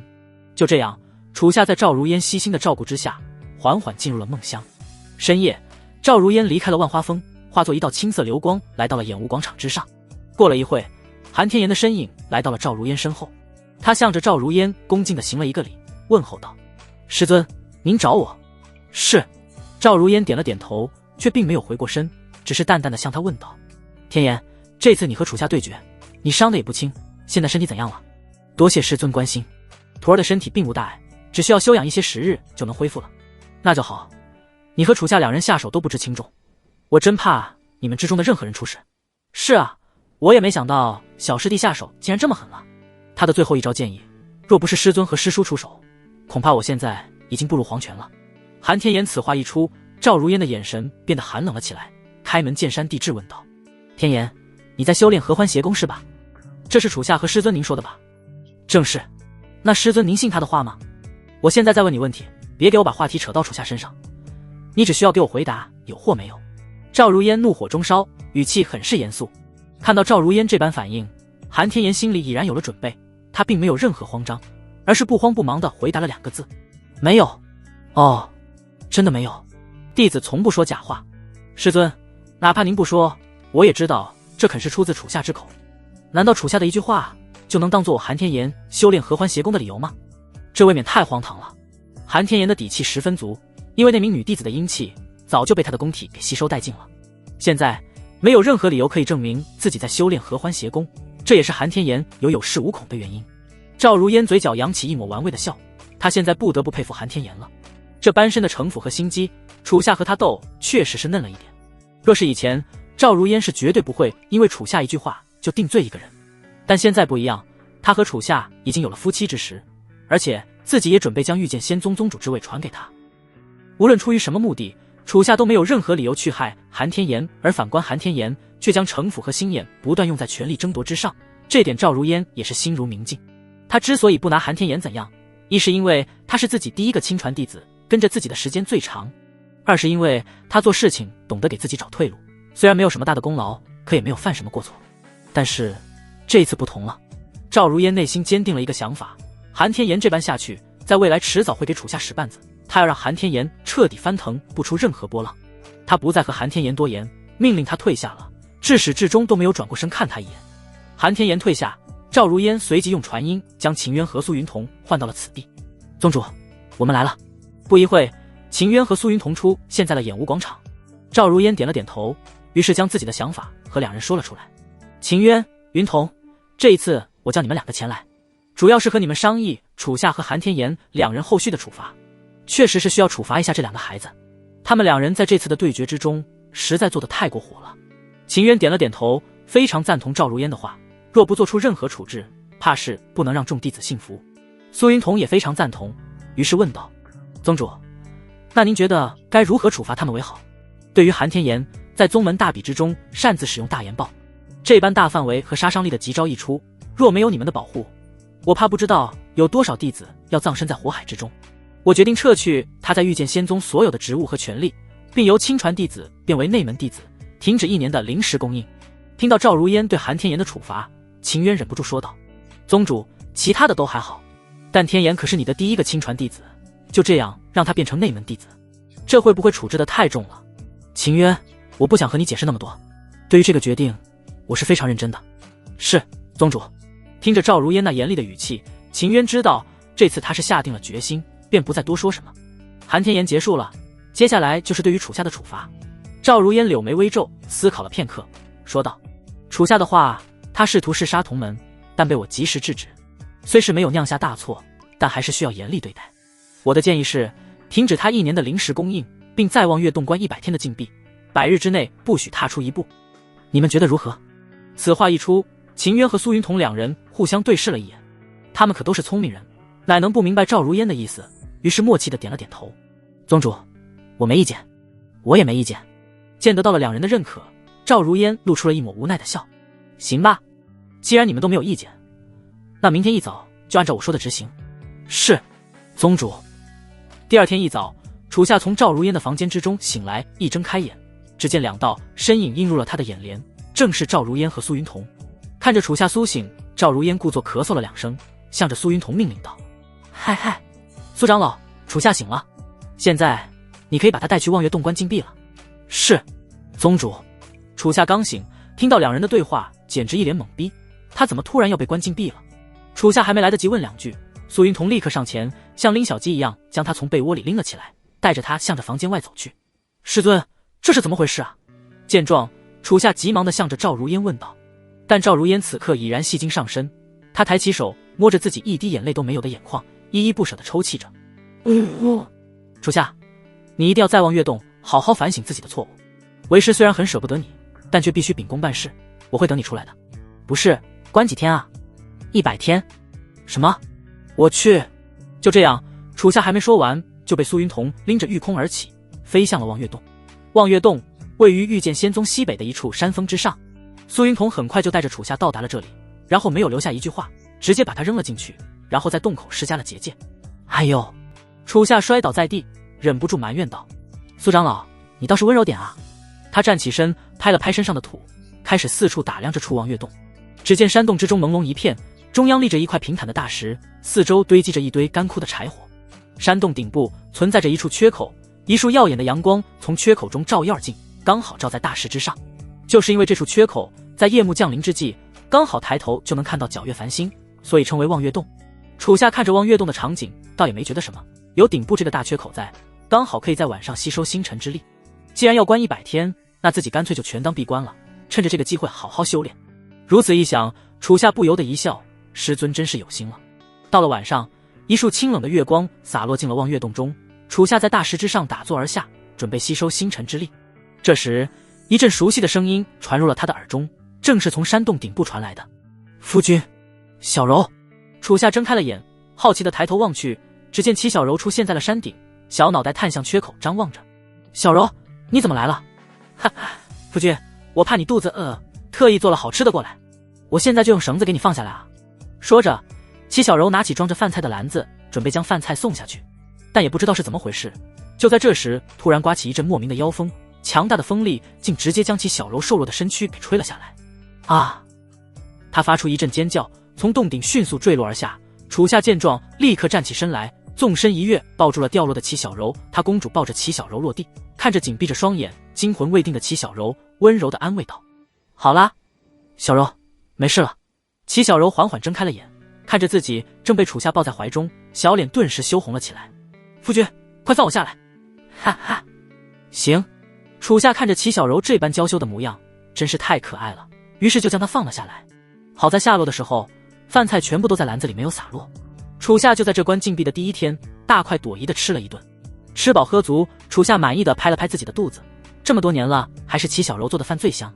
楚夏吃完了饭菜，齐小柔将碗碟收拾到了篮子之中。夫君，时候不早了，我也该走了，你送我上去吧。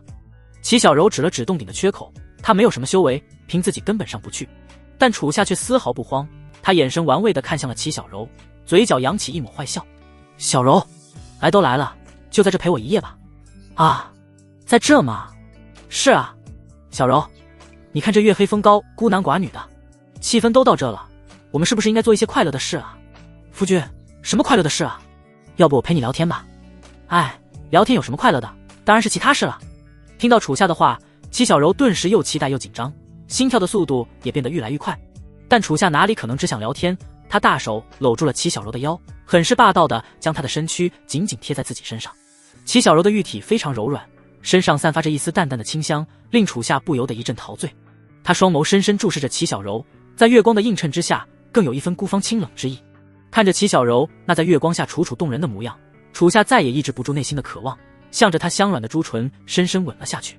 许久唇分，齐小柔彻底被楚夏的热情给融化了。她美丽的双眸深情地注视着楚夏，温柔又胆怯地说道：夫君，我有些紧张，别怕，我会很温柔的。春宵一夜，如痴如醉。清晨，伴随着第一缕阳光洒进望月洞，齐小柔睁开了朦胧的双眼，她偎依在楚夏的怀中，回忆着昨晚的滋味，简直太美妙了。她坐起了身，看着楚夏那睡熟中的俊俏脸庞，嘴角忍不住扬起幸福的笑。过了一会，楚夏也醒了，他没有多说什么，脸上的幸福之意淋漓尽致。他抱着齐小柔御空而起，将她送到了山顶。山洞的缺口之处并没有被施加封印，但他没有乱跑，而是立刻回到了望月洞中。他不能辜负赵如烟对他的照顾。后面的几天，楚夏每天吸收星辰之力，齐小柔也是每天风雨无阻的给他送饭。当然了，齐小柔又被妖风给刮下来了。楚夏邪魅一笑，于是准备和齐小柔做一些快乐的事。就在这时，又一阵熟悉的声音从山顶传来了：师弟，你在吗？师姐，我来看你了。听到这阵声音，楚夏和齐小柔皆是一惊。我靠，李师姐来了！听到李清雪的声音，楚夏和齐小柔顿时紧张无比，两人开始不知所措。齐小柔急忙拉上了滑落的肩带，眼神向着四方探去，看看有没有什么地方能够躲一躲。这时他发现了在山洞的角落中堆放着许多的柴火，刚好可以供自己藏身。齐小柔赶忙跳下了大石，挪开了一捆柴火，躲了进去。他刚刚藏好自己，李清雪美丽的倩影就从洞顶飞落而下，一双精致晶莹的蓝色高跟踏上大石。李清雪那绝美的容颜和身材在月光的映照之下，宛如广寒仙子一般清冷绝艳。他看向了楚夏，笑着说道：师弟，有没有想师姐啊？有，西西，我就知道你在想我。你看，我这不就来了。这段时间宗门的事务太忙，我就耽搁了几天，现在才来看你，你不会怪我吧？不会，我怎么可能会怪师姐呢？听到楚夏的回答，李清雪很是开心，于是她缓缓走进了楚夏，伸出玉手抚上了他的脸庞。李清雪美丽的蓝色双眸注视着楚夏，向着他的脸庞轻轻吹了一口仙气，吐出一抹沁人的幽香。师弟，你看这月黑风高，孤男寡女的，我们是不是应该做一些快乐的事啊？师姐，做什么快乐的事啊？要不我陪你说说话。哈哈，我可爱的师弟，说话有什么快乐的？你少在那跟我玩欲擒故纵，真是一个小淘气鬼。你这么不乖，师姐我可要好好惩罚你。说着，李清雪咯咯一笑，然后立马把楚夏推倒在地，整个人宛如猛虎一样扑到了他的身上，开始撕扯他的长袍。师姐，不可以这样，我可是你的师弟啊。西西，师弟，你不是最近火气很大吗？师姐这就帮你消消火。李清雪可不管那么多，现在楚夏就是一只待宰的小羔羊，能够让他尽情的蹂躏。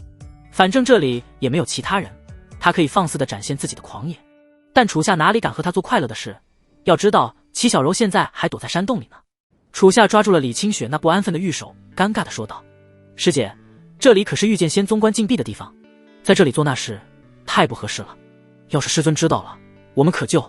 放心吧，师弟，师尊他可是一个大忙人，一天到晚日理万机的，哪有闲工夫管这事。好啦，春宵苦短，臣服我吧。李清雪再也不和楚夏废话了，她要让楚夏见识见识什么才是真正的狂野。啊，不要啊，师弟，别反抗了，你越是反抗，我就越是兴奋。就在李清雪准备征服楚夏之际，一阵熟悉的声音从山顶之上传来：逆徒，为师来看你了。听到这阵声音，楚夏和李清雪皆是大吃一惊。完了，师尊来了！李清雪急忙站起了身，她万万没想赵如烟竟然会在这个时候来看楚夏。现在的情况，她要是飞出望月洞，那一定会被赵如烟抓个正着的。正所谓做贼心虚，李清雪目光急忙向着四周望去，想要找寻一处能够藏身的地方。这时她也看到了山洞边上的那堆柴火，他没有任何的犹豫，直接冲向了那里。师姐，那里。楚夏刚想提醒，李清雪早已钻进了柴火之中。当他钻入柴火的刹那，突然发现齐小柔竟然也躲在这里。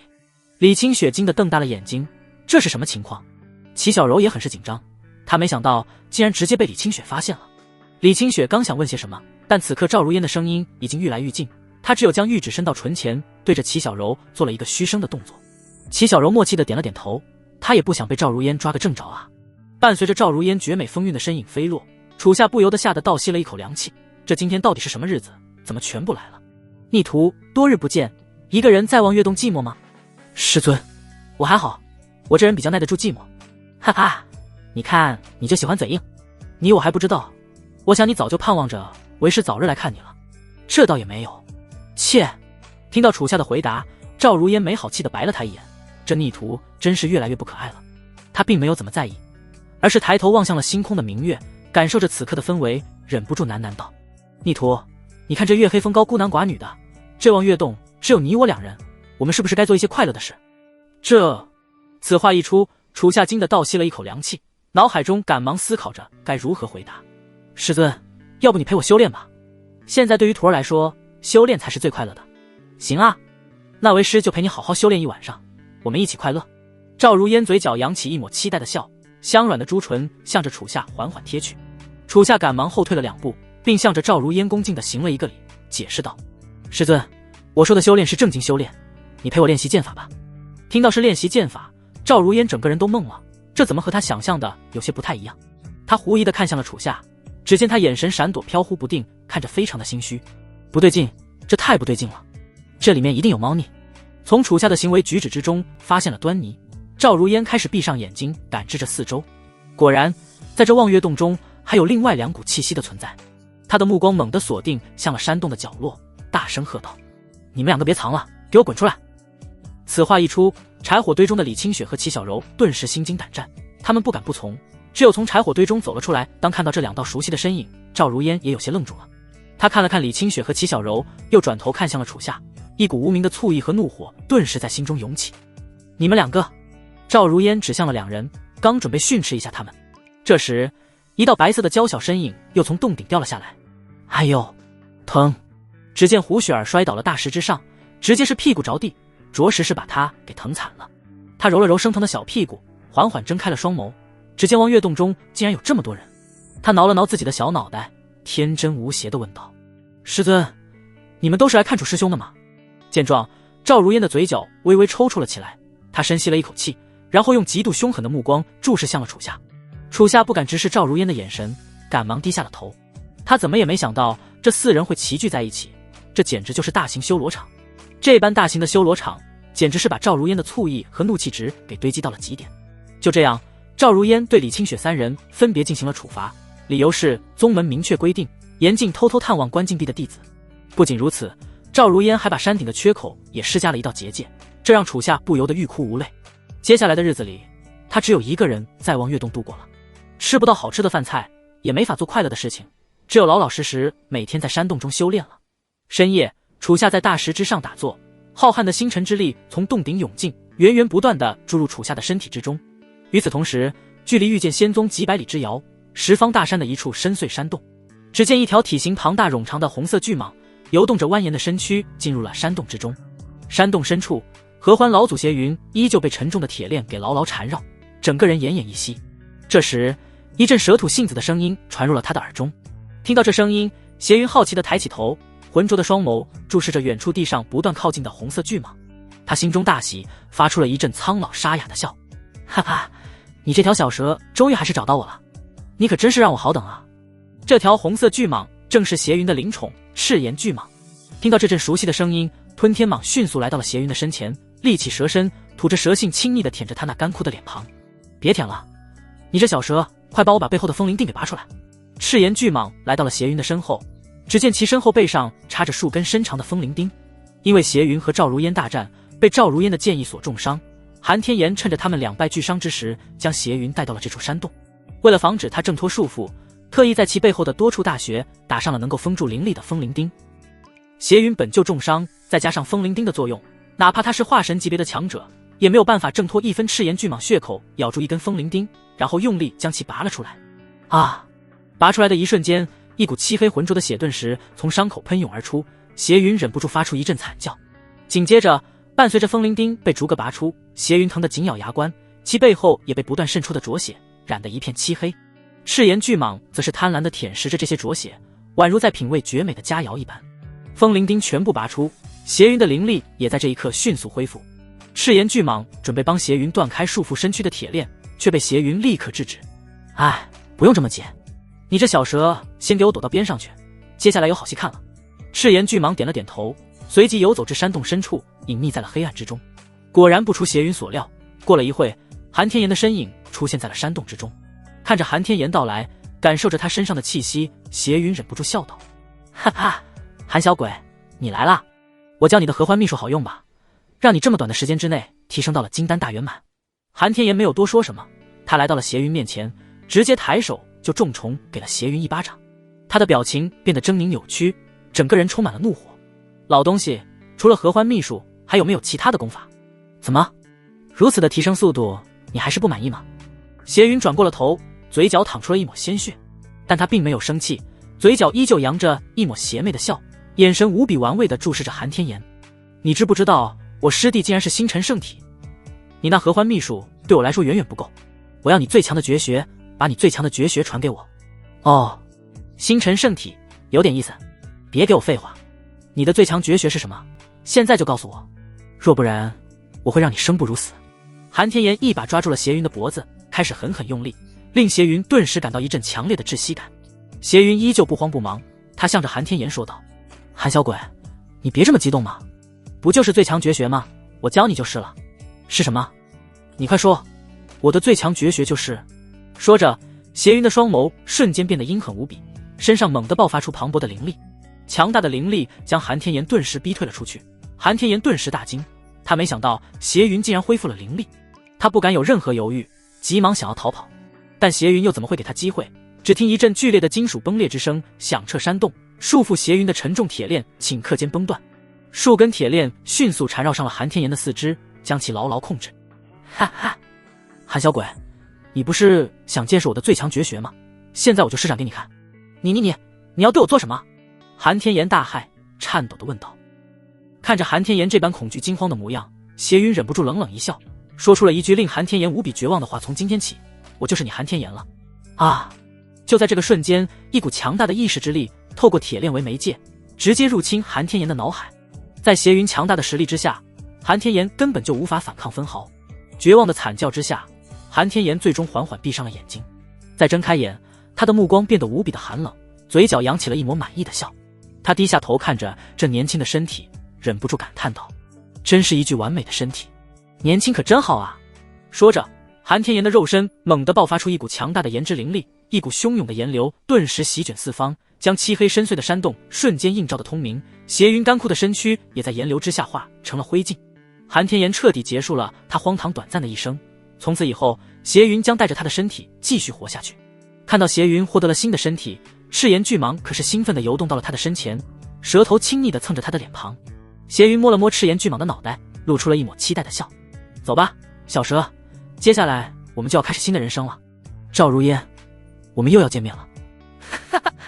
邪云回到了御剑仙宗，在获取了韩天炎生前的记忆之后，发现他已经被赵如烟剥夺了所有的权利，如今只是一个没有任何特权的内门弟子。他不由得扬起一阵轻蔑的笑，嘲笑韩天炎这小鬼实在是太急功近利了，终归还是太年轻了。就这样，邪云在处下还在关禁闭的这段时间，逐渐淡出了众人的视野，开始努力修炼，冲击元婴期。在2个月后的一个深夜，一阵磅礴汹涌的烈焰冲天而起，将整个御剑仙宗瞬间映照通明。邪云成功借着韩天炎的身体突破到了元婴期，感受着这股强大的力量，御剑仙宗的众人皆是不由得一惊。众长老纷纷走出了房间，看着这阵灌天的烈焰，忍不住叹道：天哪，韩天炎竟然突破元婴期了！太好了，我们御剑仙宗又多了一位元婴强者，韩天炎可真是天才啊！众长老纷纷感叹韩天炎的实力。要知道，这些长老可都是几百岁才突破元婴期，而韩天炎却30都不到就达到了这般的高度，实在是太令人吃惊了。赵如烟站在万花峰上，抬头望着这阵冲天而起的烈焰，他并没有为韩天炎突破元婴期而感到高兴，反而眉头紧锁，似是在思考着什么。是啊，若是其他的弟子突破元婴期，他一定会非常兴奋。但为何偏偏是韩天炎，一个人为了权力不择手段的人，若是再让他拥有强大的实力，那这人就会变得非常可怕。楚夏也在望月洞中感受到这股力量，亦是眉宇紧皱。他没想到韩天炎前阵子才提升到金丹大圆满，没想到在这么快的时间之内就突破到了元婴期。不知道为何，他的心里涌起一丝不祥的预感。在关禁闭的这段时间，他每天吸收浩瀚的星辰之力，从金丹初期提升到了金丹中期。伴随着修为的提升，自身体内的气海又一度扩大了数倍，所需要的星辰之力也变得愈来愈多。次日，当赵如烟以为韩天炎会来向自己邀功，要求恢复在御剑仙宗的权力之时，韩天炎却并没有来找他。不仅如此，又连过了好几天，韩天炎还是没有来，而且没有半点他抱怨的风声。这令赵如烟感到很是好奇，不禁喃喃道：奇怪，韩天炎最近是怎么了？怎么突然变得与世无争了？但他又哪里知道，此刻真正的韩天炎早已消失了，取而代之的是他的仇敌邪云。邪云是一个活了几百岁的老鬼，吃过的盐比别人吃过的饭都多。他深知不能够急功近利，不争才是争。果不其然，没过多久，在赵如烟和众长老的议事之中，就有几名长老提出了建议。宗主，现在韩天炎已经突破到了元婴期，按照宗门的规定，但凡达到元婴之上的人都可以在宗门委任要职，我觉得应该恢复他原有的权利。是啊，宗主，我也这么认为。韩天炎虽然在之前宗门大比之中犯了一些错误，但现在他的实力突破了，而且在这段期间他与人为善，没有惹任何事情。我觉得他已经知道了自己的错误，很好的反省了，您就原谅他一次吧。如此恩威并施，才能让他更忠心于您啊。听着两名长老的话，赵如烟不由得柳眉紧皱，他随即看向了秦渊，希望他能提点意见。但秦渊也是一个老鬼了，看到赵如烟注视着他，他啥也没说，只是默默低下了头。赵如烟嘴角微微抽搐，忍不住在心里骂了一顿秦渊，要你这个大长老有什么用？不过到最后，赵如烟并没有接受那两名长老的建议，他的立场非常明显，绝对不会让韩天炎再得到任何的宗门权利。这场议事到了最后不了了之，众长老也纷纷退下了。与此同时，那些个忠于韩天炎的内门弟子纷纷来到了他的住所。韩师兄，你最近怎么都只顾着修炼，不去争取自己的权益呢？是啊，韩师兄，你都已经是元婴强者了，宗主竟然还不再重用你，真是太过分了。我们哥几个都是跟着你混的，我们谁都不服宗主的决定。邪云看着眼前的几名内门弟子，这可都是金丹期的内门弟子，现成的棋子啊。哈哈，各位师弟不要这么急嘛，我现在对权力并没有任何兴趣，只想一个人静静修炼。不是，韩师兄，你以前不是这样的，你要是只顾着自己修炼，我们几个怎么办？我们还指望你带着我们干一番大事呢。哦，你们真的愿意跟着我干大事？是啊，我们可不愿意一辈子庸庸碌碌的。那你们会忠心于我吗？会把命都交给我吗？那当然了，我们哥几个绝对忠心你，命也交给你。听到这个回答，邪云玩味一笑，一阵沙哑渗人的笑声顿时传入几名弟子的耳中。哈哈，既然你们都这么忠心，那我就带你们干一番大事。现在可以把你们的命交给我了。说着，邪云的目光骤变，变得极其寒冷。众人迎上了邪云那可怕阴冷的目光，顿时心生一阵恐惧，身体忍不住颤抖了起来。韩师兄，你这话是什么意思啊？你们难道听不明白吗？我让你们把命交给我啊！我现在要你们的魂血，是你们老老实实交给我呢，还是我自己来取呢？听到要魂血，众人心中猛地一颤。要知道，魂血可是一个修仙者最重要的一滴血，一旦交给了别人，等于自己的生死彻底被别人给掌控了。众弟子不寒而栗，急忙想要转身逃离房间，但邪云又岂会给他们机会？他猛地爆发灵力，一股强大的威压顿时向着众人席卷而去。众人还未来得及逃跑，直接被这强大的威压给压得跪倒在地。邪云缓缓走到了他们的身前，伸手抬起了其中一个人的下巴，冷冷笑道：我可爱的师弟，你们跑什么啊？我有这么可怕吗？韩师兄，你真的要我们的魂血吗？是啊，你们不是想干大事，想要荣华富贵，我成全你们，但这前提是你们的命是我的。邪云不再多言，缓缓伸出了向着那名弟子额头点去。不要，不要！一阵惨叫之声响彻而起，在邪云手指处碰他额头的一刹那，一股强大的力量顿时袭入他的体内。那弟子只感觉浑身传来一阵无比剧烈的疼痛，过了一会，一滴散发着氤氲灵光的鲜血从其额头渗透而出。邪云伸手接住了魂血，然后毫不犹豫地将其魂血给捏爆。啊！魂血爆裂，那名弟子发出一阵剧烈的惨叫，整个人直接失去了生命，摔倒在地死不瞑目。这小子不是很乖，不知道你们几个乖不乖呢？看到这骇人的一幕，其他几名弟子再也不敢多说什么，纷纷将自己体内的魂血取出来。邪云看着掌中的数滴魂血，很是满意的收了起来。在他看来，只有掌握别人的生死，他们才会绝对的忠诚。魂血被收走，那几名内门弟子的生死彻底掌控在了邪云手中。不仅如此，邪云让他们将身上所有的灵石全部交给他，再想办法去获取更多的资源。无论用尽什么办法，是偷是抢他都不管，但凡不在规定时间内上交，他就会直接要了他们的命。他就是这样的人，一旦有了掌控别人生死的权利，就会最大程度的榨干他们的所有价值。至于那个被自己杀死的弟子，这对于邪云这个老鬼来说并不是什么难事，他要100种方法能让人的死亡变成一种意外，除了用魂血控制别人以外，邪云还有别的布局。第二天，他带着一壶美酒向着御剑仙宗的一处小屋行去。行至半路，他刚好撞见李清雪和胡雪儿走在一起。李清雪和胡雪儿并不怎么待见之前的韩天炎，所以在遇到邪云之后并没有任何的招呼，直接从他身边走了过去。这时邪云缓缓转过了头，看着两人远去的背影，眼神之中流露出一抹极致的贪婪之意。他的目光死死注视着李清雪绝美的身姿，嘴角不由自主地扬起一抹玩味的笑。啧，这容貌这身材简直太完美了，这李清雪一点都不比赵如烟差啊，还有这只小狐狸真是太令人愉悦了。邪云的面容变得狰狞扭曲了起来，他心中对李清雪和胡雪儿产生了深深的渴望，但现在还不是动他们的时候，他准备先去拜访一个人。邪云来到了那处小屋之前，上前敲了敲门。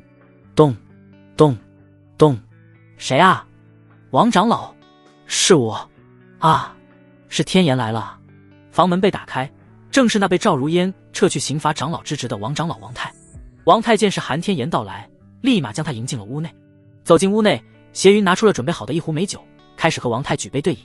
或许是王泰近日心情十分的郁闷，几杯美酒下肚，王泰竟然有了一丝微醺之意。他放下了酒杯，看向了邪云，忍不住赞道：天炎啊，真是没想到你竟然已经突破到了元婴期，真是天才中的天才啊。哈，王长老谬赞了，你看你什么时候变得这么谦虚了？这可不像以前的你啊。哎，没办法，如今不谦虚不行了。我虽然已经突破到了元婴期，但宗主还是不待见我，我是真羡慕我那处下小师弟。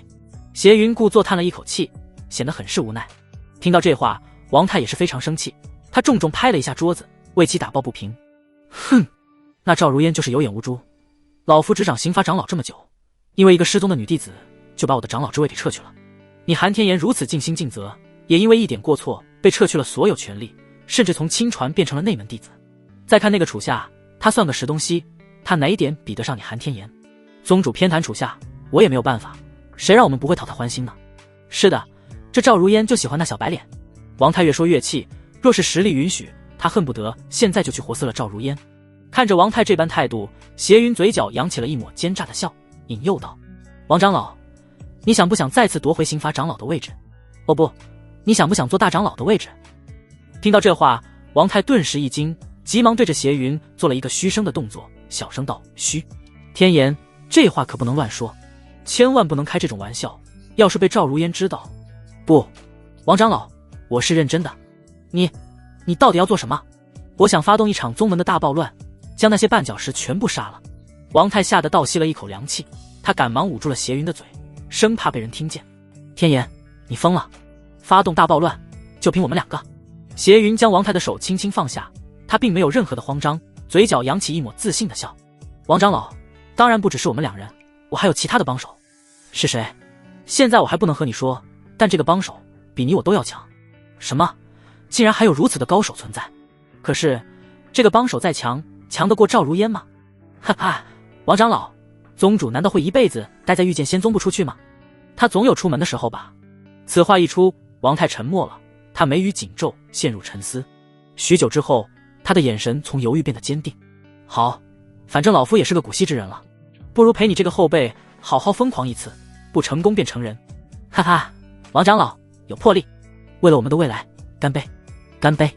如此一来，王泰在不知不觉之中成为邪云的一颗重要棋子。接下来就是要去准备邪云口中的最强帮手。夜幕降临，胡雪儿在演武广场结束了一天的修炼，她和李清雪告了别，独自一人回家了。月色之下，胡雪儿蹦蹦跳跳地向着家的方向跑去。他今天很是开心，因为这段时间他的修炼很是认真，修为提升得非常之快，短短几个月的时间内已然达到了炼气后期。而且再过一阵子，楚夏就能从望月洞出来了。胡雪儿很是期待这一天，到时候可以让楚夏看看自己的修炼成果，将这段时间没有撒的娇全部撒回来。一想到这个，他就更开心了。小脚丫子开始加快了步伐，他跑过了一段小道，小道的角落之中，斜云缓缓走了出来，看着胡雪儿那娇小可爱的背影，他忍不住阴冷一笑，哈哈，真是一只可爱的小狐狸，还有你体内的那东西更是让我感兴趣。说着，斜云手中灵光一闪，一只灵光氤氲的玉兽镯出现在了手中，伴随着咒语念下，玉兽镯散发出一阵耀眼的光芒，赤炎巨蟒庞大蜿蜒的身躯从镯中钻了出来。斜云看着赤炎巨蟒，缓缓抬起手指向了胡雪儿离去的方向，命令道：小蛇，去把那只小狐狸给我抓住。胡雪儿蹦蹦跳跳地向着家的方向跑去，殊不知危险正在向他迅速靠近。这时他的可爱的狐狸耳朵轻轻一抖，听见身后一阵很是轻微的窸窣之声，他好奇地转过了身，只见月色之下，一道蜿蜒冗长的红色巨蟒正向着他游走而来。看到这可怕的一幕，胡雪儿顿时头皮发麻，吓得大声尖叫了出来。啊！就在胡雪儿尖叫的瞬间，赤炎巨蟒张开血口獠牙，身躯如同一道红色的闪电一般向着他猛地扑来。胡雪儿立刻警觉，急忙向着侧面一个翻身，躲过了赤炎巨蟒的攻击。但赤炎巨蟒的攻击极其迅猛，胡雪儿刚刚站起身，巨蟒粗壮有力的蛇尾狠狠甩上了他的胸膛，强大的力量将胡雪儿的身体直接击飞，重重砸在了身后的墙壁之上。小脑袋在墙上猛地一撞，他只感觉自己的脑袋传来一阵剧烈的疼痛，然后眼前陷入一片黑暗，整个人晕厥倒在了地上。赤炎巨蟒见胡雪儿已然失去了意识，他迅速来到了他的身前，眼神贪婪蛇性长吐，似是要享用着鲜嫩的佳肴。这时斜云的声音从其身后传来：哈哈，你这小蛇，这只小狐狸你可不能吃，它对我来说有大用。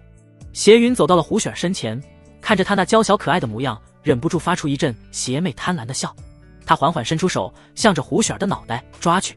就在斜云手即将触碰到胡雪儿的刹那，他的身体突然散发出一阵夺目的白光，一股磅礴的灵力从其体内爆发而出。只见胡雪儿尾部浮现出了9条白色狐尾，燃烧着神秘的白色火焰。不仅如此，一只体型庞大的白狐灵体从他的身体中钻了出来，这正是胡雪儿的元神九尾灵狐。感受到斜云身上的危险气息，九尾灵狐发出一阵震天的嘶吼，向着斜云猛地扑来。斜云没有一丝慌张，这一切都在他的预料之中。他脚步迅速向后一踏，身形急速后退，躲闪九尾灵狐的攻击。在后退躲闪的瞬间，他随即打出一记掌力，攻击到了九尾灵狐之上。这道掌力虽然没有对九尾灵狐造成什么伤害，却在他的灵体之上留下了一道神秘的咒印。小狐狸，我没有时间陪你一起玩，再见了。斜云玩味一笑，迅速祭出御兽镯，将赤炎巨蟒收了回来，然后转身化作一道红色流光，消失在了月色之下。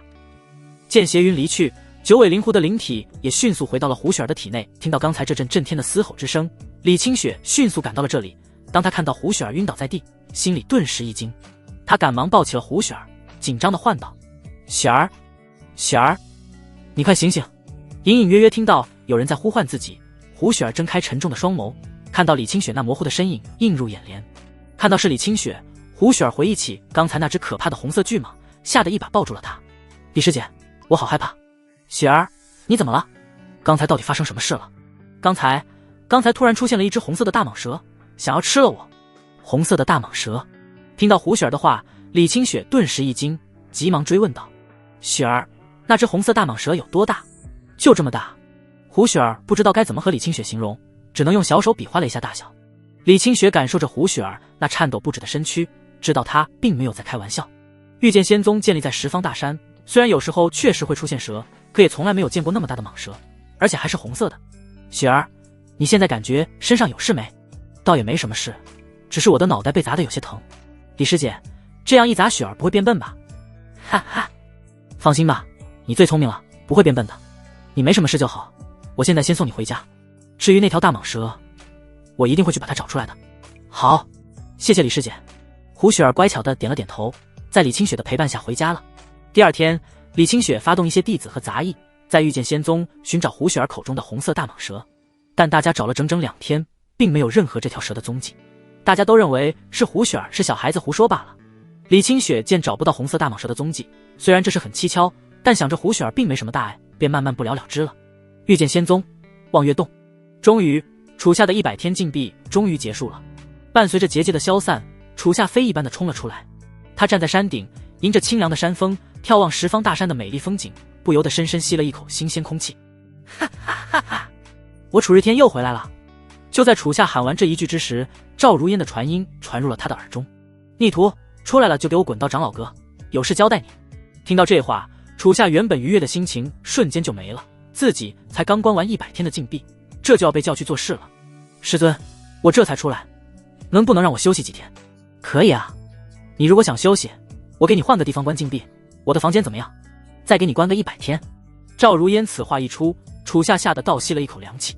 关在望月洞那好歹还能修炼，要是被关在赵如烟房间，她那么生猛的女人，自己估计就直接死在里面了。楚夏不敢有半点多言，急忙御空向着长老阁飞去。长老阁中，赵如烟端坐在主座，秦渊和苏云彤等一众长老坐在两边。听着刚才赵如烟给楚夏的传话，秦渊离他最近，于是好奇地问道：宗主，我看楚夏挺乖的啊，为什么你总是逆徒逆徒这么叫他？不是应该称爱徒吗？赵如烟转过了头，眼神冷冷地注视向了他。秦渊只感觉一股寒意袭身，这种感觉竟是杀气，他被吓得浑身一颤，赶忙闭上了嘴巴，不敢再问了。苏云彤见两人如此可爱，忍不住咯咯一笑：哈哈，大长老，这你就不懂了吧？宗主越是逆徒逆徒这么叫，就说明他越喜欢楚夏，这个逆徒可是爱称。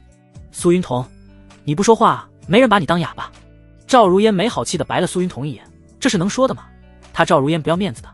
过了一会，楚夏来到了长老阁，他走到长老阁中央，向着赵如烟恭敬地行了一个礼：弟子楚夏参见师尊，还有各位长老。逆徒，你来的还挺快，师尊有令，弟子不敢怠慢。呵，赵如烟呵呵一笑，这逆徒可真会装啊。他懒得理会楚夏，于是说出了这次叫他前来的目的。逆徒，这次叫你来到长老阁，是因为过几天遇见仙宗要去800里外的巨阳城招收一些有资质的弟子，本尊有心栽培你，决定让你跟着大长老一同前往，你意向如何？多谢师尊栽培，弟子愿意前往。不知除了我和大长老以外，还有哪些人一同前往？这个暂时还没有定下来，你点名几个熟悉的同门一起前往吧。好，那就让李师姐和我一同前往，再加上胡雪儿和齐小柔。听到楚夏点名的3人，赵如烟美丽的双眸忍不住白了他一眼，阴阳怪气道：哟，你这是要把一家老小全都带在你身边呢？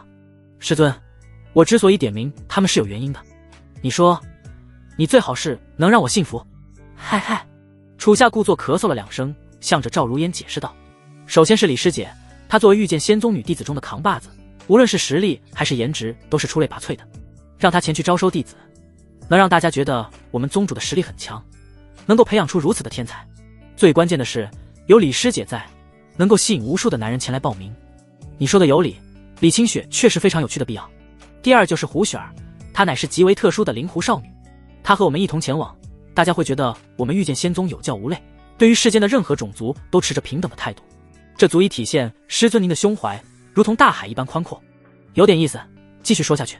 第三就是齐小柔，她是一个杂役弟子，做的一手美味的饭菜，出门在外，她可以为我们做饭，大家吃好喝好，为宗门做事的热情会更加高涨。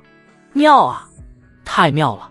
听着楚夏说的一套一套的，赵如烟忍不住拍了拍手，这逆徒的小嘴跟抹了蜜似的。赵如烟哪里会不知道楚夏的小心思，但没办法，作为正宫娘娘的她还是要大度一些，便同意了楚夏的决定。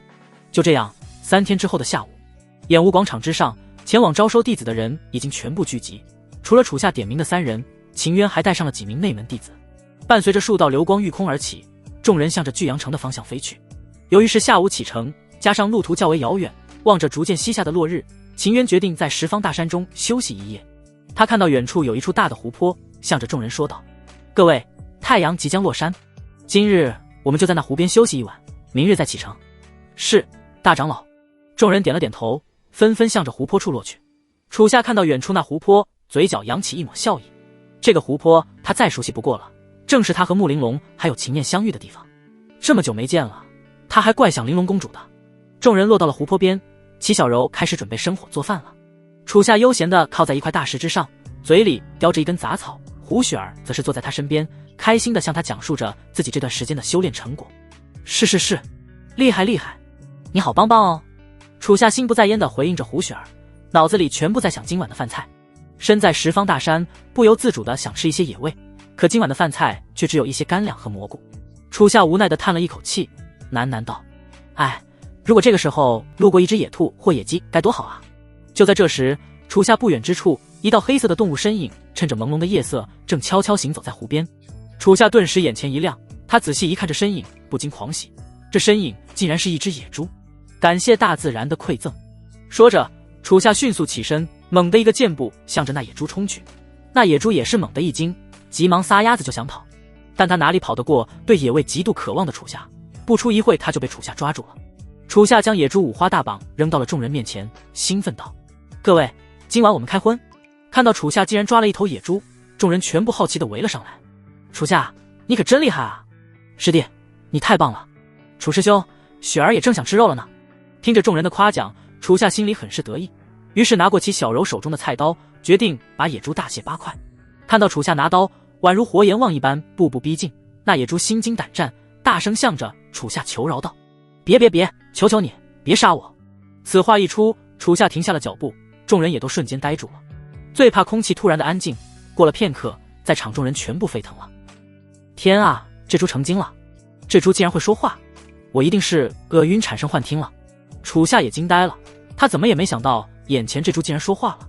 秦渊走向了前，蹲下身仔细观察着这野猪，忍不住啧啧赞道：楚夏，这野猪还是一只灵兽啊！啥？灵兽？是啊，你要知道，但凡能说人类语言的兽族都是极其稀有的存在，没想到这只猪这么稀有。会说话的灵兽可遇不可求，我觉得你还是不要吃它了，留着它做你的专属灵兽，没事还可以骑它。听到秦渊这话，楚夏顿时哭笑不得，他指了指这野猪，又指了指自己。我楚夏那么帅的一个人，专属灵兽不应该是什么神龙麒麟吗？你让我骑猪，宰了算了。楚夏对这野猪没有丝毫兴趣，还是决定把它吃了。那野猪也是急了，急忙向着楚夏吼道：大胆无知的人类，我可不是普通的猪，我是吞天巨魔猪。此话一出，众人又沉默了，但紧接着就是全场的爆笑。哈哈哈哈！吞天巨魔猪，你吞个蛋啊！憋笑挑战吗？那我输了。不行了，笑得我肚子都疼了。听到野猪自报家门，在场众人宛如听到了世界上最好笑的笑话，尤其是胡雪儿，更是笑得倒在了地上，捂着小肚子，甚至眼泪都笑出来了。见众人根本不相信他的话，巨魔猪又急又怒，尤其是看到胡雪儿那夸张的模样，他忍不住骂道：你这只臭狐狸，有什么好笑的？我们都是兽族，你竟然帮着这些人类！听到这话，胡雪儿顿时不开心了，他撅起小嘴傲娇地反驳道：我可不是臭狐狸，我身上可香了，你应该叫我小狐狸姐姐。还有，我是半人半狐。哼，你身上哪里香了？一股子狐狸的臭味。切，那我也比你香。看到胡雪儿和巨魔猪吵嘴，众人都觉得很是可爱。楚夏见这猪竟然还如此嘴硬，立刻将他猪脑袋抓起，菜刀冷冷架在了他的脖子之上。你这小猪胆子很大吗？雪儿也是你能说的。楚夏看向了胡雪儿，雪儿，师兄这就把这猪给宰了，给你做烤肉吃。好呀，谢谢楚师兄。听到有烤肉吃，胡雪儿兴奋地拍手叫好。说着，楚夏决定动手，这可把巨魔猪吓得赶忙向着胡雪儿求饶。啊，别杀我，小狐狸姐姐，我错了，你能不能帮我向你师兄求求情？嘻嘻，现在知道叫我小狐狸姐姐了。我还是喜欢你刚才桀骜不驯的样子。那是我刚才不懂事，我知道错了。巨魔猪立刻服软，他可不敢再顶嘴了。毕竟在场的人中，只有胡雪儿有兽族血脉，求他没准还能引起共情。果然，胡雪儿思考了一会，觉得自己身上也有兽族血脉，眼睁睁看着巨魔猪被楚夏宰了，实在是于心不忍。他小手拉了拉楚夏的衣服，为巨魔猪求情道：楚师兄，你就饶了这小猪一命吧。哈，你不要吃烤肉了吗？雪儿不想吃了，吃烤肉要长肉，我吃点蘑菇就可以了。行吧，既然雪儿你开口了，那我就不杀他了。楚夏收回了菜刀，将束缚巨魔猪的绳子解开了。巨魔猪忍不住舒了一口气，这场生死大劫总算是被他躲过了。他向着众人感谢道：谢谢你们，好心人，感谢大哥不杀之恩，若是没什么事，我先走了，再见。说着，巨魔猪不敢有一丝犹豫，直接撒丫子就跑。但没跑2步，他的猪鼻子就撞到了楚夏的腿上。他抬起头，只见楚夏正玩味地望着自己，嘴角扬起了一抹阴冷的笑。看到楚夏的表情，巨魔蛛浑身一颤，心中涌起一丝不祥的预感。请问还有什么事吗？哈哈，小猪，我只是说不杀你，可没说放了你。你还想对我做什么？相逢即是缘，不如你做我的灵兽吧。啊，可我们是孽缘啊，孽缘也是缘。就这样，巨魔蛛迫于楚夏的淫威，只有老老实实留了下来，并称楚夏为主人。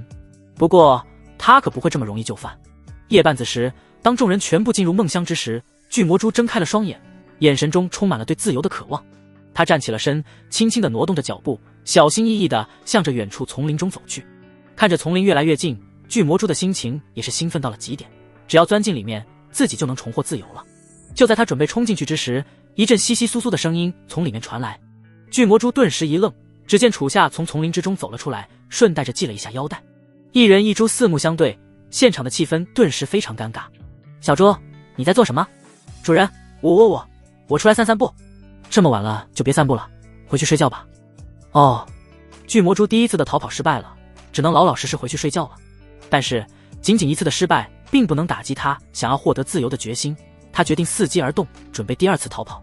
过了一个时辰，巨魔蛛又睁开了眼睛，现在已经是深夜了，他坚信楚夏已经睡着了，于是再次准备逃跑。这一次他换了一个方向逃跑，当他刚刚来到一处丛林口，窸窸窣窣的声音又传来了。只见楚夏带着李清雪走出了丛林，李清雪的俏脸之上还带着一抹娇羞的潮红。楚夏看到巨魔蛛又出现了，一时间很是疑惑。你在做什么？主人，我睡不着。睡不着？需要我给你一拳助你睡眠吗？不用，我能睡着。逃跑再次失败了，巨魔蛛觉得这一定是巧合，于是锲而不舍地准备第三次逃跑。熟悉的丛林，注定的结果。楚夏又从丛林中出来了，只不过这一次他身边的人从李清雪变成了齐小柔，小脸之上仍是洋溢着微醺的潮红。你在做什么？主人，为什么你大半夜不睡觉，每次和不同的姐姐躲在丛林中呢？和你有关系吗？给我滚回去！哦，巨魔蛛立刻转身，撒丫子就跑了回去。经历了3次失败，巨魔蛛决定孤注一掷。这一次他决定走水路，只要能够游过这湖泊，那他就能逃出升天了。楚夏总不可能出现在水里吧？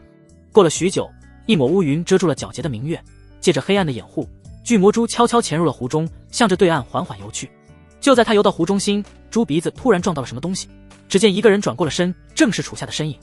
一人一猪四目再次相对，气氛简直尴尬到了极点。你在做什么？主人，你不用睡觉的吗？我不用，我夜猫子，闲着没事下来玩个水。你也一样啊？对，那就一起吧，我坐在你背上，你带我在湖里游一圈。行吧。巨魔蛛此刻彻底绝望了，为什么每次想逃都会遇到楚夏这个瘟神？这一定是上天派来惩罚他的。他真想现在就拱死楚夏，可惜没那个实力。猪我呀，这辈子算是完了。第二天旭日东升，众人纷纷从美梦中苏醒。胡雪儿醒来，第一时间去找巨魔蛛，只见他正老老实实站在原地，眼神中满是生无可恋之意。哟，小猪，没想到你这么听话，我还以为你昨天晚上会逃跑呢。臭狐狸，不想理你。巨魔蛛白了胡雪儿一眼，他哪里不想逃跑，是因为每次胜利在望，都会遇到楚夏这个大瘟神，直接把他给整抑郁了。看到巨魔蛛这般不开心的样子，胡雪儿忍不住咯咯一笑。哈哈，你一定是想逃跑没逃成，反被楚师兄给抓回来了吧？话说，你不是吞天巨魔蛛吗？为什么会那么弱呢？哼，你个臭狐狸懂什么？我之所以会变成这样，是有原因的。什么原因？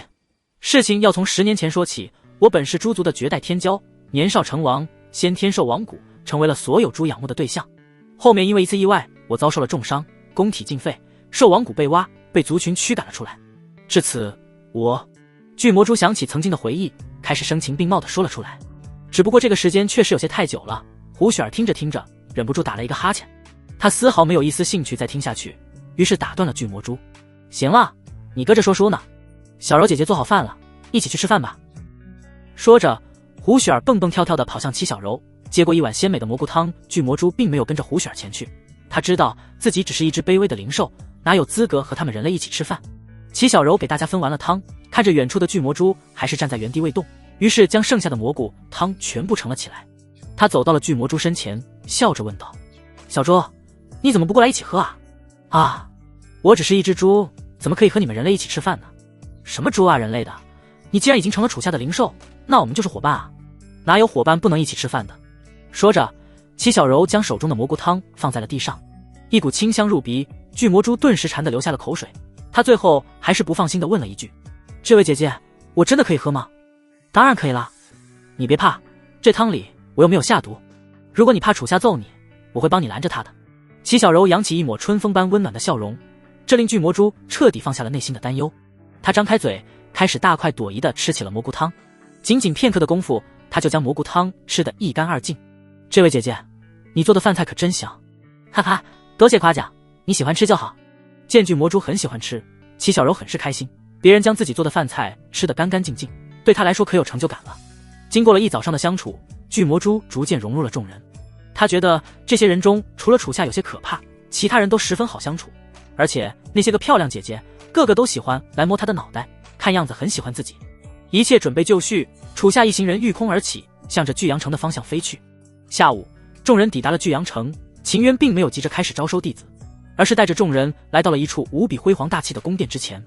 看到这宫殿，楚夏好奇地问道：“大长老，我们不是来巨阳城招收弟子，为什么要来这里？”“哈哈，楚夏，弟子我们当然要招，但是我们招收之前需要先拜见一下当地的城主，一方城主就是一方太岁，这是礼数。”言罢，秦渊走上了前，向着宫殿外站立的守卫行了一个礼。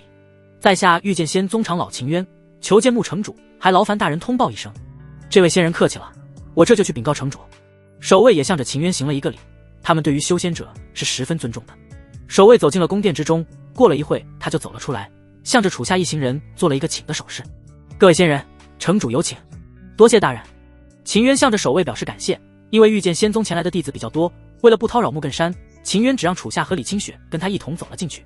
走进宫殿，只见殿内大气磅礴，主座之上坐着一位气宇轩昂的中年男子，此人就是巨阳城城主木根山。他身着一身华贵的蓝色鎏金长袍，仪态威严肃穆，浑身散发着一股皇族的大贵之气。木根山不单单是巨阳城的城主，更是当今楚国的王爷，身份极其尊贵。秦渊带着楚夏李清雪向着木根山行了一个礼。御剑仙宗长老秦渊带弟子楚夏李清雪参见穆城主。仙人不必拘礼，御剑仙宗的大名，本王可是如雷贯耳。尤其是你们的宗主赵如烟，堂堂万花圣女，更是无人不知，无人不晓。听到木根山的话，楚夏不由得眼前一亮，他没想到连皇族的王爷都认识赵如烟，师尊竟然那么有名。秦渊笑了笑，回应道：“穆城主过誉了。”“哈哈，仙人谦虚了。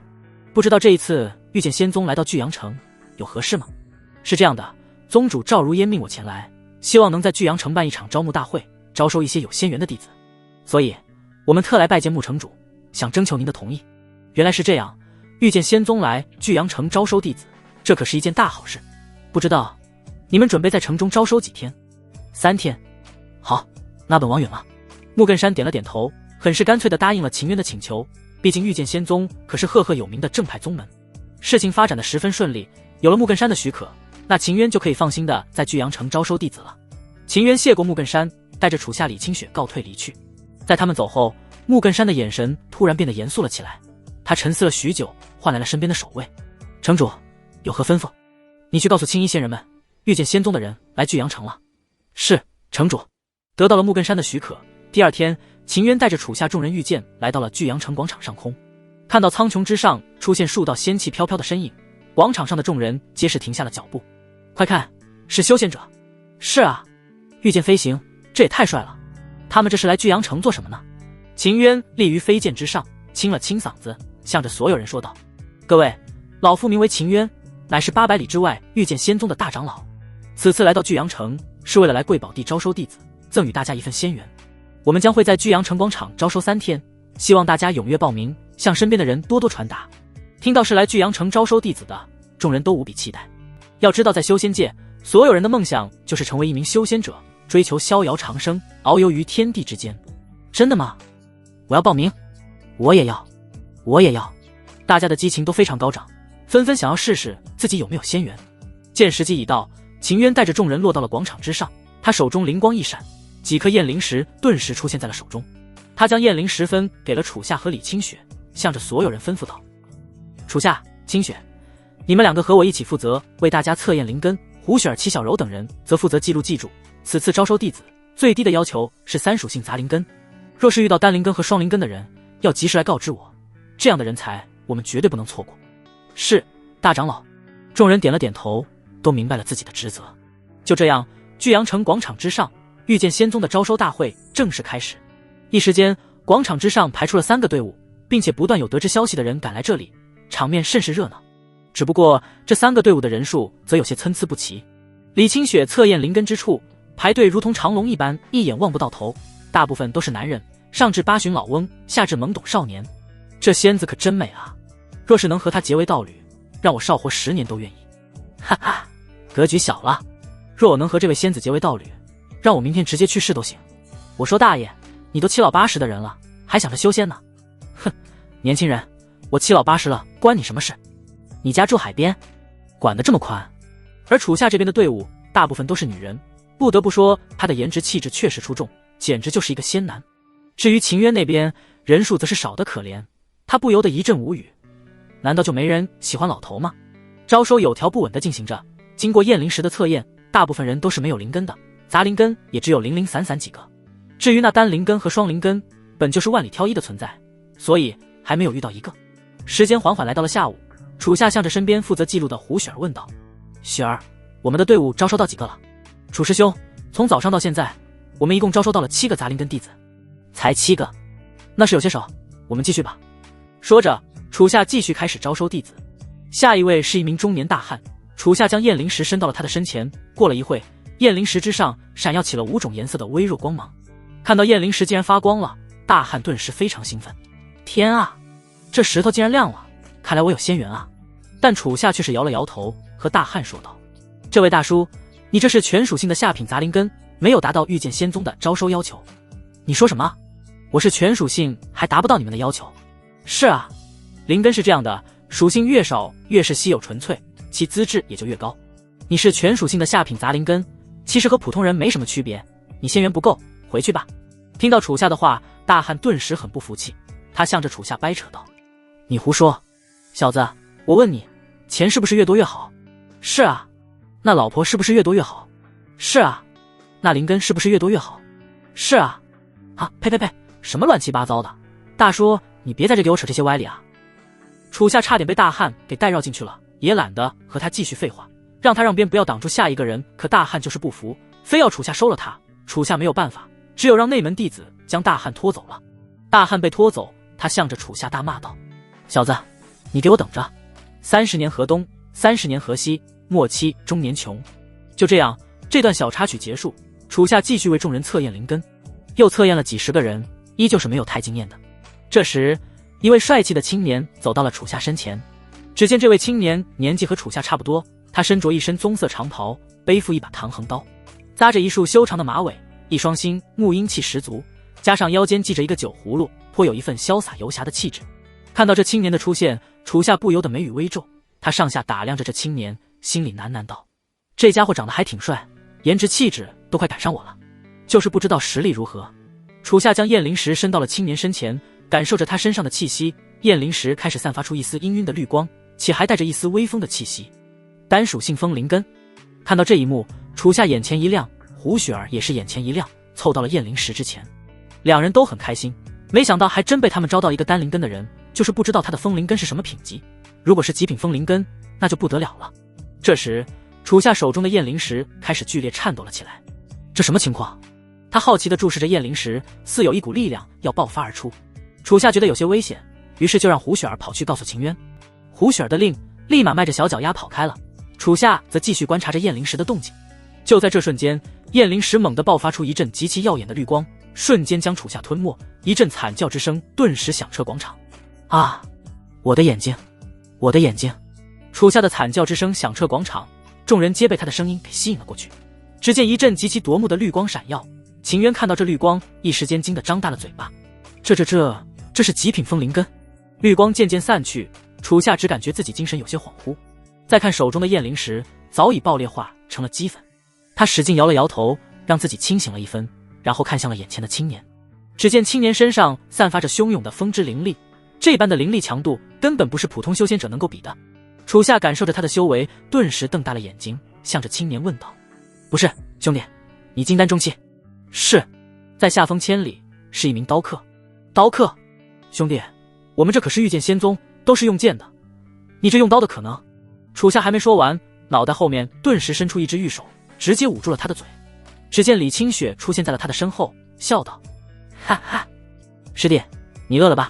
师姐带你去吃好吃的。”说着，他不顾楚夏能不能喘上气，将他给强行拖走了。仅仅眨眼的功夫，秦渊就一个瞬身出现在了风千里身前。他伸手抓住风千里的手，眼神之中满是对人才的渴望。这般年纪，这般根基，天才，天才啊！这位前辈，您是？哈，自我介绍一下，老夫是御剑仙宗的大长老秦渊，晚辈风千里，见过秦前辈。说着，风千里向着秦渊恭敬地行了一个礼。秦渊见风千里如此有礼，简直是越看越喜欢，于是好奇地问道：“千里，你如此年纪就达到了金丹期的修为，放在我们御剑仙宗也属于是天才中的天才了。你是散修，还是说加入过宗门？”晚辈曾是神羽刀宗的弟子。神羽刀宗？听到这话，秦渊很是惊讶。要知道，神羽刀宗可是和御剑仙宗齐名的宗门，实力非常强大。千里，神羽刀宗乃是名门，你为什么要退出宗门呢？实不相瞒，我其实是被宗主赶出来的。啊，你这资质，刀宗宗主竟然舍得把你赶出宗门？是的，因为我太爱喝酒，宗主说养不起我，就把我赶出来了。说着，风千里低头看了一下自己腰间的酒葫芦，嘴角扬起一抹尴尬的笑。这理由一出，秦渊很是哭笑不得。一个这么大的宗门，竟然养不起一个爱喝酒的弟子，这太好笑了吧？他打趣地向风千里问道：“老夫平日里也喜欢喝酒，不知道千里，你平时的酒量如何啊？”“我平时喜欢每日小酌几缸，哦不，小酌几杯。”“哈，我看你身材这么好，也不像会喝很多酒的样子。神羽刀宗真是太小气了，你加入我们御剑仙宗吧，没酒我给你管够。”“真的吗？”听到这话，风千里眼中泛光，满是欣喜。“那是当然，我秦渊说话算话。”秦渊点了点头，他心里很是得意，用美酒换一个金丹中期的天才刀客，这简直太划算了。就这样，风千里成功加入了御剑仙宗，成为了宗门唯一一个用刀的人。远处，李清雪看着风千里成功加入了宗门，心里很是高兴。哈哈，谁能想到来招收弟子，竟然直接招到了一个天才？我们的运气可真好，你说是吧，师弟？是，师弟，这风千里长得还挺帅的，像一个行走江湖的少侠。我觉得一般。切，瞧你这德行！李清雪白了楚夏一眼，也懒得理他，就继续去招收弟子了。楚夏休息了一会，找秦渊又拿了一块验灵石，继续为众人测验灵根。这时，风千里来到了楚夏的身边：“楚兄，需要我来帮你吗？”“不用了，风兄，现在也没有多余的验灵石了，我自己来就行。抱歉，都是我的错。如果不是因为我，验灵石就不会爆炸。”“哈哈，没事没事。”楚夏笑了笑，然后开始和风千里闲聊了起来。聊着聊着，楚夏发现他和风千里非常聊得来，很是投缘。“风兄，像你这么帅的人，追你的女人一定很多吧？”楚兄说笑了，我对女人没有兴趣。啊，真正的刀客不需要女人，女人只会影响我拔刀的速度。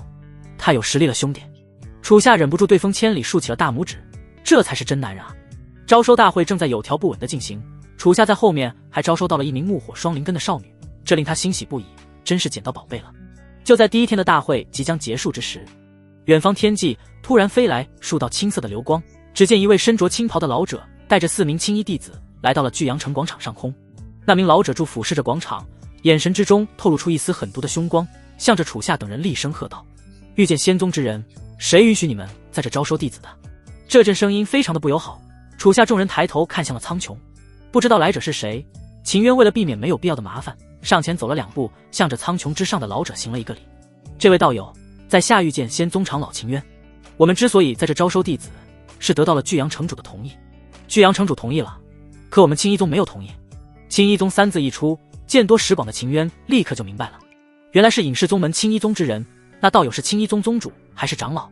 老夫乃是青衣宗大长老青武。原来是青武长老，久仰久仰。不知道长老来此对我等有何吩咐？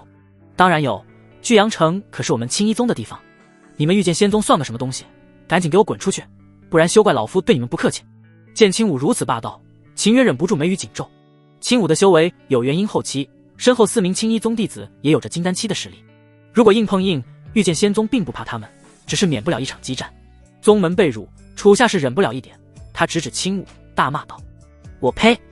你算个什么东西，敢在这里和我们耀武扬威？还居阳城是你青衣宗的地方，真是大言不惭！你再敢给我狗叫一句，我直接要了你的命！听到这话，青武顿时暴怒，他俯视而下，双眸狠狠注视向楚夏。楚夏也不甘示弱，眼神直直盯着青武，丝毫没有因为对方是元婴老怪而感到一丝畏惧。秦渊见双方剑拔弩张，他本着多一事不如少一事的原则，尽量避免开战，想要劝楚夏冷静。这时李清雪等人也来到了楚夏身后，秦渊原以为李清雪是来劝楚夏的，谁知他一开口就让秦渊不由得愣住了。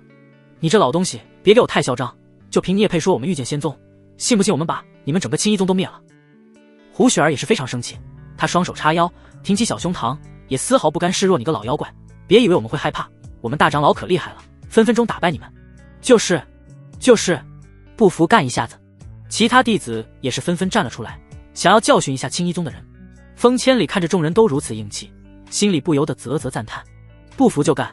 没想到这御剑仙宗的门风竟如此硬气，看来我真是找对地方了。说着，他缓缓抽出了背后的唐横刀，他也是好久没有打架了。苍穹之上看着充满战意的众人，青武不屑道：哼，一群蝼蚁，真是不知道天高地厚，看来不给你们一点教训是不行了。说着，青武看向了身后的4名弟子，这4名弟子的名字以风灵火山为名，分别是清风、青灵、青火、青山。清风立刻会意，目光冷冷俯视而下，嚣张道：御剑仙宗，既然你们敬酒不吃吃罚酒，就休怪我青衣宗不客气了。说着，清风猛地爆发灵力，一道汹涌的掌力顿时向着楚夏等人袭来。看到对方发动攻击，李清雪和风千里都想去领教一下他们的实力，却被楚夏给制止了。师姐，风兄，你们都退下吧，区区这几个人，我楚夏一人足矣。只见楚夏手中灵光一闪，绝代风华顿时出现在了他的手中。看到这仙光氤氲的风华剑，风千里和青衣宗众人皆是眼前一亮，这竟然是一把绝世的仙剑。楚夏挥舞绝代风华，一记磅礴的星辰剑芒骤然贯出，剑芒与掌力交锋，强大的星辰之力不费吹灰之力就将掌力撕裂，向着清风径直袭去。清风见状很是震惊，急忙一个侧身躲过楚夏的攻击，剑芒与其身躯擦身而过。他能明显感受这力量的强大，若是自己被击中，足以被秒杀。躲过了这次攻击，清风转过了身，向着广场之上望去，却见楚夏凭空消失了，只有一道紫色的星辰结界留在原地。人呢？就在清风疑惑之际，他后方的虚空之中，一道紫色结界突然出现。其他弟子看到这情况，急忙向他大喊道：清风，小心！清风也是瞬间警觉，但根本就来不及。只见楚夏从星辰结界中出现，大手狠狠按住了清风的脑袋。这一切发生的太过突然，楚夏带着清风向着大地之上急速坠去，凛冽的风暴之声不断响彻耳畔。广场之上，众人看到两人急速坠落，皆是慌乱地向着四方散去。地面愈来愈近，清风心中大骇，急忙想要挣脱逃跑，但却被楚夏牢牢控制，根本无法挣脱分毫。啊！轰！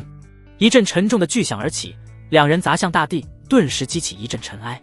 待到尘埃散去，只见楚夏完好无损地站在地上，而清风却躺在地上一动不动。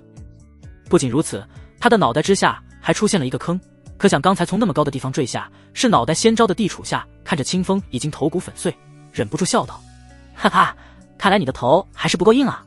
看到这一幕，其他几名青衣宗弟子顿时大怒，敢杀我清风师兄，找死！3名弟子从苍穹之上俯冲至地面，从3个方向向着楚夏攻来。面对3人的围攻，楚夏丝毫不慌，他双指灵光闪耀，划过绝代风华，无尽剑围开启，剑围领域瞬间覆盖8方，虚空之中开始不断产生星辰剑气，向着3名青衣宗弟子攻去。面对从4面8方凭空出现的剑气，3名弟子的脚步顿时被剑气拖出，凌冽的剑气如同暴雨梨花一般疯狂而至，青灵持掌不断回击，终是不敌骤密的攻击。一道星辰剑气从其脚下地面猛地袭出，直接贯穿了他的脚。啊！青灵只感觉脚下传来一阵剧痛，忍不住惨叫了一声。一瞬分神，其周围的星辰剑气开始迅速向其发动进攻。一时间，惨绝人寰的凄厉之声响起，无数剑气疯狂贯穿他的身体。仅仅眨眼的功夫，他的身体被贯穿了成百上千个窟窿，爆发出一阵猩红的血雾。可怜青灵，万剑穿心而亡，倒在了大地之上。见楚夏在这么短的时间之内，竟然连杀了2个青衣宗弟子，在场围观的众人皆是震惊不已。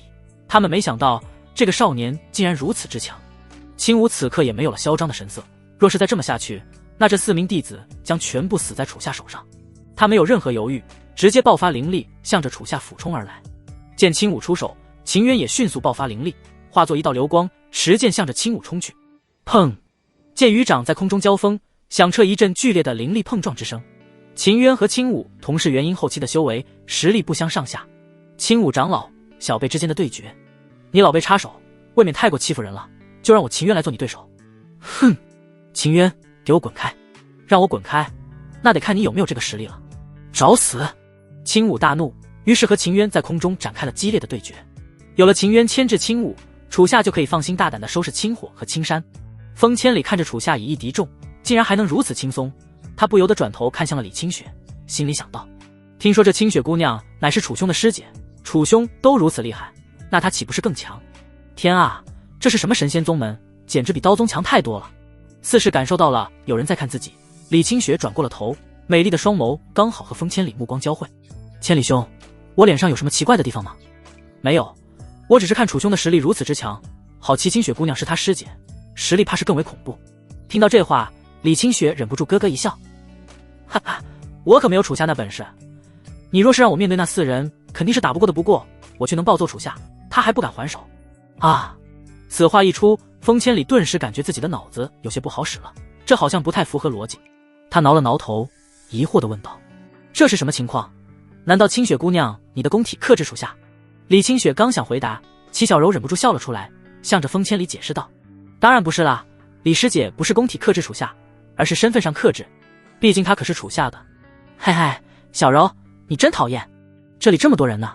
李清雪顿时俏脸一红，虽然很多人都知道她和楚夏关系不一样，但当众说出来，她还是有些害羞的。就这样，不懂男女之事的风千里还是没明白李清雪为何能够克制楚夏。身份上的克制，李清雪不就是楚夏的师姐吗？想当年她打自己师姐的时候可是玩虐啊。目光回到广场，在无尽剑围之下，青火和青山仍在苦苦支撑。青火不断挥出炽热的炎掌抵抗星辰剑气，他看到楚夏立在原地，一脸的从容，忍不住骂道：该死的，这小子的灵力难道无穷无尽吗？如此大范围的剑阵竟然能够维持这么久，他真的只是金丹期的剑客？青火很是疑惑，同为金丹期，他感觉楚夏的实力远远超过了他们，甚至都有元婴期的修为了。如此下去，若是不想办法破局，他们2人就会活活困死在这里。他向着青山大喊道：青山，不能再这么下去了，我们必须拼一把。好。青山点了点头，然后不再保留自身的实力，将体内全部灵力爆发而出。浑厚的灵力爆发将四周的星辰剑气驱散，青山趁着这个时机脚踏疾步冲向楚夏。青火亦是如此，体内爆发一阵汹涌的烈焰，化作一道红色流光攻击而来。2人一左一右同时发起进攻，在场众人都想看看楚夏会如何应对。只见楚夏指尖灵光闪耀，迅速掐诀施展紫薇地心诀。青火脚踏疾步，每踏出一步皆在地上留下一阵星光。当他踏出第7步之时，一道结界瞬间出现，将其身体囚禁。强大的威压席卷而下，青火感觉身上遭受到了千钧重压，无法再踏出一步。啊，这是什么？青火大骇，他没想到楚夏的奇招竟然如此之多。正当他试图挣脱结界之际，他的头顶突然出现一道黑光闪耀的结界，紧接着一股强大吸力从黑色结界中产生，青火竟被结界瞬间吸了进去，整个人消失在了广场。此刻青山已然冲到了楚夏侧方，他纵身一跃，掌中汇聚浑厚的灵力，向着楚夏攻来。小子，受死吧！楚夏立刻转过身，持绝代风华格挡在身前。砰！青山浑厚一掌击中绝代风华，顿时响彻一阵沉重的碰撞之声。再看楚夏，在青山的攻击之下，竟然未曾后退一步，真正做到了不动如山。什么？这怎么可能？哈，这就是你的权利吗？楚夏扬起一抹不屑的笑，这样的攻击对他而言真是太弱了。他不再多言，立刻反手围攻。他爆发星辰之力，震退青山，绝代风华大挥，展出一道磅礴的星辰剑芒。星辰剑芒无可匹敌，青山根本没法抵抗分毫，身体直接被斩成了2半。青山死去，楚夏也收起了无尽剑围。李清雪等人来到了楚夏身前，忍不住感叹他的实力真是越来越强了。师弟，你还挺厉害，都快赶上师姐我了。是，我哪里比得上师姐你啊？楚夏白了李清雪一眼，没办法，谁让她是自己的女人，必须得哄着。风千里向着四周张望了一番，疑惑地问道：楚兄，刚才那个被你吸入结界的人呢？啊，对，差点把他给忘了。说着，楚夏再次施展地心诀，那道黑色的结界在虚空中出现，青火的身体从中掉了出来，摔在了地上。再看此时的青火早已失去了生命，他的身体很是扭曲，全身粉身碎骨，看着是遭受到了极大的重压。风千里倒吸了一口凉气，这4人的死状是一个比一个惨，楚夏简直就是一个活阎王。解决了4名青衣宗弟子，那现在只剩下青武一人。楚夏抬头看着秦渊和青武的战斗，决定一不做二不休，将青武也解决了。正当他准备出手之时，广场之上传来一阵严厉的呵斥之声：“别挡道，赶紧给我滚开！”听到这声音，广场上的百姓纷纷开始让路。一支守卫军来到了此地，他们身着甲胄，手持长矛，迅速将楚夏一行人给包围了起来。你们这是？楚夏刚想解释什么，伴随着一阵出鞘之声，一把锋利的长刀顿时贴在了他脖子之上。一名守卫军队长出现在了他的前方，冷冷笑道：“小子，这4个人都是你杀的？”“是我杀的。”“你是谁？”“哼，我乃巨阳城守卫军队长。”“小子，你胆子不小啊，竟然敢杀青衣仙人！来人，把他们给我押入大牢。”“是。”守卫军听命，想要上前将楚夏一众人给押下去。见状，楚夏迅速舞动绝代风华，瞬间斩断长刀，风华剑直指守卫队长的咽喉。“我警告你，别动我们，不然我杀了你！”“这位小兄弟，你千万别冲动啊！”守卫队长很是害怕，赶忙向楚夏求饶道。苍穹之上，秦渊看到这场景，顿时大惊，他不再恋战，迅速落到了地面。“楚夏，不得放肆，把剑放下！”“大长老，为什么要怕他？”“楚夏，我们杀青衣宗的人，最多是宗门之间的私斗，但杀了他，就是宗门和巨阳城官贵为敌，性质就彻底变了。”听到此话，楚夏觉得有些道理。确实，就算他只是一个无名小卒，他也是巨阳城主的人，楚夏没有办法，只有放下了绝代风华。守卫队长见楚夏不敢再动他，于是不再犹豫，命令守卫军将楚夏他们全部押入巨阳城大牢。巨阳城一处昏暗偏僻的一角，2道身影正站在此处交谈着什么。2人之中，其中一个是青武，另外一个竟是巨阳城城主木艮山。只见青武一脸怒色，很是生气地向着木艮山骂道：“木城主，你什么意思？你难道忘了巨阳城只有我们青衣宗才有资格招收弟子吗？”“青武长老，非常抱歉，这次确实是我疏忽了，还请您谅解。”“哼，谅解？你知不知道这次我的4个弟子全部死了，他们可都是金丹期的修为，培养他们可是付出了宗门不少的心血。关于您4位弟子之死，我也很痛心。不过我已经将御剑仙宗的人全部抓起来了，为了弥补我的过错，我会向贵宗赠予大量的灵石资源。”木艮山很是诚恳，给出了自己最大的诚意。很难想象，这堂堂一城之主，楚国的王爷，竟然会对一个区宗门长老的青武如此客气。听着木艮山的条件，青武并不是很满意，他在这原有的基础上又加了许多要求。仅仅只是灵石，未免也瞧不起我们青衣宗了吧？长老还有其他什么要求吗？当然，除了灵石之外，我还需要10名处子之身的少女，还有城主宅院无数，老夫年纪也大了，该找一处地方养老了。你在巨阳城给我准备一所大的宅院，这几个要求不过分吧？不过分，宅院好说，我会为青武长老准备一所最大的豪宅，供您安度晚年。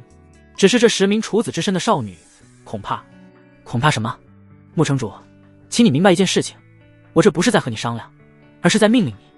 你也不想郡主的病情继续恶化吧？听到这话，木艮山忍不住握紧了拳，只有答应了青武的要求。是，我知道了，不过我需要一些时间准备。哼，我只给你3天的时间，3天之后我会来贵府带人，若是没有准备好，我就会断掉你女儿的丹药，到时候让她彻底变成一个疯子。说着，青武手中灵光一闪，掌中出现了一枚漆黑的丹药，他将丹药扔给了木艮山，然后转身御空离去了。巨阳城大牢，楚夏一行人全部被关押进了一间牢房，伴随着牢门的关闭，一位满脸横肉的典狱长向着众人骂道：“你们就在牢里给我好好待着，就算你们是修仙者，也别给我想着逃跑。”警告完之后，典狱长径直走开了。典狱长走后，楚夏来到了牢房的角落坐了下来，他背靠在墙上，忍不住抱怨道：“哎，这是什么事啊？好好的在招收弟子，遇到什么狗屁青衣宗的人挑衅，现在又被抓进了大牢。”李清雪也很是无奈，向着秦渊问道：“大长老，现在我们该怎么办？”“现在我们先老老实实待在这里，配合巨阳城守卫的调查，到时候我会想办法帮助大家脱身的。”说着，秦渊望向了风千里，很是不好意思：“千里，实在是对不住，让你也遭受这无妄之灾。大长老不用这么客气，我风千里既然已经加入了御剑仙宗，那势必要和各位同生共死，区区进个大牢，这算得了什么？”风千里笑了笑，感觉这没有什么大不了的。时间一分一秒的过去，转眼之间就来到了饭点。吃饭了，吃饭了！只听见狱卒的声音传来，为众人送来了晚上的饭菜。听到能够吃饭了，胡雪儿很是开心，他正好也饿了，于是转身向着楚夏喊道：“楚师兄，吃饭了！”楚夏靠在墙上，闭着双目养神，听到胡雪儿的话，甚至眼睛都没有睁一下。哎，这大牢里的饭有什么好吃的？肯定是那些粗茶淡饭，连一点荤腥都没有，狗都不吃。可是这有烤鸡、红烧肉，还有一壶美酒呢。啥？听到这话，楚夏惊讶地睁开了眼睛，他望向了今晚的饭菜，只见有鱼有肉，很是豪华。这不会是断头饭吧？楚夏一阵尴尬，这牢里的伙食这么好的吗？他起身走到了饭菜前，开始思考着。不对劲，十分的不对劲。难不成这饭里和酒里下毒了？风千里听到这话，觉得很有道理。他身为御剑仙宗的新人，决定要挺身而出。楚兄说的有道理，他们很有可能下毒，就让我为你们试试有没有毒。风千里没有一丝犹豫，直接拿起了那壶美酒，吓得楚夏立马制止。风兄，别冲动啊！但一切都已经来不及了。只见风千里将美酒咕咕喝下了肚，仅仅片刻的功夫，这一壶美酒就给他喝完了，忍不住叹道：“啊，好酒！楚兄，我帮你们尝了，酒里没毒。”楚夏一阵无语，酒里没毒，但这酒也没了啊！正在楚夏还在犹豫之时，其他人已经开动了。胡雪儿掰了一个大鸡腿，李清雪夹起了一块鱼肉，纷纷大快朵颐地吃了起来。楚夏见状也是急了，拿起筷子也想一起吃。他刚准备下筷夹菜，却被李清雪的筷子给制止了。师姐，怎么了？师弟，你不是说狗都不吃吗？那你还来吃？别闹！楚夏懒得理会李清雪，于是又开始夹菜。谁料李清雪就是喜欢逗他，他筷子往哪里夹，李清雪就跟到哪。一连10几个回合，楚夏愣是没有夹到一块肉。李清雪你，哈哈，你急了，你急了。李清雪忍不住咯咯一笑，看着楚夏那着急的模样，简直太可爱了。于是李清雪不再逗他了，让楚夏放开吃。楚夏终于如愿以偿地吃到了红烧肉，这味道肥而不腻，肉香四溢，他忍不住赞道：“真香！”就这样，众人吃完了晚饭，开始准备休息了。这时，典狱长的声音再次传来：“哎，你们先别睡，有个大人物要见你们。”大人物？听到典狱长的话，众人很是疑惑。只见典狱长打开了牢门，一道熟悉的身影走了进来。看到此人，楚夏众人眉宇纷纷皱起。穆城主。见穆艮山来到了大牢，楚夏顿时涌起一丝怒意。穆城主，你这是什么意思？招收大会明明是你同意的，为什么中途会出现什么青衣宗，还把我们全部抓入了大牢？对不住，我这也是无奈之举，青衣宗的人我实在是没法得罪。穆艮山面露难色，向着楚夏众人行了一个礼。看着堂堂一城之主向自己行礼，楚夏一时间很是不知所措。秦渊赶忙上前制止穆艮山：“穆城主，你可是堂堂巨阳城之主，怎么能向我们行礼？我们哪里消受得起啊？”秦渊扶起了穆艮山，疑惑地问道：“穆城主，你说你没法得罪青衣宗，这是怎么回事？就算一个宗门的势力再大，那也不至于让皇室宗亲为难吧？”实不相瞒，我之所以为难，是因为……穆艮山叹了一口气，将自己女儿的情况和大家说了出来。听到穆艮山的女儿穆雨嫣，也就是巨阳郡主得了一种疯癫的怪病，楚夏疑惑道：“郡主得了疯癫之症，按理来说，皇室有着医术超凡的太医令，治好这病应该不是什么难事吧？我也不知道为什么，嫣儿曾经也是非常正常的，却不知道为何在3年前突然变得疯癫了起来。期间，无论是皇城的太医令，还是民间的神医，我都找人来看了，却没有任何好转，反而病情愈来愈严重。直至有一天，青衣宗的人上门了，说他们所炼制的丹药能够控制嫣儿的疯癫之症。我让他们试了一下，果然让嫣儿恢复了正常。但这只是暂时的，自此之后，青衣宗之人就以丹药为条件，向我开出了各种过分的条件。为了嫣儿，我不敢不从。”穆艮山面露悲伤之色，可见他的心是多么的痛。楚夏了解了详情，感到这事确实非常蹊跷。穆城主，所以你抓了我们，是想我们帮你吗？是的，虽然曾经也有其他宗主之人来到巨阳城，但他们的实力都不如青衣宗。直至今天，我看到小友你以一敌众，杀了青衣宗4名弟子。我知道我要等的人来了，还请你们务必帮帮我。若是能治好嫣儿，无论什么要求我都答应你们。行，那我们就帮城主你看看，郡主现在在哪？嫣儿在我府上，我马上带你们前往。听到楚夏等人愿意帮忙，穆艮山很是激动，立刻带着众人前往了府上。迎着月色，众人来到了穆艮山府上，望着这精致的楼阁、宽阔的庭院、不断来往的丫鬟家奴，众人不由得感慨幕府的华贵。一行人向着沐雨烟的庭院处走去，还未走进庭院，就听见房间之中传来少女的疯癫之声，还有阵阵摔打东西的声音。郡主，你冷静啊，不要再摔了。啊，郡主，你别打我们啊！房门被打开，只见2名丫鬟慌张地跑了出来，紧接着就是一个青花瓷瓶扔了出来，砸到地上顿时破碎。2名丫鬟赶忙想要逃跑，却刚好碰到了木根山一行人。见到木根山，2名丫鬟立刻停下了脚步，一时间很是紧张。老爷，老爷，燕儿她现在怎样了？回老爷，郡主的情况越来越糟糕了，她现在已经开始砸东西了，整个房间都被她砸烂了。我们想要阻止她，她就对我们又抓又咬，还拿花瓶砸我们，我们实在是不知道该怎么办了。看着2名丫鬟衣裳被撕裂，皮肤之上还有着数道深长的抓痕，木根山也是知道他们受委屈了。木根山叹了一口气，便挥手让2名丫鬟退下了。丫鬟离开，楚夏等人继续向着房间之中走去。就在这时，一位青丝蓬乱、面容狰狞的少女出现在了门口，此人就是木根山之女沐雨烟。沐雨烟手持一个青花瓷瓶，看到如此多的人前来，顿时发出一阵凄厉疯癫的大笑，哈哈哈哈！哪里来的妖魔鬼怪，我杀了你们！说着，他毫不犹豫将手中的瓷瓶向楚夏等人砸了过来。楚夏丝毫不慌，他迅速伸手稳稳接住了青花瓷瓶。这么贵的花瓶摔碎了多可惜，于是他潇洒地将瓷瓶扔给了身后之人，也不管身后站着谁。结果他身后的齐小柔根本来不及反应，直接眼睁睁看着瓷瓶落到了地上。砰！只听见一阵陶瓷破碎之声响彻而起，众人的目光纷纷注视向了楚夏，现场一时间很是更尴尬。嗨嗨！为了缓解尴尬，楚夏故作咳嗽了2声，然后向着沐雨烟走去。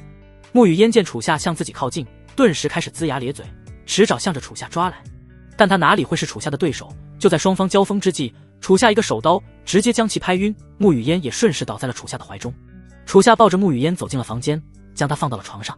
楚夏开始汇聚星辰之力，眼神顿时弥漫起氤氲的紫光，星辰之眼透过沐雨烟的身体，直接探查她体内的五脏和经脉，甚至还有魂魄。经过一番查探，楚夏顿时眉宇紧皱，他在沐雨烟体内发现了一道神秘的咒印，这道咒印深深烙在了其魂魄之中。这是……看到楚夏脸色凝重了起来，木根山担忧地问道：“这位小友，你看出什么了吗？”“是的，郡主她根本就没有得任何病。”“没有得病，那嫣儿为何会如此疯癫？”“她之所以那么疯癫，是因为有人在她体内烙下了一道咒印。她这些年就像一尊傀儡一样被别人控制了，别人让她疯她就疯，让她安静她就安静。”“你说什么？”此话一出，全场众人皆是大惊，木根山更是惊得瞪大了眼睛。他看向了沐雨烟，心里很是难受，原以为自己的女儿只是得了怪病，却没想到竟被人当傀儡控制了3年。一滴晶莹的泪水滑落，木根山忍不住落泪，他向着楚夏求道：“这位小友，你有没有办法能够救救嫣儿？”“唉。”楚夏叹了一口气，很是无奈地摇了摇头：“木城主，对不住，这道咒印实在是太强了，我没有解开他的本事。那，秦长老有没有办法？”木根山急忙望向了秦渊，希望这位老前辈能够想想办法。可秦渊也是摇了摇头，他虽然是元婴老怪，可是术法这块他从未涉及。面对这个咒印，众人一时间都拿他没有任何办法。这时胡雪儿脑海中灵光一闪，向着楚夏问道：“楚师兄，术业有专攻，我们遇见仙宗破不了这咒印，那有没有那种专门修炼术法的宗门呢？”不得不说，新脑袋就是好使。胡雪儿的一句话让楚夏茅塞顿开，他转身摸了摸胡雪儿的小脑袋，夸赞道：“对啊，我怎么没想到呢？雪儿，你太聪明了。”李清雪也因为胡雪儿这句话想到了几个专门修炼术法的人，她美丽的双眸注视向楚夏，两人异口同声地说道：“灵符宗七仙女。”想到了灵符宗七仙女，楚夏当即决定前去请他们出山。要知道，想要在修仙界混得好，摇人是一个必不可少的技能，而楚夏坚信以自己的人脉绝对能够请到人。就这样，楚夏独自一人趁着夜色御空而起，脚踏绝代风华，化作一道流光向着灵符宗飞去。经过一晚上的飞行，黎明渐渐破晓，曙光驱散黑暗，照亮大地。楚夏也赶到了灵符宗的所在，他落到了灵符宗大门，向着一位身着白袍的清秀仙子行了一个礼：“这位仙子，请问玉如令长老在吗？”“叫谁仙子呢？我可是纯爷们。”一阵阴柔的声音传入楚夏的耳中，只见眼前的仙子双手叉腰，满脸的怒意。楚夏仔细一看，没想到这仙子竟然是个男人，他一时间很是尴尬，急忙向对方陪笑道：“对不起，原来你是男修士啊，长得挺委婉，一时间没看出来。”“哼，眼睛没用，可以捐给有需要的人。说吧，你是谁？来找玉如令长老做什么？在下属下是御剑仙宗的弟子，找玉如令长老有事相求。哟，原来是御剑仙宗的人啊！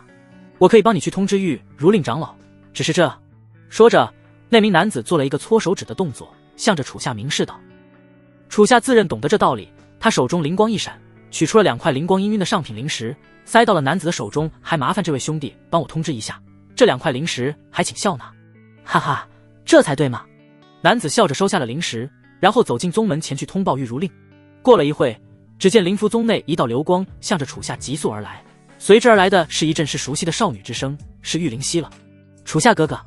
玉灵溪骑着乾坤葫芦来到了楚夏身前，一把跃下葫芦，上前抱住了他。楚夏哥哥，你怎么来了？是专程来看灵溪的吗？哈哈，是啊，我专程来看你这小可爱的。楚夏溺爱地摸了摸玉灵溪的小脑袋，然后向着灵符宗内望去，问道：灵溪，你姐姐玉如令呢？听到楚夏问起自己姐姐，玉灵溪顿时吃醋了，她开心的小脸一下子耷拉了下来，撅起小嘴埋怨道：哼，你找我姐姐做什么？我找你姐姐有事。有什么事找灵溪不行吗？非得找我姐姐？你是不是嫌我没有姐姐漂亮？哈哈，你怎么还生气了？看到玉灵溪生气的模样，楚夏简直又好气又好笑，这小丫头真是太可爱了。楚夏没有办法，只有先哄玉灵溪，费了好一阵子才将她哄好。好啦，小灵溪，哥哥错了，你就原谅我吧。不得不说，男人这一生就是难，一生都在错。母亲，我错了。师尊，我错了。师姐，我错了。娘子，我错了。哼，看在你这么诚恳的份上，那我就原谅你了。姐姐正在处理宗门事务，还需要一会，我先带你去灵符宗内逛逛吧。被楚夏那么一哄，玉灵溪的气也消了，她柔嫩的小手很是大胆地抓住了楚夏的手，拉着他走进了宗门。走在灵符宗内，众人看到玉灵溪竟然小手拉着一个陌生少年，皆是不由得一惊。天啊，这个少年是什么人？我怎么从来没有见过？是啊，灵溪师妹竟然还牵着他的手，他们2人是什么关系？看着少年背着剑，应是一名剑客。该死的，这颜值就快赶上巅峰时期的我了。看着众人指指点点，楚夏很是尴尬，但玉灵溪则丝毫不在意，继续带着楚夏在宗门里漫步，很热情地介绍着各种人与事。大概过了1个时辰左右，玉如令也是商议好了事务，他化作一道流光来到了楚夏身前，身后跟着5名灵符宗的女弟子，再加上玉灵溪，刚好灵符宗7仙女聚齐了。玉如令看到楚夏前来，也是非常的好奇，他感受着楚夏身上散发的气息，一时间惊得张大了嘴巴。楚夏，这短短1年的时间，你竟然已经达到了金丹中期，你是怎么做到的？听到玉如令的话，其他弟子也是大吃一惊。要知道，当初他们在十方大山遇到楚夏的时候，他还只有筑基期的实力，这般的提升速度实在是太可怕了。玉长老，这不是重点，这次我前来灵符宗是有事相求。有事相求？楚夏，你遇到什么麻烦了吗？是的，我在巨阳城遇到了一件麻烦事。巨阳郡主的体内被人烙上了一道强大的咒印，现在变得终日疯癫。我对咒印并没有什么研究，没有办法为他解除，所以就想到你们了。原来是这样，没想到竟然有人这么大胆，敢在皇族郡主的体内下咒印，看来此人不简单。听着楚夏的话，玉如令点了点头，继续说道：楚夏，你千里迢迢赶来灵符宗，那我也不能失了礼数。这样吧，你在这稍等片刻，我去请示一下师尊。好，多谢玉长老。说着，玉如令转身飞向了灵符宗的最高峰。玉如令的师尊乃是灵符宗的宗主，更是整个修仙界赫赫有名的符圣张云鹤，符箓之道的最强者。要知道，修仙界存在着许多修行方向，比如剑修、刀修、掌修、符修、丹修。凡是一个人的修为达到了一个领域的最强境界，那他就足以称祖成圣。如此可见张云鹤的实力是多么之强。灵符宗最高峰，张云鹤正在打坐，他身着一袭紫色道袍，白发白须，仙风道骨。玉如令来到了张云鹤身前，刚想说些什么，却见张云鹤早已知晓了他的来意。如令，不必说了，去吧。是，师尊。玉如令点了点头，向着张云鹤恭敬地行了一个礼，然后退下了。他化作流光回到了楚夏身前，楚夏也没想到这速度这么快，这灵符宗的办事效率可真高啊。玉如令嘴角扬起一抹开心的笑，看向了玉灵溪还有5名女弟子。走吧，姐妹们，我们去巨阳城玩。是，如令姐姐。众人嘴角皆洋溢着笑容，他们可是好久没有离开宗门了。于是7仙女全体出动，向着巨阳城的方向急速飞去。楚夏带着7仙女前往巨阳城，与此同时，在那连绵万里的十方大山之中，一道红色的身影御空来到了一处山谷之上，此人竟是邪云。邪云望着此处空无一物的山谷，嘴角扬起一抹久违的笑，他手指灵光闪耀，迅速掐诀施展术法。就在他施展完的片刻，原本空无一物的山谷突然浮现出一道巨大的护山大阵，阵法之中有着许多楼阁，这里竟隐藏着一个宗门，正是隐世宗门青衣宗。邪云凭借术法之力，迅速令护山大阵消失。他向着青衣宗落下，一位负责守卫的弟子立刻向他警告道：“大胆，你是什么人，竟敢擅闯青衣宗？我是，给我拿命来！”还未等邪云说完，那名弟子立刻持掌向着他攻来。看着此人如此没有耐心，邪云不屑一笑，掌中骤然燃起汹涌的火焰，邪云一掌攻向那弟子，强大的掌力直接将其手臂给打断，断裂的尖锐骨骼活生生灌出了皮肉。啊！一股剧痛顿时袭身，那弟子不由得发出一阵惨叫。还未等他求饶，邪云大手狠狠掐住了他的脖子，高举而起，强大的力量令他根本无法喘气。小子，没人叫过你，要听人把话说完吗？我现在告诉你我是谁，我是你老祖。哈哈！沙哑瘆人的笑声传入青衣宗弟子的耳中，紧接着邪云猛地爆发灵力，一股汹涌的烈焰瞬间笼罩弟子的全身。啊啊啊！在无尽的炽热之下，那弟子在地上疯狂打滚，发出阵阵绝望的惨叫。最终他被烈焰活活烧死，变成了一具漆黑的焦尸。听到了这名弟子的惨叫之声，青衣宗内立刻飞出了数道青色流光，他们落在了邪云四周，将邪云包围。你是谁？为什么会出现在这里？你竟敢伤我青衣宗的人！面对众人的包围，邪云并没有一丝慌张，他双手负背，轻蔑地注视着这群人，开口道：“你们这群蝼蚁没有资格和我说话，把青文斌给我叫出来，告诉他老祖来了。”我呸！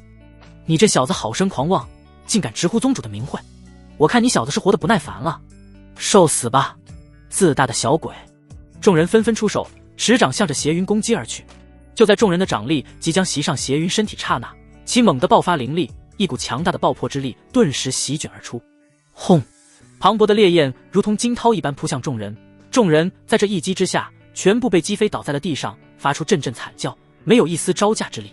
邪云也懒得理会这些人了，他开始用扩音之术向着整个山谷喊道：“青文斌，给我出来，你老祖来了！”此话一出，几道青色流光从一所阁楼之中飞出，来到了邪云身前。为首的是一位身着青袍的儒雅中年男子，实力已然达到了化神初期，此人正是青衣宗宗主青文斌。在他的身后则是青武等一众长老。青文斌看着眼前这陌生的红袍少年，眼神之中充满了狐疑：“小子，你说你是我老祖？呵，你是在找死吗？怎么，青文斌，你也是突破到化神期了？你这衣冠禽兽，斯文败类，现在说话都这么拽了，有实力才有拽的资本。小子，虽然我不清楚你怎么得知的我的名号，但我劝你给我老实点，不然如何？要杀了我吗？”说着，邪云迅速掐诀，念下一段咒语。就在这时，青文斌体内的咒印开始发作，一股无法用语言形容的剧痛顿时席卷全身。啊！这阵突如其来的剧痛令青文斌浑身开始止不住的颤抖起来，他跪倒在地，向着邪云疯狂磕头求饶道：“老祖，饶命，饶命啊！文斌不知道老祖到来，我有罪。”青武等长老听到此话，皆是大惊失色，他们赶忙向着邪云跪了下来：“属下参见邪云老祖，属下参见邪云老祖。”见众人终于恭恭敬敬了，邪云也停下了咒术的施展。青文斌顿时如释重负，跪在地上不停地喘着粗气。邪云看向了青文斌，冷冷一笑：“青文斌，你一定以为我在和赵如烟的大战中死了吧？现在我还活着，你一定很失望吧？”哈哈，不，老祖，我没有，我一直都希望您活着。哦，是吗？那位和合欢宗和御剑仙宗开战之时，你不率领青衣宗的人来帮忙呢？你一定是在想以赵如烟的实力足以杀了我，那时候就没有人能够控制你了。老祖，我，哼，青文斌，当初可是你跪在我的身前，说要当我一辈子的狗，现在你的实力强了，开始有别的心思了。不过我劝你，不要有其他任何心思，你身上的血奴咒印，可是只有我能解开。老祖，您放心，我一定当您一辈子的狗。不错，很懂事。邪云很是满意青文斌的态度，他走上前，轻轻拍了拍青文斌的脸，说道：“行啊，别跪着了，去给我准备几个女人，我可是好久没有享受了。”是，我马上为老祖安排。说着，青文斌立刻招呼青武等人前去准备。青衣宗虽然表面上是隐世宗门，实际上却是邪云合欢宗的分宗，也是一个万恶的合欢宗。他们借着控制了穆雨嫣的原因，从穆艮山那里得到了巨阳城招收弟子的条件，将大量的少年少女骗到了青衣宗。在这里，少年很惨，每天都要做辛苦的苦力，一有不顺眼就要遭到青衣弟子的殴打。至于少女，一旦落入了合欢宗，那就是人间炼狱，会受到什么样的折磨，大家懂的都懂。深夜，巨阳城，楚夏带着灵符宗七仙女落到了穆艮山府中，看着如此多的仙子到来，众人都很是吃惊。胡雪儿眨了眨眼，伸出小玉指点了点数量：1、2、3、4、5、6、7，七位仙子姐姐。楚师兄，你真把七仙女请来了？原本以为灵符宗七仙女只会来其中1、2个，却没想到7个人全部来了。李清雪一时间很是好奇，她走到了楚夏身边，问道：师弟，你是怎么做到的？竟然将七仙女全部请来了？别问，问就是人格魅力。听到这自恋无比的话，李清雪柳眉皱起，毫不客气地掐上了楚夏的胳膊。你少给我在那吹，快给我老实交代。楚夏顿时感到一阵生疼，忍不住倒吸了一口凉气。这李清雪实在是不讲武德，每次都用这一招。他只有向李清雪求饶道：师姐，之所以他们7个一起来了，主要是因为他们想出来玩。解决完郡主的事后，他们想在巨阳城逛街。原来如此。李清雪点了点头，这下就说得通了。穆艮山看到玉如令等人到来，赶忙上前向着感谢道：感谢各位仙子千里迢迢赶到巨阳城，穆艮山有礼了。哈，穆城主不必客气。在下灵符宗玉如令，郡主现在在哪？我看一下他的情况。好，多谢玉仙子。小女就在屋内，请随我来吧。说着，穆艮山带着玉如令等人走进了屋内。玉如令来到了床前，望着此刻陷入沉睡的穆雨嫣，他玉指灵光闪耀，点上了穆雨嫣的额头，一股灵力开始缓缓涌入其身体之中。灵力涌入体内，开始沿着奇经八脉迅速游走全身，果然在其中一处地方感受到了一股异样，那里就是咒印的所在。楚夏说的没错，郡主体内确实存在着一道咒印，而且这咒印的力量很强，看样子下咒之人的实力不容小觑。听到玉如令这话，穆艮山一时间很是紧张，忙问道：玉仙子，那你有把握解开嫣儿的咒印吗？无妨，我先试试，还请穆城主不要过于担心。言罢，玉如令眼神开始变得认真了起来，他爆发自身灵力，玉指开始快速掐诀，宛若莲花绽放一般。玉如令施展术法，穆雨嫣的身体散发出一阵耀眼的光芒，紧接着一道神秘黑色咒印缓缓浮现在了虚空之中。玉如令汇聚精神，迅速做出破法之势。破！一道强大的术力从玉如令指尖灌出，向着黑色咒印猛地袭去。轰！术力与咒印发生碰撞，顿时响彻一阵爆破之声，一股灵力波动如同狂涛一般席卷而出，将众人纷纷逼退。成功了吗？众人很是惊讶，急忙向着黑色咒印望去，却见这道咒依旧漂浮在虚空之中，只破碎了微微的一角。玉如令看到这场景，忍不住啧啧赞道：有意思，真是想不到这咒印竟然这么强，看来只有动用我的底牌了。然后玉如令转头看向了玉灵犀，喊道：灵犀，上葫芦。是，姐姐。玉灵犀点了点头，手中灵光一闪，唤出了乾坤葫芦。他将乾坤葫芦扔向空中，玉指迅速掐诀，向其注入一道灵力。伴随着灵力的注入，乾坤葫芦开始在虚空中旋转，闪耀起夺目的紫光。大地之上，一道太极八卦阵浮现，玉如令立于八卦阵中央，自身的术力在乾坤葫芦的加持之下开始质一般的提升。他再次迅速掐诀，做出破法之势，这一次的术力相比上一次能够感受到数倍的提升。破！轰！一道磅礴的破法之力猛地灌向黑色咒印，又是一阵震耳欲聋的灵力碰撞之声。在玉如令强势的攻击之下，黑色咒印竟在此刻瞬间破碎，化作一股黑烟消失了。看着成功破碎了黑色咒印，玉如令嘴角扬起一抹自信从容的笑，这根本就没有难度嘛。楚夏也不由得感叹，果然一个人有神气和没神气，这之间的差距真的好大。李清雪也非常认同这话，于是他转过头，晶莹的双眸紧紧注视着楚夏。楚夏看到李清雪这般眼神，赶忙解释道：哎，师姐你看我做什么？我没有绝代风华一样很强的好不？哇，师弟你好厉害哦，师姐好崇拜你。然后李清雪没好气地白了楚夏一眼，便不再理他了。楚夏嘴角微微抽搐了起来，自己这李师姐真是越来越阴阳怪气了，以前怎么没有发现她有这属性？难道是关系太熟，本性暴露了？想想赵如烟还有李清雪前后的变化，楚夏忍不住浑身一颤。他转头看向了齐小柔，不知道现在温柔贤惠的她以后会变成什么样，真令人害怕。黑色咒印破碎之后，穆雨嫣缓缓睁开了眼睛，她的眼神不再疯癫，而是变得清澈平静。嫣儿，你醒了。看到穆雨嫣苏醒，木根山赶忙上前询问他的状态。叶儿，你现在怎么样了？感觉如何？父亲，你在说什么？我听不明白。我又没有得病，没什么事啊。还有，为什么我的闺房会有这么多人？叶儿，这段时间发生的事，你什么都记不清了吗？父亲，你今天好奇怪。我只是感觉自己睡了一觉，就这一晚上时间能发生什么事？听着木根山奇怪的话，穆雨嫣挠了挠脑袋，一时间很是疑惑，自己到底发生了什么？此刻木根山再也忍不住了，晶莹的泪水从他眼眶止不住的滑落。父亲，你怎么哭了？木根山落泪，穆雨嫣很是担心，急忙伸出小手为他拂去了眼角的泪水。看到这温馨的场景，楚下众人皆是默默退出了房间，将这里留给他们父女两人，他们则在门外的庭院中等候着。过了许久，木根山走出了房间，他脸上的担忧之色已然烟消云散，取而代之的是满脸的喜悦。他向着楚下众人行了一个礼，感谢道：感谢各位的帮助，若是没有你们，我不知道叶儿会有什么样的下场。为了报答大恩，各位有什么要求尽管提，只要我木根山能做到，一定满足你们。众人都不是什么贪得无厌之辈，但也不想辜负木根山的一片好心，于是都提了一些小小的要求。楚下象征性的要了一些零食，风千里要了10坛百年佳酿，秦渊为了宗门的发展要了几本天阶的功法。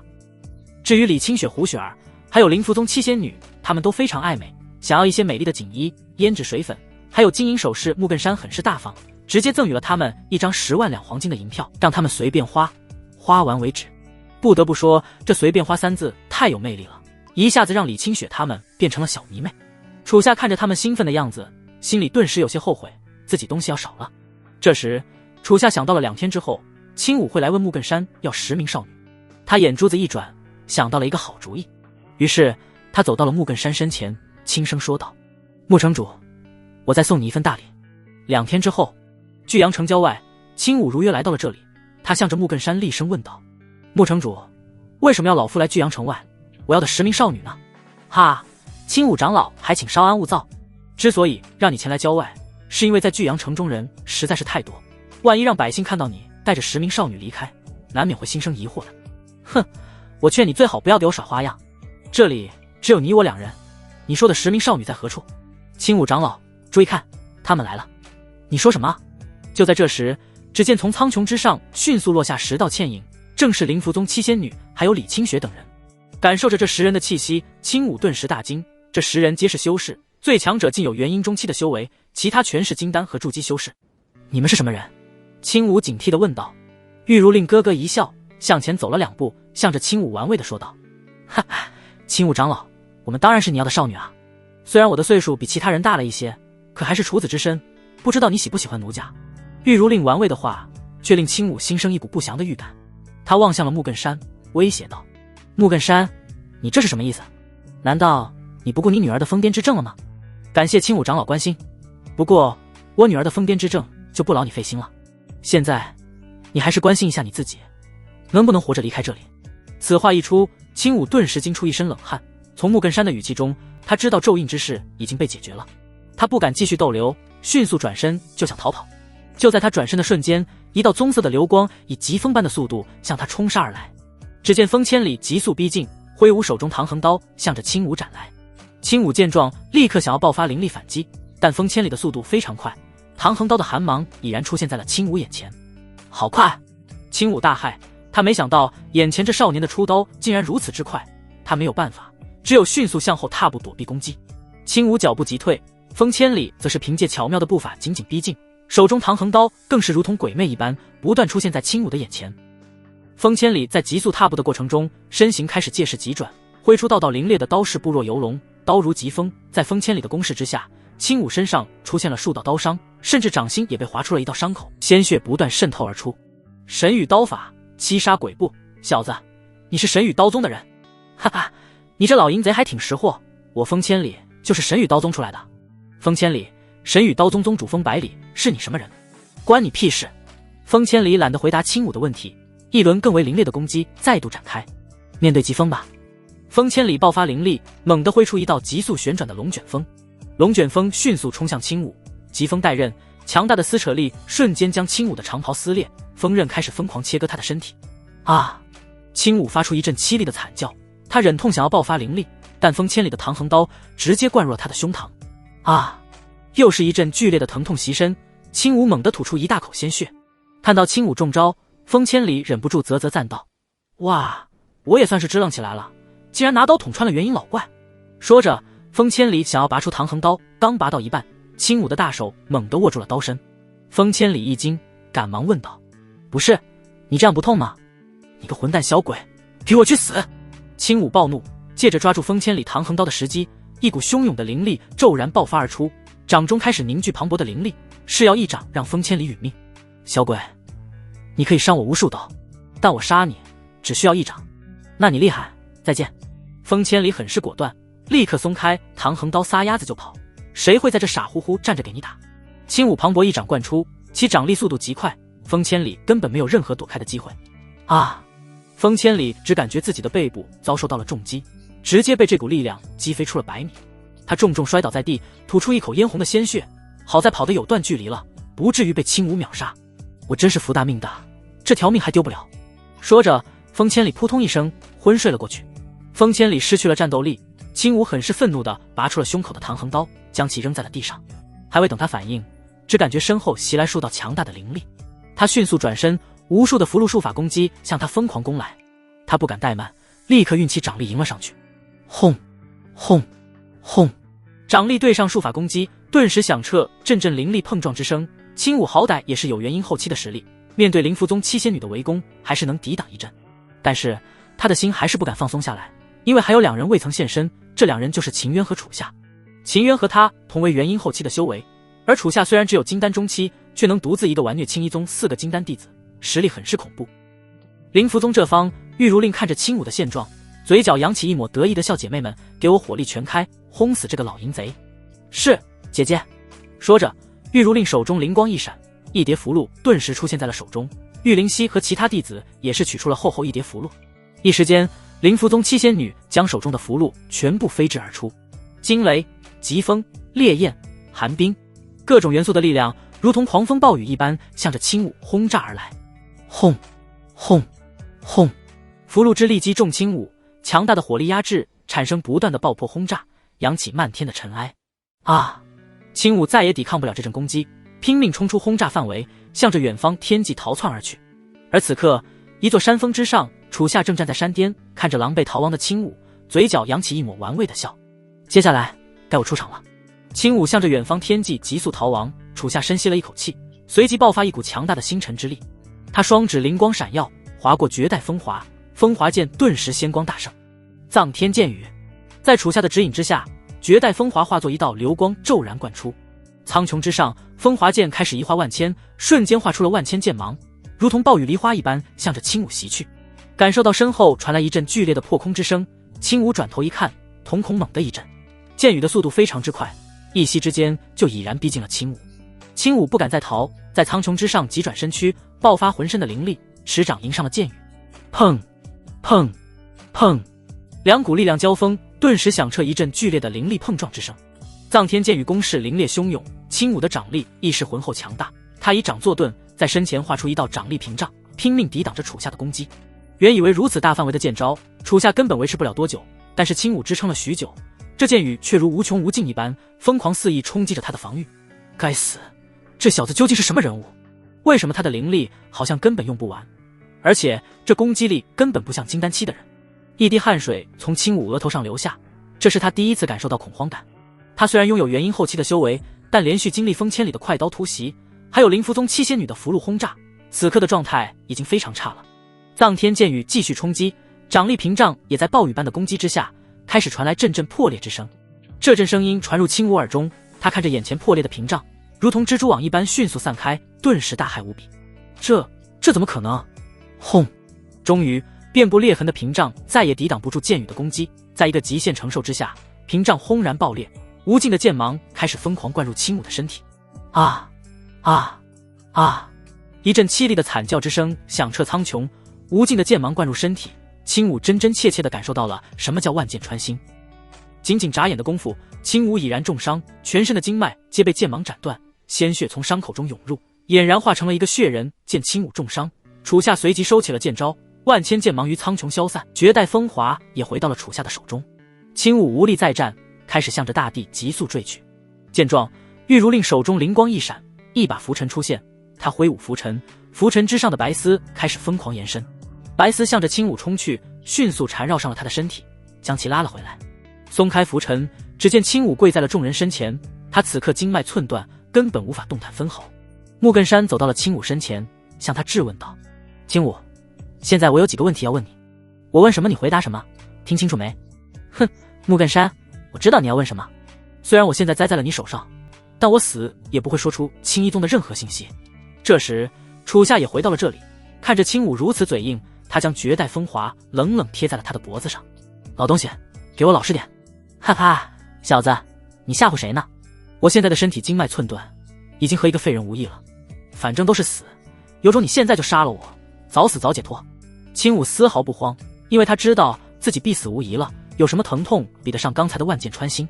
见青武死活不肯说，楚夏不由得眉宇微皱，不知道该用什么办法。不过楚夏没办法，不代表其他人没办法。这时玉灵溪举起了手，向着众人说道：大家不用担心，我有办法让他老老实实交代出所有事情。真的吗？听到这话，楚夏众人很是好奇，纷纷看向了玉灵溪，想看看这小丫头有什么手段。玉灵溪很是自信，只见她手中灵光一闪，一张黄色的符箓出现在了手中。各位，这张符箓乃是我发明的真话符，只要将真话符贴到别人身上，他就只会说真话，而且知无不言，言无不尽。说着，玉灵溪走到了青武身前，直接将真话符对到了他脑门之上，然后迅速掐诀施展术法。真话符闪耀起一阵灵光，青武的精神顿时一阵恍惚，紧接着心神就被玉灵溪控制了。玉灵溪看向了木根山，笑道：木城主，现在你可以问他问题了。好，多谢灵溪姑娘。木根山点了点头，于是向着青武开始提问。青武，你们青衣宗的具体所在的位置？青衣宗在巨阳城西北方300里，隐藏于一处山谷之中，宗门设有护山大阵。青衣宗究竟是什么宗门？合欢宗。什么？合欢宗？你们这帮畜生，难道你们把巨阳城招收去的人全部？是。木根山紧咬牙关，强忍着内心的怒火，继续问了下去。你们青衣宗的具体规模有多大？宗门有多少强者？我们的规模大约有200人，其中金丹弟子20余人，元婴长老4人，化神初期1人。经过了一番询问，木根山将一切信息都得知了，他的脸色变得愈来愈凝重，内心的愤怒已然达到了极点。他摘下了腰间的令牌，对身边的侍卫命令道：传我的命令，将青衣宗的所有信息告知李茂将军，让他率领巨阳城军队前去剿灭。记住，给我立刻出发。是。城主。侍卫不敢怠慢，立刻拿着城主令牌离开了。看到了木根山的决心，楚夏问道：城主，此番前去剿灭青衣宗，需要我们帮些什么吗？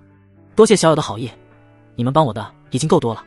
青衣宗的存在都是我的错，是我害得巨阳城子民遭受了这般无妄之灾。这一次就让我尽可能去弥补自己的过错吧。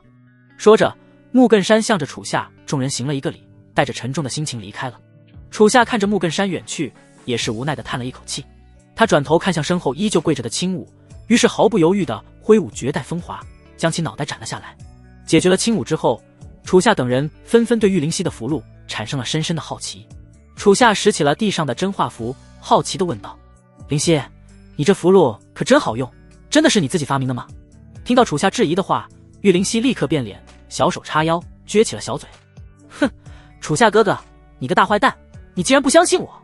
这真话符当然是我发明的，我可是灵符宗第一天才少女，除了这个真话符，我还发明了很多好东西。说着，玉灵溪开始在自己的储物戒指之中翻找，一下子被他翻出了很多符箓，向着众人热情介绍道：这张是开心快乐符，只要贴上它就会很快乐。这张是肤白貌美符，贴上它皮肤就会变白。还有前凸后翘符、恭喜发财符、暴瘦10斤符。玉灵溪绘声绘色地介绍着自己的符箓，楚夏则是听得一愣一愣的，他忍不住吐槽道：这都是什么乱七八糟的？有什么用？能用来战斗吗？见楚夏如此否定自己的天才发明，玉灵溪刚想和他理论，却见李清雪站了出来。李清雪毫不客气地掐了一下楚夏的胳膊，反驳道：谁说这符没用？这符可太香了，就是还是清雪姐姐有眼光。哈哈，小灵溪，你能不能给我几张符？可以啊，清雪姐姐，你要哪几张？随便挑。李清雪笑了笑，然后挑了几张符箓，分别是肤白貌美、前凸后翘、暴瘦10斤。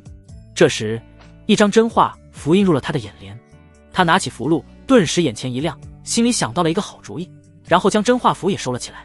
就这样，众人离开了此地，回到了巨阳城中。由于先前的招收大会中断，秦渊决定向木根山再申请3天的招收。晚上，楚夏也准备早早睡下了，毕竟明天又要进行招收大会，还是非常累的。他闭上了眼睛，但仅仅过了2秒，就猛地睁开了眼。楚夏眼神之中充满了惶恐，他总感觉忘了什么重要的事。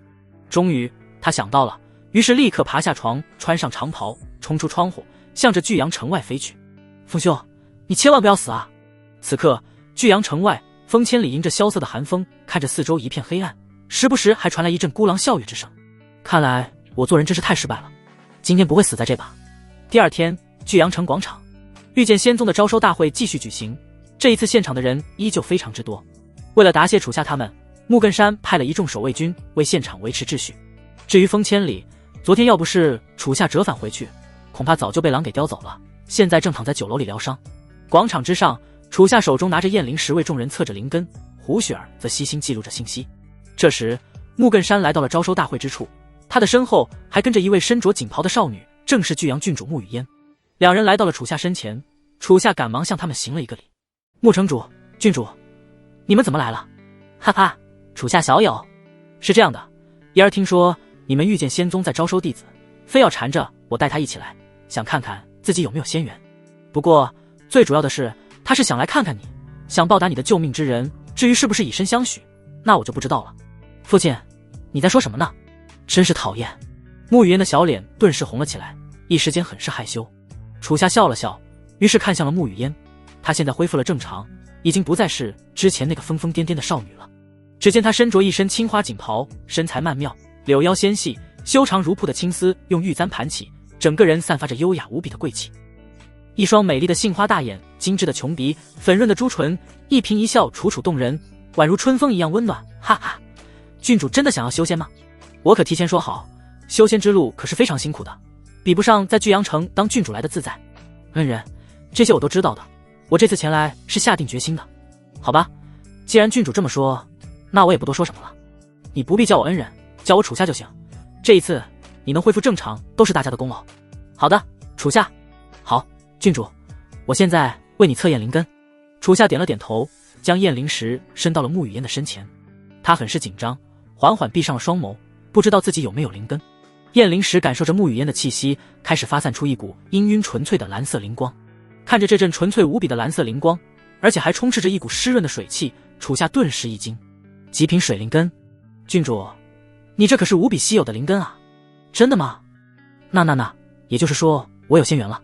穆雨嫣睁开了眼睛，兴奋地看向了楚夏。他没想到自己的灵根竟然是极品水灵根。当然有了，你太有仙缘了。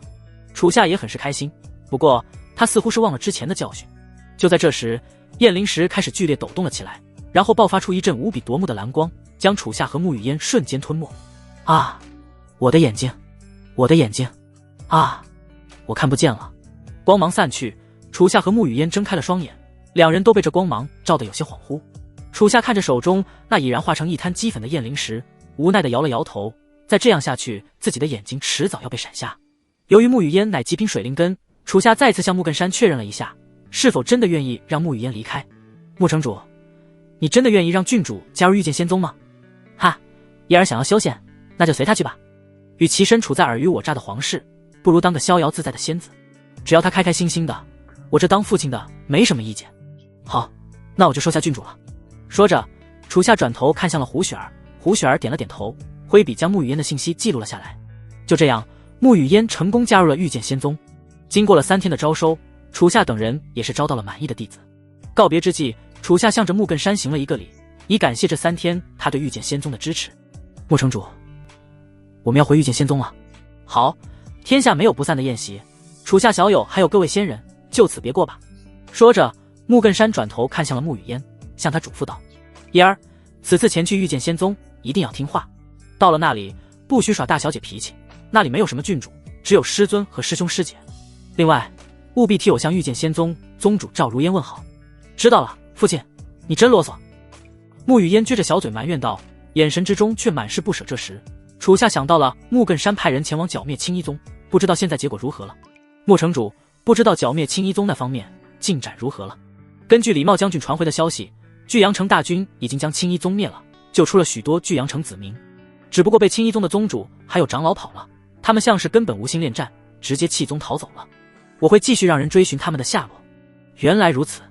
楚夏点了点头，这样的情况也是正常的。一个宗门就算再强大，被皇室发现了阴谋，他们也不敢公然和皇室作对，只有弃宗逃亡，保留大部分的实力。正所谓留得青山再不愁没柴烧。就这样，楚夏众人告别了木根山，带着新招收的弟子御空而起，向着御剑仙宗的方向飞去。经过一天的飞行，众人终于回到了御剑仙宗。赵如烟和苏云彤等人早已在大门处等待。赵如烟下令让苏云彤和李清雪带着新弟子熟悉宗门，并在之后的数月之中，有2人全权负责他们的基础修炼。2人带着新弟子离去，弟子们皆非常兴奋，他们终于可以踏上修仙之路了。楚夏和秦渊则留了下来，将这次在巨阳城遭遇的事情向着赵如烟详细讲述了一番。赵如烟听到这短短几天发生的一切，也是不由得一阵欣奇。真是没想到，你们竟然帮助巨阳城主剿灭了一个邪宗，而且还郡主也带回御剑仙宗了。是的，郡主乃是极品水灵根，资质非常优秀。我想师尊又可以多一个亲传弟子了。哈，说的也是，这样的天才我可不能错过。另外，我们还招收到了一名极品风灵根的金丹刀客。金丹刀客？听到此话，赵如烟很是吃惊。要知道，单属性极品灵根可是极其罕见的，放在任何一个宗门都是天才级别。没想到楚夏竟然直接招了一个现成的强者。逆徒，这个刀客什么来历？他叫风千里，以前曾是神羽刀宗的弟子。等等，风千里，神羽刀宗。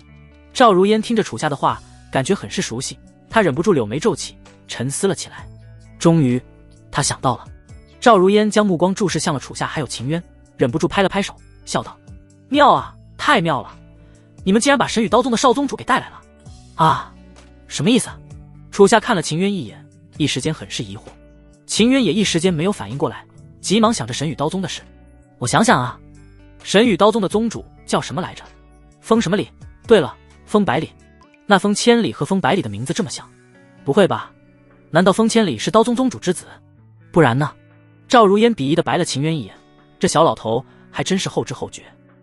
他懒得计较那么多，想着反正楚夏他们已经回来了，便说出了自己后续的打算。秦渊，楚夏，你们也回来了，这段时间就不要到处跑了。我收到千里之外天剑宗的邀请，参加天剑老爷子的5000岁大寿，要出去10天左右。你们也知道，天剑老爷子可是我们见到的前辈级人物，他的邀请我是必须得去的。听到赵如烟要外出，楚夏顿时眼前一亮，嘴角都快压不住了。赵如烟一旦出门了，这段时间岂不是没人管自己了？那自己不是可以为所欲为？看着楚夏那开心的样子，赵如烟嘴角忍不住抽搐了起来，心想着这逆徒是多希望自己滚得远远的。逆徒，我怎么看你好像开心呢？没，师尊，徒儿舍不得你走啊。正所谓1日不见如隔3秋，你一去就是10日，对徒儿来说就是30个秋，我会想你想的夜不能寐的。楚夏立马变脸，变成了一副依依不舍的模样，还顺带抹眼泪抽泣了几下。赵如烟就这么静静看着楚夏表演，顺势问道：逆徒，既然你这么舍不得我，那不如跟为师一起去，刚好带你去见见世面，这10天我们还可以朝夕相处，为师好好指导你修炼。那还是算了，我这人比较内向，不喜欢凑热闹。赵如烟很是无语，这小子的坏心思他怎么会不知道？这小子就想着自己消失的这10天，和李清雪琪、小柔好好腻歪腻歪，毕竟他平时把大部分的任务都交给了自己，自己也不能太过分了。赵如烟又将目光看向了秦渊，嘱咐道：秦渊，我不在的这段时间里，宗门的事务由你全权负责。记住，你的主要任务就是负责宗门的安全，让所有长老都不许外出，并将尘封多年的护山大阵重新开启。是，宗主。秦渊点了点头，接下来赵如烟的嘱托。将所有事情都安排好之后，赵如烟便御空而起，化作一道青色流光，向着远方苍穹飞去。秦渊身为大长老，为了宗门的安全，他迅速召集其他长老前往御剑仙宗的8方，共同开启护山大阵。在8位长老共同的施法之下，一道巨大的灵力屏障缓缓浮现，将整个御剑仙宗笼罩在内。山峰之上，邪云看着护山大阵的开启，嘴角忍不住扬起一抹玩味的笑。哈哈，赵如烟，你终于走了，等你10天之后回来，这御剑仙宗就不再属于你了。深夜，孤月摇挂当空，苍穹之上阴云密布，萧瑟寒冷的山峰在10方大山肆意的呼啸。众人都进入了梦乡，享受着夜的寂静美好。然而他们却不知道一场大灾即将来袭。踏步于御剑仙宗的大道之上，楚夏抬头仰望天际的孤月，心里涌起一股莫名的感觉。奇怪，我怎么隐隐感觉今天晚上有些不对劲呢？虽然赵如烟离去，但楚夏并没有彻底放飞自我。他在众人沉睡的夜晚，担负起了宗门的巡视工作。此刻遇见仙宗的一角，邪云手中燃起了一团汹涌的烈焰。他看着眼前这一栋阁楼，忍不住发出一阵沙哑渗人笑。哈哈，是时候给你们送份大礼了。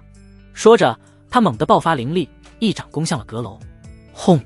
伴随着一阵震天的爆破之声，阁楼在邪云的攻击之下，瞬间燃起汹涌的烈焰，火光将四周映照得通明无比。听到这阵突然而来的巨响，楚夏顿时大惊，急忙化作一道流光，冲向了燃烧的阁楼处。来到了此处，只见一道熟悉的身影正站在此处，饶有兴致地欣赏着冲天的烈焰。楚夏眉宇紧皱，向着眼前之人质问道：“韩天炎，你在做什么？”哈哈，楚夏，你真觉得你那小心谨慎的韩师兄做得出如此嚣张的事吗？邪云冷冷一笑，然后转身望向了楚夏。听着这无比陌生的语气，楚夏感到很是疑惑。你这话什么意思？意思就是你的韩师兄已经死了，你现在应该叫我邪云老祖。你说什么？你是合欢老祖邪云？韩天炎难道被你夺舍了？然也。邪云很是自信，夺舍韩天炎对他来说根本不是什么难事。面对邪云，楚夏知道这是绝对不简单。而今天赵如烟刚好离开御剑仙宗，他就是在等这个时机。爆炸的巨响惊动了所有人，片刻之间，秦渊、苏云彤等人也迅速赶到了此地。秦渊看着眼前这一幕，感到很是气愤，严厉地训斥道：“天炎，你疯了吗？”楚夏立刻伸手拦住了秦渊，向他解释道：“大长老，他已经不是韩天炎了，韩天炎已经被夺舍，他现在是合欢老祖邪云。”你说什么？众人听到这个消息，皆是无比震惊。怪不得他们感觉这段时间韩天炎的性格秉性发生了翻天覆地的变化，原来是被夺舍了。秦渊深知邪云的可怕之处，立刻唤出了长剑，他持剑直指邪云。邪云，你夺舍韩天炎到底什么目的？哈哈，我能有什么目的？我夺舍这个背叛御剑仙宗的小鬼，还为你们除害了呢。现在我只不过是要借他的身体，让你们灰飞烟灭。可笑，放着自己化神期的修为不要，却夺舍了一个元婴期的身体。不，纠正一下，是我夺了他的身体，他才突破到元婴期的。你以为就凭这个小鬼，有什么本事能在短短几个月内从金丹突破到元婴？而且赵如烟不在这，元婴期足以杀光你们。邪云这般嚣张的话语一出，其中一个刘长老简直无法忍受。邪云，你别给我太狂妄了。说着，他爆发灵力，纵身向着邪云攻来。邪云根本没有把刘长老放在眼里，他并没有出手，并将双手附在了身后。就在这时，一条巨大的赤色蛇尾猛地甩刘长老，他直接被这股霸道无比的力量给击飞了出去啊！再看邪云身后，竟出现了一条无比庞大的赤炎巨蟒。看到这尊如同阁楼一般高大的赤炎巨蟒，秦渊虽然感到震撼，但对方也只有一人一兽，他相信只要大家一起上，很快就能拿下邪云。看到秦渊准备发动进攻，邪云缓缓将手指伸到唇前，做了一个嘘声的动作。嘘，注意听。邪云，你别在这装神弄鬼，受死吧！就在秦渊准备出剑之时，御剑仙宗的八方突然响彻起阵阵厮杀之声。杀！杀！杀！秦渊大骇，这到底是怎么回事？哈哈哈！长老们，快去帮忙吧！你们难道要眼睁睁看着宗门的弟子自相残杀吗？可恶，邪云，你到底用了什么邪术？哼哼，这简单，只要你把别人的命掌握在自己手中，他们就会言听计从，哪怕让他们去死。邪云手中灵光一闪，只见掌心出现了数滴魂血。楚夏了解了邪云的手段，他唤出绝代风华，走到了秦渊身边。大长老，这个邪云交给我来对付，你们赶紧去处理弟子相残。可是楚夏，你一个人能打败邪云吗？放心吧，我可以。好，那这里就交给你了，其他人全部和我去阻止宗门暴乱。是，大长老。众人点了点头，纷纷化作流光冲向了暴乱之处。此刻现场只留下了楚夏和邪云。楚夏深吸了一口气，身上散发出汹涌的星辰之力。感受着楚夏的不凡，邪云也是忍不住赞叹道：当初遇见仙宗和合欢宗大战之时，你还只是一个炼气3层的废物，真是没想到你竟然是星辰圣体，这么短的时间之内就已经达到了金丹中期。果然，哪怕是韩天炎这样的天才，也只是见你的门槛罢了。多说无益，受死吧！楚夏丝毫不想和邪云废话，脚步急踏冲到了他的身前，手中绝代风华猛地挥舞而下。邪云见状，迅速向后闪去，躲过了楚夏的攻击。紧接着，邪云爆发灵力，向着楚夏击出数道炽热的掌力，也是血口大张，喷出一道磅礴的炎流。楚夏迅速挥出星辰剑芒破掉邪云的掌力，然后快速掐诀于空中，唤出一道巨大的星辰结界，挡下赤炎巨蟒的炎流攻击。轰！炎流攻向星辰结界，顿时爆发一阵剧烈的爆破之声，其威力虽然强大，却根本难以突破星辰结界分毫。趁着楚夏抵挡炎流之际，邪云身形一个爆射，冲到了楚夏身前，迅猛霸道的掌法如风一般袭来。楚夏不敢懈怠，持绝代风华迎上了邪云。精湛的剑法和掌法不断交锋，两人的战绩都非常之强，一时间陷入了无比焦灼的状态。战斗不断持续，楚夏同时要面对邪云和赤炎巨蟒的双重攻击，精神力必须100%集中。这时邪云觉得还不过瘾，冷冷笑道：哈哈，是时候让那只小狐狸出来了。听到小狐狸3字，楚夏顿时一惊，在御剑仙宗唯一和狐狸有关之人就是胡雪儿。邪云，你这个混蛋，想对雪儿做什么？哈哈，楚夏，你别紧张，我只是想给这场暴乱添点乐子罢了。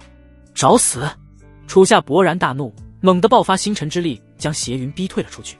紧接着，楚夏双指灵光闪耀，划过绝代风华，无尽剑围瞬间开启。一时间，虚空中生成无数星辰剑气，向着邪云疯狂袭来。面对这从四面八方袭来的凌冽剑气，邪云有着寒天炎的记忆，自然知晓无尽剑围的威力。他不愿纠缠，身上猛然爆发强大的炎流，一时间汹涌的烈焰向着苍穹之上不断汇聚而去，迅速形成一个炽热通红的火球。大炎爆！火球在邪云的操纵之下，向着地面迅速坠来，砸向大地的那一刻，顿时爆发一阵震天的巨响。强大的爆破之力激起一阵狂涛般的炎流，将无尽剑围所生成的剑气顷刻爆碎。不仅如此，大炎爆下落的位置还是剑围的阵眼之处，无尽剑围也随之化解。剑势，赤炎巨蟒血口大张，游动着巨大的身躯向着楚夏吞来。楚夏向后一个翻腾，躲过了赤炎巨蟒的攻击，随即迅速掐诀施展紫薇地心诀。一道散发着耀眼黑光的星辰结界迅速出现在了大地之上，其内部开始产生无尽的吸力，开始吞噬赤炎巨蟒的庞大身躯。部分躯体陷入结界之中，巨蟒顿感一阵万钧重压，忍不住发出痛苦的嘶吼，开始疯狂挣扎。邪云见状，迅速跃向虚空，向着楚夏袭出一道磅礴的掌力，分散楚夏的注意力。然后他唤出御兽镯，镯子散发出夺目的灵光，将赤炎巨蟒给收了回来，避免他坠入无尽的深渊之中。在楚夏和邪云大战之际，遇见仙宗其他方位，面对突然袭来的暴乱，其小柔、胡雪儿和一众新弟子都很是惶恐，李清雪则持剑立于众人身前，保护着众人。被邪云控制的内门弟子持剑向着众人冲来，李清雪手持寒霜剑，毫不犹豫地迎了上去，说：你们为什么要发动暴乱？李师姐，我们也不想如此，但现在我们的魂血在别人手中，不得不任人摆布。哼，可笑！真不想如此，你们就该去自尽，而不是在这里伤害同门。今天有我李清雪在，你们休想前进一步。哼，李师姐，那就得罪了。说着，数个内门弟子爆发全力，向着李清雪发动猛攻。李清雪丝毫不惧，他以一敌众，霸气挡关，令他们难以逾越一步。后方，胡雪儿握紧了小拳，看着李清雪一人对付这么多人，心里很是担心，但无奈现在自己的修为太弱，根本没法帮上任。何忙齐小柔则是将巨魔蛛护在身后，当作伙伴一样保护着他。此刻的战斗非常焦灼。就在这时，胡雪儿忽然精神一阵恍惚，紧接着他感受自己的脑袋传来一阵撕裂般的剧痛，忍不住捂着脑袋惨叫了出来。啊！听到这惨叫之声，齐小柔赶忙问道：雪儿，你怎么了？小柔姐姐，我的头好痛，好像要炸开了。啊，这是怎么回事？雪儿，你现在坚持得住吗？我坚持不住了。啊，痛死了！胡雪儿无法承受这般的剧痛，开始疯狂抓着自己的头发，整个脸庞开始扭曲了起来。她的双眸隐隐之中散发出一丝猩红的血光，就连声音也开始发生了变化，变成了成熟的女子之声。看到这诡异的一幕，齐小柔很是担忧，可又不知道如何是好。巨魔蛛浑身剧烈一颤，他赶忙上前推开了齐小柔，大声喊道：大家快退后，胡雪儿要暴走了。什么？此话一出，众人大骇无比，但还未等众人撤离，一阵震天的嘶吼之声响彻天地。啊！一股磅礴汹涌的白色火焰猛地从胡雪儿体内爆发而出，强大的白色炎流将众人全部击飞了出去。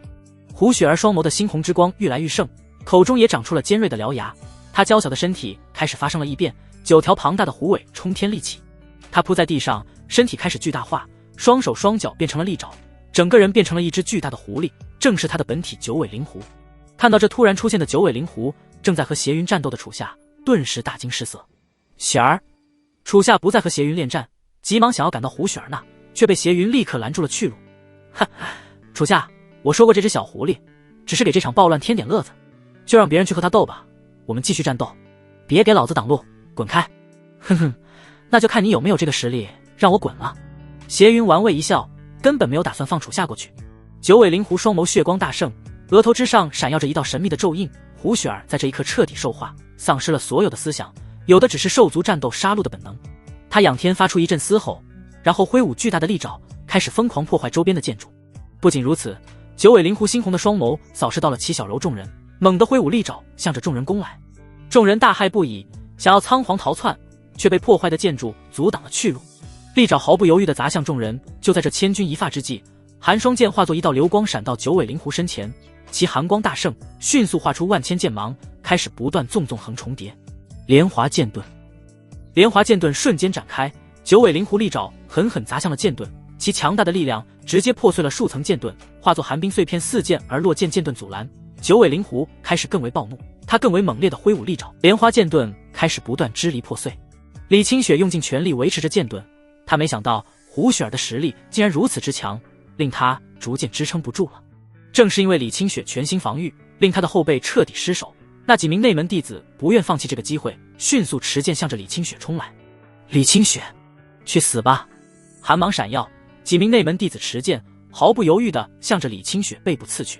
此刻李清雪由于将剑招全部用在了莲花剑盾之上，根本没办法做出任何抵挡。就在数把长剑将要刺入其背后之时，一道身形宛如疾风一般而至。唐横刀在最后时刻将长剑的剑身迅速挑起，化解了这次致命的危机。喂，这么多人打一个，还趁人之危，你们几个还是不是男人啊？只见风千里闪身到了李清雪身后，手中唐横刀直指那门弟子。李清雪转过头看着及时出现的风千里，感谢道：千里兄，谢谢你。哎，李仙子不必这么客气，现在我也是御剑仙宗的一份子，绝不允许这帮混蛋胡来，这几个杂碎就交给我吧。可是你身上还有伤未愈，我怕。哈，别怕，我这2天喝了不少酒，身上的伤早就好得差不多了。现在我刚想活动筋骨。说着，风千里不再犹豫，脚踏七杀鬼步向着内门弟子冲杀而去。有了风千里的帮助，李清雪迅速闪身到了九尾灵狐身前，向着他大声呼唤，试图唤回胡雪儿的理智。雪儿，我是李清雪，你快清醒清醒。但是九尾灵狐此刻已经处于狂暴状态，理智早已被兽族的野性给压制，李清雪的呼唤根本一点用都没有，反而在他眼里成了一种挑衅。九尾灵狐继续发动进攻，其挥舞利爪开始不断撕裂莲花剑盾，无数的寒冰碎片不断坠落大地。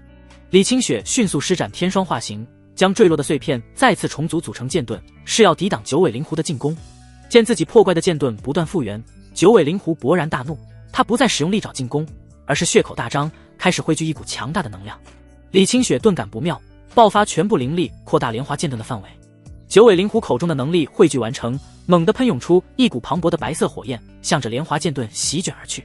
这白色火焰的温度极其之高，乃是灵焰，炽热的温度足以焚烧掉人的魂魄，一般的寒冰根本无法阻挡。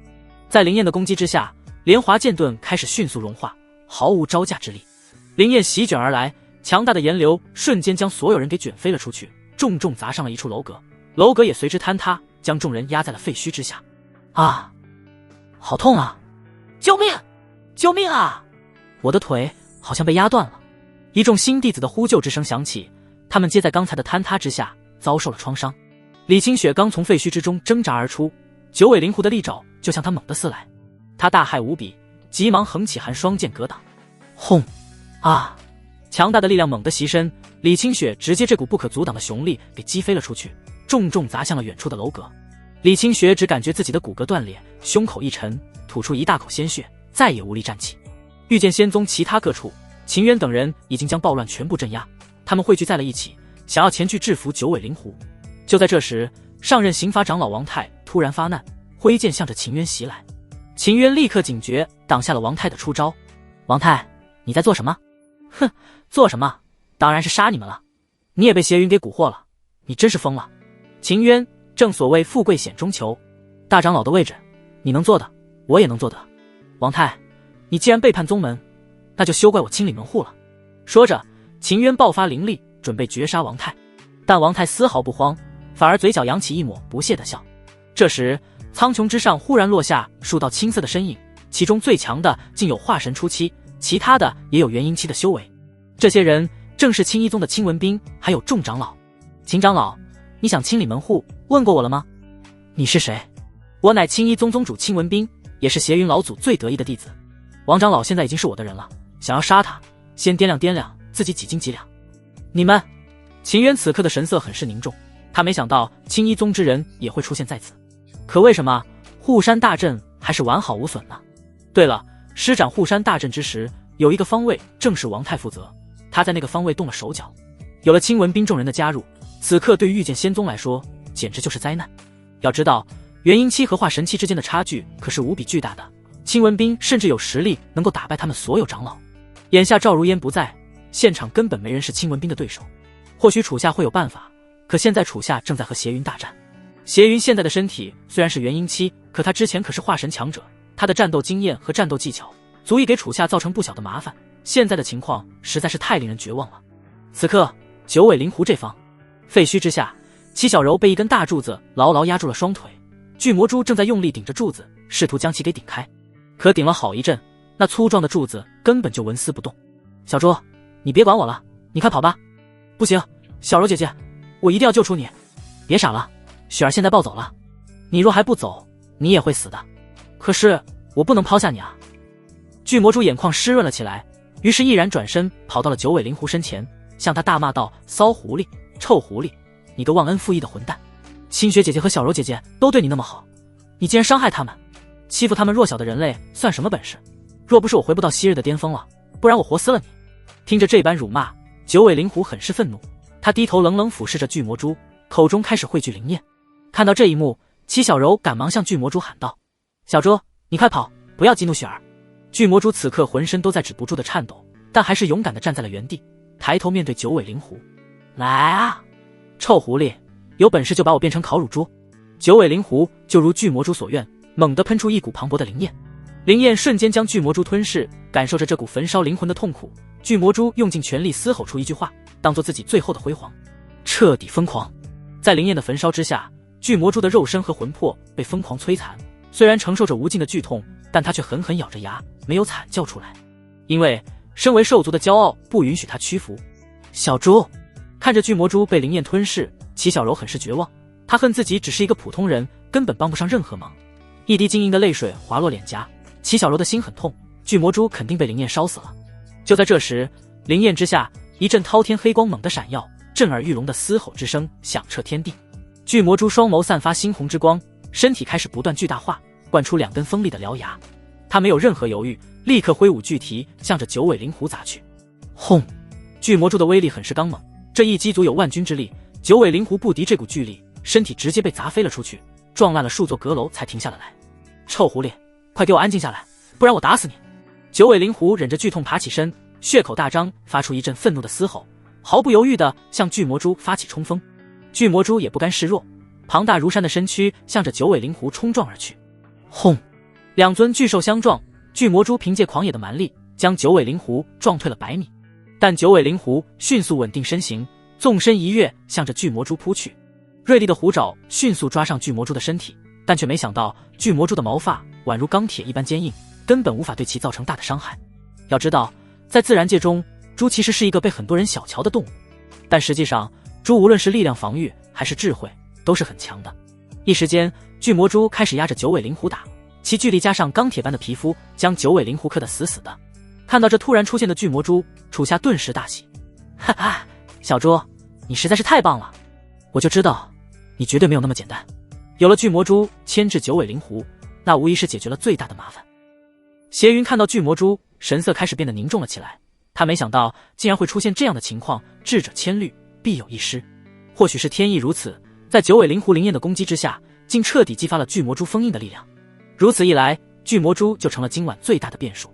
邪云深知九尾灵狐一旦被巨魔蛛打败，局势就会发生逆转，于是他迅速将灵力注入御兽镯，再次召唤出了赤炎巨蟒。在邪云的命令之下，赤炎巨蟒庞大的身躯如同红色闪电一般冲向着巨魔蛛攻去，蜿蜒的蛇身迅速将巨魔蛛给缠绕。巨魔蛛想要挣脱，九尾灵狐锋利的虎爪猛地向着他脸庞撕来。巨魔蛛的力量虽然强大，可赤炎巨蟒的缠绕却能完美克制，它越是用力，缠绕的就越紧，呼吸也变得愈发困难。再加上九尾灵狐的猛攻，巨魔蛛1对2，开始陷入了颓势。见状，楚夏大喊道：“小猪，你能坚持住吗？”“主人，我可以，你全心对付你的对手吧。”“好，那你再坚持一会。”“巨魔蛛点了点，眼下的战局他必须要为楚夏分担，彻底疯狂。巨魔蛛仰天大吼，爆发出体内全部灵力，开始做最后一搏。他不再理会九尾灵狐的攻击，毅然选择攻向赤炎巨蟒。他挣脱开了束缚，巨蹄狠狠踩向巨蟒的身躯，巨力袭身，赤炎巨蟒感受到一阵剧痛，他的蛇身被巨蹄踩得皮开肉绽，忍不住发出一阵惨叫。巨蟒想要挣脱巨蹄的踩踏，血口喷出一股汹涌的烈焰，向着巨魔蛛的脑袋攻去。遭受到这近距离的攻击，强大的炽热感令巨魔蛛很是痛苦，脸上的毛发也被不断焚烧。不仅如此，由于只攻赤炎巨蟒，巨魔蛛的身后大开，九尾灵狐开始疯狂攻向他的背部。就算巨魔蛛的防御再强，在九尾灵狐利爪连续的撕扯之下，最终还是破防了。巨魔蛛的皮肉被撕裂，露出道道深长露骨的爪痕，鲜血不断渗透而出，染红了他的身躯。他强忍着剧痛，迎着赤炎巨蟒汹涌的烈焰，血口大张，向着巨蟒咬了过去。巨魔蛛咬上了巨蟒的脖子，尖锐无比的獠牙狠狠刺入其身体之中。就在这时，令人震惊的场景出现了，巨魔蛛竟然开始直接啃食起了赤炎巨蟒。在巨魔蛛疯狂的撕咬吞噬之下，赤炎巨蟒开始疯狂地挣扎，却根本没有一点用。巨魔蛛将巨蟒的血肉一口一口咬下，其血水不断飞溅，将巨魔蛛整张脸盘染得血红，看着极其瘆人。赤炎巨蟒的惨叫之声传入了邪云耳中，邪云看到这一幕，顿时大惊失色，难以置信道：“这怎么可能？猪竟然能吃蛇？哼，怎么不可以？”楚夏并不觉得奇怪，因为他早就知道了，因为猪乃是杂食动物，可以吃任何东西，包括蛇也在内。猪拥有强大的抗毒能力，纵使吃的是毒蛇，对于他们来说只不过是有点辣味罢了。再加上12地之中，蛇为四火，猪为亥水，四亥水火相冲，同等力量之下，猪乃是蛇的最大克星。这也是巨魔蛛能够吃掉赤炎巨蟒的原因。仅仅片刻的功夫，巨魔蛛近乎快将赤炎巨蟒啃成2段了。看着自己的灵兽即将死去，邪云急忙唤出御兽镯。御兽镯冲天而起，开始闪耀夺目的灵光，试图将赤炎巨蟒给收回来。同一招式，楚夏不会给邪云2次机会，他迅速掐诀施展术法，身前顿时出现一道紫色结界。楚夏毫不犹豫地冲进结界，然后瞬间跨越到苍穹之上，夺下了御兽镯。楚夏用星辰之力破掉了镯上邪云的束力，将其给收了起来。小子，快把御兽镯还给我！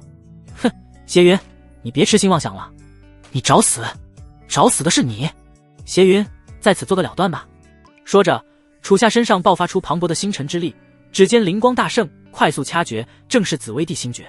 9天星辰，紫薇为尊，连针化忌，万物归求。连针开，连针结界开启，黑暗的虚空之中猛地闪耀起滔天的火光，一道巨大的红色结界瞬间笼罩大地，将整个御剑仙宗映照得通红。结界之中，数道火焰魂链猛地灌出，向着宗门各方疯狂袭去。邪云还未来得及反应，火焰魂链就缠绕上了他的身体，将其牢牢束缚，向着虚空之中拽去。九尾灵狐正对着巨魔蛛疯狂攻击，火焰魂链迅速缠绕上了他的脖子，强大的力量令将其巨大的身躯直接拖走。不单单是邪云和九尾灵狐，包括青文斌等人也全部被魂链给拽向了虚空。众人交汇的刹那，连针结界瞬间化作一座巨大的火焰牢笼，将邪云等人囚禁在了虚空之中。这一切都发生的太过突然，就连青文斌这般化神初期的强者也无法反抗分毫。邪云试着用掌力破开火焰牢笼，但发现这牢笼极其坚固，短时间之内根本就破不开。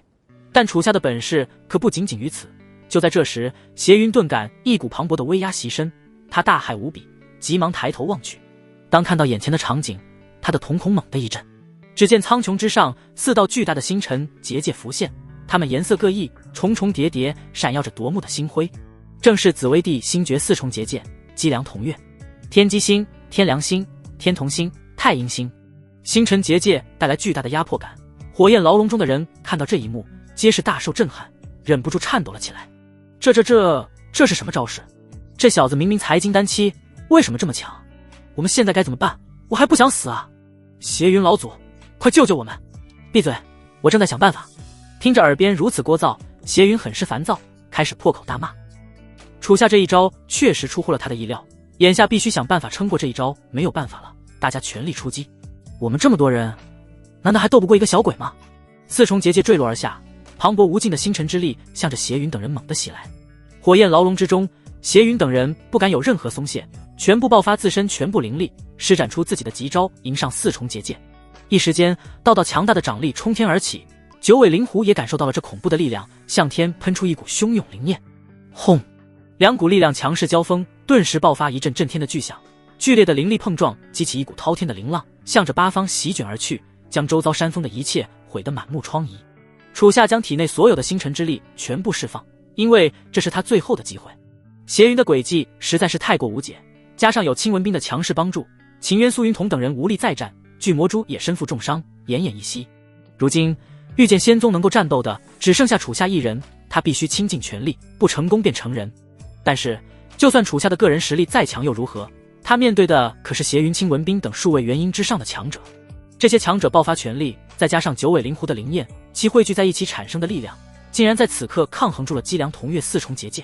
楚夏的身体开始颤抖了起来，他体内的星辰之力宛如狂瀑激流一般，正在迅速倾泻而尽。终于，楚夏的灵力彻底耗尽，他在最后一刻将四重结界全部引爆。轰！四重结界破碎，其瞬间爆发的星辰之威将邪云等人全部卷入了其中。邪云等人被爆破之力吞没，虚空之中激起漫天的尘埃，传来阵阵惨叫之声。楚夏再也支撑不住自己的身体，无力地跪倒在地，用绝代风华支撑着自己的身体。他的呼吸很是急促，胸膛开始剧烈起伏，这已经是他的极限了。成功了吗？他向着尘埃之处望去，多希望此刻邪云等人已经命丧黄泉。但事与愿违，始终是人生的常态。尘埃渐渐散去，当看到朦胧之中站立的几道身影之时，楚夏的瞳孔猛地一震。只见远方，邪云、青文斌等人正立于大地。他们虽个个浑身染血，伤痕累累，但在合力的抵抗之下，他们仅仅付出了2名元婴老怪死亡的代价，其他人全部存活。不仅如此，遭受了重创的九尾灵狐也在此刻爬了起来，仰天发出一阵无比愤怒的嘶吼。邪云看向了楚夏，忍不住冷冷笑了起来。楚夏，一切都结束了，你再强又如何？就凭你一个人也想对付我们？哼，邪云，一切还没结束。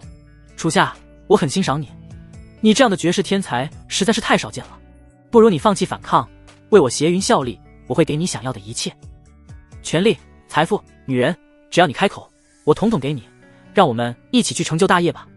我呸，你想都不用想，就你这老杂碎，还想让我给你效力，做你的春秋大梦去吧。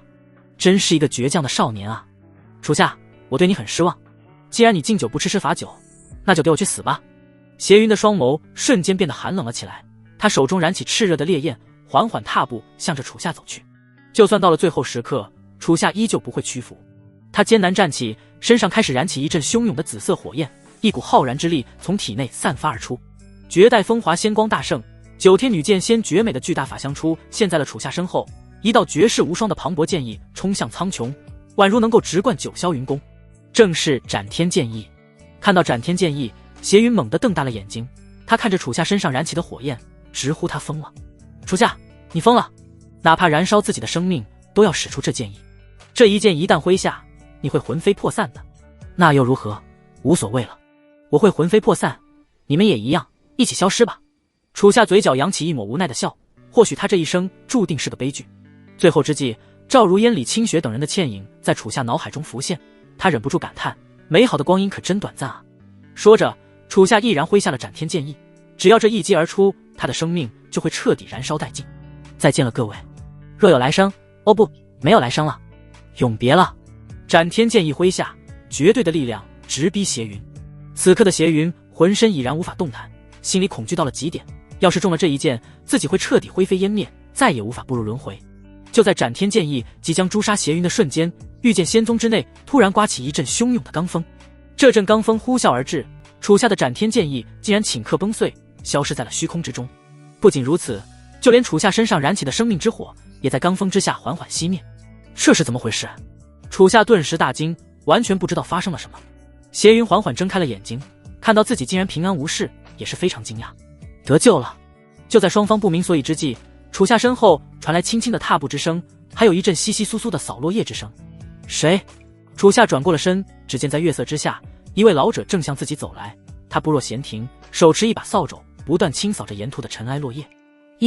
叶前辈，看到这位老者，楚夏很是震惊，他正是传授自己紫薇帝星诀的叶瘸子。叶瘸子没有回应楚夏，只是不断扫着地面的落叶。斜云眉宇紧皱，冷冷注视着叶瘸子，一股无形的恐惧在他心中愈来愈浓。他的身体忍不住颤抖了起来，不是因为叶瘸子气场太强，而是他在叶瘸子身上感受不到任何的修为，这才是最可怕的。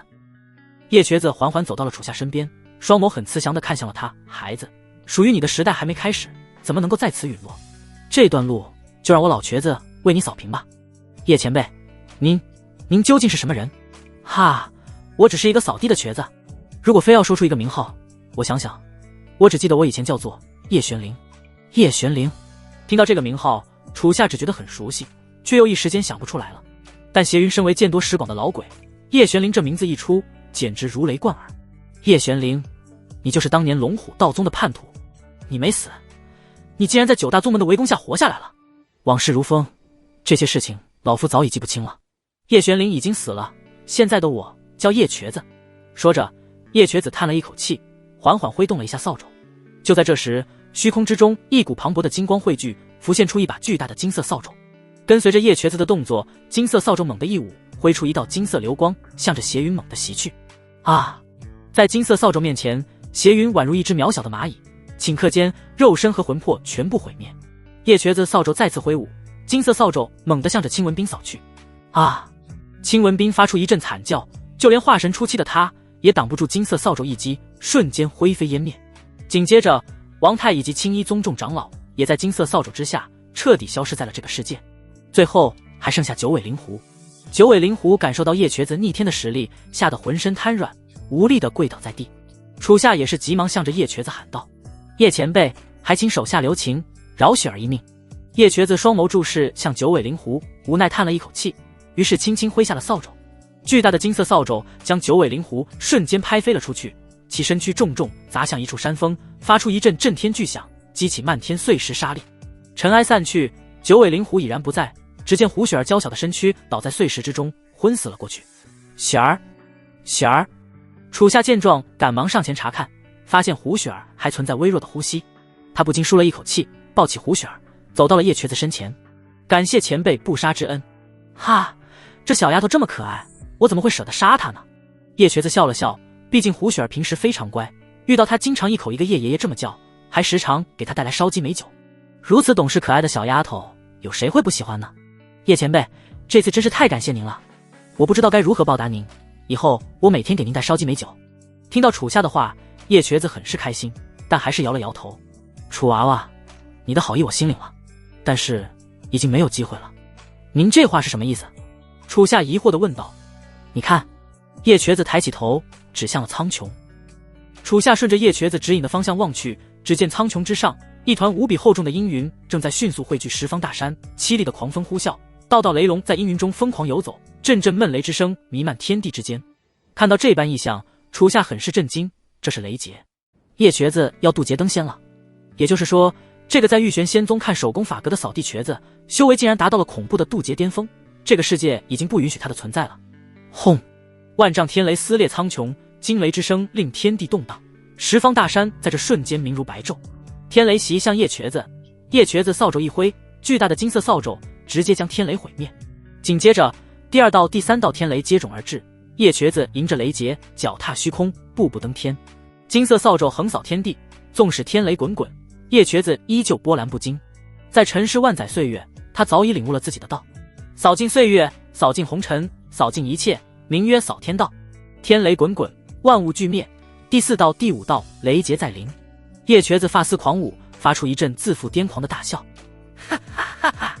天道，你也不过如此，你灭不了我叶玄灵，我叶玄灵就踏天来灭你。金色扫帚横扫，滚滚天雷被叶瘸子霸气撕裂。楚夏看到这一幕，惊得瞪大了眼睛。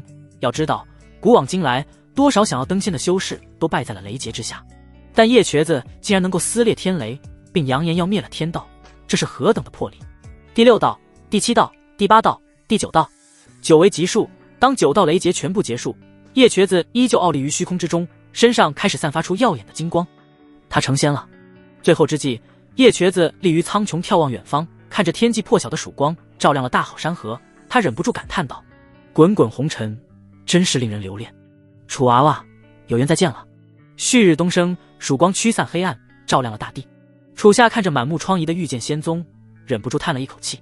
他将胡雪儿托付给了一名女弟子照顾，开始在废墟之中寻找幸存的人。他先是找到了李清雪和风千里。李清雪因为遭受了九尾灵狐的重击，骨骼出现了多处断裂。风千里则是带伤对战术名金丹弟子，旧伤未愈，再添几个窟窿。风千里一度很是郁闷，他感觉楚夏就是瘟神，自从遇到之后，自己这段时间受的伤比他20年伤的都多。不过所幸的是，两人伤得很重，但没有危及到生命。齐小柔被柱子压断了腿，巨魔珠恢复了正常大小，浑身满是烧伤和爪痕，不过凭借兽族强大的生命力被他撑过来了。最为神奇的就是沐雨烟，或许是吉人自有天相，沐雨烟经历了阁楼的坍塌，但身上却没有遭受一点伤，只是长袍微脏。看到他们都没性命之危，楚夏悬着的心也放下了。紧接着他又来到了一处，这里正是秦渊和青文斌一众人战斗的地方。看着躺在地上的秦渊，楚夏忍不住向他投去了鄙夷的目光。楚夏很是嫌弃地踢了踢秦渊，问道：大长老死了没？听到楚夏的声音，秦渊缓缓睁开了双眸。苏云彤和其他长老也是纷纷苏醒，艰难地爬起了身。因为刚才和青文斌等人大战，他们不敌对方，被打伤昏死了过去。他们看到自己还活着，一时间很是疑惑。秦渊好奇地问道：楚夏，邪云那些人呢？全部灰飞烟灭了。什么？听到这个消息，秦渊、苏云彤等长老皆是大惊，赶忙追问道：楚夏，这是怎么回事？是你杀了邪云他们吗？我可没有这本事。是看手工法阁的叶前辈出手了。是那个瘸腿的叶瘸子吗？是，他其实是一个隐世大能，实力足有渡劫巅峰。是他让邪云等人灰飞烟灭，最后渡雷劫成仙了。渡劫巅峰。楚夏简单的讲述了一下事情的经过，这让秦渊等长老吓得倒吸了一口凉气。他们怎么也想不到，在御剑仙宗竟然隐匿着如此恐怖的人物。最关键的是，他们当中有几个人平日里仗着自己长老的身份，很是瞧不起叶瘸子，对他没有什么好脸色。现在想想简直后怕，渡劫巅峰的强者要是愿意，岂不是能将他们请客炼化？真是感谢大佬不杀之恩。众长老开始叽叽喳喳议论了起来，楚夏忍不住眉宇皱起，觉得很是聒噪。他毫不客气地骂道：吵什么吵，都给我安静！此话一出，众长老立刻闭上了嘴，现场顿时变得安静了下来，连大气都不敢出。大战刚结束，现在你们全部听我命令。说着，楚夏看向了众人：大长老，你现在立刻前往分宗，将昨晚发生告知赵春飞宗主，让他派遣分宗弟子前来御剑仙宗协助。是。苏长老，你立刻组织宗门内能够活动的弟子，抢救废墟之下掩埋的人。是。刘长老，你前去附近城池，以最快的速度去采购药材，找寻医者前来御剑仙宗。是。吴长老，你去把宗主请回来。是。看到楚夏的成长，秦渊嘴角扬起一抹欣慰的笑，这孩子真是越来越有宗主范了。在楚夏的命令之下，长老们开始迅速行动，分头执行自己的任务。一切交代完毕，楚夏舒了一口气，一股疲惫感顿时袭身，他找了一处地方坐了下来。迎着清凉的山风，楚夏此刻已然完全放松，闭上了沉重的眼皮，靠着身后的废墟缓缓睡了过去。不知道睡了多久，楚夏睁开了双眸，只见夕阳西下，将大地映照得一片通红。御剑仙宗内不断传来急步的脚步之声，分宗的弟子以及诸多医者正在全力救治着受伤的弟子。这时，遥远的天际在夕阳的余晖之下，楚夏看到了那道熟悉的倩影，赵如烟落到了楚夏身前，他的眼眶已然湿润通红。楚夏站起了身，双眸注视着赵如烟，眼神之中满是柔情思念。是啊，差一点就再也见不到赵如烟了。师尊，你回来了。赵如烟没有说话，立刻扑到他的怀中，再也承受不住眼眶中酝酿的泪水，像一个受委屈的小女孩一般，开始放声大哭了起来。师尊，你怎么了？别哭啊！我哭我就哭，死逆徒，臭逆徒，我以为再也见不到你了。赵如烟此刻的情绪很是激动，握起小拳不断捶打楚夏的胸口，感受着胸口一拳一拳的疼痛，楚夏一阵无语。你要是再这样打下去，自己可真要变死逆徒了。慢慢的，赵如烟的情绪渐渐稳定了下来，楚夏抬起手，温柔地为她擦去眼角的泪水。赵如烟的眼神变得无比愧疚，内心很是自责。在回来的路上，她从长老口中得知了发生的一切。楚夏，我错了，我后悔没有听你的话，杀了韩天言。他是我的亲传大弟子，跟在我身边的时间最久，我真的好希望他能改过自新，不再做恶事。可他为什么就理解不了我的良苦用心，最终踏上了这条不归路？我有罪，我有罪，这一切都是我的错。赵如烟的情绪再次激动了起来，开始扇自己的脸庞。楚夏赶忙阻止住了赵如烟，将她紧紧抱在了怀中。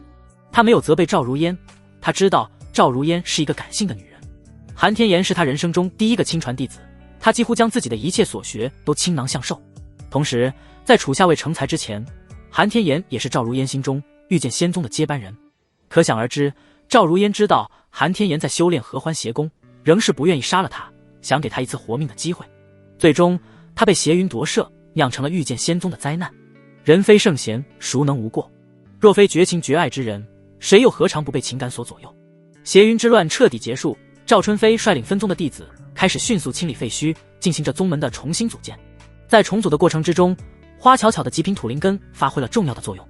由于李清雪抄他的莲华剑盾，他也灵光一闪，反将李清雪的寒冰巨人给抄来了。只见花巧巧手掌撑地，摆出一个非常帅气的动作，大喊道：“出来吧，大地巨人！”一声令下，一尊由岩土组成的大地巨人从土中钻了出来。巨人开始清理废墟，效率非常之高。李清雪抬头看着这尊大地巨人，不由得尴尬一笑。这花巧巧什么时候把我的招式学走了？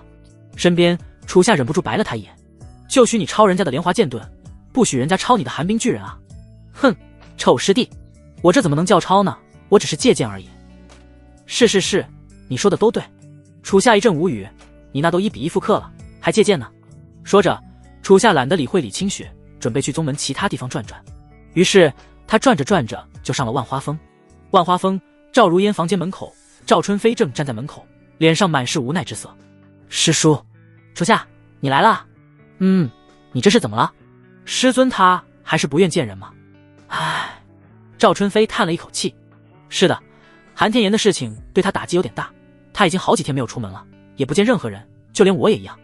楚夏，你去劝劝吧。行，交给我吧。楚夏点了点头，来到房间门口，敲了敲门。房间之中顿时传来赵如烟的大骂声：“谁啊？我不是说了，谁都不要烦我。”师尊，是我。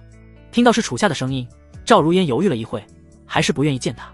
逆徒，我现在想一个人静静，谁都不想见。楚夏并没有因为赵如烟不想见他而离去，他迅速掐诀，于身前唤出空间结界，然后走进了结界之中。楚夏踏出结界，此刻的他已经处在了赵如烟的房间之中。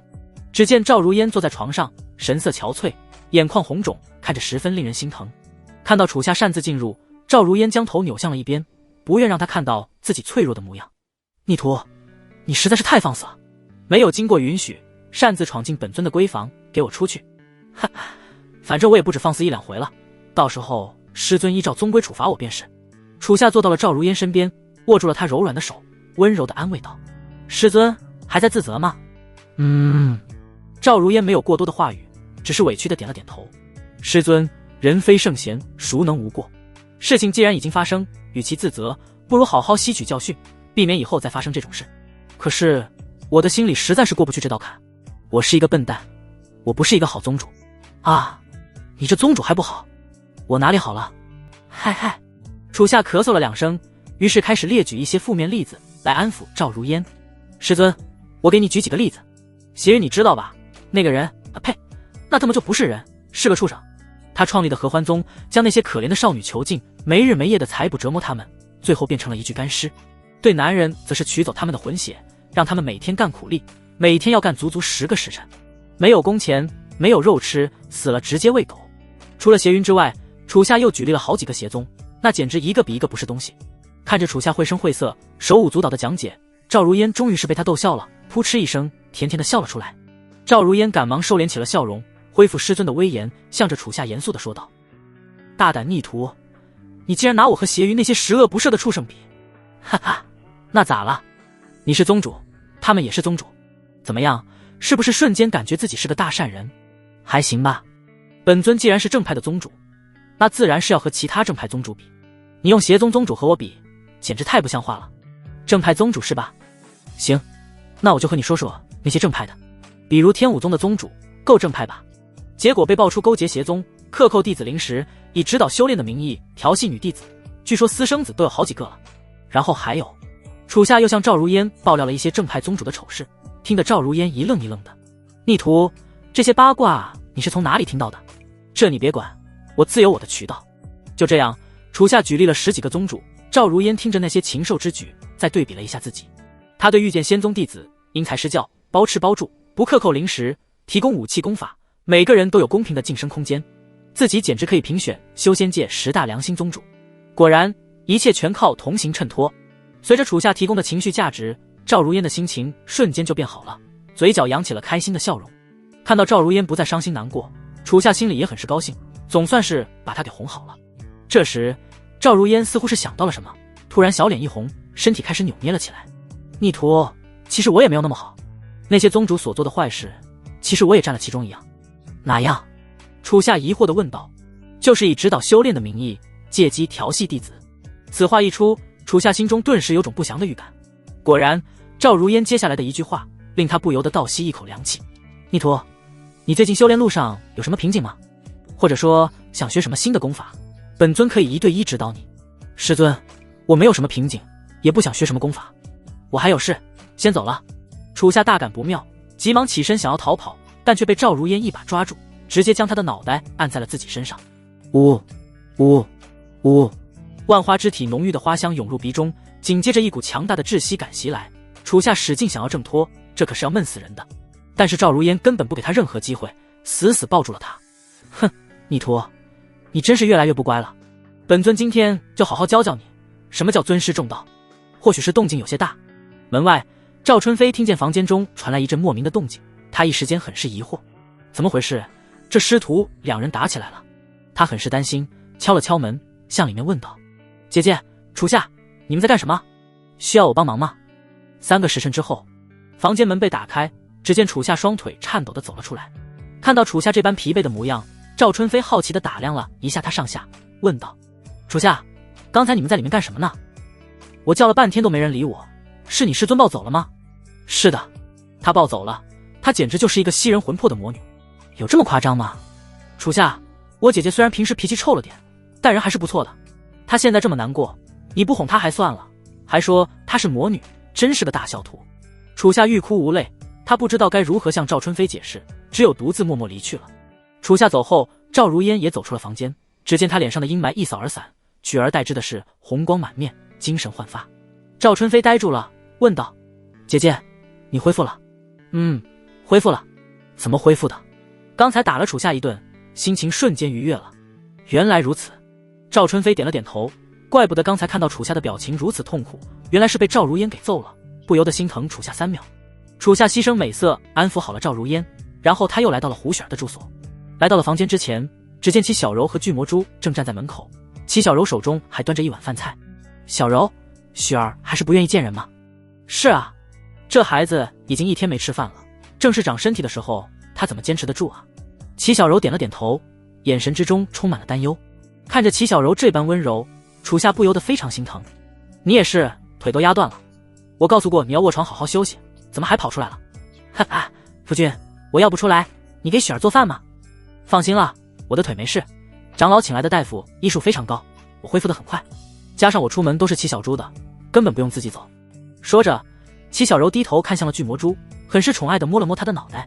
巨魔珠也是向着楚夏保证道：主人，你就放心吧，我会照顾好小柔姐姐的，绝不让她走一步路。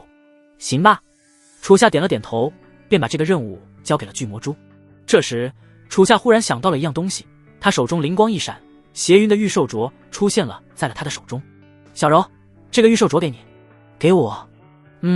是的，这个御兽镯之内有一个庞大空间，可以容纳巨型灵兽，你可以把它带上，平时若是想去哪里，小猪不方便跟随，你就把它收进镯子里。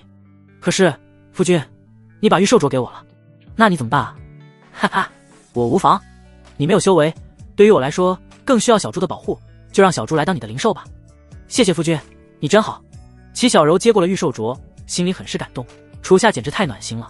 然后楚夏拿过了齐小柔手中的饭菜。小柔，你快回去休息，雪儿这边我来搞定。好，那我回去了。齐小柔幸福一笑，然后骑上巨魔珠离开了。齐小柔离去，楚夏敲了敲门：雪儿，吃饭了。楚师兄，我不饿，你走吧。哈，不饿？这饭可是你小柔姐姐端着腿给你做的，里面还有大鸡腿呢。你要是不吃，那小柔姐姐多伤心啊！什么？小柔姐姐她？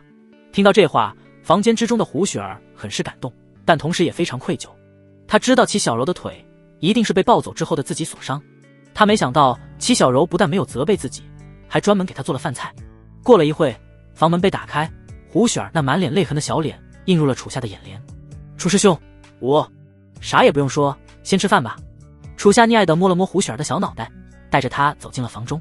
楚夏将饭菜递给了胡雪儿，饿了一天的她早已饥肠辘辘，开始狼吞虎咽地吃了起来。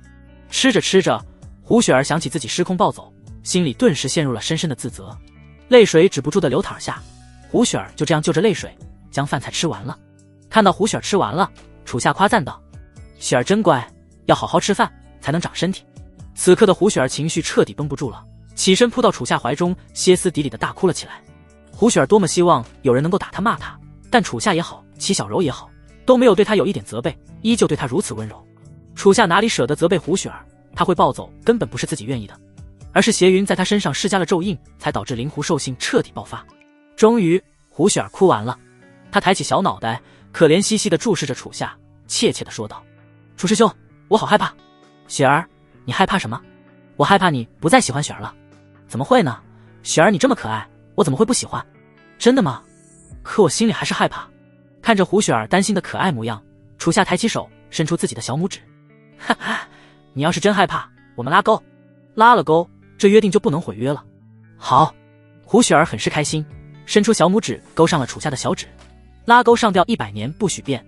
就这样，在拉钩过后，胡雪儿心中的阴霾也消失了。不得不说，小孩子还是非常好哄的。哄完了胡雪儿之后，楚夏觉得该哄的已经哄完了，应该没什么人了吧。这时他走着走着，忽然看到对方走来李清雪的身影。只见他满脸沮丧，把不开心写在脸上了。他走到了楚夏身前，忍不住抽泣道：“师弟，我好难过。”楚夏都懵了，狐疑地问道：“师姐，你难过个什么劲？我没有保护好宗门，害得宗门被毁，这么多人受伤，我有罪，我是个废物。”“啊，你大可不必把这么重的责任担在自己身上。还有，你早上还好好的，怎么下午就变这样了？我这人比较后知后觉。不是，李清雪，你有病吧？我都这么难过了，你还说我感情淡了，我要自尽。”说着，李清雪唤出了寒霜剑，这可把楚夏吓得赶忙上前阻止，生怕李清雪做出什么想不开的事。但是寒霜剑却贴在了楚夏的脖子上。“师弟，我先杀了你，然后我再自尽，让我们做一对亡命鸳鸯，来世再续前缘吧。”“你觉得有病？”经过数个月的努力，御剑仙宗的重组终于完毕，宗门又恢复了往日的繁华。因为邪云之乱造成的影响，赵如烟在楚夏的建议之下，做出了一个重大的决定，就是不再设立分宗，将赵春飞、花巧巧以及所有分宗的弟子全部归到御剑仙宗。至此，御剑仙宗成为了一个双化神宗门。赵如烟继续担任宗主，赵春飞担任副宗主。无论有什么事情需要外出，两人都必须留一人在宗门，保卫宗门的安全。这段时间之内，李清雪经过刻苦的修炼，成功突破至元婴境界，踏入了长老队列，负责演武广场，指导宗门新老弟子修炼。楚夏也一度提升到了金丹后期，成长很是可怕。最好笑的是齐小柔，原本没有修为的她，有了巨魔珠在身边，俨然成为了宗门第一御兽师。那些个新弟子见到她都很是恭敬的叫她一声齐师姐，这可把她给乐坏了。晚上，楚夏回到了家中，只见餐桌之上空荡荡的，于是好奇的问道：“小柔，今天的晚饭呢？”齐小柔没好气的白了楚夏一眼，说道：“没有啊，可我饿了。”“哼，饿了你自己做呗。”听到齐小柔生气的语气，楚夏很是纳闷，自己什么也没做啊，他怎么生这么大气？“小柔，你怎么了？为什么生这么大气？”“我没生气，你可是堂堂御剑仙宗的接班人，我就是一个杂役弟子，我哪敢生你气嘛？”“哎呀，你看你，别这么说。”楚夏笑了笑，想要上前抱住齐小柔哄一哄，却被齐小柔一把给推开了。但楚夏哪里会善罢甘休，又厚着脸皮贴了上去，惹得齐小柔握起小拳头就砸他的胸口。“臭楚夏，放开我！”“不放，你要不说你为什么生气，我就一直抱着你。”被楚夏霸道抱住，齐小柔根本就挣脱不开，便将心中的不满倾泻而出。“哼，你这几个月的时间，每天不是修炼就是睡觉，没事还喜欢往宗主和李师姐那跑，都不愿意多碰我几次。我知道我不如宗主和李清雪漂亮，地位也没他们高，你不喜欢我，我每天给你做饭洗衣服，尽心尽力照顾你，你是不是都觉得这是我应该做的？”果然，付出太多的永远不被珍惜。你根本没把我放在心上，在你心里，我就只是一个可有可无的丫鬟罢了。说着，齐小柔眼中泪光闪烁，着实是被委屈到了。楚夏听着齐小柔的哭诉，发觉自己确实有些过分，他打了自己一巴掌，骂道：“哎，我真不是一个东西啊！小柔，我知道错了，以后不会再这样了。男人的嘴，骗人的鬼，我不信。那你如何才会信？要不你打我一顿，解解气？哼，我打你，你肯定会说我是一个泼妇。没事，你随便打，这都是我应得的。”楚夏拍了拍自己胸膛，保证道。齐小柔犹豫了一会，心里顿时想到了一个能让自己出气的好主意。她点了点头，说道：“好吧，那我打你一顿。不过这房间里地方太小，我们去外面。”行。楚夏当即答应，虽然不知道为什么齐小柔要去外面，不过他这细胳膊细腿的，打自己不跟挠痒痒一样。到时候他手打疼了，自己再上前哄一哄，不就一切解决了？哈哈，我真是一个天才。但是接下来的事情却有些超乎楚夏所料。两人来到了外面，齐小柔深深吸了一口气，缓缓挽起了自己的衣袖，露出了手腕上的玉兽镯。伴随他咒语的念下，玉兽镯顿时闪耀起夺目的灵光。看到这架势，楚夏不由得一愣，心中涌起一股不祥的预感。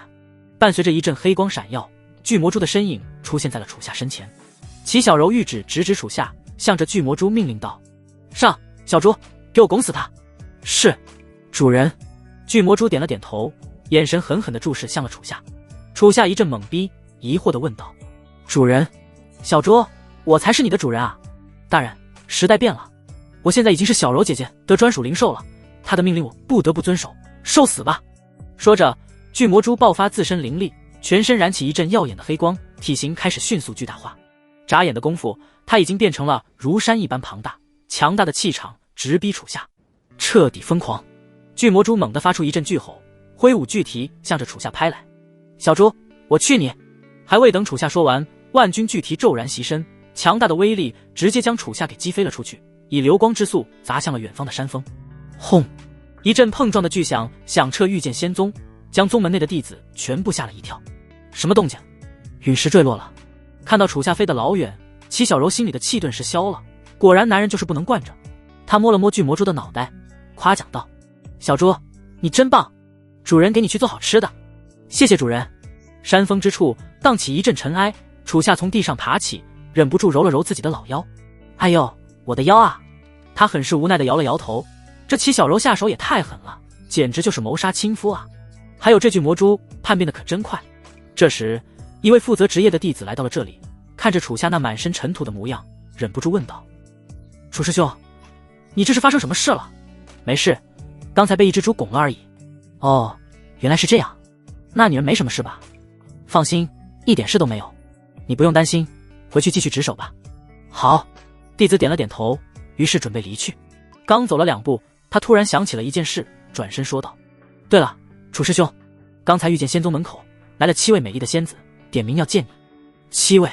听到7这个神奇的数字，楚夏脑海之中瞬间想到了一对人，灵符宗7仙女。对，他们就是说来自灵符宗。他们怎么来了？走，去看看。楚夏来到了御剑仙宗大门，只见7道美丽的身影在此等待，正是灵符宗7仙女。看到楚夏到来，玉灵溪很是开心地跑上了前。楚夏哥哥，灵溪来看你了。玉灵溪很是大胆地抱住了楚夏，将小脑袋扑到了他的身上，但刚扑上去，顿时染了一脸的尘土。他很是疑惑地问道：“楚夏哥哥，你身上怎么脏脏的？这么多的土？”“哈哈，没事，我只是刚才被一只猪拱了一下。”“被猪拱了一下？什么猪这么大胆？我去帮你宰了它。”“哈哈，那倒也不必。”“小灵溪，你们怎么到御剑仙宗来了？”玉灵溪调皮一笑：“我是特意来看楚夏哥哥的，灵溪想你了。”“真的吗？”“真的。”灵溪从不说话。此话一出，玉如令忍不住甜甜一笑，溺爱地看向了玉灵溪。“小灵溪，你现在真是越来越大胆了，现在就这么想你楚夏哥哥，那以后岂不是要嫁给他？”“姐姐说什么呢？真讨厌。”被玉如令这么一说，玉灵溪的小脸顿时变得滚烫，宛如一个红彤彤的苹果，令人忍不住想咬一口。说着，玉灵溪捂着小脸害羞地跑开了。楚夏笑着摇了摇头，向玉如令问道：“玉长老，你们来御剑仙宗有什么事吗？”“哈，楚夏，是这样的，近期我们灵符宗还有其他的术法宗门收到了龙虎道宗术法大会的邀请，要知道，龙虎道宗乃是术法的起源宗门，对于我们来说有着特别重要的意义。所以师尊派我们7人前去参会，刚好路过你们御剑仙宗，就想着来拜访一下。听到龙虎道宗4字，楚夏顿时眼前一亮，这不就是叶玄灵所背叛的宗门？不过楚夏并没有多问，原来是这样，既然顺路，那就再好不过了。我现在马上命人为你们准备饭菜和住所。那就谢谢你了，楚夏。不用这么客气，你们是客人，我必须招待好你们。说着，楚夏为灵符宗7仙女准备了饭菜。赵如烟和赵春飞听说灵符宗之人来访，也是出面见上一见。毕竟灵符宗也是个术法大宗，而且还有符圣张云鹤的存在，如此强大的宗门，可一定要搞好关系，吃饱喝足。楚夏带着7仙女前往了住所，在安排好5名仙女之后，楚夏留下了玉如令和玉灵溪，将他们带到了胡雪儿的住所。经过玉如令的施术，一道氤氲纯净的灵力涌入了胡雪儿的身体。楚夏，我将静心灵咒注入了胡雪儿体内，这灵咒可以缓解她体内的兽性，降低以后暴走的几率。真的太谢谢玉长老了。不过，只有降低暴走几率吗？有没有那种永远不会暴走的方法？玉如令无奈地摇了摇头，说道：胡雪儿体内的9尾灵狐非常强大，一般的静心术法很难100%消除她的兽性。不过，也不是没有其他办法。如果能拥有净化心灵的神器，那倒可以做到。乾坤葫芦不行吗？乾坤葫芦虽为灵符宗的神器，但并没有净化心灵的作用。原来如此，楚夏点了点头，看来想让胡雪儿完全不暴走，还是非常困难的。这时，胡雪儿突然想到了一件神器。姐姐，仙轮镜能不能彻底净化胡雪儿的兽性？傻妹妹，那太可以了。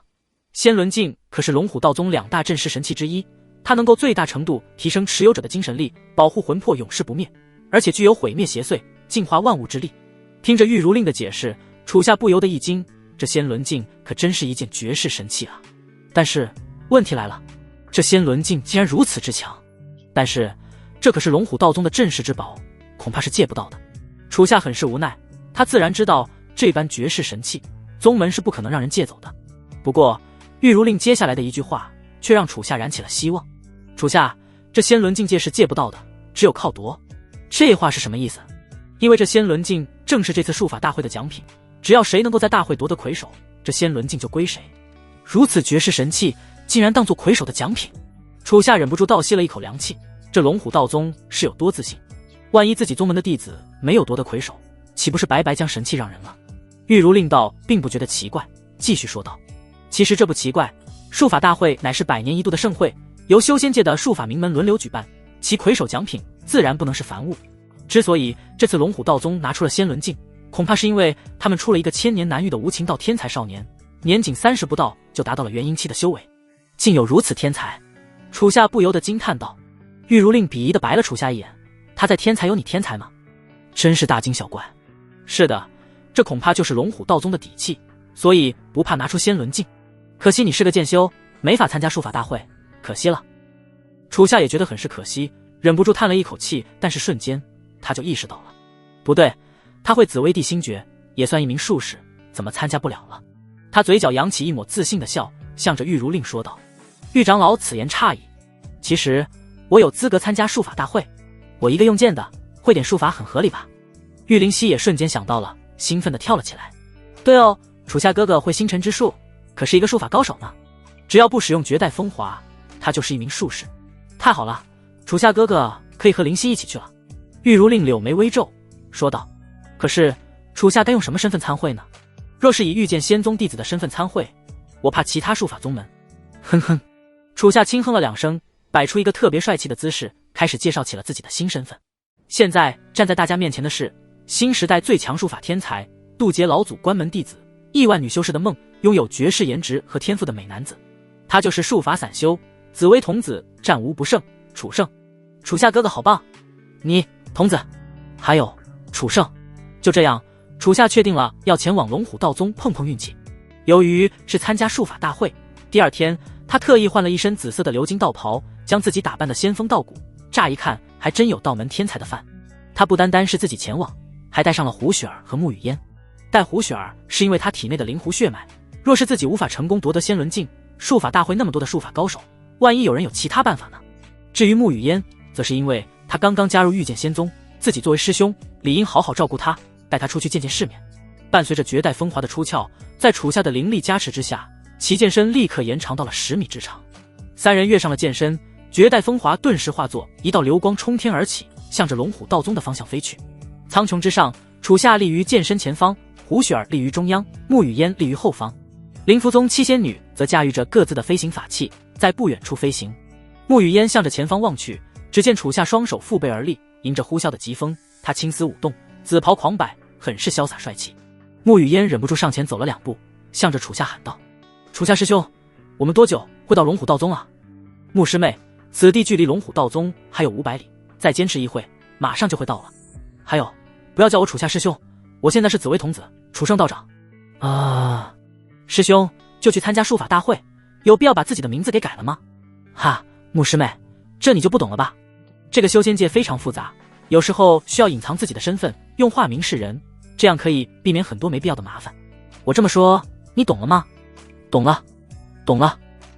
沐雨烟呆呆的点了点头，但始终感觉楚圣这个名字有点怪怪的，于是向着楚夏暗示道：“师兄，你不觉得你这个楚圣的化名有些奇怪吗？”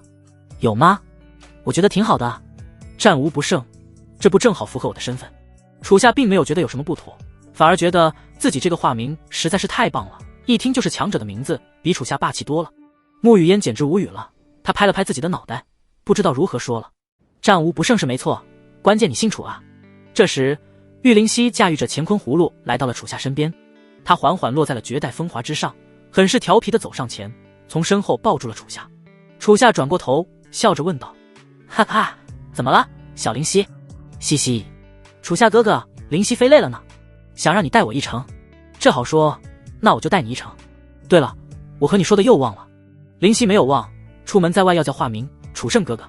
哈哈哈哈，这才对嘛。小灵溪，你觉得我这个化名怎么样？很好啊，非常符合你的气质和形象。我也这么觉得。得到了玉灵溪的认可，楚夏心里很是开心，于是加快了绝代风华的飞行速度。他要让玉灵溪见识一下什么叫做风驰电掣啊！楚圣哥哥，你好快啊！那还用说，你也不打听打听，我可是御剑仙宗最快的男人。看着玉灵溪和楚夏有说有笑，宛如亲兄妹一般融洽，胡雪儿心中涌起一股浓浓的醋意，忍不住握紧了拳头。终于他再也忍不住了，走到了玉灵溪身后说道：“灵溪姐姐，你明明自己会飞，为什么要楚夏哥哥带你？我们这里人太多了，你坐你自己的葫芦去。胡雪儿，我让楚夏哥哥带我，关你什么事？他都没说什么，你还有意见了？我就是有意见，只有我才能叫他楚夏哥哥，你不许叫。哼，凭什么只有你一个人能叫？你别忘了，我可比你先认识楚夏哥哥，我叫他哥哥的时候，你还在鬼市呢。你……”胡雪儿说不过玉灵溪，简直越想越气，于是直接向他扑了过去。玉灵溪也不甘示弱，也向着胡雪儿攻了过去。两人顿时扭打在了一起，抓着对方的头发，谁也不服谁。胡雪儿，你个区区练气期的小菜鸟，竟然敢对我动手，待会被我打哭了，可别怪我以大欺小。哼，你年纪大我就怕你吗？我要是变成九尾灵狐，一个打你10个，不对，打你100个。楚夏看着两个小丫头竟然打起来了，一时间很是无语。他第一时间分开了两人，严厉地说道：“行了，你们两个好端端的怎么打起来了？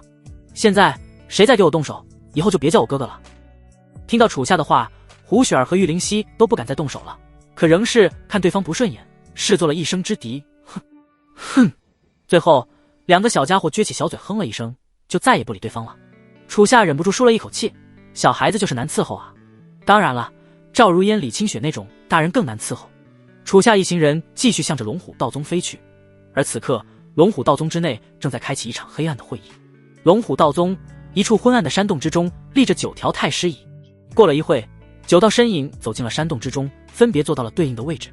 主座之上，一位紫袍道人坐了下来，他面容肃穆，气质威严，一双锐利的鹰眼冷冷扫过其他8名红袍道人。此人就是龙虎道宗现任宗主张天杰，实力足有化神巅峰。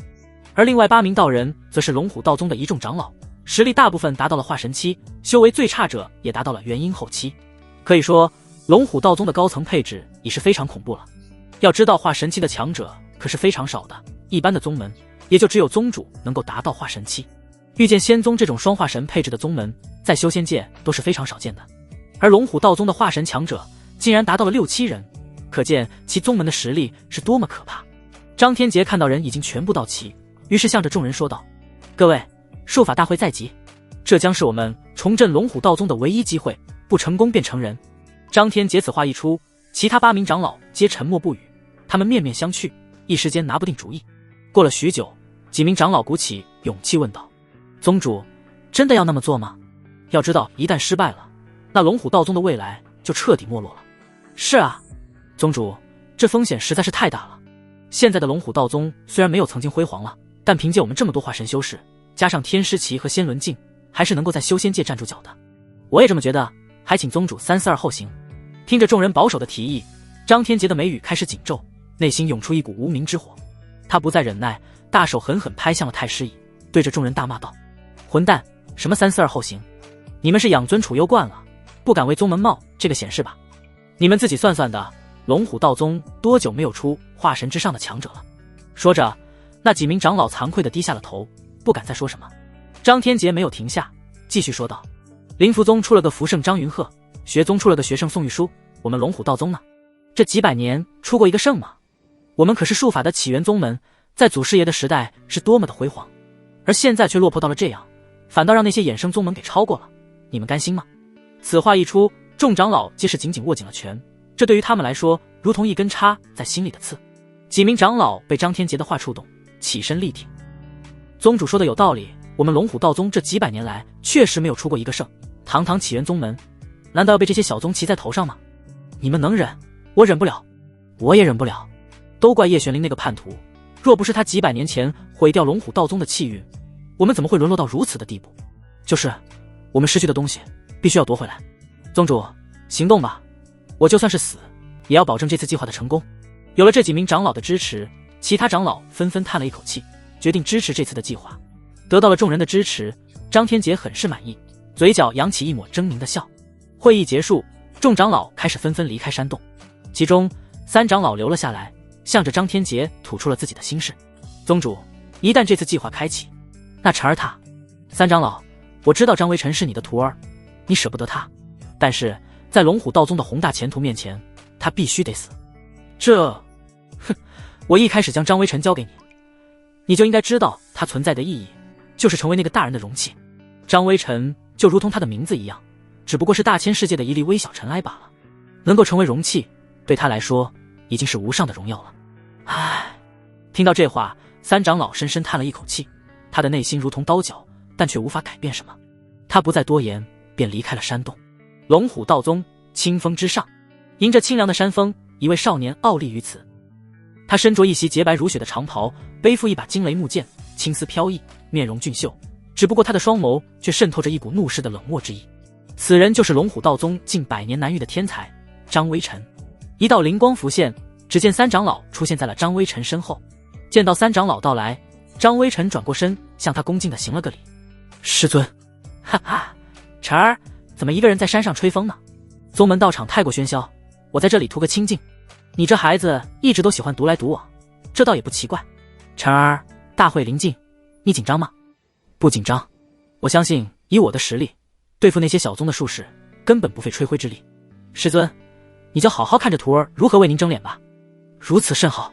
看着张微尘，3长老嘴角露出一抹苦涩的笑，眼神之中充满了不舍，最后问道：晨儿，有没有想过离开龙虎道宗？没，如果你继续待在龙虎道宗，你会死呢。张微尘摇了摇头，淡淡的说道：师尊，没有这个可能。好吧，晨儿，我走了。3长老不再说什么，转身离去了。他自己心里也知道，张微尘根本离不开龙虎道宗。早在他少年时期，张天杰就在他身上下了雷咒，他的生死全在张天杰的一念之间。龙虎道宗山下，龙虎镇，临近日落，楚夏等人赶到了这以龙虎道宗成名的小镇。众人一路奔波，不由得饥肠辘辘，于是便找到了小镇最好的酒楼。看到楚夏众人到来，店小二很是热情地招呼道：哎呦，这位客官，请问你们是吃饭还是住店啊？吃饭也要吃，住店也要住。小二，给我们10人准备一个雅间，上最好的饭菜。哎呦，客官，真是抱歉，因为术法大会临近，今天的客人实在是太多了，雅间都没了。要不我给你们拼2张桌子，委屈你们在大厅用下餐。行吧，那就在大厅吃吧。记住，上最好的饭菜，再来一壶好酒，本道长不差钱。好嘞，我马上去吩咐。就这样，楚下众人落座，店小二也很是迅速地将饭菜上进。大家大快朵颐地品味着佳肴，吃着吃着，楚下突然感到有些不对劲，他向着四周望去，只见很多男人向他投来了恶狠的目光，好像要活剐了他一样。奇怪，我和这些人都不认识，怎么一个个看着和我有深仇大恨似的？身边穆雨嫣忍不住咯咯一笑，哈，师兄，那是当然了，你也不看看这一桌子10个人，除了你一个男人外，其他9个都是美若天仙的仙子，他们这是羡慕嫉妒恨呢。原来是这样，楚夏也是瞬间悟了，不过这也没办法，自己这该死的人格魅力啊。就在这时，喧闹的大厅之中传来了一阵拨浪鼓的声音，众人顺着声音的方向看去，只见一个3、4岁的小男孩出现在了这里，红肚兜，朝天辫，白皙的皮肤，肥嘟的小脸，手中拿着一个拨浪鼓不停地摇动着，看上去充满灵气，很是可爱，简直就是一个小仙童。只见小仙童一蹦一跳来到了楚夏他们那，炯炯有神的大眼神直勾勾地注视着胡雪儿。胡雪儿很是疑惑，问道：这位小弟弟，你有什么事吗？小仙童没有回应，依旧是直勾勾地盯着胡雪儿。不仅如此，他开始眉宇紧皱，神色变得凝重。终于，小仙童跳了起来，手指指指胡雪儿，厉声喝道：大胆妖孽，还不快现出原形！听到小仙童的话，胡雪儿内心不由得咯噔一下。虽然他以前也经常被叫小畜生，但这都是鬼市那帮坏人叫的。可现在，眼前这个年仅3、4岁的小男孩竟然叫自己妖孽，这让胡雪儿有些接受不了，心里很是难受。他很是委屈，略带哭腔地说道：小弟弟，你为什么要说我是妖孽？我又没有做什么坏事。哼，我才不信，你长得奇形怪状的，还长着一条狐狸尾巴，你就是一只狐妖。只要是妖，那都是坏的。你这些话句句扎心，让胡雪儿的心非常痛。他不明白眼前这个小仙童为什么对他有那么大的敌意。看到胡雪儿那湿润通红的眼眶，小仙童很是得意，他挺直了小胸膛，说道：哼哼，怕了吧，大胆狐妖，看本仙童收了你。急急如律。啪！还未等小仙童说完，楚夏毫不客气地向他甩去一个大耳刮子，强大的力量直接将小仙童给拍飞了出去，重重撞到了9楼的墙上。楚夏站起了身，眼神之中充满了愤怒，缓缓向着小仙童走去。你是谁家的小屁孩，竟然敢说我家雪儿？今天我要不好好教训你一顿，我就不姓楚。看着楚夏步步逼近，坐在地上的小仙童很是害怕，他那肥嘟嘟的小脸在楚夏的一巴掌下直接肿得更大了。你别过来，我可是学宗的仙童，你敢动我，我管你什么学宗不学宗的，找打！说着，楚夏一个箭步上前，抓住了小仙童的朝天边，然后对他进行了友好的教育。大胆，你竟然敢打我！啊，疼疼疼！我的师兄师姐们不会放过你的。这位哥哥，别打了，我屁股要开花了。小仙童见楚夏完全不怕他，于是也不敢嘴硬了，急忙哭着求饶道。但楚夏可是要铁了心的要教育小仙童，让他以后不敢再犯。9楼之中，众人看到楚夏这般过分的行为，也是纷纷站起身骂道：这位小哥，你怎么欺负小孩呢？小孩子调皮一点怎么了？他还只是个孩子。众人纷纷指向楚夏，开始对他进行道德上的攻击。这时，9楼雅间之内，几名身着青色书院服饰的男女走了出来，他们看到楚夏正在教育小仙童，顿时一惊。其中一名女子急忙喊道：大胆狂徒，竟然敢对我们学宗仙童出手，快给我停下来！但这并没有什么用，楚夏根本就不听，继续教育着小仙童。见楚夏不听，那女子急了，急忙掐诀施展术法，言出法随，定。伴随着定字一出，一道术力从其指尖涌出，向着楚夏袭去。术力袭向楚夏，顿时灌入了他的体内。原以为能够成功让楚夏停下来，但这术力灌入楚夏体内，如同石沉大海一般，立刻消失了，完全没有起到一点作用。女子一惊，急忙感受楚夏的气息，发现竟然达到了金丹后期，而他却只有金丹初期，两人之间存在着不小的差距。他赶忙向着身边的同门喊道：此人的修为有金丹后期，光靠我一个定不住他，大家一起上。是，师姐。众人点了点头，纷纷掐诀释放咒术。定定，道道术力向着楚夏疯狂袭来，不断灌入楚夏体内，但最终结果依旧是没什么作用。楚夏也是感受到了有什么东西灌入体内，他很是疑惑，什么东西嗖钻进我身体里了。于是他转过了身，只见学宗的一群弟子正面向着他。你们是？学宗弟子都很是害怕，没有一个敢回话。楚夏见没人回答，也不管那么多了，就准备回到座位上继续吃饭。他刚踏一步，学宗的弟子立马炸了。啊，他来了，他来了！师姐，我们该怎么办？他不会杀了我们吧？为首的女子虽然也很害怕，但是作为大师姐，不能在这个时刻退缩。她咽了口水，下定了决心，于是猛地爆发灵力，施展咒术。言出法随，退。其他人见女子出招，也是纷纷爆发灵力，一边蹬脚，一边指着楚夏大声喊道：“退，退，退，退，退！”道道数力如雨一般攻来，但楚夏并没有回击，只是自顾自地向前走，完全没有一点影响。他只是感觉这帮人有些莫名其妙，会不会脑子有问题？楚夏径直走到了学宗身前，女子很是害怕，急忙张开双臂，将其他师弟师妹护在了身后，颤抖地说道：“你要杀就杀我，放过我的师弟师妹们！”楚夏一阵懵逼，自己什么时候说要杀他们了？他打量了一下眼前这几名书生打扮的人，忍不住笑道：“一帮胎神。”说着，楚夏推开了身前的女子，径直走开了，留下学宗弟子一阵懵逼。奇怪，他不杀我们，他刚才叫我们胎神是什么意思？不知道会不会在夸我们？我觉得应该是在骂我们。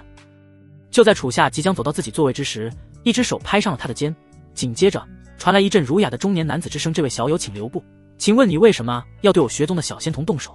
楚夏停下了脚步，只感觉身后弥漫起一股强大的气息，那儒雅温和的语气之中蕴含着无形的威严，有点意思，看来是来了一个厉害的人物。楚夏转过了身，眼神紧紧注视着眼前这位中年男子。只见他身着一身青袍，容貌俊秀，风度翩翩，身上散发着浓郁的文人气息，加上那无形的威严之色，应是一位颇有身份的师者。此人就是学宗第一师宋千书。看到中年的出现，学宗的弟子皆是向其恭敬地行了个礼，尊称道：“老师。”“哈，果然是老师。怎么，你是来为你的学生们出气的？”楚夏问道。宋千书笑了笑，向着楚夏行了一个文人之礼：“小友误会了，在下是学宗宋千书，并不是来找麻烦的。我只是想了解一下真实情况，若是我学宗弟子的过错，我自会严惩他们；但若是小友无故发难，那我也会为弟子们讨个公道。”“好，难得遇到一个讲道理的人，我就和你说说刚才发生的事。”宋千书听到了刚才发生的事情，他看向了胡雪儿，只见胡雪儿乃半人半狐之相，眼神纯真，人畜无害。他又看向了小仙童，忍不住眉宇紧皱了起来，严厉地问道：“仙童，你是否叫了这个小女孩妖孽？”面对宋千书，小仙童不敢撒谎，点了点头：“是的，老师，我说了。可是他体内有只灵狐，本来就是妖孽，他是坏人。”一派胡言。宋千书很是愤怒，斥责道：“天地阴阳，无论是人还是其他生灵，皆有善恶之分，你怎能因为他是灵狐就断言他是妖孽是坏人？这是你做的太过分了，现在为师要按学宗宗规处罚你，手来！”听到手来两字，小仙童顿时被吓得浑身一颤，这可是他最怕听到的两字。他怯怯地走到了宋千书身前，伸出了稚嫩的小手。宋千书手中灵光一闪，一把戒尺出现在了手中。只见这把戒尺通体漆黑，从上到下刻画着太极阴阳和乾坤八卦，尺身之上散发出一丝氤氲的灵光。看到这戒尺，楚夏顿时眼前一亮，他隐隐感觉出这戒尺非同一般，绝对不是一件凡物。玉如令也是一惊，身为术法宗门之人，他一眼就认出了这把戒尺，正是道门四大神器之一的太极尺。道门四大神器分别是天师旗、仙轮镜、太极尺、乾坤葫芦，这四神器皆是曾经龙虎道宗的至宝，后面太极尺和乾坤葫芦流传了出去，造就了如今的学宗和灵符宗。只见宋千书手持太极尺，毫不犹豫地向着小仙童手掌上打了一下，啪！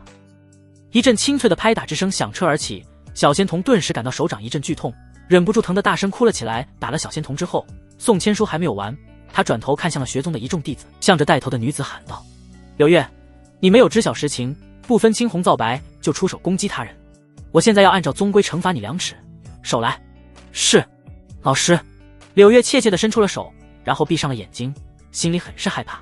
楚夏看到柳月害怕的模样，楚夏知道被这戒尺打下去肯定非常疼，于是劝道：“这位宋前辈，这个柳姑娘也是护小孩心切，所以才对我出手的，我身上也没有任何伤，要不就算了吧。”“不行，这位小友做错了事就该惩罚，岂能不了了之？”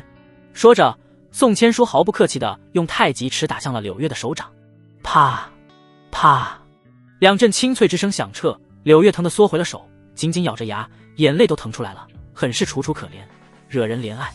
如此金丹期的修士竟然都顶不住这戒尺，可见其力量是多么可怕。宋千书惩罚完了小仙童和柳月，又给其他弟子每人1尺，可把他们疼得眼泪汪汪的。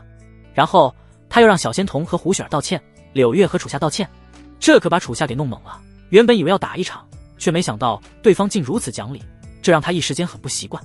小仙童向着胡雪儿诚恳的鞠躬道歉，胡雪儿也是心地善良，原谅了他。正所谓不打不相识。从柳月口中得知，小仙童乃是学宗百年难遇的天才，天生一双灵眼，可窥探世间万物。不仅如此，他年仅3、4岁就饱读诗书，而且精通奇门遁甲，堪舆卜卦之术，还是个小神算。听到这话，楚夏顿时来了兴趣，他将小仙童抱起，坐到了自己身边。小仙童由于刚才屁股被楚夏打肿了，这一坐下去，立刻倒吸了一口凉气，赶忙想要起身，却被楚夏又按了下去。哈哈，你这小仙童别害羞嘛，陪哥哥做会。好，这位哥哥，你叫什么名字？我叫楚胜。看出来了，你确实是。小仙童白了楚夏一眼，恨不得给他2拳。他还是第一次被人打得那么惨。楚夏丝毫不在意，嘴角扬起一抹殷勤的笑。小仙童，听说你会算卦，帮哥哥我算算呗。你要算啥？你帮我算算，我这辈子有几个老婆？哦。说着，小仙童闭上了眼睛，开始快速掐指测算，施展出绝学梅花易数。过了一会，他缓缓睁开了眼睛，眼神之中露出一抹惊讶之色，不由得瞪大了眼睛。楚夏看到小仙童的表情，一时间很是期待。你有9个老婆？9个？9个？小仙童的一番话，楚夏很是吃惊，其他众人也皆是大吃一惊。他们万万没想到，楚夏竟然有这么多的老婆。小仙童眨了眨眼睛，向着四周看了看，发现和楚夏同行的刚好有9人，于是好奇地问道：你们9个是他的老婆吗？啊，这……胡雪儿、穆雨嫣和灵符宗7仙女顿时小脸通红，赶忙摇手否认道：不，我们不是他的老婆。是吗？小仙童挠了挠脑袋，然后又开始掐算了起来。不对，不是你们9个是他的老婆，而是在你们9个人中有2个人是，但具体是哪2人，天机不可泄露。此话一出，9人纷纷面面相觑，眼神之中充满了震惊。这段语实在是太炸裂了。9个人中有2个人是，那到底是哪2人？一时间，一股浓郁的八卦气氛充斥全场。楚夏很是尴尬，赶忙制止了小仙童继续说下去。哈哈，这小屁孩闹着玩的，大家别当真啊。这一下小仙童不乐意了，自己可是很认真的在给楚夏算，他竟然说自己是闹着玩的。他生气的鼓起小嘴，从凳子上站了起来，伸手直指楚夏。哼，我才没有闹着玩呢。还有，我看你印堂发黑，明日定有血光之灾，不信我们走着瞧。原本以为小仙童有些本事，但听到说自己明天就有血光之灾，楚夏再也绷不住了，忍不住大笑了起来。哈哈，血光之灾都来了。小仙童，你个小神棍，你这么会算，有没有算到自己今天会挨揍啊？你……经过了小仙童那么一算，楚夏越来越觉得他就是一个小神棍，根本就不可信。第二天，楚夏闲暇无事来到龙湖小镇街上闲逛，穆雨嫣则跟在他的身边。楚夏虽然不信小仙童的话，但是不代表其他人不信。穆雨嫣一直都对卜卦算命这类玄乎的事情很感兴趣，听到9个人中有2个人是楚夏的老婆，她内心又惊喜又紧张，不知道其中一个是不是他。要知道，要是没有楚夏，他现在还是一个任人控制的疯癫傀儡呢。于是他借着闲聊，打算探探楚夏的想法。楚师兄，昨天小仙童说的话可真有趣，在这9个人中，你最喜欢哪2个啊？听到这话，楚夏一阵无语，回应道：穆师妹，那就是个小神棍，信不得的。哼，那可不一定哦。他不是说你今天有血光之灾，万一血光之灾真的发生了，那就说明他不是小神棍，是个小神算。开玩笑，我可是堂堂的紫薇童子，谁能伤得了我？楚夏不以为然，他对自己的实力还是非常有信心的，再加上术法大会还没开始，也没什么机会和别人战斗。但穆雨嫣的好奇心实在是太重了，开始向着楚夏撒起了娇。哎呀，楚师兄，你就说说嘛，我就不信我们9个仙子里，你一个都不感兴趣。好吧，那我就和你说说。楚夏没有办法，于是说出了自己内心的想法。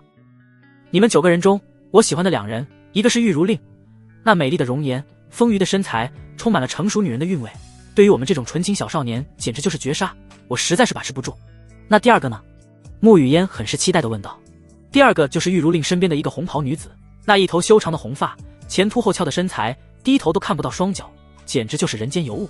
但我不知道她叫什么名字，反正挺喜欢的。哦，听到楚夏的话，穆雨嫣顿时心里有些失望，她低下了头，刚好看到了自己精致的绣鞋，心中顿时生出一股浓浓的挫败感。穆雨嫣不甘心，继续问道：那胡雪儿和玉灵溪你不喜欢吗？他们可是小萝莉。拜托，穆师妹，他们才多大？我虽然好色，但不是畜生啊。还有，萝莉哪有御姐香？那我呢？怎么，你想做我老婆？听到楚夏的话，穆雨嫣顿时小脸一红，赶忙反驳道：呸呸呸，我可没有那种想法，我只是好奇我在你眼中的印象如何。印象如何？楚夏上下打量了一下穆雨嫣，然后将目光凝视在了她的胸脯上，很是嫌弃地摇了摇头。师妹，你仍需努力。你……此话一出，穆雨嫣小脸顿时气得通红，指着楚夏骂道：臭师兄，坏师兄，我不理你了。说着，穆雨嫣哼了一声，一把推开楚夏，径直走开了。楚夏一阵头疼，这怎么突然生这么大的气？没办法，他只有追上了穆雨嫣，开始了他的哄人日常。终于哄了好一阵子，穆雨嫣的气缓缓消了。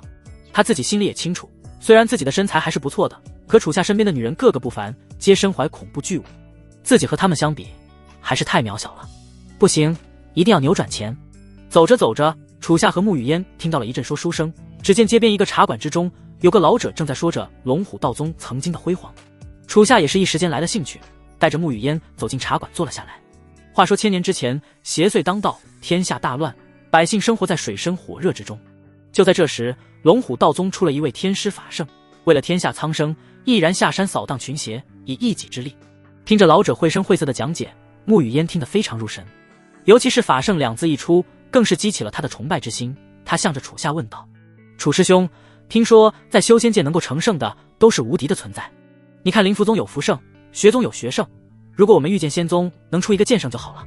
哈哈，别做梦了，我们御剑仙宗出不了的。为什么？穆雨嫣眨了眨美丽的大眼睛，很是疑惑。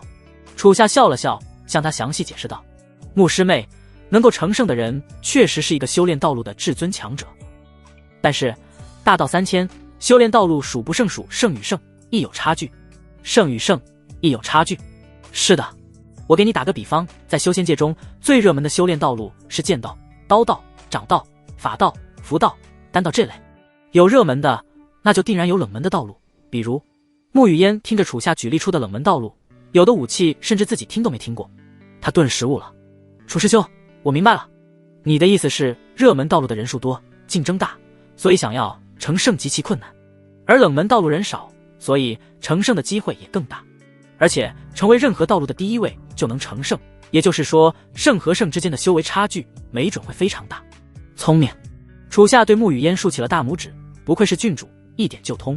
他继续说道：就是这个意思，尤其是我们剑修，剑道万古，强者数不胜数，可谓是最卷的道路，而且专门设有一个天剑榜，天剑榜上排名第10的人都能够秒杀冷门道路的圣者，所以想成为剑圣，这难度可想而知。原来如此，那确实太难了。不过梦想还是要有的，万一以后楚师兄变成剑圣了呢？穆雨嫣调皮一笑，他对楚夏还是非常有信心的。两人继续听着老者说书，但说来说去，所说的年代都比较久远。楚夏一时间很是好奇，为什么龙虎道宗这曾经出过法圣的宗门，在最近的几百年中反而没出一个圣，甚至大成修士都没出现一个，这落差无疑太过巨大。这时楚夏想到了叶玄灵，很是好奇叶玄灵为什么是龙虎道宗的叛徒，他当年到底做了什么事。于是楚夏举起了手，向着说书老者喊道：老先生，请问你知道叶玄灵吗？听到叶玄灵3字，原本热闹喧嚣的茶馆顿时变得安静了下来，在场众人纷纷转过了头，用很是复杂的眼神看向了楚夏。那名说书的老者更是一脸的震惊，手中的折扇也掉到了地上。楚夏看到众人这般神色，一时间很是疑惑，问道：你们怎么了？众人并没有回应，依旧是死死注视着楚夏，眼神变得愈来愈狠毒。那名说书老者更是浑身颤抖了起来，手指指着楚夏，激动地说道：你为什么要说出那个叛徒的名字？你是他什么人？啊，我就随口那么一说。老人家，你不用那么激动吧？我怎么能不激动？叶玄灵这个叛徒，是他破坏了龙虎道宗的气运，他是个大罪人大恶人，我恨不得找到他的尸体，将他碎尸万段。老者的情绪愈来愈激动，其他众人也缓缓站起了身。不好，快走！楚夏看到气氛不妙，急忙抓住穆雨嫣的手，带着他跑出了茶馆。茶馆之中的人看到楚夏逃跑，也是纷纷追了出去，不断大声喊道：大家快追，前面那一男一女和叶玄灵有关系，别放走他们。大街之上的小镇居民一听到叶玄灵3个字，心中立刻涌起一股无名之火，也向着楚夏追去。不仅如此，就连当地的官差捕快，还有一些不明所以的外城术士，看到这么多人在追捕楚夏他们，以为他们是什么恶徒，也是相继加入了追捕。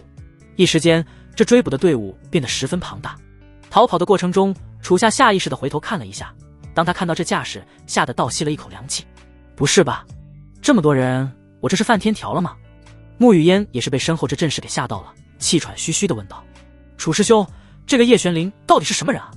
你只是说了一个他的名字，大家就好像要杀了我们一样。穆师妹，叶玄灵就是在宗门暴乱那天出手救下我们的叶瘸子啊，他就是叶玄灵，那他可是我们的恩人啊。他对我们来说确实是恩人，但在这龙湖小镇，他好像是一个十恶不赦的大罪人。不行了，我们得找个地方躲起来，这么跑下去不是办法，楚夏又没法对平民出手，只有想办法先躲起来。路过一个转角，楚夏看到有个狭窄的小巷，立刻拉着穆雨嫣躲了进去。追捕的众人也经过了这个转角，但并没有进入小巷查看，沿着大路继续追了下去。快追，这小子跑得很快。是啊，一溜烟就不见了，大家加快速度，等抓到他，我要将他活撕了。小巷深处，楚夏带着穆雨嫣躲进了一处杂物堆。由于空间很是狭窄，楚夏和穆雨嫣的身体紧紧贴在了一起。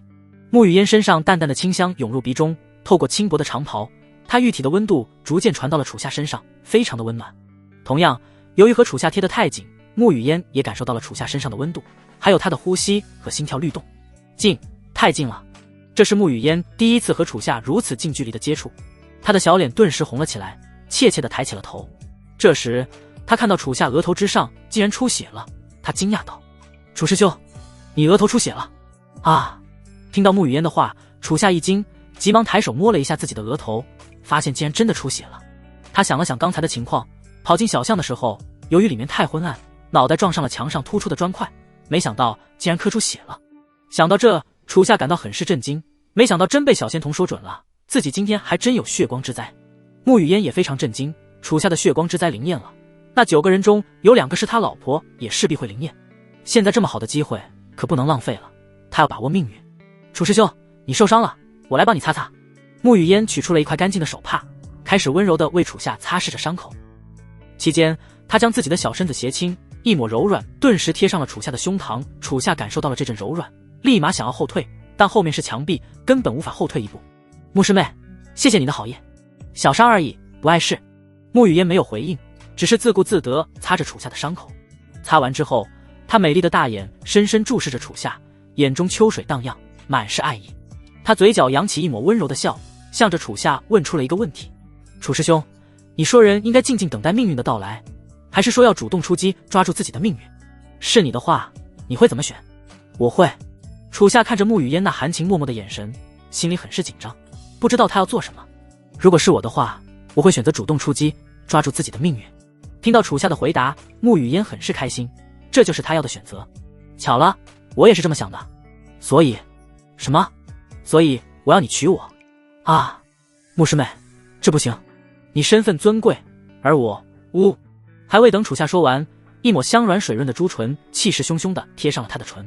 穆雨嫣踮起脚尖，双手抱住楚夏的脑袋，很是霸道地堵住了楚夏的嘴。楚夏一惊，想要推开穆雨嫣，但这狭窄的地方根本就没法推开。穆雨嫣没有一点停下的意思，肆意地向楚夏表达着自己的爱意。最终，楚夏被穆雨嫣融化了，他缓缓闭上双眸，紧紧抱住了穆雨嫣的小身子，完全沉醉在了这份美好之中。许久之后，两人恋恋不舍地分开。经过了刚才的事，两人此刻都明白了对方的心意。楚夏温柔地注视着穆雨嫣，忍不住幸福一笑：郡主，你这又是何必呢？你身份那么尊贵，我实在是没底气娶你啊。哈哈，没事啊，你若觉得没底气，那我娶你好了。楚夏，你嫁给我吧，来我穆家当赘婿。那算了，还是我娶你吧。由于穆雨嫣的主动出击，她和楚夏成功在一起了。果然应了那句话，女追男隔层纱，得到男人就是那么简单。捅破了这层窗户纸，穆雨嫣也变得大胆了起来，她嘴角扬起一抹玩味的笑，柔软的玉手开始在楚夏身上不断游走。这可把楚夏给吓得不禁倒吸了一口凉气，求饶道：郡主，别这样，我害怕。哈哈，楚夏，你都老江湖了，少在这给我装纯情小少年。我想你现在已经按耐不住了吧？女人，你这是在玩火。是啊，我就是在玩火，要不你帮我消消火。穆雨嫣很是大胆，反正都已经得到楚夏了，她也就不装矜持了，开始暴露本性。看着穆雨嫣那涩涩的眼神，楚夏心里顿时一阵后怕。不是，这穆雨嫣怎么像突然变了一个人？以前那个温柔优雅的巨阳郡主哪去了？这不纯女流氓吗？难道被夺舍了？楚夏现在是想逃又逃不掉，在这狭小的空间之中，只能任由沐雨烟摆布。说着，沐雨烟摸上了楚夏的腰带。楚夏一惊，急忙抓住了沐雨烟的小手。郡主，不可以这样。怎么？你不愿意？不是，这里的环境不好，我施展不开。哼，男人。沐雨烟白了楚夏一眼，然后松开了小手。也是，这里的环境实在是太差了。自己可是堂堂郡主，怎么也得找个上好的客栈，睡在温暖柔软的大床上。想到这，沐雨烟决定离开这小巷。楚夏，我们走吧。可是郡主，现在外面还有好多人在追捕我们。放心吧，他们不敢拿我们怎样。你现在是我沐雨烟的男人，我会保护你的。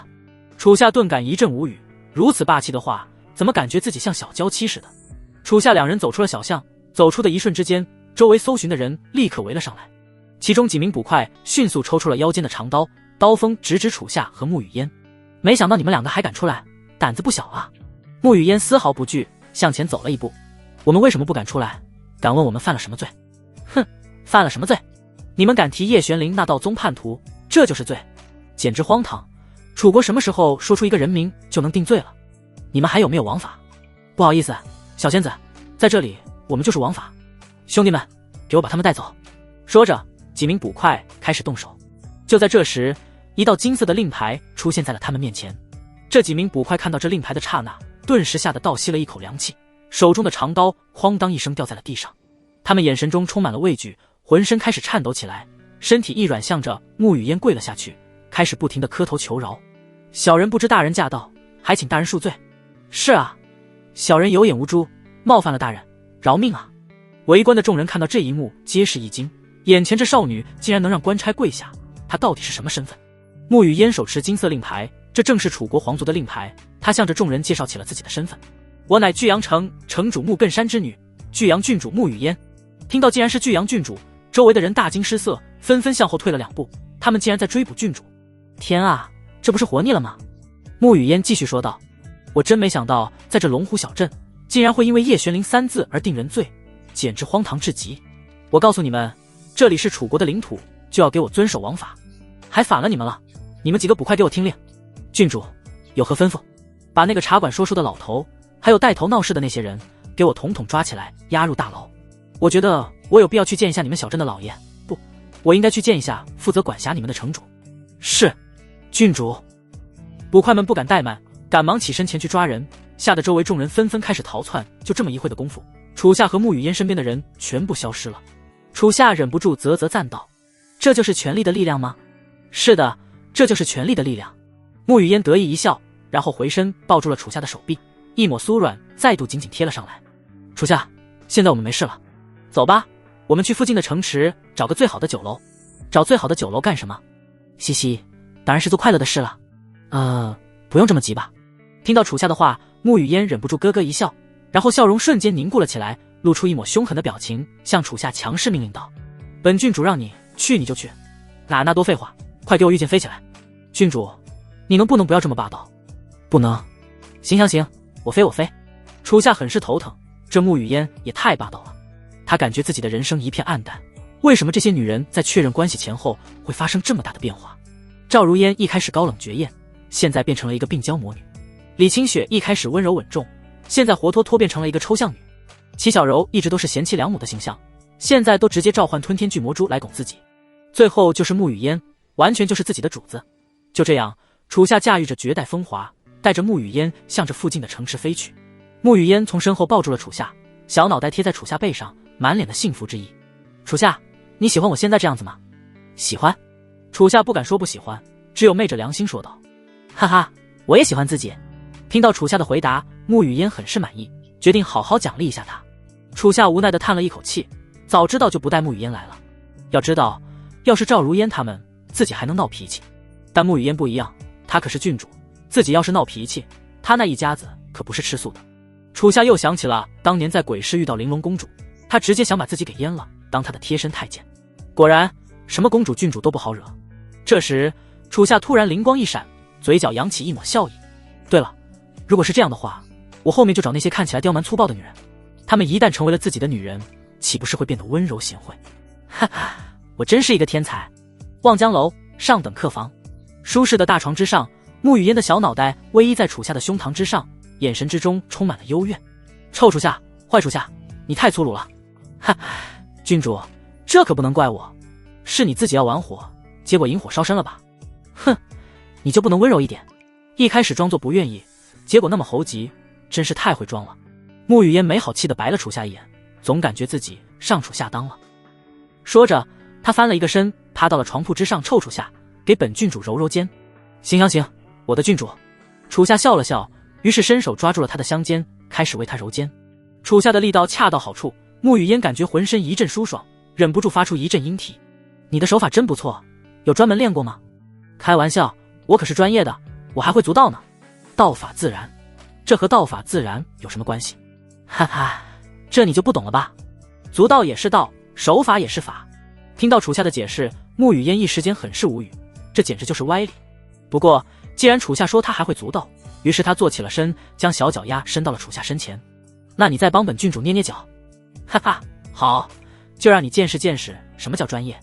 楚夏抓住了沐雨烟的玉足，开始为其捏脚，其手法很是娴熟，对于足上的各个穴位都了如指掌。沐雨烟真是越来越喜欢楚夏了，简直是个全才。楚夏之所以这么厉害，主要还是赵如烟的功劳，这可是他亲手调出来的，可会伺候人了。终于，楚夏伺候好了沐雨烟，沐雨烟下了床，穿上了他那精致的长袍，又回到了曾经温柔可人的模样。楚师兄，你以后不要叫我郡主了，那样听起来好生疏，你就还是叫我沐师妹，那样显得亲切一点。好家伙，你命令我的时候可是楚夏那么叫，现在没什么事了，又开始叫楚师兄了。哈哈，你看你这人不要这么小气嘛，以后没有特殊情况，我就是你的沐师妹，你不用把我当郡主，我也不会以郡主的身份来压你的。哦，楚夏一阵无语，鬼才会相信沐雨烟的话。10天后，龙虎道宗演武广场，伴随着各路术法宗门的齐聚，演武广场之上已然人山人海，术法大会也在今日正式开启。高台之上，张天杰看着如此热闹的场景，心里很是满意，看来这届的术法大会将会格外热闹。只见他缓缓释放出自身的灵力，身体开始向着苍穹之上飞去。他双手负背，立于苍穹之上，开始施展扩音之术。一阵威压浑厚的声音顿时响起：各位道友，还请安静一下，听老夫一言。在场众人纷纷安静了下来，开始聆听张天杰将要说的话。各位道友，术法大会100年才举办一次，这可谓是修仙界术法宗门的盛典。此次举办地点选在我龙虎道宗，我们宗门将会拿出最大的诚意。这次我们给参加大会之人准备了丰厚的奖励，尤其是夺得魁首之人，可获得龙虎道宗的镇世至宝之一仙轮镜。张天杰摊开双手，手中灵光一闪，天师旗和仙轮镜顿时出现在了手中。他将仙轮镜扔了出去，悬浮在了演武广场的中央。天啊，竟然真是仙轮镜，这也太舍得了吧！众人看到这仙光氤氲的仙轮镜，皆是眼前一亮，眼神之中充满了渴望。要知道，仙轮镜可是道门4大神器之一，是每个术法修士都想得到的东西。楚夏也是抬头看着仙轮镜，忍不住啧啧赞叹，这镜子看着就不像凡物。众人的心情都很是激动，他们都没想到此次术法大会的奖励竟然这么好，实在是太吸引人了。看到众人渴望的眼神，张天杰继续说道：由于我们术法宗门的不断壮大，天下的术士天才也越来越多，这次的大会谁都可以参加，而且我会做出一些改变。传统的1对1对决实在是太慢，这一次我设立了不同难度的阵法，能够通过阵法之人晋级，通不过之人则淘汰。听到这话，众人都没有什么意见。确实，这么多人要是用传统的1对1对决，那未免太浪费时间了。紧接着，张天杰又说道：这次的大会因为谁都可以参加，所以我要加一些限制。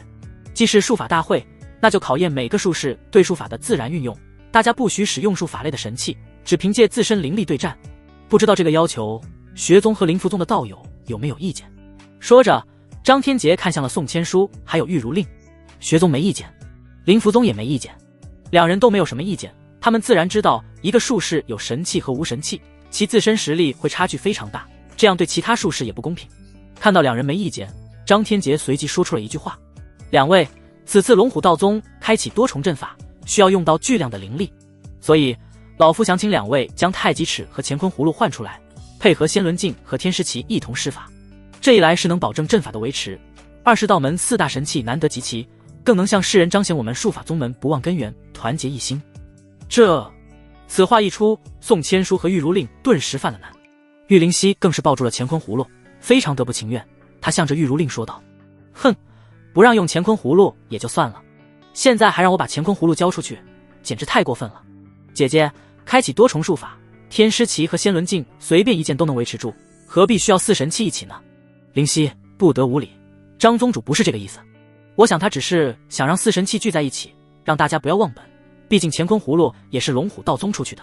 玉如令觉得这没什么大事，于是准备看看宋千书怎么做。宋千书也非常犹豫，一时间不知道如何是好。看到两人为难的模样，张天杰和蔼一笑：“怎么？难道你们怕老夫将你们的太极尺和乾坤葫芦私吞了？”“不。”宋千书赶忙回应道：“晚辈没有这个意思，张宗主德高望重，怎么会是这种人呢？”他思考了一番，张天杰是龙虎道宗宗主，现场又那么多道友见证着，肯定不会做什么事的。于是宋千书放宽了心，手中灵光一闪，唤出了太极尺。太极尺散发出氤氲的灵光，缓缓升到了苍穹之上。张天杰见太极尺已出，将手中的天师旗也扔了出去。看到四神器已经集齐3件，玉灵犀虽然不愿意，但还是在玉如令的要求下，将乾坤葫芦扔向了空中。至此，道门四神器历经1000年之后再度集齐。看着四神器齐聚在自己眼前，张天杰嘴角忍不住扬起一抹得逞的狞笑。终于集齐了。介绍完了术法大会的规则之后，接下来就是各大宗门的弟子亮相环节。因为术法大会是100年才举办一次，在100年的岁月之中，总会出现一些天资绝艳的年轻后辈，令人眼前一亮。张天杰嘴角扬起一抹自信的笑，向着龙虎道宗一座山峰呼唤道：“微臣还不出来见过各位前辈？”此话一出，一道白色流光从山峰之上落到了演武广场。张微臣向着在场众人行了一个礼：“龙虎道宗弟子张微臣，见过各位前辈和道友。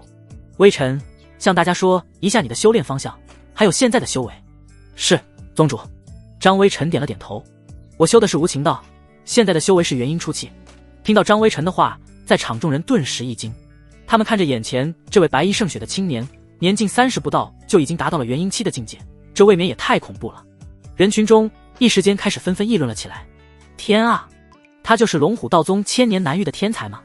不对，他已经是天才中的天才了，真是长江后浪推前浪，他30年的成就比得过别人300年。”玉如令看着张微臣，忍不住啧啧赞道：“如此年纪就有这般成就，真不愧是天才中的天才啊！修的还是绝情绝爱的无情道，可惜了这一张帅气的小脸，让我还有些小心动呢。”看着玉如令犯花痴的模样，玉灵犀白了他一眼，并不赞同他的看法。这张微臣哪里帅了？不及我家楚夏哥哥一半帅气。哟，我的好妹妹，楚夏什么时候变成你家的了？哼，迟早的事。玉灵犀撅着小嘴，双手抱胸，十分的傲娇。玉如令玉手贴于香唇，忍不住咯咯一笑：“是，楚夏迟早是你小灵犀的。好了，该轮到我们灵符宗自我介绍了，快点去，让大家知道我们也有天才。”“好。”玉灵犀走上了前，向着在场众人行了一个礼：“灵符宗弟子玉灵犀，见过各位前辈。我今年16岁，先天五行道体，修为金丹初期。”“什么？”此话一出，在场众人皆倒吸了一口气。原以为张微臣的天赋已经无敌了，没想到现在灵符宗又出了一个这么厉害的小姑娘。16岁，金丹期，先天五行道体，这几个词语组合在一起，简直逆天。尤其是玉灵犀的五行道体，更是所有术士梦寐以求的功体。拥有五行道体之人，等于拥有了5个极品灵根，而且自身功体能和大自然产生共鸣，源源不断为自己提供灵力，甚至睡觉的时候都行。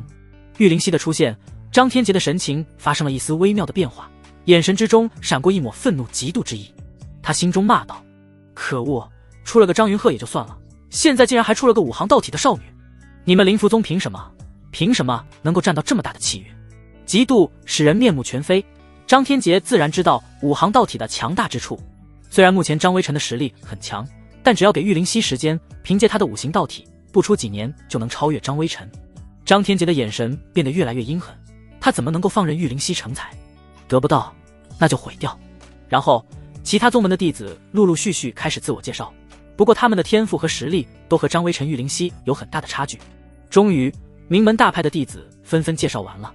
楚夏以为接下来就是术法散修的自我介绍，他刚走出2步，准备介绍一下自己紫薇童子楚胜的威名，却被一个龙虎道宗的女弟子拦住了。“仙子，怎么了？